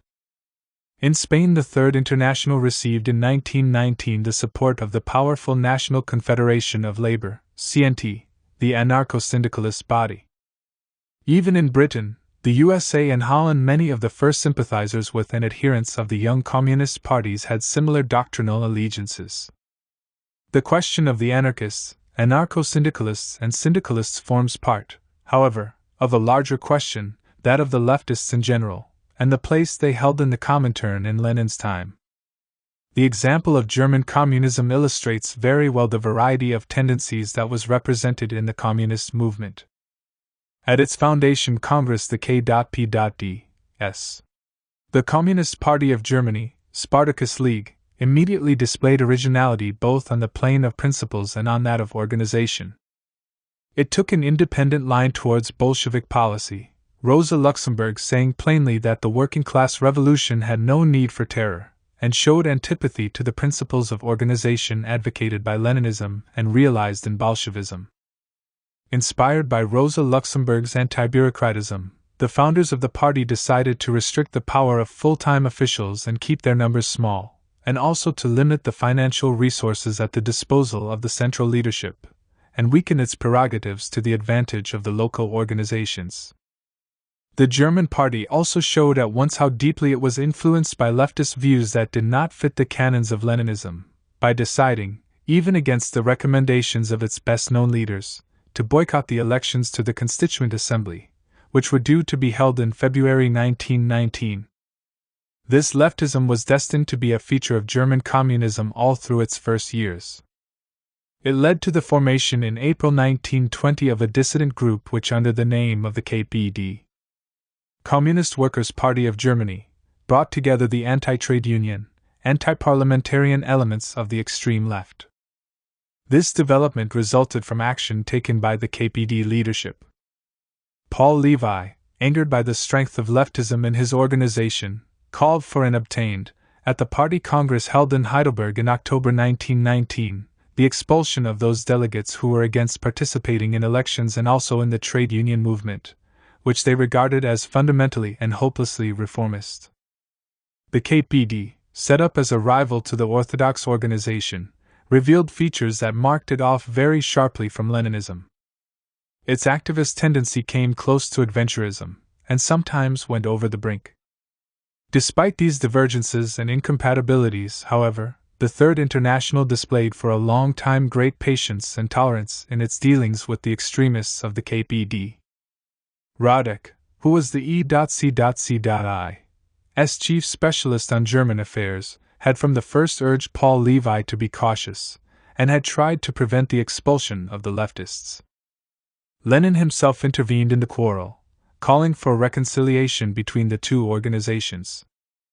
Although this advice was ignored, and relations between the KPD and the KPD became increasingly hostile, the latter continued to be treated indulgently by the International. It was invited to send a delegation to the Second Congress, and in 1921 was admitted as a sympathizing party, which enabled it to benefit for a certain period from the Comintern's financial support. While, however, anarchistic leftism had set up a stronghold in the KPD, it had not been entirely purged from the ranks of the Orthodox Party. The latter included an important extremist wing, whose principal leaders were Arkady Maslow and Ruth Fischer. They carried on a campaign to develop in the KPD the fighting spirit which, in their view, it lacked. Their theory of the offensive at any price, and the inevitable defeats resulting from its implementation, caused leftism to become discredited in the International. Trotsky, speaking at the Third World Congress in July 1921, declared, "It is our duty to say clearly and precisely to the German workers that we consider this philosophy of the offensive to be the greatest danger, and in its practical application to be the greatest crime. He had discussed the problem previously with Lenin, and the two had decided to combine in fighting at the Congress against the leftist trend. The alarm they felt at the adventuristic excesses of leftism was not groundless. In Germany, the leftists had not been content to talk about all-out offensives. In March 1921, certain communist groups had resorted to methods of provocation in order to stimulate the proletariat to rebel. The effect had been merely to increase their own isolation. Even before 1921, Lenin had already taken a stand on leftism, and had not confined his criticisms to its Russian representatives. The leftists in the international communist movement had also been rebuked. This criticism of his, however, had been fraternal, restrained, and soothing. Lenin's letter to Sylvia Pankhurst, in August 1919, already quoted, had mentioned the divergence on the parliamentary question. Lenin recognized in his message to the British militant that criticism of parliamentarism is not only legitimate and necessary, but is quite correct, and without abandoning his own view that revolutionaries ought to participate in parliamentary activity, had expressed the conviction that this disagreement is so immaterial that the most reasonable thing would be not to split over it. In October 1919, in an article entitled Greetings to the Italian, French, and German Communists, he again referred to the systematic anti-parliamentarism of the leftists, and repeated that he saw it as only a minor question.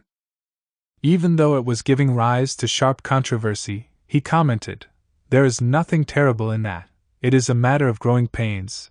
After 1921, however, when leftism assumed a more virulent form, leading to actions that were all the more adventuristic in that they were out of line with the general evolution of the situation in Germany, Lenin undertook a vigorous campaign against it. The Third Congress of the Comintern was the scene of a grand attack. Nevertheless, after savaging the leftist leaders, some of whom, such as Bela Kun, were living in exile from their own countries, Lenin hastened to send them a letter in which he said, "It is quite natural for émigrés frequently to adopt attitudes which are too leftist," and expressed his sympathy with such fine, loyal, dedicated, and worthy revolutionaries. This is an important letter, confirming as it does the observation made earlier in connection with Lenin's attitude to the Soviet leftists, namely, that, while the criticism he directed at leftism was often very sharp and his attacks upon it sometimes violent, this was always, for him, a debate which, however vigorous, was being carried on with comrades engaged in the same fight. A similar conclusion can be drawn from the work that Lenin devoted to the leftist phenomenon and published in June 1920, on the eve of the Second World Congress, namely, Left-Wing Communism, an Infantile Disorder. This little book deserves its fame. Here we see a polemicist whose talent, for once, avoids the lures of linguistic excess, a rigorous analyst, and a penetrating observer of politics. This is the best Lenin, the one in whom acute realism is joined with firmness of revolutionary principle. Left-wing communism is an exhaustive catalogue of the mistakes of the leftists. Among these was the rigidity into which they were led by their purism. Doctrinaires of the revolution, and not of the counter-revolution, as the Stalinist and post-Stalinist diatribe was later to allege the leftists declared against all compromise, and that was childishness which it is difficult even to consider seriously. Lenin also denounced the sort of libertarian demagogy that was characteristic of the KPD and which, anticipating faults that were eventually to become all too real, systematically contrasted the leaders and the masses. His criticism of this attitude led Lenin to stress with particular firmness the need for a strong, disciplined party whose authority would withstand the debilitating consequences of the ebb in the revolutionary tide. Left-wing communism, then, defined by way of a critique of leftism the relationship that should exist between the revolutionary party and the masses. While it should not sink to the level of the backward strata of the class, the party needed to soberly follow the actual state of the class consciousness and preparedness of the entire class, not only of its communist vanguard, and of all the working people, not only of their advanced elements. The need for contact with the broad masses and care to avoid getting too remote from them, to stick close to them just sufficiently to make them go forward, to raise their level of consciousness and radicalize them, was a matter of major importance for Lenin, and he returned to it on a number of occasions. It was because they overlooked this need that the leftists rejected any rapprochement with certain trends in the socialist movement that lay to the right of the communists. Lenin, challenging the purism of the leftists, called for a degree of parliamentary support to be given to the British Labour leaders, although he knew the latter to be closer to the Churchills and Lloyd George than to the revolutionaries. It was, of course, Lenin explained, in a formulation that scandalized his social democratic opponents, a question of supporting them in the same way as the rope supports a hanged man. The tactical skill of the communists was to produce the effect provided that they did not sacrifice their principles of exposing to the masses, in terms of facts, and not merely of speeches, the basic conservatism and helplessness of reformism. Finally, Lenin attacked the refusal by many leftists to work in the reformist trade unions. To refuse to work in the reactionary trade unions means leaving the insufficiently developed or backward masses of workers under the influence of the reactionary leaders, the agents of the bourgeoisie, and also their dogmatic anti-parliamentarism. Their refusal to take part in elections or to sit in parliament resulted, according to Lenin, from their contempt or ignorance of the broad masses of the proletariat.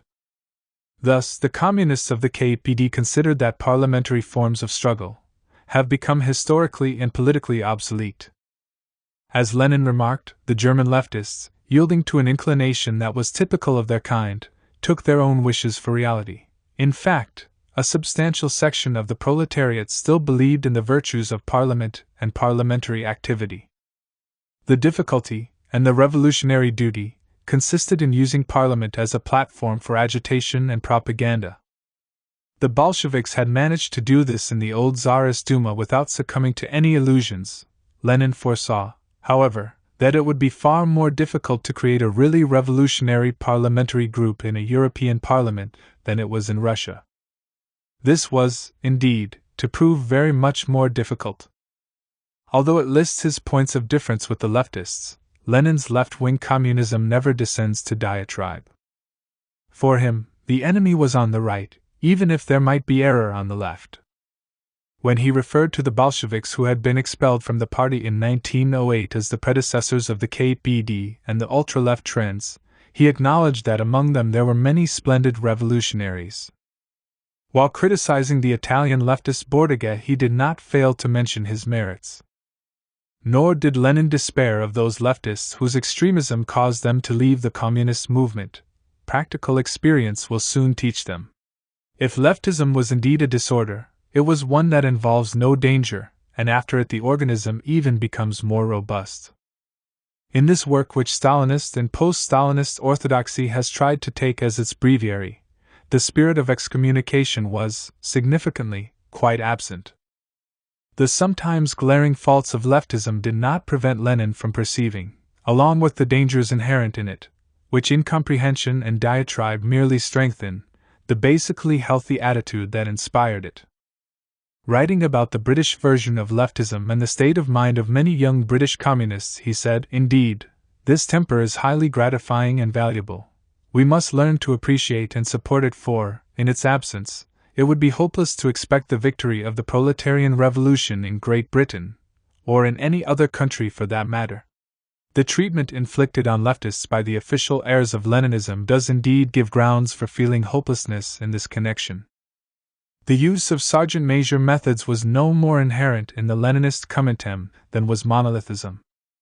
For several years after 1920, the congresses of the Communist International were similar in character to other gatherings of the same sort. Hundreds of delegates were present, and discussions took place that were often very lively. As the parliament of the international communist movement, the Congress, though the depository of sovereignty in the organization, was, while a genuine deliberative assembly, not the wielder of real power. Decisions were usually taken elsewhere, but they were passionately debated at the Congress, and publicly criticized, without any attempt by the leaders to appear before the delegates as a unanimous group, still less a monolithic one. Without showing excessive respect to the authority of the Soviet Communists, strong in their prestige as successful revolutionaries, some foreign delegates attacked, for example, the excessively Russian character of the schemata and theses presented by the leaders of the International.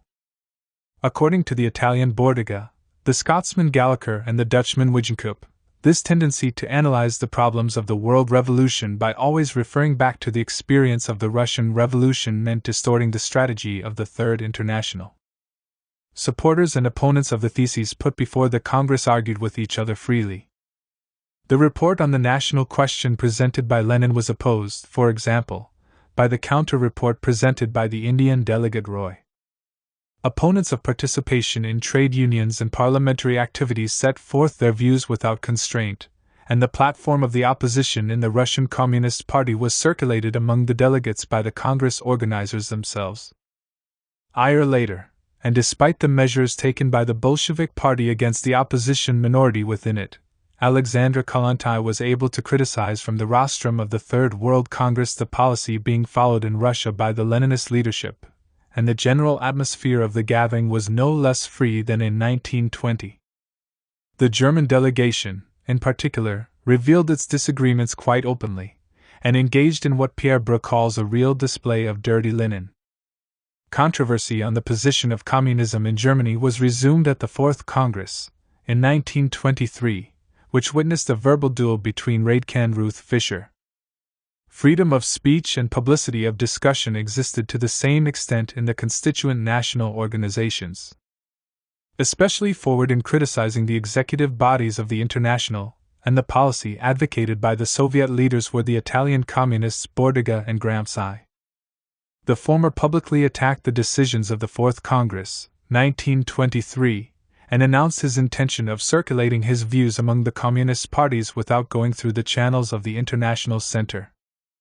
This did not prevent him from being elected to the ECCI at the Fifth World Congress, in 1924. As late as October 1926, Antonio Gramsci could write, in a letter addressed to the Soviet leaders, about the fictional struggles then going on among them, "Today you are destroying your work. You are degrading, and running the risk of nullifying, the ruling function that the Communist Party of the USSR conquered through Lenin's work." In Germany, Paul Levi wrote in the official journal of the KPD in December 1920, "There is nothing in the rules of the Communist International that obliges us to accept as a stroke of genius every decision taken by its executive committee." Thalheimer rejected Lenin's proposal that the KPD and KPD be reunited, and openly explained why.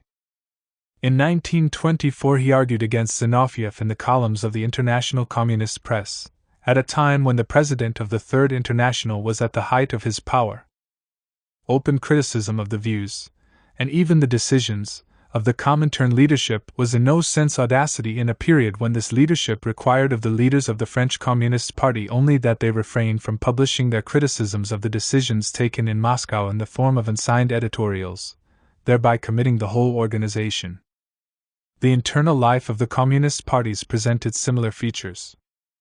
In Germany, as Pierre Breux writes, the supreme organ was the Congress, which met at least once a year, and delegates to this Congress were elected on the basis of preliminary discussions in which sometimes there was a battle between tendencies that put forward their own programs and candidates, these tendencies being allowed the widest opportunity to express their different views, including the right to address meetings of local groups in which they had not a single supporter.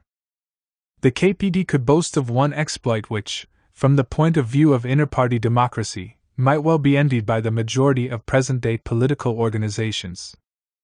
There was, indeed, no precedent for what happened at its inaugural Congress. The leaders, including such impressive figures as Rosa Luxemburg and Karl Liebknecht, had come to the rostrum, one after the other, to urge the party to take part in the elections to the Constituent Assembly. The Congress delegates, with more independence than wisdom, rejected their appeal, voting 62 to 23 against participation. Throughout the early 1920s, the Congresses of the KPD, faithfully reflecting the life of the party, continued to be lively occasions. In January 1923, for example, there were many incidents, and the chairman had difficulty in calming the delegates and subduing the tumult. The struggle between tendencies went on no less vigorously between Congresses, finding expression in close votes on party committees and controversies in the press of the party and the International. As for the French CP, it suffered not so much from conformism, which as yet had made little progress, as from an anarchical freedom of speech which threatened to plunge the party into a state of incoherence and paralysis. The Congress of October 1923 saw bitter exchanges and violent incidents between delegates such as are usually kept off stage in better regulated parties. The free exercise of the right to form tendencies in the Comintern and its constituent parties was both cause and consequence of this freedom of discussion and criticism. Addressing himself to the workers of the West in October 1919, Lenin had said, "The differences among the communists are differences between representatives of a mass movement that has grown with incredible rapidity. On such a basis, differences are nothing to worry about, they represent growing pains, not senile decay." It was no matter for surprise, therefore, if opinions, once defined, should crystallize, giving rise to tendencies and even factions. The Executive Committee of the Comintern at first found nothing to say against this. In the report that its representative in France sent to it on May 30, 1923, it was said that the left, in the French Communist Party, is organized as a faction, and wishes to be in agreement on all points with the International. At that time, however, the toleration shown by the central leadership of the Comintern towards factionalism in the parties was coming to an end. Moreover, toleration resulted in this case not merely from open-mindedness and a profoundly democratic spirit, but also from Moscow's interest in being able to rely on an organized left group, capable of opposing, within the French CP especially, the strong trends towards autonomy and moderation which jeopardized the unity of the International and the authority of its central organization. A similar situation arose at the Fourth World Congress, in November 1923, when the leadership of the KPD, which was then dominated by a moderate group, sought to eliminate members of the left faction from the delegation being sent to Moscow. It was Lenin's personal intervention that ensured that the left was able to send representatives to the Congress. But already in September 1923, the president of the International had demanded in a letter to the French CP that the latter carry out an immediate and complete dissolution of all factions. This summons was the harbinger of many still sterner ultimatums yet to come. An epoch was ending, one in which tendencies, sometimes organized in factions and often taking the greatest liberties with the rules of discipline, had enjoyed extensive rights. In Germany, in particular, where a right made cautious by the setbacks suffered in the revolution, and a left made impatient by these disappointments, had succeeded each other in the leadership of the party, majority and minority struggled with almost equal strength, votes, even on the most important questions, were often very close, resulting in weak majorities, while reports and counter-reports alternated in the proceedings of Congresses. However, the evolution of the Soviet Communist Party could not remain without influence upon the International and the brother parties. There was already a marked contrast between the severe restrictions which since 1921 had deprived internal democracy of substance in the Bolshevik organization, and the atmosphere of freedom that continued to prevail in the communist movement outside Russia. Lenin's disappearance from political life, and then his death, the struggle over the succession, and the sharpening of conflict between the leadership of the Soviet Party and the opposition within it, were bound to entail a gradual bringing into line of the other communist parties and a degeneration of their political life. Internationalism and Russification. The Third International wants only members who recognize Moscow's dictatorship not only in Russia but also in their own countries, said Karl Kautsky in 1920. This polemical observation, which anticipated by several years the situation that was indeed to come about in the Comintern, took little account, as we shall see, of the realities of the time it was made. Nevertheless, it was true that, from its very foundation, the International Communist Organization accorded a considerable position to the party which held power in Soviet Russia. It could, indeed, hardly do otherwise. The Bolsheviks were in a superior position not only by virtue of their prestige as the victors of 1917 and the Civil War, being the only revolutionaries who had actually overthrown the capitalists, but because they were furthermore the only party possessing the means to give a home to the Third International and supply it with adequate financial support. In proportion as the mechanism of the socialist revolution slowed down in Europe, so did the isolated situation of Soviet Russia and its Communist Party increase the fascination they exerted. Astonished admiration developed into fervent allegiance. Western socialists, weakened by the war and only too conscious of their inability to profit from the crisis caused by the prolongation, and then the ending, of that conflict, would have needed much self-confidence, even some arrogance, in order to criticize the Bolshevik Revolution, triumphant and encircled, exhausted and heroic. The reformist leaders themselves, despite their reservations or even their hostile feelings, risked unpopularity when they attacked Soviet Russia. Renaudot, for example, who belonged to the right wing in the French Socialist Party, was happy to claim in 1920 that he was one of those who have never written a line against Bolshevism. When, at the USPD Congress at Halle, Martov tried to dam the current that was carrying a big majority of the German independent socialists towards the Third International, he explained that his task was rendered very difficult by the reluctance to criticize Bolshevism that was shown not only by the German Communist Party but also by the organ of the centrists. There were reasons enough why the Soviet leaders enjoyed unique authority in the international communist movement, especially as it was not only their revolutionary spirit that served as a model to those who hoped one day to follow their example, their experience itself, that is. A set of essential features of the Russian Revolution was often regarded as a schema the validity of which transcended the geographical limits in which it had taken place. Lenin went so far as to say, at the first Congress of the Comintern, that the general course of the proletarian revolution is the same throughout the world, explaining his meaning as follows: first, the spontaneous formation of Soviets, then their spread and development, and then the appearance of the practical problem: Soviets, or National Assembly, or Constituent Assembly, or the bourgeois parliamentary system? If this was so, then were not the means that had enabled the Russian proletariat to conquer, the instruments it had forged in order to overcome the bourgeoisie, capable of being exported? Had not the ideas and innovations of the Bolsheviks a universal bearing? Lenin thought at first that this was indeed the case. Bolshevism has become the worldwide theory and tactics of the international proletariat, he said in October 1918. What exactly was this theory and tactics? According to Lenin, the main thing was the creation of the specific institutional form of the revolutions of 1905 and 1917, Soviets.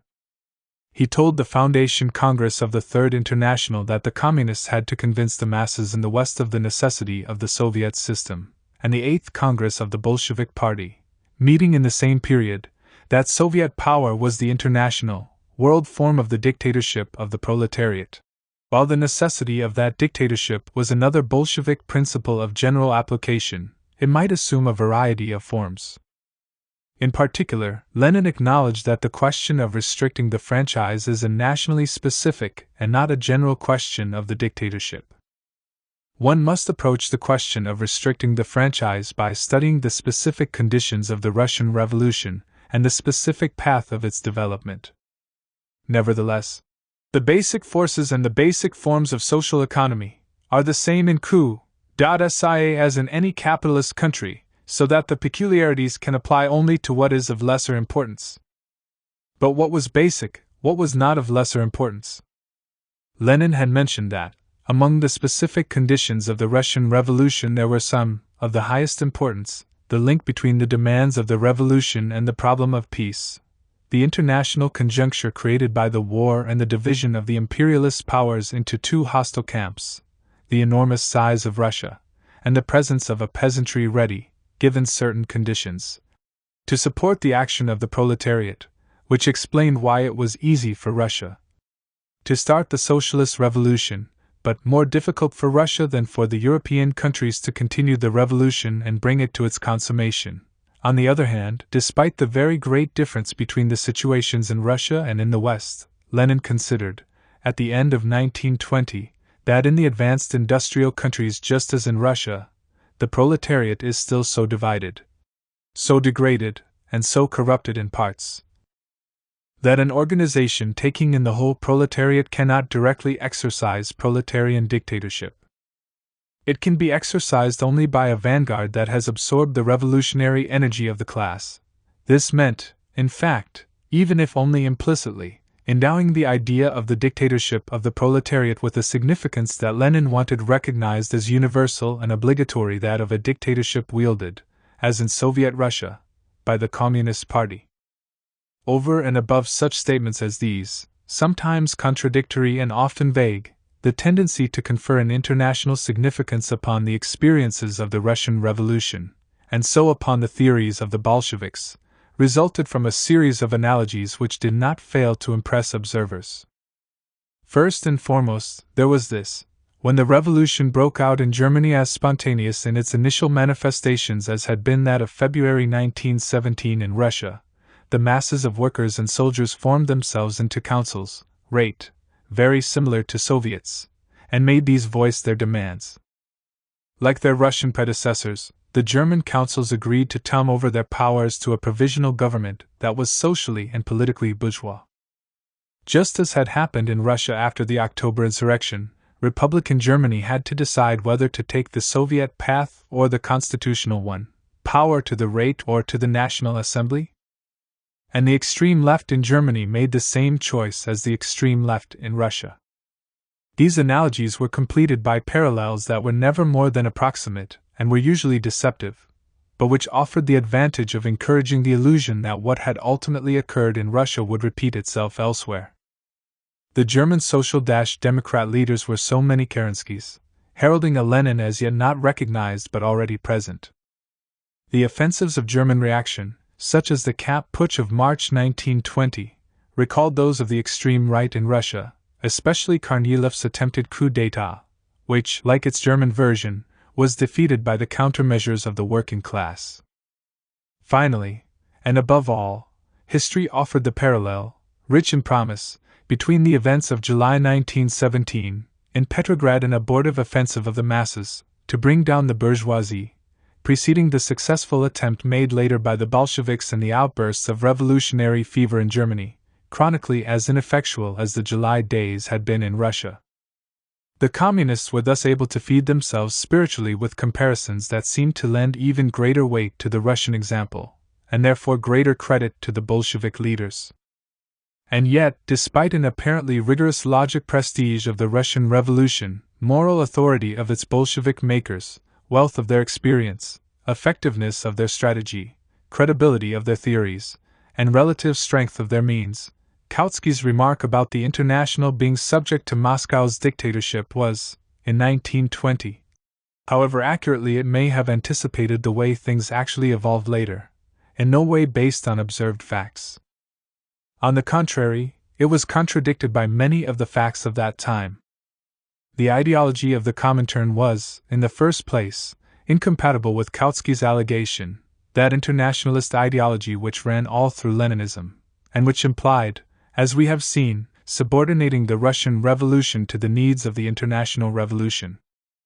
This internationalism, which was drawn from the very springs of Marxism, was not shaken by the success of Bolshevism. In conformity with Marx's doctrine, Lenin had always believed in the superiority of Western industrial society over the Russian world, which was in some ways pre-capitalist and quasi-medieval. The victory of the revolution in Russia did not modify this view of his. To Lenin, Russia remained a backward country, not only on account of its economy but also because of the general weakness of its proletariat. "We have always realized," said Lenin in November 1918, "that it was not on account of any merit of the Russian proletariat, or because it was in advance of the others, that we happened to begin the revolution, which grew out of worldwide struggle. On the contrary, it was only because of the peculiar weakness and backwardness of capitalism, and the peculiar pressure of military and strategic circumstances, that we happened in the course of events to move ahead of the other detachments." This advanced position, moreover, was not destined to last. In left-wing communism, Lenin wrote that soon after the victory of the proletarian revolution in at least one of the advanced countries, a sharp change will probably come about. Russia will cease to be the model and will once again become a backward country, in the Soviet and the socialist sense. The absence of any Russian self-glorification was accompanied by a national humility that even tended to increase as the Soviet experience developed. In March 1918, Lenin considered that the creation in Russia of a new type of state has scarcely begun and has begun badly, and he added, "We shall show the European proletariat this truth and say, this must be done, so that they will say, such and such things the Russians are doing badly, but we shall do them better." The advanced West European workers will say to themselves, "The Russians haven't made a very good beginning on the job that has to be done." The misfortune was not too great, though, because the merits of the international revolution would make up for the shortcomings of the revolution in Russia. Perhaps we are making mistakes, Lenin told the Eighth Party Congress, but we hope the proletariat of the West will correct them. And we appeal to the European proletariat to help us in our work. Everything that issued from the working class and the revolutionary movement in the West, even if not very far in the West, seemed to find special favor in Lenin's eyes. In April 1919, for example, soon after the ephemeral conquest of power by the Communists in Budapest, he said, "I know that we suffer from a host of defects. I know that in Hungary Soviet power will be better than in this country." And soon afterwards came this sentence, more remarkable for modesty than far-sightedness: compared with Russia, Hungary was a small country, but the Hungarian Revolution would, perhaps, play a more important role in history than the Russian Revolution. Apparently, the disappointments encountered in building the new society in Russia had the effect of strengthening Lenin's appreciation of every hopeful development in the West. How, indeed, could it have been otherwise when Lenin was becoming more and more aware of the shortcomings of the Soviet state, and his critique of Soviet bureaucracy was growing, from 1921 onwards, increasingly virulent? Could revolutionary Russia show the way for Europe and the world to follow when all of us are sunk in the rotten bureaucratic swamp and the state apparatus in general could be characterized as bad beyond description? Could it serve as an example when it was marked by national characteristics that were far from propitious to the task of building socialism, that truly Soviet slovenliness, that Russian negligence, that propensity to inefficiency, that all-round incapacity which caused Lenin to say, "You should know that a Russian has to be sworn at 20 times and verified 30 times to have the simplest thing done properly"? Not to mention the role played by such a truly Russian phenomenon as bribery. The character in literature who best personified the Russian, in Lenin's eyes, was Oblomov, in Goncharov's novel of that name, who embodied at one and the same time listlessness, lack of practical sense, and the tendency to take refuge in impotent contemplation and sentimental daydreaming. Lenin raged against the damnable manner of the Russian Oblomovs, putting everyone and everything to sleep, and fulminated, "Russia has experienced 3 revolutions, but the Oblomovs have survived." It is enough to watch us at our meetings, at our work on commissions, to be able to say that old Oblomov still lives, and it will be necessary to give him a good washing and cleaning, a good rubbing and scoring to make a man of him. Behind this near-helpless fury of Lenin's lay much bitter experience, rich in incidents of which Krupskaya gives us an example. Traveling by car somewhere on the outskirts of Moscow, she and Lenin came to a bridge, beside which stood a peasant. Lenin stopped the car and asked the man if it was safe to drive across the bridge. The peasant shook his head and replied, with a chuckle, "I'm not so sure. It's a Soviet bridge, if I may be pardoned for saying so."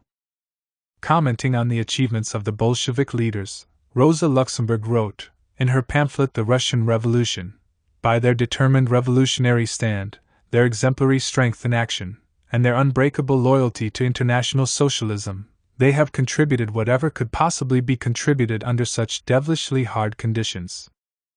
The danger begins only when they make a virtue of necessity and want to freeze into a complete theoretical system all the tactics forced upon them by these fatal circumstances, and want to recommend them to the international proletariat as a model of socialist tactics." This was a view which Lenin, despite his belief in the exemplary value of certain principles of Bolshevism, explicitly confirmed. Addressing the party congress in 1919, he said, "It would be absurd to set up our revolution as the ideal for all countries, to imagine that it has made a number of brilliant discoveries and has introduced a heap of socialist innovations. If we behave like the frog in the fable and become puffed up with conceit, we shall only make ourselves the laughing stock of the world." Again, In March 1921, the Russians are of the same clay as other nations, and if they choose to pretend they are not, they will only look ridiculous. In March 1919, he sent a radio telegram to Bela Kun, leader of the Hungarian Revolution, warning him, "It is altogether beyond doubt that it would be a mistake merely to imitate our Russian tactics in all details in the specific conditions of the Hungarian Revolution." Undoubtedly, the conviction that there was indeed a Bolshevik model for communists everywhere to copy related much more to the revolutionary strategy that had enabled the Bolsheviks to take power than to the schemata for socialist construction in Russia, the shortcomings of which were freely admitted. Once it had been agreed that the new International must be a highly centralized organization, and would have to have its headquarters in Russia, the position held in it by the Bolshevik leaders was inevitably preponderant. Lenin said in this connection in April 1919, "Leadership in the Revolutionary Proletarian International has passed for a short time, it goes without saying to the Russians." In this matter, however, as in some others, the temporary and provisional was to become protracted and congealed, to an extent far beyond the most pessimistic of expectations. The principle of centralization seemed an indispensable condition for the success of the revolution on the world scale. This conviction was not merely a result of acceptance by non-Russians of the Leninist theory of the party. It was based also on the lessons drawn from the experience of the First World War by all those who had been shocked by the collapse of the Second International. Was not this collapse due to the structural weakness which had made the Second International incapable of dictating its will to the parties composing it? If, moreover, one believed that the hour of revolution had struck, then the international onslaught upon capitalism must proceed in accordance with a common strategy, worked out by an organ endowed with substantial powers, and able to impose its discipline upon all sections of the proletarian army. The Third International therefore proclaimed that there must, in fact and indeed, be a single communist party in the entire world, and, as a corollary, that the decisions made by its leading, i.e., central, bodies must be law for every communist organization. This was the spirit in which the statutes of 1920, and still more, those of 1923 to 1924, were drafted. At the Second World Congress, in July-August 1920, the statutes voted by the delegates accorded substantial power to the Executive Committee, where sovereignty lay between Congresses. Made up of 5 representatives of the country where the International had its offices, and between 10 and 13 delegates from the principal non-Russian organizations, the executive was given, for example, the right to require member parties to expel groups or persons who offend against international discipline, and itself to expel any parties which violate decisions of the World Congresses. The Executive Committee was to nominate a presidium of 5 members, of whom 3 would be representatives of the Russian party. Some delegates did not fail at the time to express the misgiving they felt at this massive presence and overwhelming representation of the Russian section of the International. 2 years later, the Fourth World Congress took a step that led to a further advance in centralization. A commission was appointed to draw up new statutes. These new statutes, which were adopted by the Fifth Congress, 1924, strengthened the authority of the Executive Committee in relation both to the Congress, which was thenceforth to be held at 2-year intervals only, instead of every year, as provided in 1920, and to the member parties. It was expressly laid down that the ECCI issues binding directives to all parties and organizations affiliated to the CI and supervises their activities. Decisions of the ECCI are binding on all sections and must be carried out by them without delay. The Executive Committee was given the power to annul or amend decisions taken by the Congresses or central committees of the affiliated parties, and to expel members from these parties by its own direct action. These formal arrangements give an inadequate picture, however, of the actual relations between the central leadership of the Comintern, where the Soviet representatives played a dominant role, and the Communist parties affiliated to it. The statutes, drafted in Moscow and voted for in Moscow, reflected a spirit that did not always prevail away from the Soviet capital.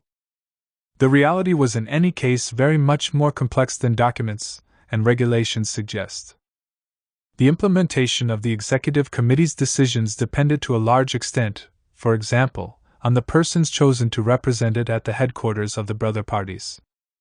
The papers of Jules Humbert Draws show that when the directives issued by the Centre came to be presented to the organizations which were supposed to carry out the law of the Comintern, the rules sometimes underwent modification, the will of the Centre being applied not without some flexibility.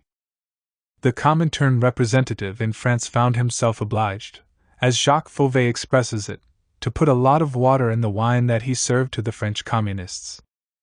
Humbert Draws considered in any case that his job was not so much to command as to convince, and to advise rather than direct. In contact with the realities of a situation, he often found it appropriate to act with a certain degree of independence. He tells us, "I discovered that the resolutions of the World Congresses and the decisions taken by the ECCI were not well known among the leaders of the parties, and were in some instances not capable of application. And that the role of Moscow's I was not only to keep the ECCI informed but also to propose solutions to problems which were sometimes in conflict with the decisions that had been taken in Moscow without exact awareness of an always changing situation." True, not all representatives of the Comintern acted with the circumspection and flexibility of its man in France. In Germany, for example, their activity gave rise on several occasions to recrimination and criticism. Paul Levi said of them that they never work with the local party headquarters, but always behind its back, and often against it. They operated as grey eminences whose reports were sent to Moscow without being communicated to the local party, and their conduct sometimes gave rise to public protests, such as the statement issued in December 1921 by some leading German communists, denouncing the pernicious influence exercised by certain members of the ECCI. What did the internationalism of the Comintern actually amount to? What concrete form was taken, in the early years, by the intervention of leaders based on Moscow in the affairs of the national organizations? The most current form was public criticism of the member parties by the ECCI. The latter explained that unlike the Second International, the Third is not content to send congratulations and compliments to its sections. Its duty is to show them their faults and to try to correct these, by working with the parties concerned in a spirit of harmony exclusively inspired by the interests of the world revolution. The Communist parties were therefore criticized frequently and severely, and this criticism, coming as it did from the Bolshevik leaders, with their halo of revolutionary prestige, or from close collaborators with these leaders, was in itself a means of pressure that was all the more effective because some local communist leaders, especially in Germany, were always ready to admit to mistakes which they do not think they have made, in order to avoid a showdown with the Comintern executive. If the French Communist Party was the subject, in 1923, of several discussions on the ECCI, and at the World Congress of that year, this was because there was being waged between Paris and Moscow what Jacques Fauvet calls a war of attrition, the Comintern leadership summoning a representative of the French party 5 times without getting any response. From the beginning, the French Communists had taken lightly both the 21 conditions of the Second Congress and the 59 theses of the Third. As for the statutes giving the ECCI the right to intervene in a party's internal affairs, these elicited from the French party's General Secretary a remark the brisk offhandedness of which was not calculated to smooth away the difficulties. When we read them we said, "Oh well, these are statutes, they'll be enforced more or less, and we'll adapt ourselves to them as best as we can. Things can always be arranged somehow." Unfortunately for Froissart and those of his sort, Bolshevism did not lend itself to arrangements and adaptations such as he had in mind. Nor did the Bolsheviks accept that the Comintern should be treated with systematic hostility in a journal run by a member of the French party. What was worse, the French Communists had categorically refused to agree to the United Front strategy decided on by the ECCI. And since the French party added to its external indiscipline a state of internal disorder, the central leadership of the Comintern considered that it must take action and instruct the party to transform itself profoundly. In June 1923, Trotsky said, addressing the ECCI, "A new epoch must begin for the French Communists. A great change of path and of method is needed." There followed instructions that were quite unambiguous regarding the composition of the leading organs of the party, it is absolutely essential that more than half of the members of the Central Committee be workers, and the content of the party press. Subsequently, the Comintern ordered the Communist Party to purge its ranks of Freemasons. The representatives of the ECCI abroad sometimes endeavored to promote the appointment by the parties of leaders whose line they approved without, however, always meeting with success in these attempts. Gramsci, for example, when approached in this way, replied that he did not want to lend himself to intrigues of this kind. Besides maneuvers in this style, it was even more important that major decisions committing the International as a whole were sometimes taken by the ECCI in Moscow. This happened with the tactic known as the United Front, even though it originated from a proposal by the German party.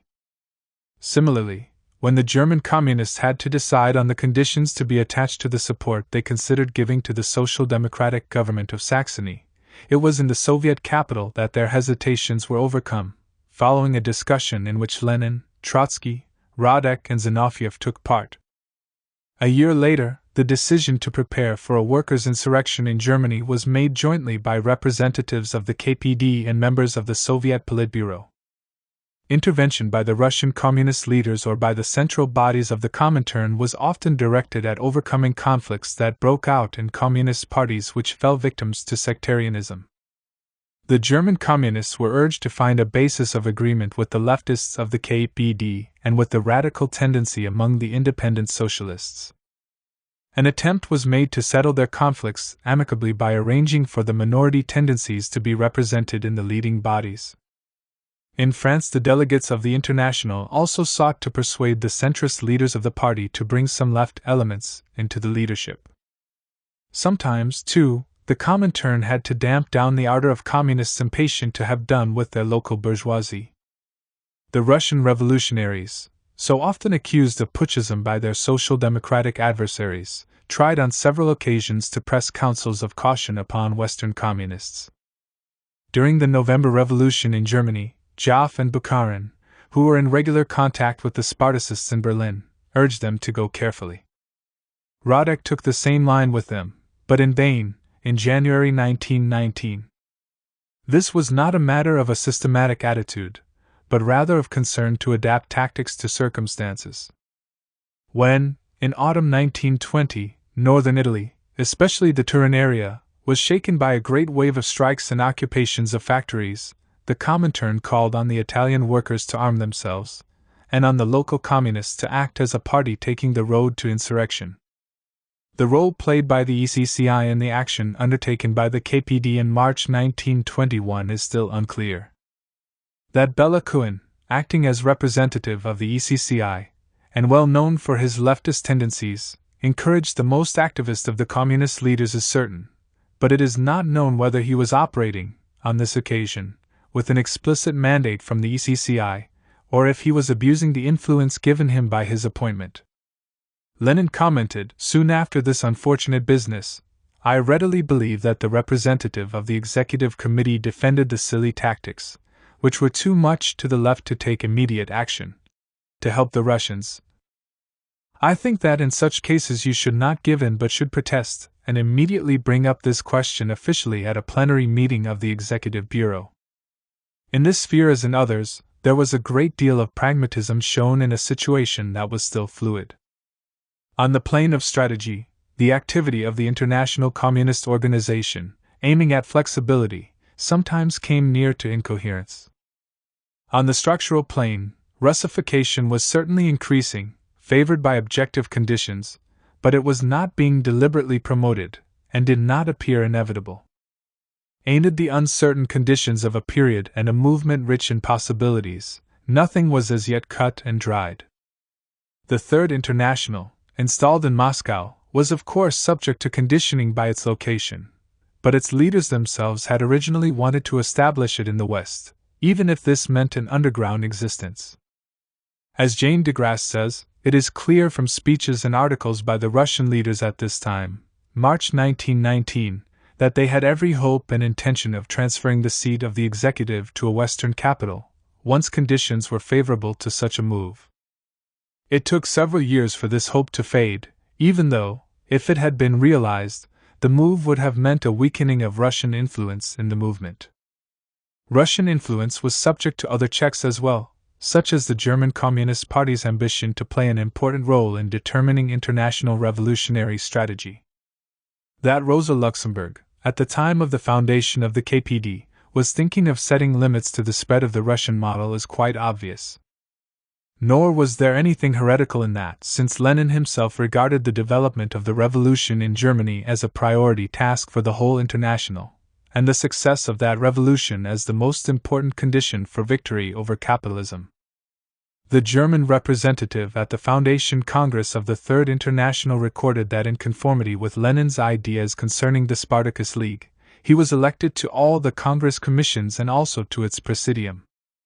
At the end of 1919, despite the setbacks they had already suffered, the German Communists had still not given up their aspiration to act as guides to the revolutionary movement throughout Europe.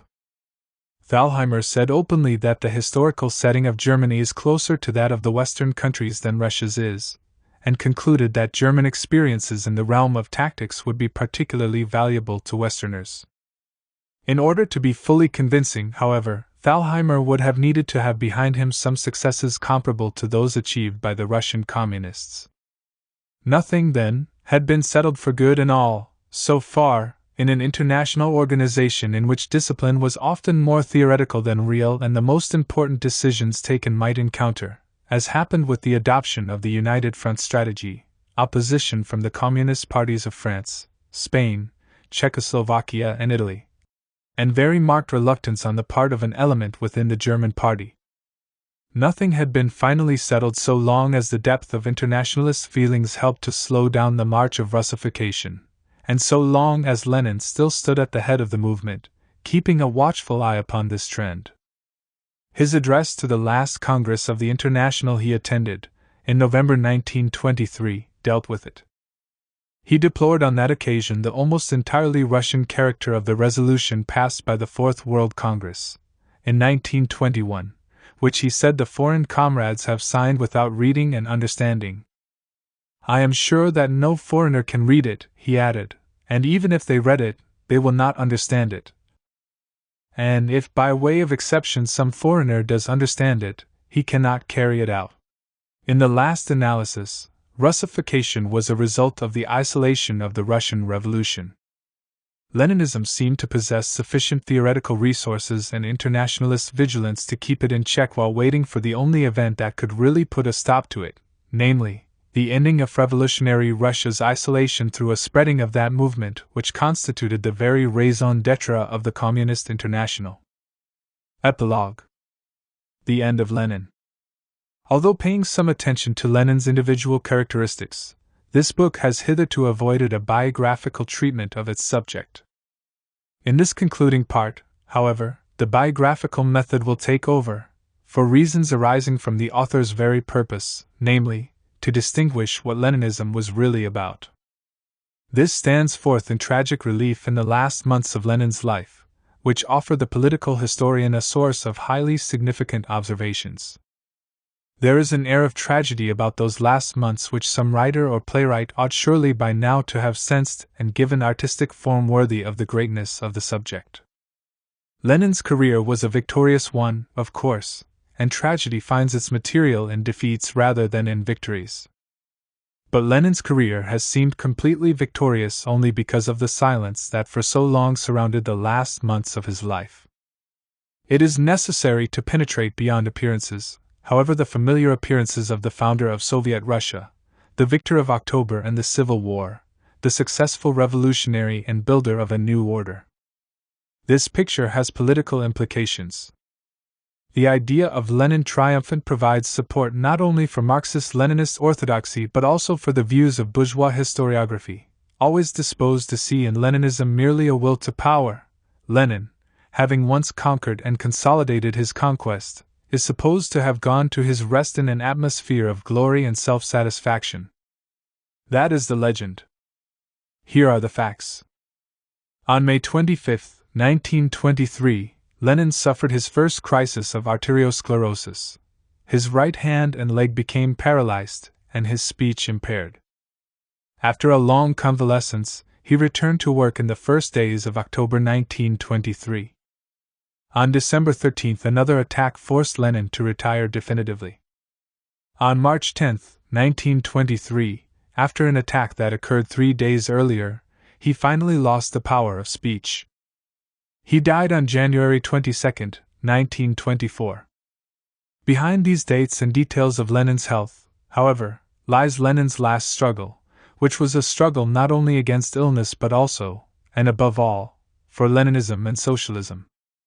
And never did Lenin the fighter have to fight harder or in more painful circumstances. He was kept in conditions almost amounting to seclusion. After the attack suffered on December 13, 1923, forced him to suspend a political activity which had already been slowed down, no one was allowed to visit him, by order of the Central Committee, or rather by Stalin himself, who had been entrusted with supervision of the sick leader. Friends and servants are forbidden to communicate anything to Lenin concerning political life, in order not to give him cause for reflection and anxiety. As Moshe Lewin writes, thus began Lenin's exhausting struggle to be kept informed of what interested him, to formulate his opinions and to communicate them to the right people. He had asked for permission to dictate to his secretaries for a few minutes every day. The doctors, who worked in concert with the political bureau, refused this permission. Lenin retorted by threatening that, in that case, he would refuse to cooperate in any further treatment.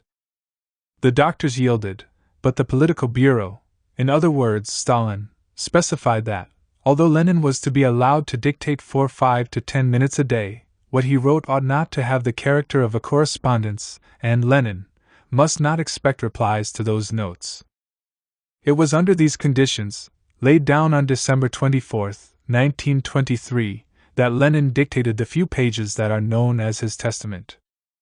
Lenin's secretaries, and Krupskaya herself, were literally spied upon by the party's general secretary and his collaborators.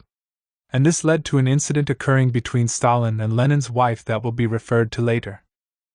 As one of the secretaries notes, under the date February 12, 1923, in the joint diary that they kept during Lenin's illness, the fact that the doctors knew about this, the fact that their patient was interested in the census of Soviet employees, ML, upset Vladimir Ilyich. Apparently, furthermore, Vladimir Ilyich had the impression that it was not the doctors who gave instructions to the Central Committee, but the Central Committee that gave instructions to the doctors. Stalin had already asked the secretary, on January 30th, whether she had been telling Lenin things he was not to be told. How was it he was posted about current affairs?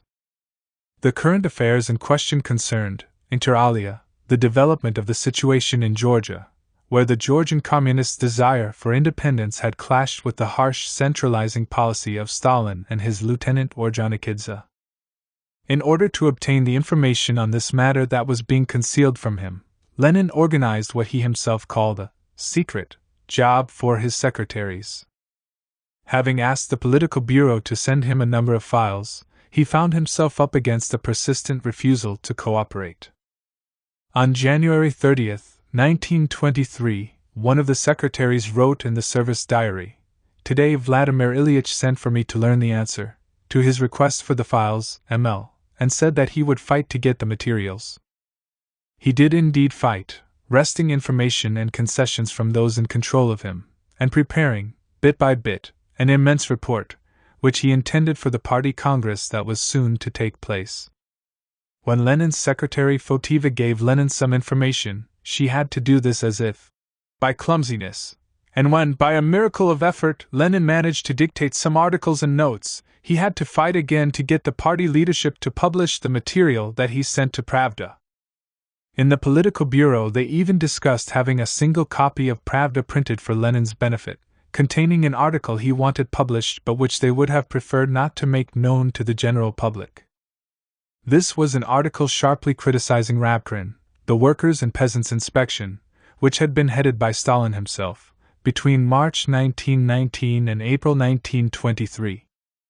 Cut off in this way from the outside world, isolated and spied upon, it was against Stalin that Lenin was waging the most furious, most desperate but also most significant of all his struggles. What was at stake was nothing less than whether or not he would succeed in changing the course being followed by the Soviet state in a number of vital areas: bureaucratic degeneration, the excessive power wielded by the future dictator, and tendencies towards oppression of the national minorities. An apparently mild problem had given rise to the first skirmishes between Lenin and Stalin. As a result of the NEP, some Soviet economic leaders considered it necessary to relax the state monopoly of foreign trade, but Lenin had opposed the decisions taken on this matter by the Central Committee in October 1923. For Lenin, the monopoly of foreign trade was essential in order to raise around Soviet Russia a barrier behind which she might build an economy centered upon large-scale industry and a strong proletariat. Stalin, however, thought that a weakening, i.e., of the monopoly of foreign trade (ML), is becoming inevitable. Lenin formed an alliance on this question with Trotsky, who shared his views, and charged him with defending their common position. They succeeded in getting the decisions taken by the Central Committee reviewed and a complete re-examination of the problem undertaken. Lenin wrote to Trotsky, "I consider that we have quite reached agreement. I ask you to declare our solidarity at the plenum." This joint offensive by Lenin and Trotsky was crowned with success, the measures aimed against the foreign trade monopoly being withdrawn in December 1923. Soon afterwards, Lenin said, in another letter addressed to Trotsky, "It looks as though it has been possible to take the position without a single shot, by a simple maneuver. I suggest that we should not stop and should continue the offensive." Problems of even greater importance did call for vigorous intervention. There was, first of all, the question of the machinery of state, the enormous faults in which Lenin had now come to appreciate fully. The struggle against bureaucracy had been entrusted to the Workers' and Peasants' Inspection, which was headed by Stalin until he became General Secretary. In the last article he wrote, "Better fewer, but better," Lenin declared, "the People's Commissariat of the Workers' and Peasants' Inspection does not at present enjoy the slightest authority. Everybody knows that no other institutions are worse organized than those of our Workers' and Peasants' Inspection." On January 23, 1923, Lenin dictated to his secretaries a note entitled, "How we should reorganize the Workers' and Peasants' Inspection," intended for the 12th Party Congress. In it he proposed that this enormous body of over 10,000 officials be reduced to a small group of 300 or 400. He further indicated that these survivors of Rabkin should lose their independence, becoming merely auxiliaries of the Central Control Commission, which he wanted to see enlarged by the inclusion of a few dozen new members chosen among communists of worker or peasant origin. This decision, had it been carried out, would have meant the disappearance of one of those institutions upon which Stalin's growing power was founded. Lenin was thus again in conflict with the General Secretary, and in order to wage this struggle, he drew still closer to Trotsky. In his autobiography, Trotsky mentions a talk he had with Lenin in October 1923. Lenin said, "Our bureaucratism is something monstrous. I was appalled when I came back to work." And he proposed that he and Trotsky form a bloc to fight against this menace, attacking its manifestations in both party and state. On one point at least, Lenin now came round to some ideas of Trotsky's that he had formerly rejected. He recognized the need to increase the powers of Gosplan, the organization responsible for economic planning, and in particular to endow it with wide legislative functions. More generally, Lenin acknowledged the correctness of the views expressed by Trotsky when he sought, within the framework of the NP, and despite the interpretation given to the latter by some other Soviet leaders, to preserve and increase the possibilities for planning and industrialization. In a letter dictated on November 25, 1923, Lenin recommended publication as a pamphlet of the ideas that Trotsky had worked out on this theme. But since the antagonism between Trotsky and Stalin was already acute, threatening, as Lenin said in his testament, to bring about a split in the party, the bloc formed against bureaucracy and for an economic policy more sensitive to the need for planning and industrialization, by bringing Lenin closer to Trotsky, widened still further the gulf between Lenin and Stalin. During the last weeks of his active life, Lenin's struggle became even sharper. The clash with Stalin assumed a more direct form.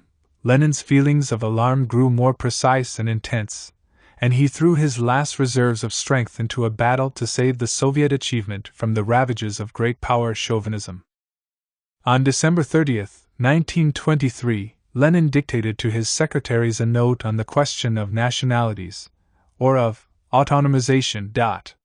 It opened, "I suppose I have been very remiss with respect to the workers of Russia for not having intervened energetically and decisively enough in the notorious question of autonomization."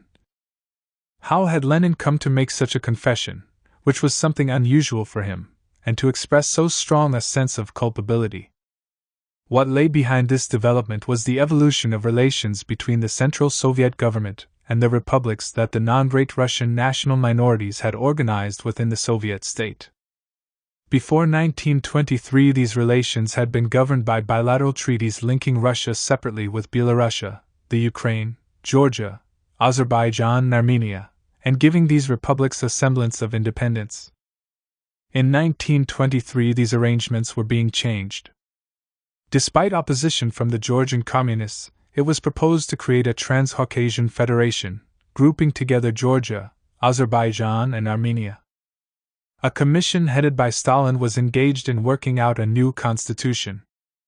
According to the draft that this commission produced, the republics were to be integrated into a Russian federation, the government of which would be that of the Russian Republic itself. 4 out of the 5 non-great Russian republics opposed this plan, but their views were ignored. Lenin, who was following the matter without intervening directly, now warned the political bureau, "In my opinion, the matter is of utmost importance." Stalin tends to be somewhat hasty. He put forward his own plan, in opposition to Stalin's. To integration of the other republics in a Russian federal republic, he opposed the idea of uniting all the republics, Russia included, in a union of Soviet republics of Europe and Asia. Realizing the threat to the non-great Russian nationalities that was inherent in Stalin's intentions, Lenin launched a full-scale attack against the policy being pursued by the General Secretary.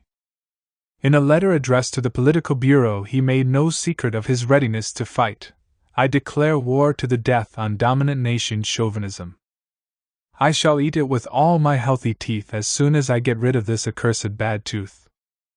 It must be absolutely insisted that the Union Central Executive Committee should be presided over in turn by a Russian, Ukrainian, Georgian, etc."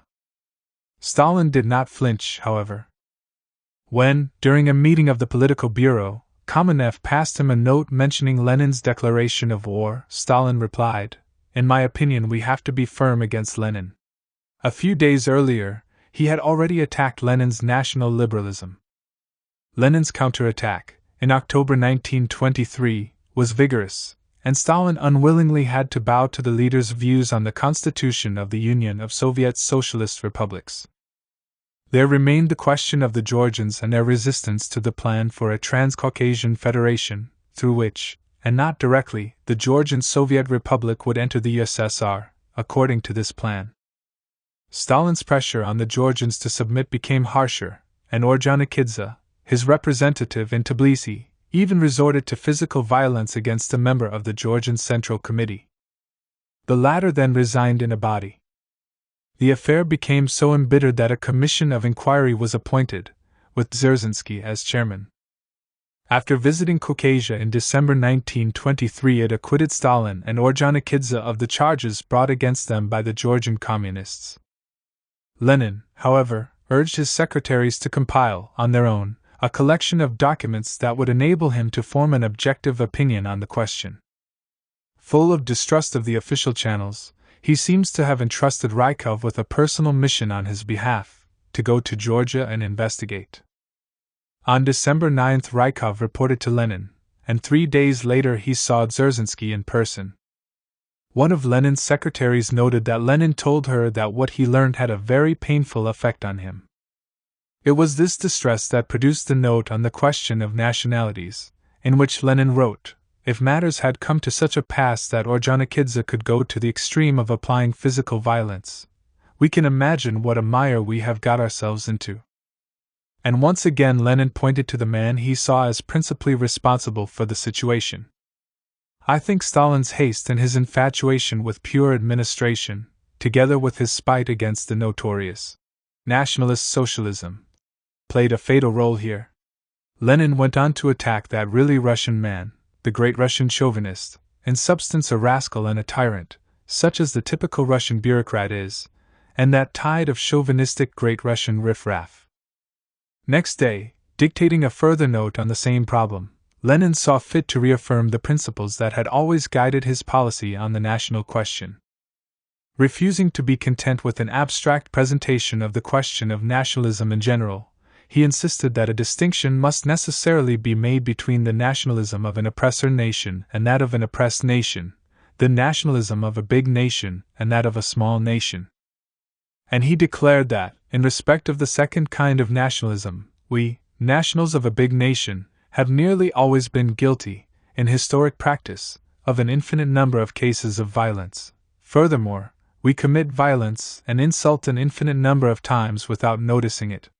Lenin concluded that internationalism on the part of oppressors or great nations, as they are called, though they are great only in their violence, only great as bullies, must consist not only in the observance of the formal equality of nations but even in an inequality of the oppressor nation, the great nation, that must make up for the inequality which obtains in actual practice. As regards relations with Georgia and with the national minorities as a whole, he advised, it is better to overdo rather than underdo the concessions and leniency toward the national minorities.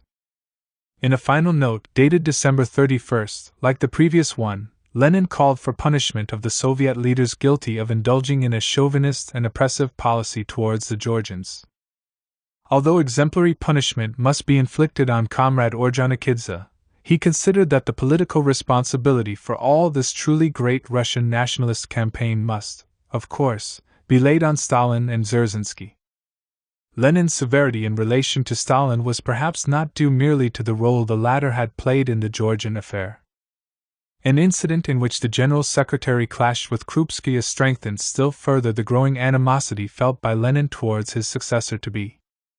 Having learned on December 22 that Lenin's wife had agreed to take down a short letter at the sick man's dictation, Stalin subjected her, as she put it, to offensive language and threats. Stalin's anger was not without some basis. The letter he was blaming Krupskaya for having taken down was the one in which Lenin proposed to Trotsky that they continue the campaign they had begun together. This incident was bound to have a sequel. On March 5, 1923, 2 days before the stroke that finally destroyed Lenin's physical resistance, he wrote the following letter, which he addressed to Stalin, with a copy to Kamenev and Zinoviev. You have been so rude as to summon my wife to the telephone, and use bad language. Although she had told you that she was prepared to forget this, the fact nevertheless became known through her to Zinoviev and Kamenev. I have no intention of forgetting so easily what has been done against me, and it goes without saying that what has been done against my wife I consider having been done against me as well. I ask you, therefore, to think it over whether you are prepared to withdraw what you have said and to make your apologies, or whether you prefer that relations between us should be broken off. As Stalin's tirade had been delivered on December 22. It is not certain that Lenin knew about it immediately. On December 24, however, he dictated a note, the celebrated testament, in which he reviewed the chief personages in the Bolshevik leadership. Regarding Stalin he wrote, Comrade Stalin, having become Secretary General, has unlimited power concentrated in his hands, and I am not sure whether he will always be capable of using that authority with sufficient caution.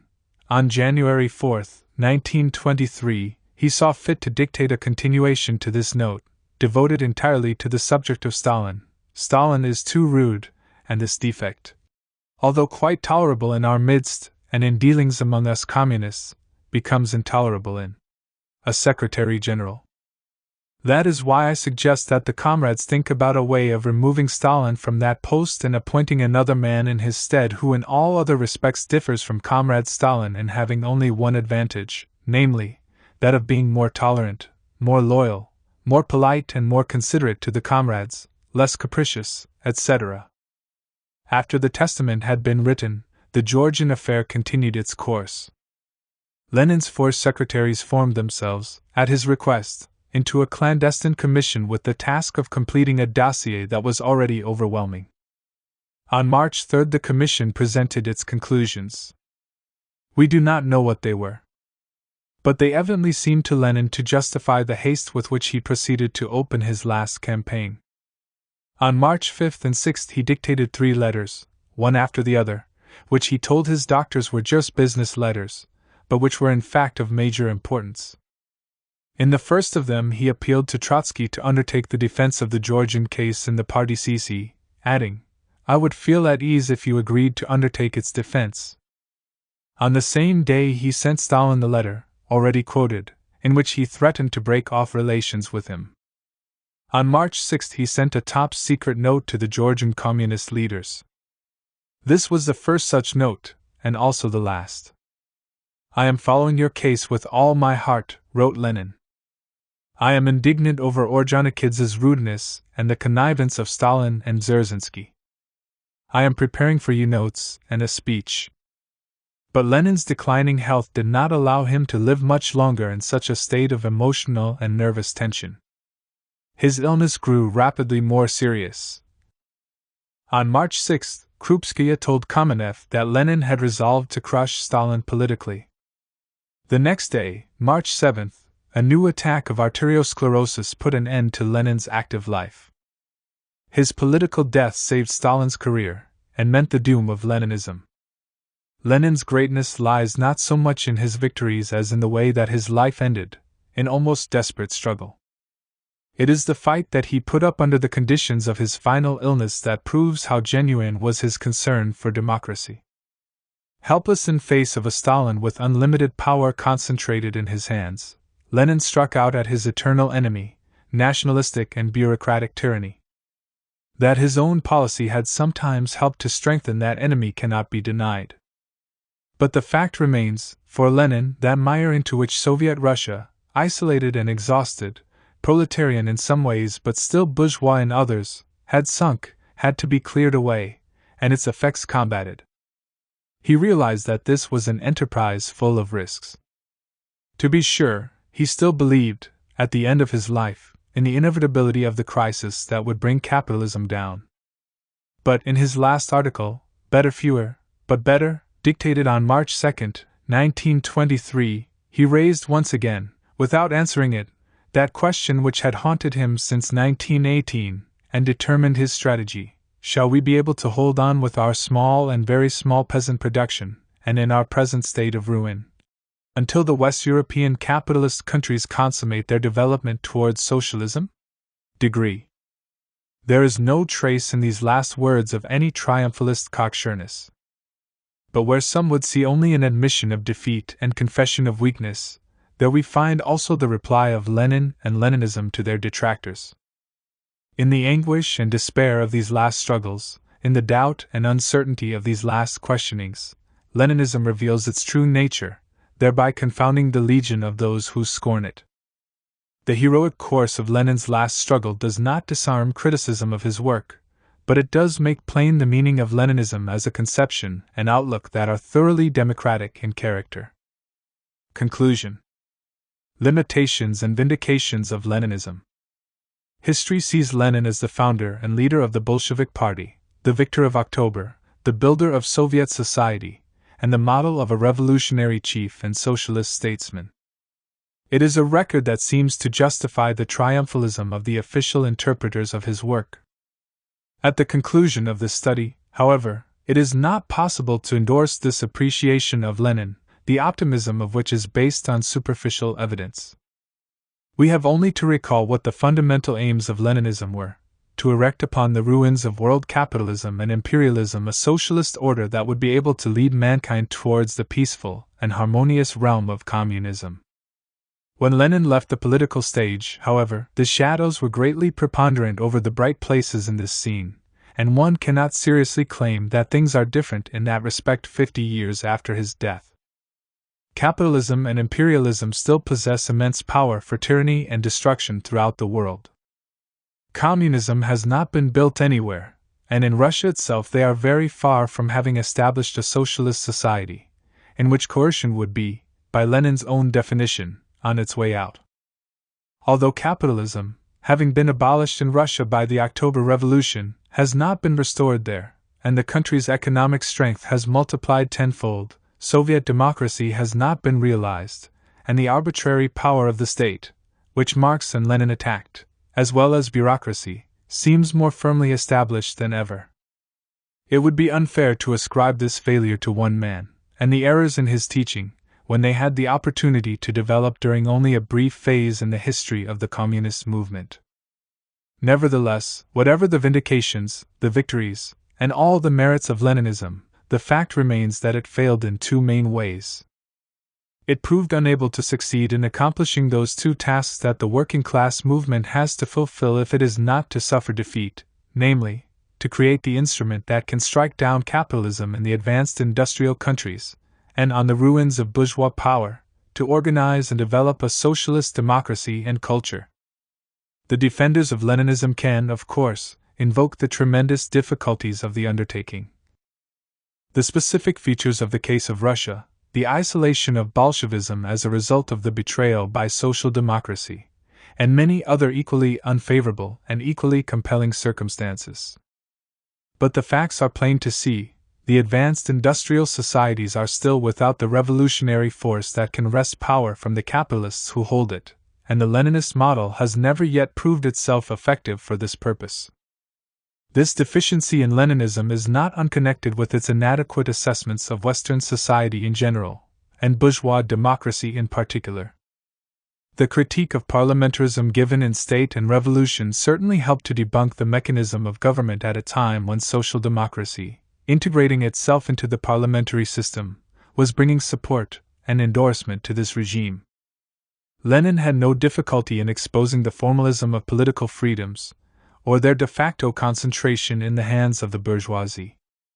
But the biting accuracy of his criticism does not alter the fact that there is a contradiction in his analysis. On the one hand, Lenin said that the most democratic bourgeois republic is no more than a machine for the suppression of the working class by the bourgeoisie, for the suppression of the working people by a handful of capitalists. That freedom, in the bourgeois democratic republic, was actually freedom or the rich. In fact, the working masses were, as a general rule, unable to enjoy democracy under capitalism. And he concluded, in his writings on the Revolution and the renegade Kautsky, that bourgeois democracy is democracy for the rich and a swindle for the poor, a paradise for the rich and a snare and deception for the exploited, the poor.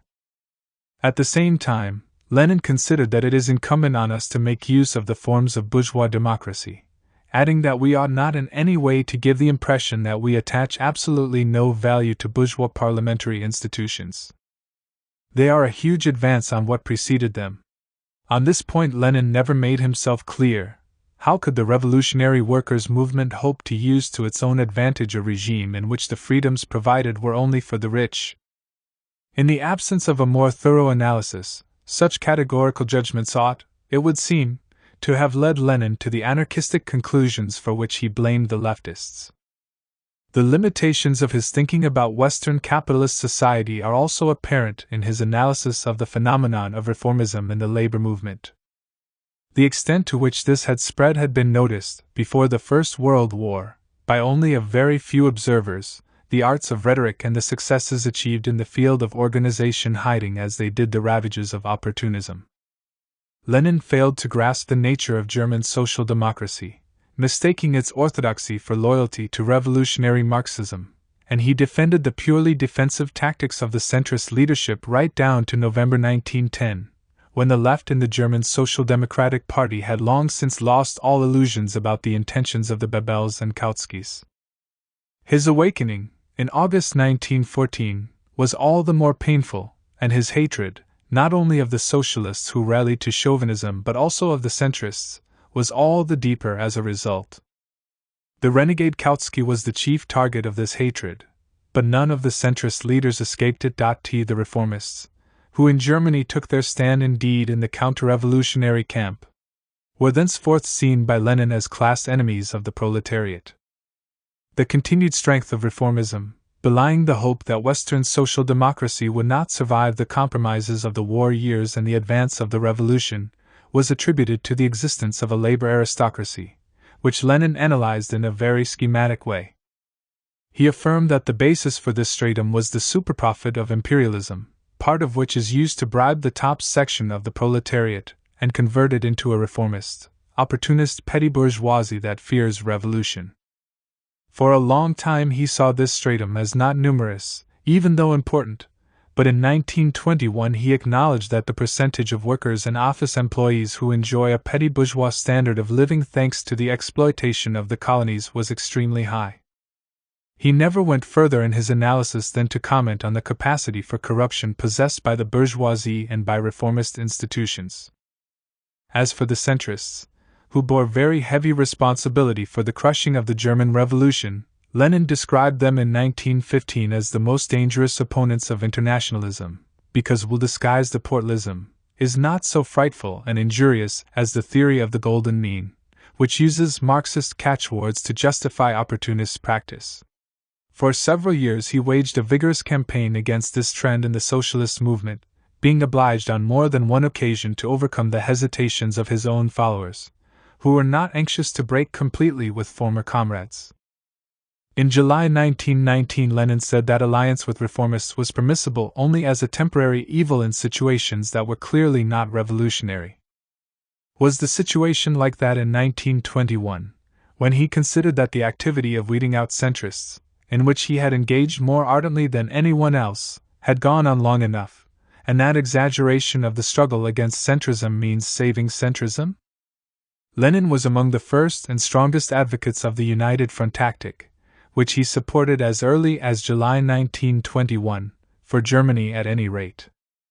Thus began that development of a policy through which the hostile brothers of the labor movement were to grope, intermittently, towards an often ephemeral reconciliation. Lenin cannot be held responsible for all the difficulties encountered along this road, but the problem of relations between communists and socialists was always bedeviled by the superficiality of the Leninist analysis of reformism. If there was one field in which Lenin did not succeed in dialectically overcoming the contradiction between an indispensable challenge and a necessary collaboration, it was the field of relations between reformists and revolutionaries, which was of such great importance for the strategy of socialist victory. At the same time, Leninism failed to solve the problems of the dictatorship of the proletariat and socialist democracy. It is even highly doubtful whether Lenin ever faced them properly. As a revolutionary force for subversion and destruction, the Bolshevik organization achieved victory nowhere but in a society very different from the one that Marxism aimed to conquer in order to build the foundations of complete communism. This failure can be imputed to the major weakness in Lenin's own strategy, having counted, in launching the proletarian insurrection in Russia, upon the revolutionary capacities of the working class in the West and the prospects of world revolution. He found himself, in the years following the October Revolution, faced with a reality that was the negation of these hopes. Were not all the disillusionments and retreats of the Soviet power, in the last analysis, so many inevitable consequences of this negation? It is all too easy, though, armed with the wisdom of hindsight, to brandish the lessons of history against those who, amid the changing uncertainties of actual life, tried to hurry forward the course of history. Such wisdom could only escape the charge of pedantry if the international revolutionary enterprise led by Bolshevism had obviously and from the very outset been condemned to defeat. In fact, Europe really did experience a period of great upheavals, with the revolution in Russia as the most spectacular and lasting example, but with revolutions in Central Europe and social crises in France and Italy also among its manifestations. These are the terms in which a question arises, the answer to which lies at the very heart of the problematic of revolution. When the proletarian masses begin to move, and their relative passivity gives place to angry impatience, when, without the help of any party, and contrary to everyone's expectations, a great social eruption takes place and the lava from this eruption sweeps away regimes that the best observers had regarded as firmly entrenched, when, in short, the revolution becomes reality. What should be the attitude of the revolutionary party to this release of forces that are ill-controlled and hard to control? There is a great temptation, and perhaps good reason, to proclaim the popular offensive premature and adventuristic, to see in the masses an elemental and blind force the impulsiveness of which risks compromising achievements won by methods less spectacular, but systematic and fruitful. This was the reaction of Menshevism, not only in Russia but throughout Europe. The attitude of Leninism was different. It recognized that, under historical conditions such as are rarely found together, the masses were 100 times more left than the most revolutionary party, that, in circumstances like these, history had chosen for the party and was forcing it to accept and follow the offensive of the masses, that this choice was not free from risk and that, even given an objectively favorable situation, the revolution was still an adventure. The choice, however, was a harshly simple one. Either the revolutionary organization regarded the dangers as too great and the uncertainties too considerable, and turned its back on a popular upsurge that it deemed anarchical, or else the organization accepted the risks of revolutionary action, showing itself ready both to follow the offensive of the masses and to provide it with leadership. Prudence is undoubtedly a political virtue not to be neglected by a revolutionary party. But refusal to take the side of the proletariat when a revolution is underway brings with it a penalty that a socialist party cannot escape. If it fails to fulfill its revolutionary function at the moment when events, or, more precisely, the proletariat, have put fulfillment of this function on the agenda, it ceases to be a party of revolution. Thus, Menshevism and social democracy were for a long time able to put themselves forward as parties concerned to defend the interests of the working class. But their attitude when faced with the phenomenon of revolution as a real thing put an end to an ambiguity they had long indulged in, by stripping them of all claims to stand for the socialist revolution.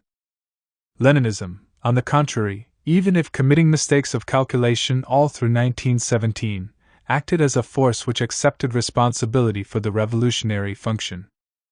The revolutionary may tack, may put off the decisive clash, may prepare for it with the greatest care, may arm himself with patience and prudence. But he must, in the last analysis, when the class struggle breaks out in its sharpest form, take up other arms as well, above all when the proletariat itself puts them into his hands, the arms of revolutionary combat. This is the essential meaning of the revolutionary's political and social role. And while Russian Bolshevism accumulated many mistakes and suffered many setbacks, Menshevism was swept away by the revolution.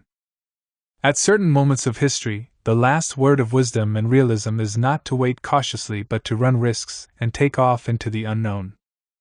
Thus, Leninism gave back to the working class movement a revolutionary content that corresponds to the alienated situation of the proletariat in capitalist society, and which reformist socialism had ceased to keep alive.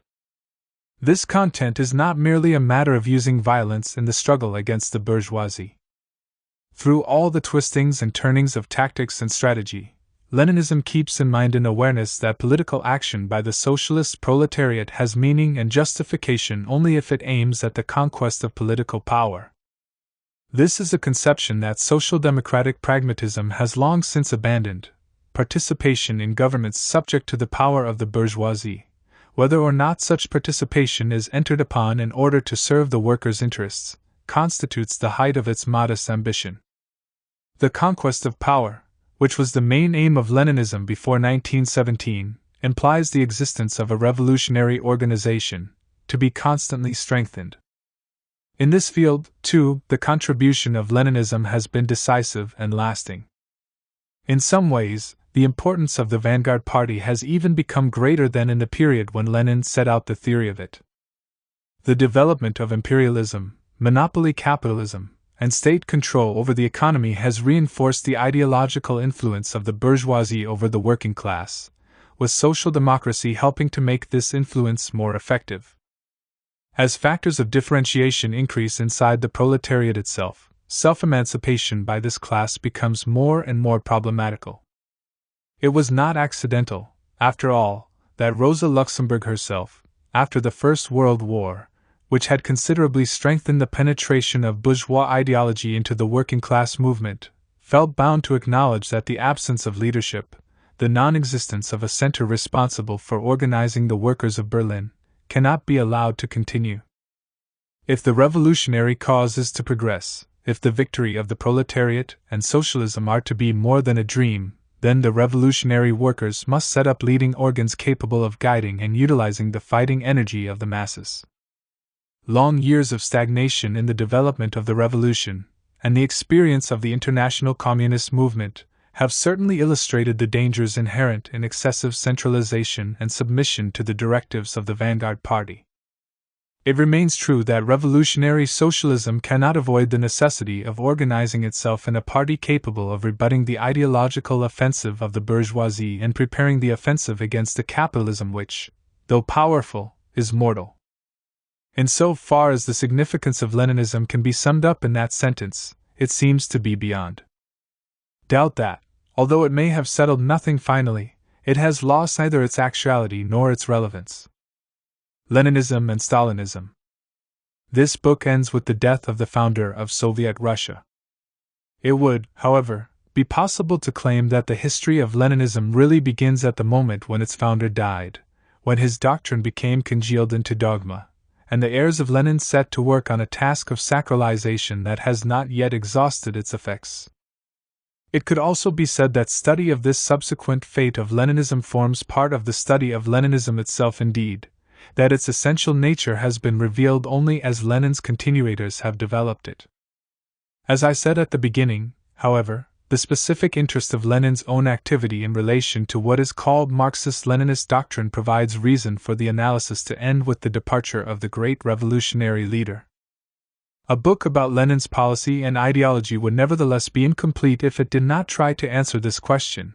Despite the very real differences between Lenin and Stalin and between their respective political activities, is not Stalinism the continuation of Leninism? Does it not constitute a finished, perfected form of Leninism, its logical conclusion, and in that sense, something perhaps more Leninist than the Leninism of Lenin himself? One can grant straight away to the critics of Leninism that the history of the bureaucratic and totalitarian degeneration of the Soviet regime does not begin with the death of Lenin, or even with Stalin's accession to important positions of authority in the Soviet state. This matter has been too fully treated in the present book for it to be necessary to recapitulate it at length. The birth of the communist bureaucracy antedated the appearance and growth of Stalin's influence, and the same is true of monolithism. Lenin's responsibility in the latter connection, one of crucial importance, being incontestably substantial. His assertion of the fundamental role played by the vanguard organization in preparing and consolidating the revolution, and his emphasis on the virtues of discipline, however understandable and necessary, also contain germs the growth of which produced most baneful results. It is impossible not to conclude that the origin of a phenomenon as complex as Stalinism has to be sought in a historical background containing a great variety of factors, one of which was certainly Leninism. And yet it is hard to exaggerate the essential differences underlying the basic incompatibility of Leninism and Stalinism. Is not the latter identified with the omnipotence of bureaucratic tyranny, with the domination of a pragmatism that is often incoherent, bold strokes punctuating a highly conservative policy, and above all, with the exercise of unlimited personal dictatorship?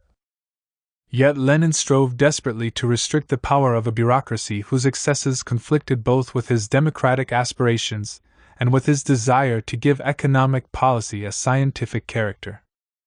He tried also to make the Soviet state's policy a harmonious whole, overcoming the contradictions that arose from the variety of functions it sought to fulfill in relation to the outside world, and to put into practice the difficult demands of dialectics. Finally, and above all, nothing was less like the dictatorial autocracy of Stalinism than the kind of authority that Lenin exercised in the Bolshevik Party and the Soviet state. This last point is worth dwelling on. Leninism can be defined as a doctrine and practice of political centralization, as an enterprise of revolution based on the action of a vanguard, as a technique of socialist construction based on an authoritarian state, or on active participation by the people in administrative tasks. Undoubtedly it could be defined in other ways as well. Only by grossly distorting the facts, however, cede and Leninism be presented as a form of personal dictatorship. The question of the authority that Lenin concentrated in his hands transcends the problematic of the Russian Revolution and Marxism-Leninism. Looked at in a broader context, it enables us to consider how far Weber's theory of charisma applies to the case of a socialist leader heading a popular revolution and a proletarian movement. Weber considers that in traditionally stereotyped periods, charisma is the greatest revolutionary force, that it appears in a situation of apparently inextricable social crisis, and is accompanied by an extreme upsurge of radicalism. He adds that the authority of the charismatic leader is based on the support of a nucleus of loyal followers, resembling, to some extent, the vanguard party, but differing profoundly from Lenin's followers in the unconditional and irrational character of their allegiance to the leader. Despite some rather superficial analogies, the differences between the charisma that Weber analyses, on the one hand, and Lenin's personality, on the other, are, however, most striking. Whereas the charismatic authority shows complete disdain for economic considerations, pure charisma is specifically foreign to economic considerations. From the point of view of rational economic activity, charisma is a typical anti-economic force. Lenin, on the contrary, carried his concern for economic development to the extremes of an industrialism tinged with positivism. Whereas the charismatic leader founds the fascination that he exercises upon his rejection of all and any compromise, Lenin, on the contrary, defended realism against revolutionary purism. The specifically irrational and often religious orientation of the charismatic authority contrasts with Lenin's materialism and devotion to scientific socialism. Again, and especially, nothing in Lenin's style recalls either the demagogy resorted to by the charismatic leader, or his insatiable vanity, or the carefully nourished belief in the sacredness of his mission. Finally, there is no trace, with Lenin, of the organization of any kind of cult of personality. His legendary austerity certainly fits the image that the charismatic leader sometimes tries to project, though there are few examples of a head of state, even a charismatic one, contenting himself with what Victor Serge described as a small apartment built for a palace servant, and protesting, in a letter not intended for publication, against his being given an increase in his wages, although these were the very modest wages of a skilled worker. It is, though, the exceptional simplicity and modesty of Lenin that contrasts most with the charismatic style. When head of the Soviet government, he writes in September 1920 to the librarian of the Rumyantsev Museum a letter in which he asks permission to borrow, for one night, when the library is closed, some reference books that he needs. Will return them by morning, he assures his correspondent. In his lifetime there was no sign of a cult of personality around this man whose corpse was destined to be mummified and his ideas turned into holy scripture. There must have been great temptation to organize such a cult, as the inevitable corollary of that ideological mystification that a revolutionary regime in danger of defeat can resort to. But Lenin never lent himself to any such operation. Rejecting all ceremony, he entered the room, simply, as was his habit, scarcely noticed by the other comrades, who were deep in discussion. This lack of affectation displeased Stalin, to whom it seemed contrary to the requirements of dignity. Recalling, in a speech delivered soon after Lenin's death, the atmosphere of a Bolshevik Congress, Stalin said, "What was my disappointment to learn that Lenin had arrived at the conference before the delegates, had settled himself somewhere in a corner, and was unassumingly carrying on a conversation, a most ordinary conversation with the most ordinary delegates at the conference. I will not conceal from you that at that time this seemed to me to be something of a violation of certain essential rules. And when the Bolshevik party decided to celebrate Lenin's 50th birthday, he was not content with protesting. When the laudatory speeches commenced, he got up and walked out, and telephoned every few minutes from his Kremlin office inquiring when the oratory would cease so he could return to the session." An extremely critical observer of the Soviet regime notes that, in the young communist organization, where a cult of the leader might have made a special appeal, restraint, in this regard, prevailed even in the enthusiasm of the closing ceremonies. The sociologist will reckon with the fact that one of the men whose activity contributed most to shaping the world of today, and whose grip upon his people was considerable, eludes the canons of charismatic power. The reason for this probably lies in the fact that Lenin, while never believing in any pression to its power, charisma has no place in the great conquests of socialism. There remains the question of the dictatorial power that is ascribed to Lenin, making him, in many people's eyes, the forerunner or the harbinger of Stalinism. Certainly his authority in party and state was enormous. But all through this book the reader can find examples of clashes between Lenin and some section, even a majority sometimes, of his followers. He often succeeded in overcoming this opposition by a combination of his power of conviction and the pressure of facts.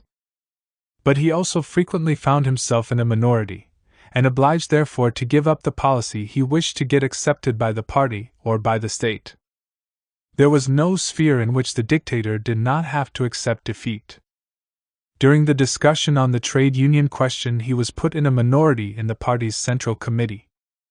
In the economic field, he twice called upon the All-Russia Trade Union Council to accept the principle of one-man management, and on each occasion, in January and March 1920, he met with a rebuff.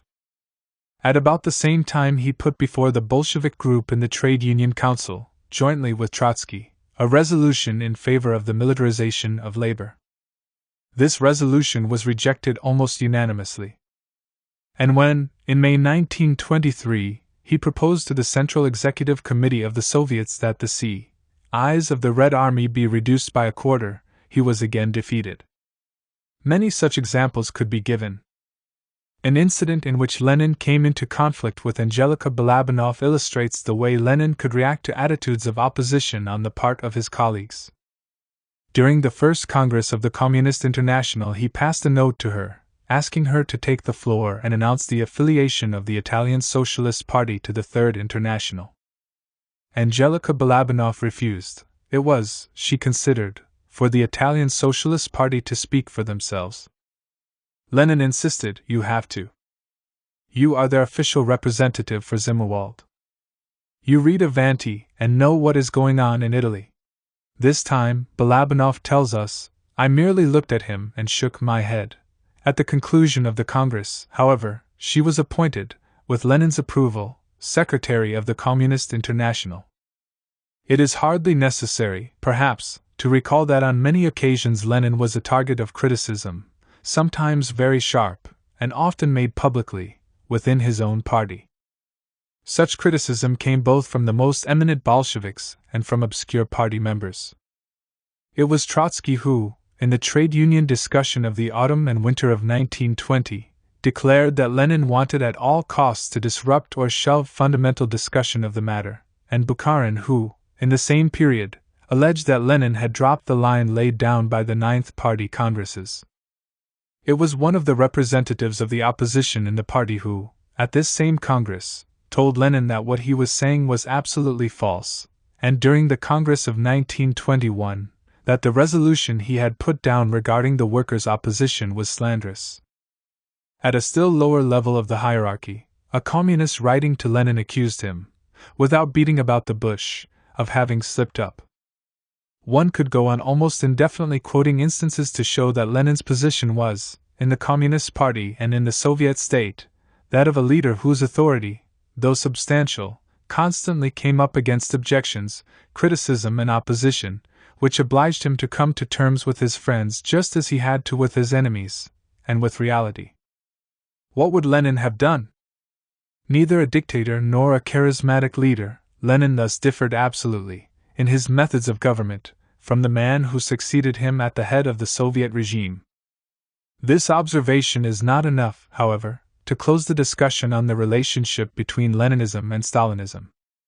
May one not claim that, despite the great differences and many incompatibilities, and despite everything that separates and contrasts the two men, nevertheless Stalinism, while not the same as Leninism, was the prolongation, so to speak, of the latter, and that, despite all their differences in character, temperament, aspirations, ways of thinking, moral principles, reactions and behavior, Lenin would have been led to follow a policy very similar to Stalin's?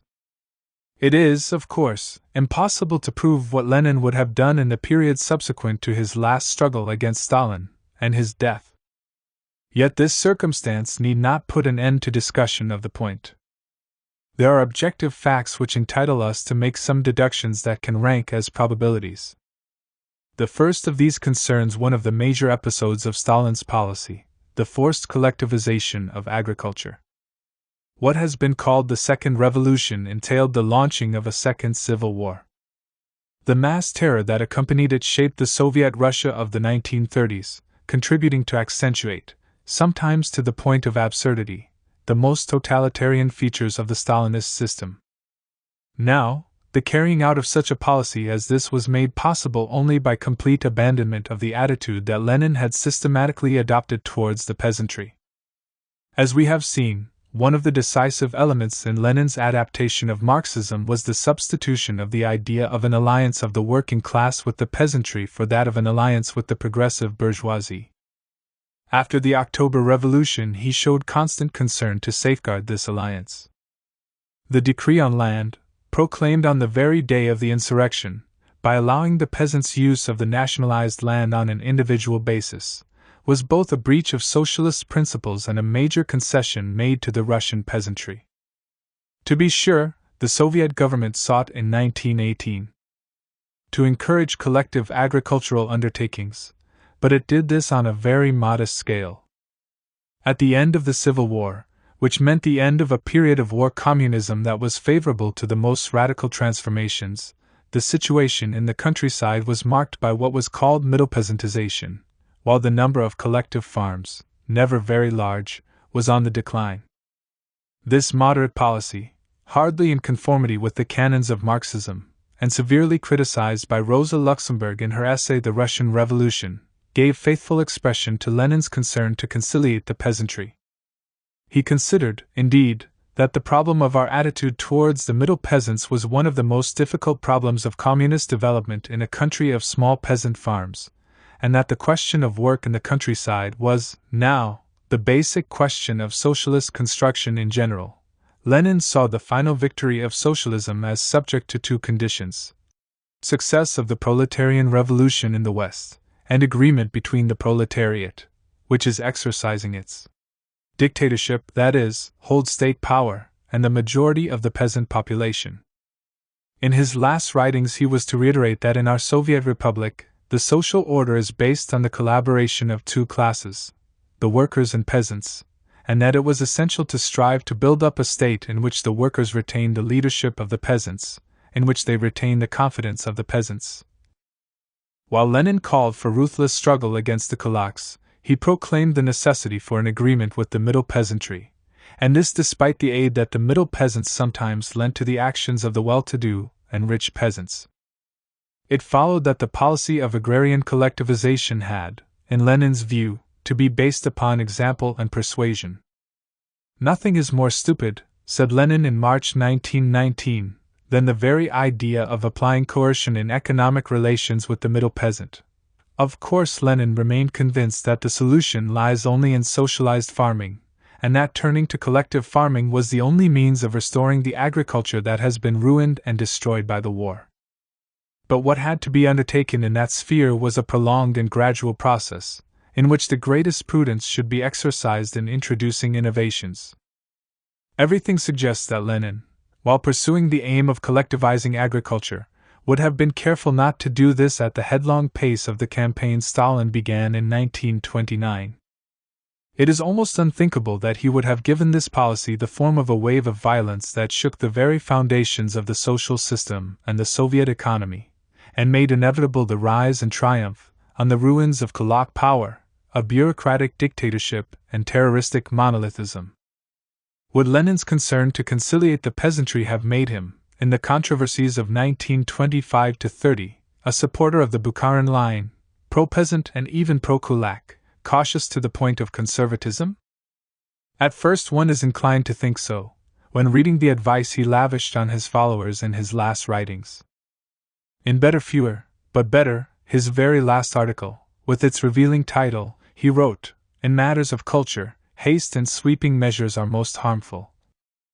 Thus, in the matter of our state apparatus, we should now draw the conclusion from our past experience that it would be better to proceed more slowly. It is time we did something about it. We must show sound skepticism for too rapid progress, for boastfulness, etc. The most harmful thing here would be haste. Finally, we should not stint time on building a really new state apparatus. It will take many, many years. If we remember, too, the tactic almost constantly recommended by Lenin to his followers, after the October Revolution, to retreat and maneuver, we are tempted to find in these political attitudes of Lenin's a foretaste of the right-wing line of Bukharin, who, once having left his leftist phase behind him, and engaged in the struggle for the succession to Lenin, advocated merely the protection of peasant interests, and an extremely slow advance towards the building of socialism. There are, however, good reasons for not resorting, where Lenin and Leninism are concerned, to the simplistic categories of leftism and right-wing Bukharinism. It needs to be observed that at the very moment when the reverses suffered by the international revolutionary movement and the isolation of Soviet Russia were causing Lenin to advocate organized retreat, he also showed remarkable readiness for offensive revolutionary action. It was in the period of the Genoa Conference and the Rapallo Treaty, when a modus vivendi was being established with Western imperialism, and Communist Russia was expressing more keenness than ever to be accepted into the concert of nations, and multiplying proofs of her moderation, that Lenin, addressing the Political Bureau, said in a note dated February 4, 1923, on the subject of the fight against war, that only a ready and experienced revolutionary party, with a good illegal machinery, can successfully wage a struggle against war, and called for the formation of revolutionary groups in the warring armies and their preparation for the carrying out of a revolution. The attitude taken up by Lenin during the Third Congress of the Communist International, in 1921, reveals even more clearly that this readiness for revolutionary action was still present in him even when he was engaged in a hard fight against the leftism of certain communists, and was trying to overcome the advocates of all-out offensive. During the summer of 1921, in the aftermath of the defeat of the German Communist Party's March action, Lenin had agreed with Trotsky to throw his whole weight into the struggle against the ultra-revolutionary tendency.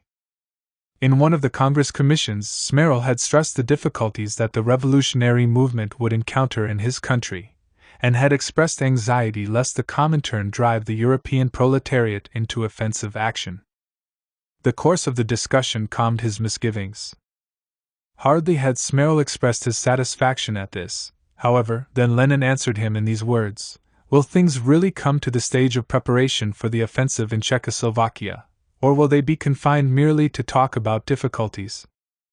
The left mistake is simply a mistake, it isn't big and is easily rectified.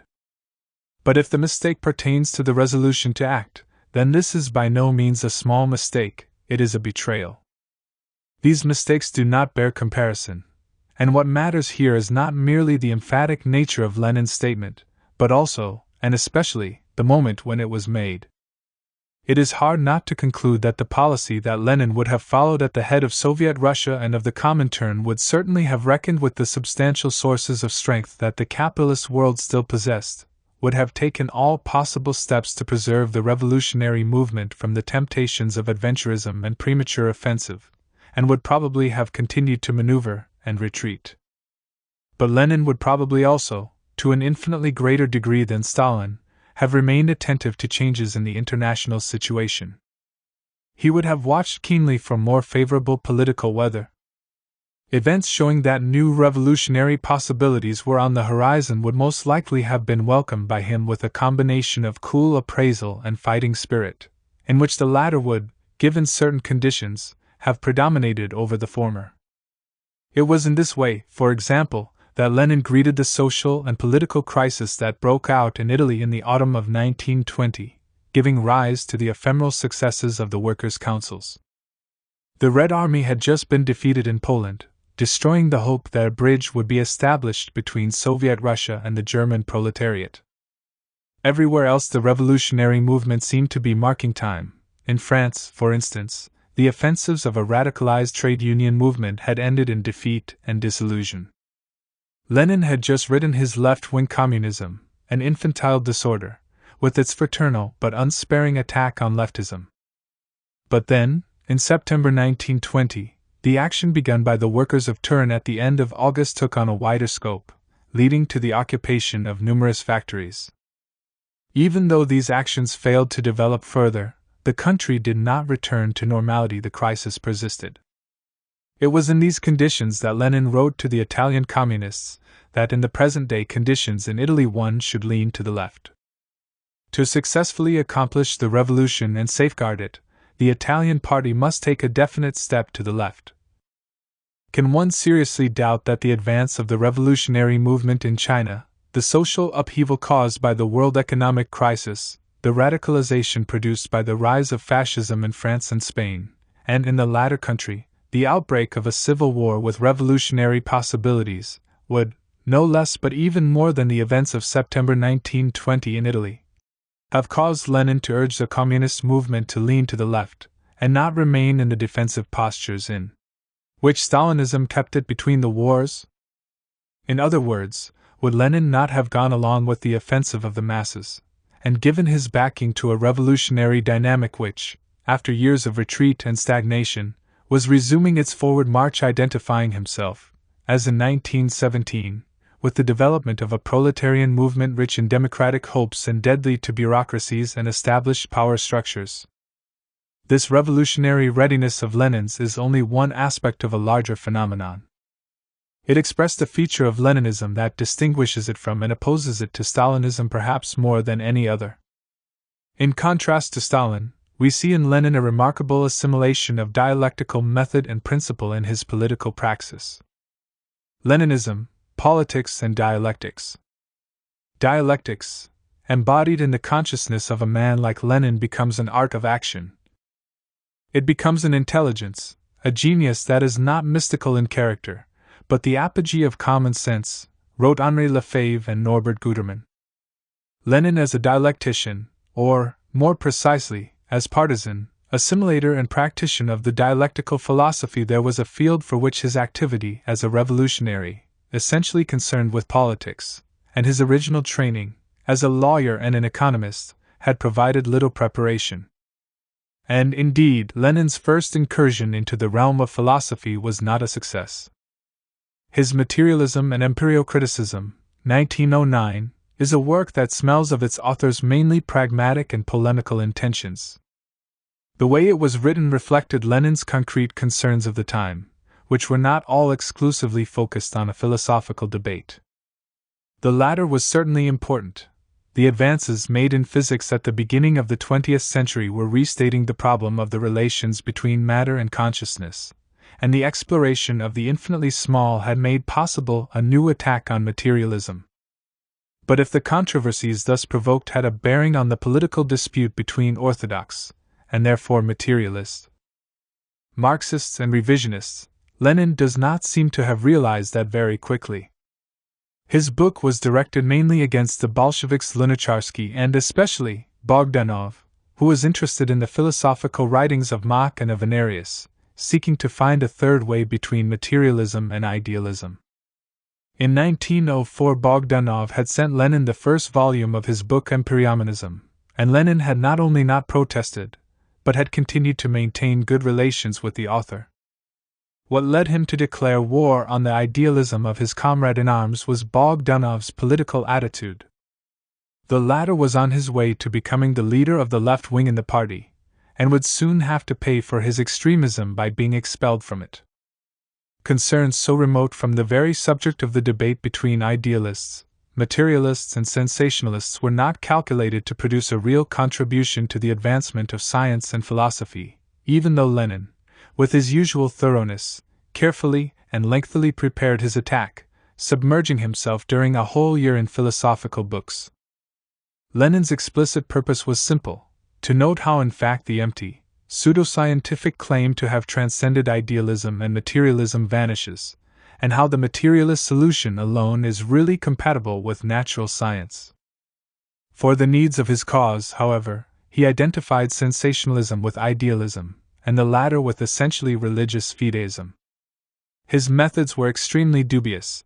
Sometimes he attributes to Avenarius statements that he never made, sometimes he fights Mach and his followers with quotations from other philosophers and men of learning who, in Lenin's view, were authorities, frequently he vilifies his opponent's intentions, and while, so far as this opponent is concerned, indictment sometimes takes the place of analysis, Lenin shows towards Engels, the teacher, a respect that borders on fetishism.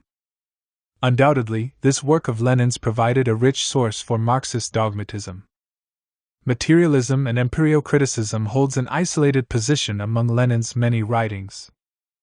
After publishing it, he abandoned the philosophical field and went back to more familiar activities. Some years later, however, he returned to philosophy in circumstances that were peculiarly unfavorable to abstract speculation, and for reasons that are not absolutely clear. In September 1914, when the outbreak of the war and the collapse of the Second International made political struggle more necessary than ever, and gave it a new dimension, Lenin buried himself in Hegel, making notes and summaries and commenting at length on that philosopher's works, especially those relating to dialectics. Despite their often lapidary nature, these notes of Lenin's enable us to perceive the significance that he personally attributed to the principal concepts of Hegelian dialectics. I shall not list them all. The question is of interest here only in so far as it illuminates what could be called the methodological and philosophical inspiration of a political practice that was profoundly marked by dialectics. It is worth noting, however, what Lenin had to say about such concepts as movement, contradiction, and the qualitative leap. These lie, as we shall see, at the very center of Lenin's perception of some decisive political and social phenomena of his time. Regarding movement, he wrote, "We cannot imagine, express, measure, depict movement, without interrupting continuity, without simplifying, coarsening, dismembering, strangling that which is living. The representation of movement by means of thought always makes coarse, kills, and not only by means of thought, but also by sense perception, and not only movement but every concept." And he concludes, on this point, and in that lies the essence of dialectics. Regarding contradictions, dialectics is the teaching which shows how opposites can be and how they happen to be, how they become identical, under what conditions they are identical, becoming transformed into one another, why the human mind should grasp these opposites not as dead, rigid, but as living, conditional, mobile, becoming transformed into one another. And on the qualitative leap, what distinguishes the dialectical transition from the undialectical transition? The leap. The contradiction. The interruption of gradualness. The unity, identity, of being and not being. What is significant here is above all the concern to give the concepts of dialectics a significance in which abstraction disappears, giving place to living reality, and also the considerable importance Lenin obviously ascribed to dialectical analysis. This was so great that, despite the hostility he still felt towards Hegel's idealism, he freely displayed increasing admiration for this philosopher. It was perhaps to this deeper and less polemical incursion into philosophy, and this more acute awareness of the implications of dialectics, that was due Lenin's modification of his former uncompromising and dogmatic attitude towards idealism in every form. It is surprising to find in his notes this remark, which clashes with the foursquare formulations of materialism and empirio-criticism: intelligent idealism is closer to intelligent materialism than stupid materialism. Lenin adds that it would be better to speak of dialectical idealism instead of intelligent. Again, he writes, "Philosophical idealism is only nonsense from the standpoint of crude, ample, metaphysical materialism.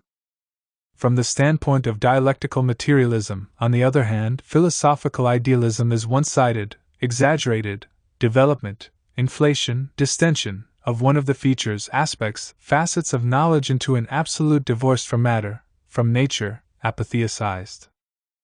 Idealism is clerical obscurantism." True. But philosophical idealism is a road to clerical obscurantism through one of the shades of the infinitely complex knowledge, dialectical, of man.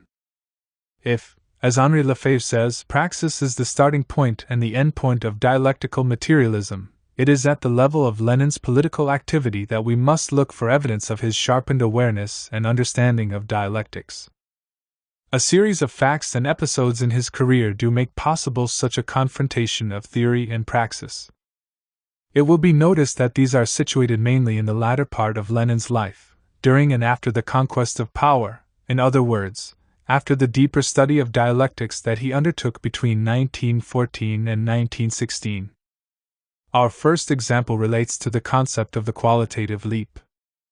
It is in this connection that Hegel speaks of interruption in gradualness. Was it perhaps his awareness of the importance of this concept that made Lenin so particularly attentive to the consequences that can result from exaggerations, even slight and seemingly harmless ones? Writing about the employment by the Soviet administration of officials of the defunct Tsarist state, he said, for example, men's vices, it has long been known, are for the most part bound up with their virtues. This, in fact, applies to many leading communists. For decades we had been working for the great cause, preaching the overthrow of the bourgeoisie, teaching men to mistrust the bourgeois specialists, to expose them, deprive them of power and crush their resistance. That is a historic cause of worldwide significance. But it needs only a slight exaggeration to prove the old adage that there is only one step from the sublime to the ridiculous. The exaggeration referred to here led some communists to refuse to accept the employment of bourgeois officials, or to make it impossible for these officials to work. Lenin's sense of dialectics enabled him to perceive the presence in this sphere of contradictory factors, the need to employ bureaucrats, and the existence of a bureaucratic deviation and danger due to this very need. An example taken from revolutionary action itself is the attitude taken up by Lenin during the April days of 1917. At a time when Lenin, apparently no less left than the most impatient of his supporters, had just unseated the right-wing leadership of the party, the demonstrations of the Petrograd masses incited the extreme left element among the Bolsheviks to advocate a premature attempt to overthrow the provisional government. But Lenin, the left of the day before, considered that to go a little more to the left would be a very serious crime. The party's policy would be transformed, revolutionary radicalism would become, by a mere prolongation, so to speak, of the tactic that was applied previously, something qualitatively different, a policy of adventurism. In his encyclopedia, Hegel says that an object without contradictions is nothing more than a pure abstraction of the understanding, which maintains one of these determinations with a sort of violence and conceals from consciousness the contrary determination that contains the first one. It was Lenin's dialectical vigilance in perceiving the contradiction in an object that accounts for his concern to safeguard during a particular phase of political action the possibility of going over to an opposite phase. Speaking at the Fourth Congress of the Comintern in November 1923, he said, for example, that all the parties which are preparing to take the direct offensive against capitalism in the near future must now give thought to the problem of preparing for a possible retreat. His attitude to the NEP provides another illustration of the same way of thinking. It was he who was responsible for introducing it in March 1921. In the year that followed, and indeed, right down to the end of his political career, he never questioned its continuance, but went on explaining why it was necessary. In March 1923, however, he said to the 11th Party Congress, "For a year we have been retreating. On behalf of the party we must now call a halt. We have reached a new line." Annotating in autumn 1914 Hegel's Science of Logic, Lenin had written, "Dialectics is the teaching which shows how opposites can be and how they happen to be, how they become identical. It is well known that the idea of the transcending, Aufhebung, and synthesis of these opposites is an essential feature of the dialectical theory. A thing that has been transcended," said Hegel in this connection, "still has within it the determination from which it originates," and Lenin wrote in his notebook the elliptical formula. Aufheben equals Yin Ende machen. Equals erhalten, aufbewahren zugleich. Supersede equals terminate equals maintain, simultaneously to preserve. If we seek to relate these concepts to Lenin's political activity, we notice that some of his most illuminating ideas and most important contributions to history are not unconnected with this dialectical conception of the existence of opposites and the transcending, or superseding, of them. I have already suggested that the Communist International can be seen as an original and audacious attempt to overcome the contradiction between the need to safeguard the interests of the Soviet state, within the limits of the old Russia, and the need to promote the advance of the world revolution. Lenin's realization that the regime born of the success of the Russian Revolution and of its inability to advance beyond the national frontiers had given rise to a political and social system in which were present the two opposite realities of a tyrannical bureaucracy and genuine workers' power, a truly dialectical idea, found expression in that formula of the workers' state with bureaucratic distortion which Lenin alone produced amid the confusion of the trade union discussion of the winter of 1920 to 1921.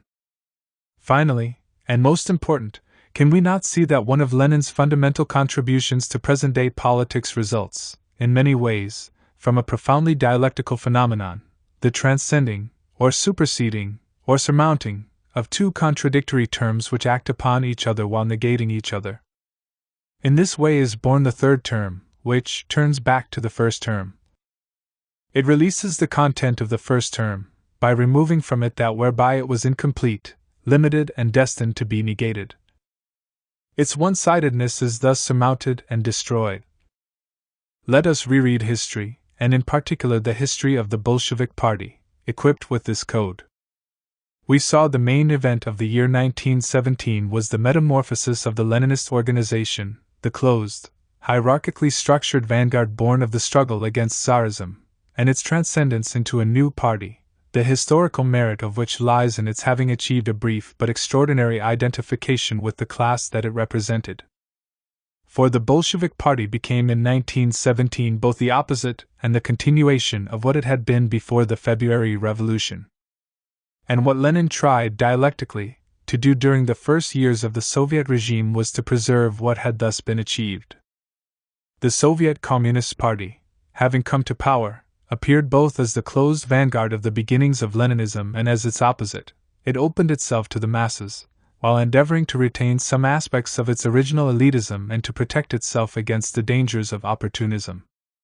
This was the significance of the policy of selection, probation, and purging advocated by Lenin.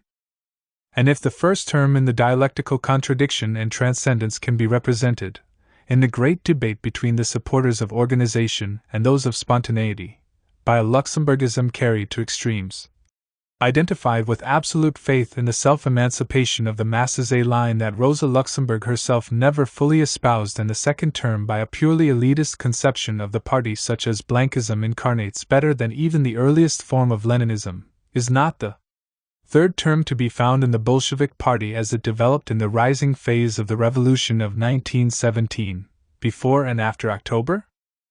At that time the party appears as a synthesis in which we see, merged and interacting, features retained from the original Bolshevism, with its discipline, will to coherence, tendency to centralism, concern for efficiency, and the characteristics that accompany great popular movements, defying all organization from without, instructions from the top, and even the forecasts of the most revolutionary of strategists.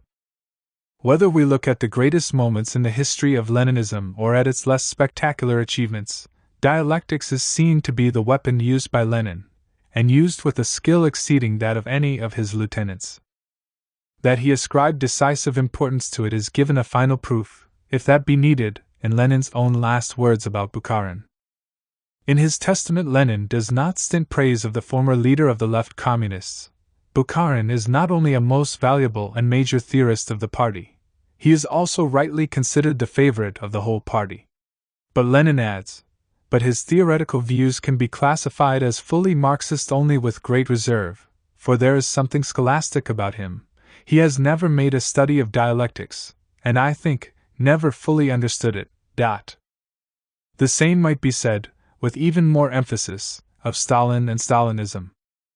Of course, the latter dressed themselves up in the finery of dialectics, and made Diamat the official truth of the communist movement.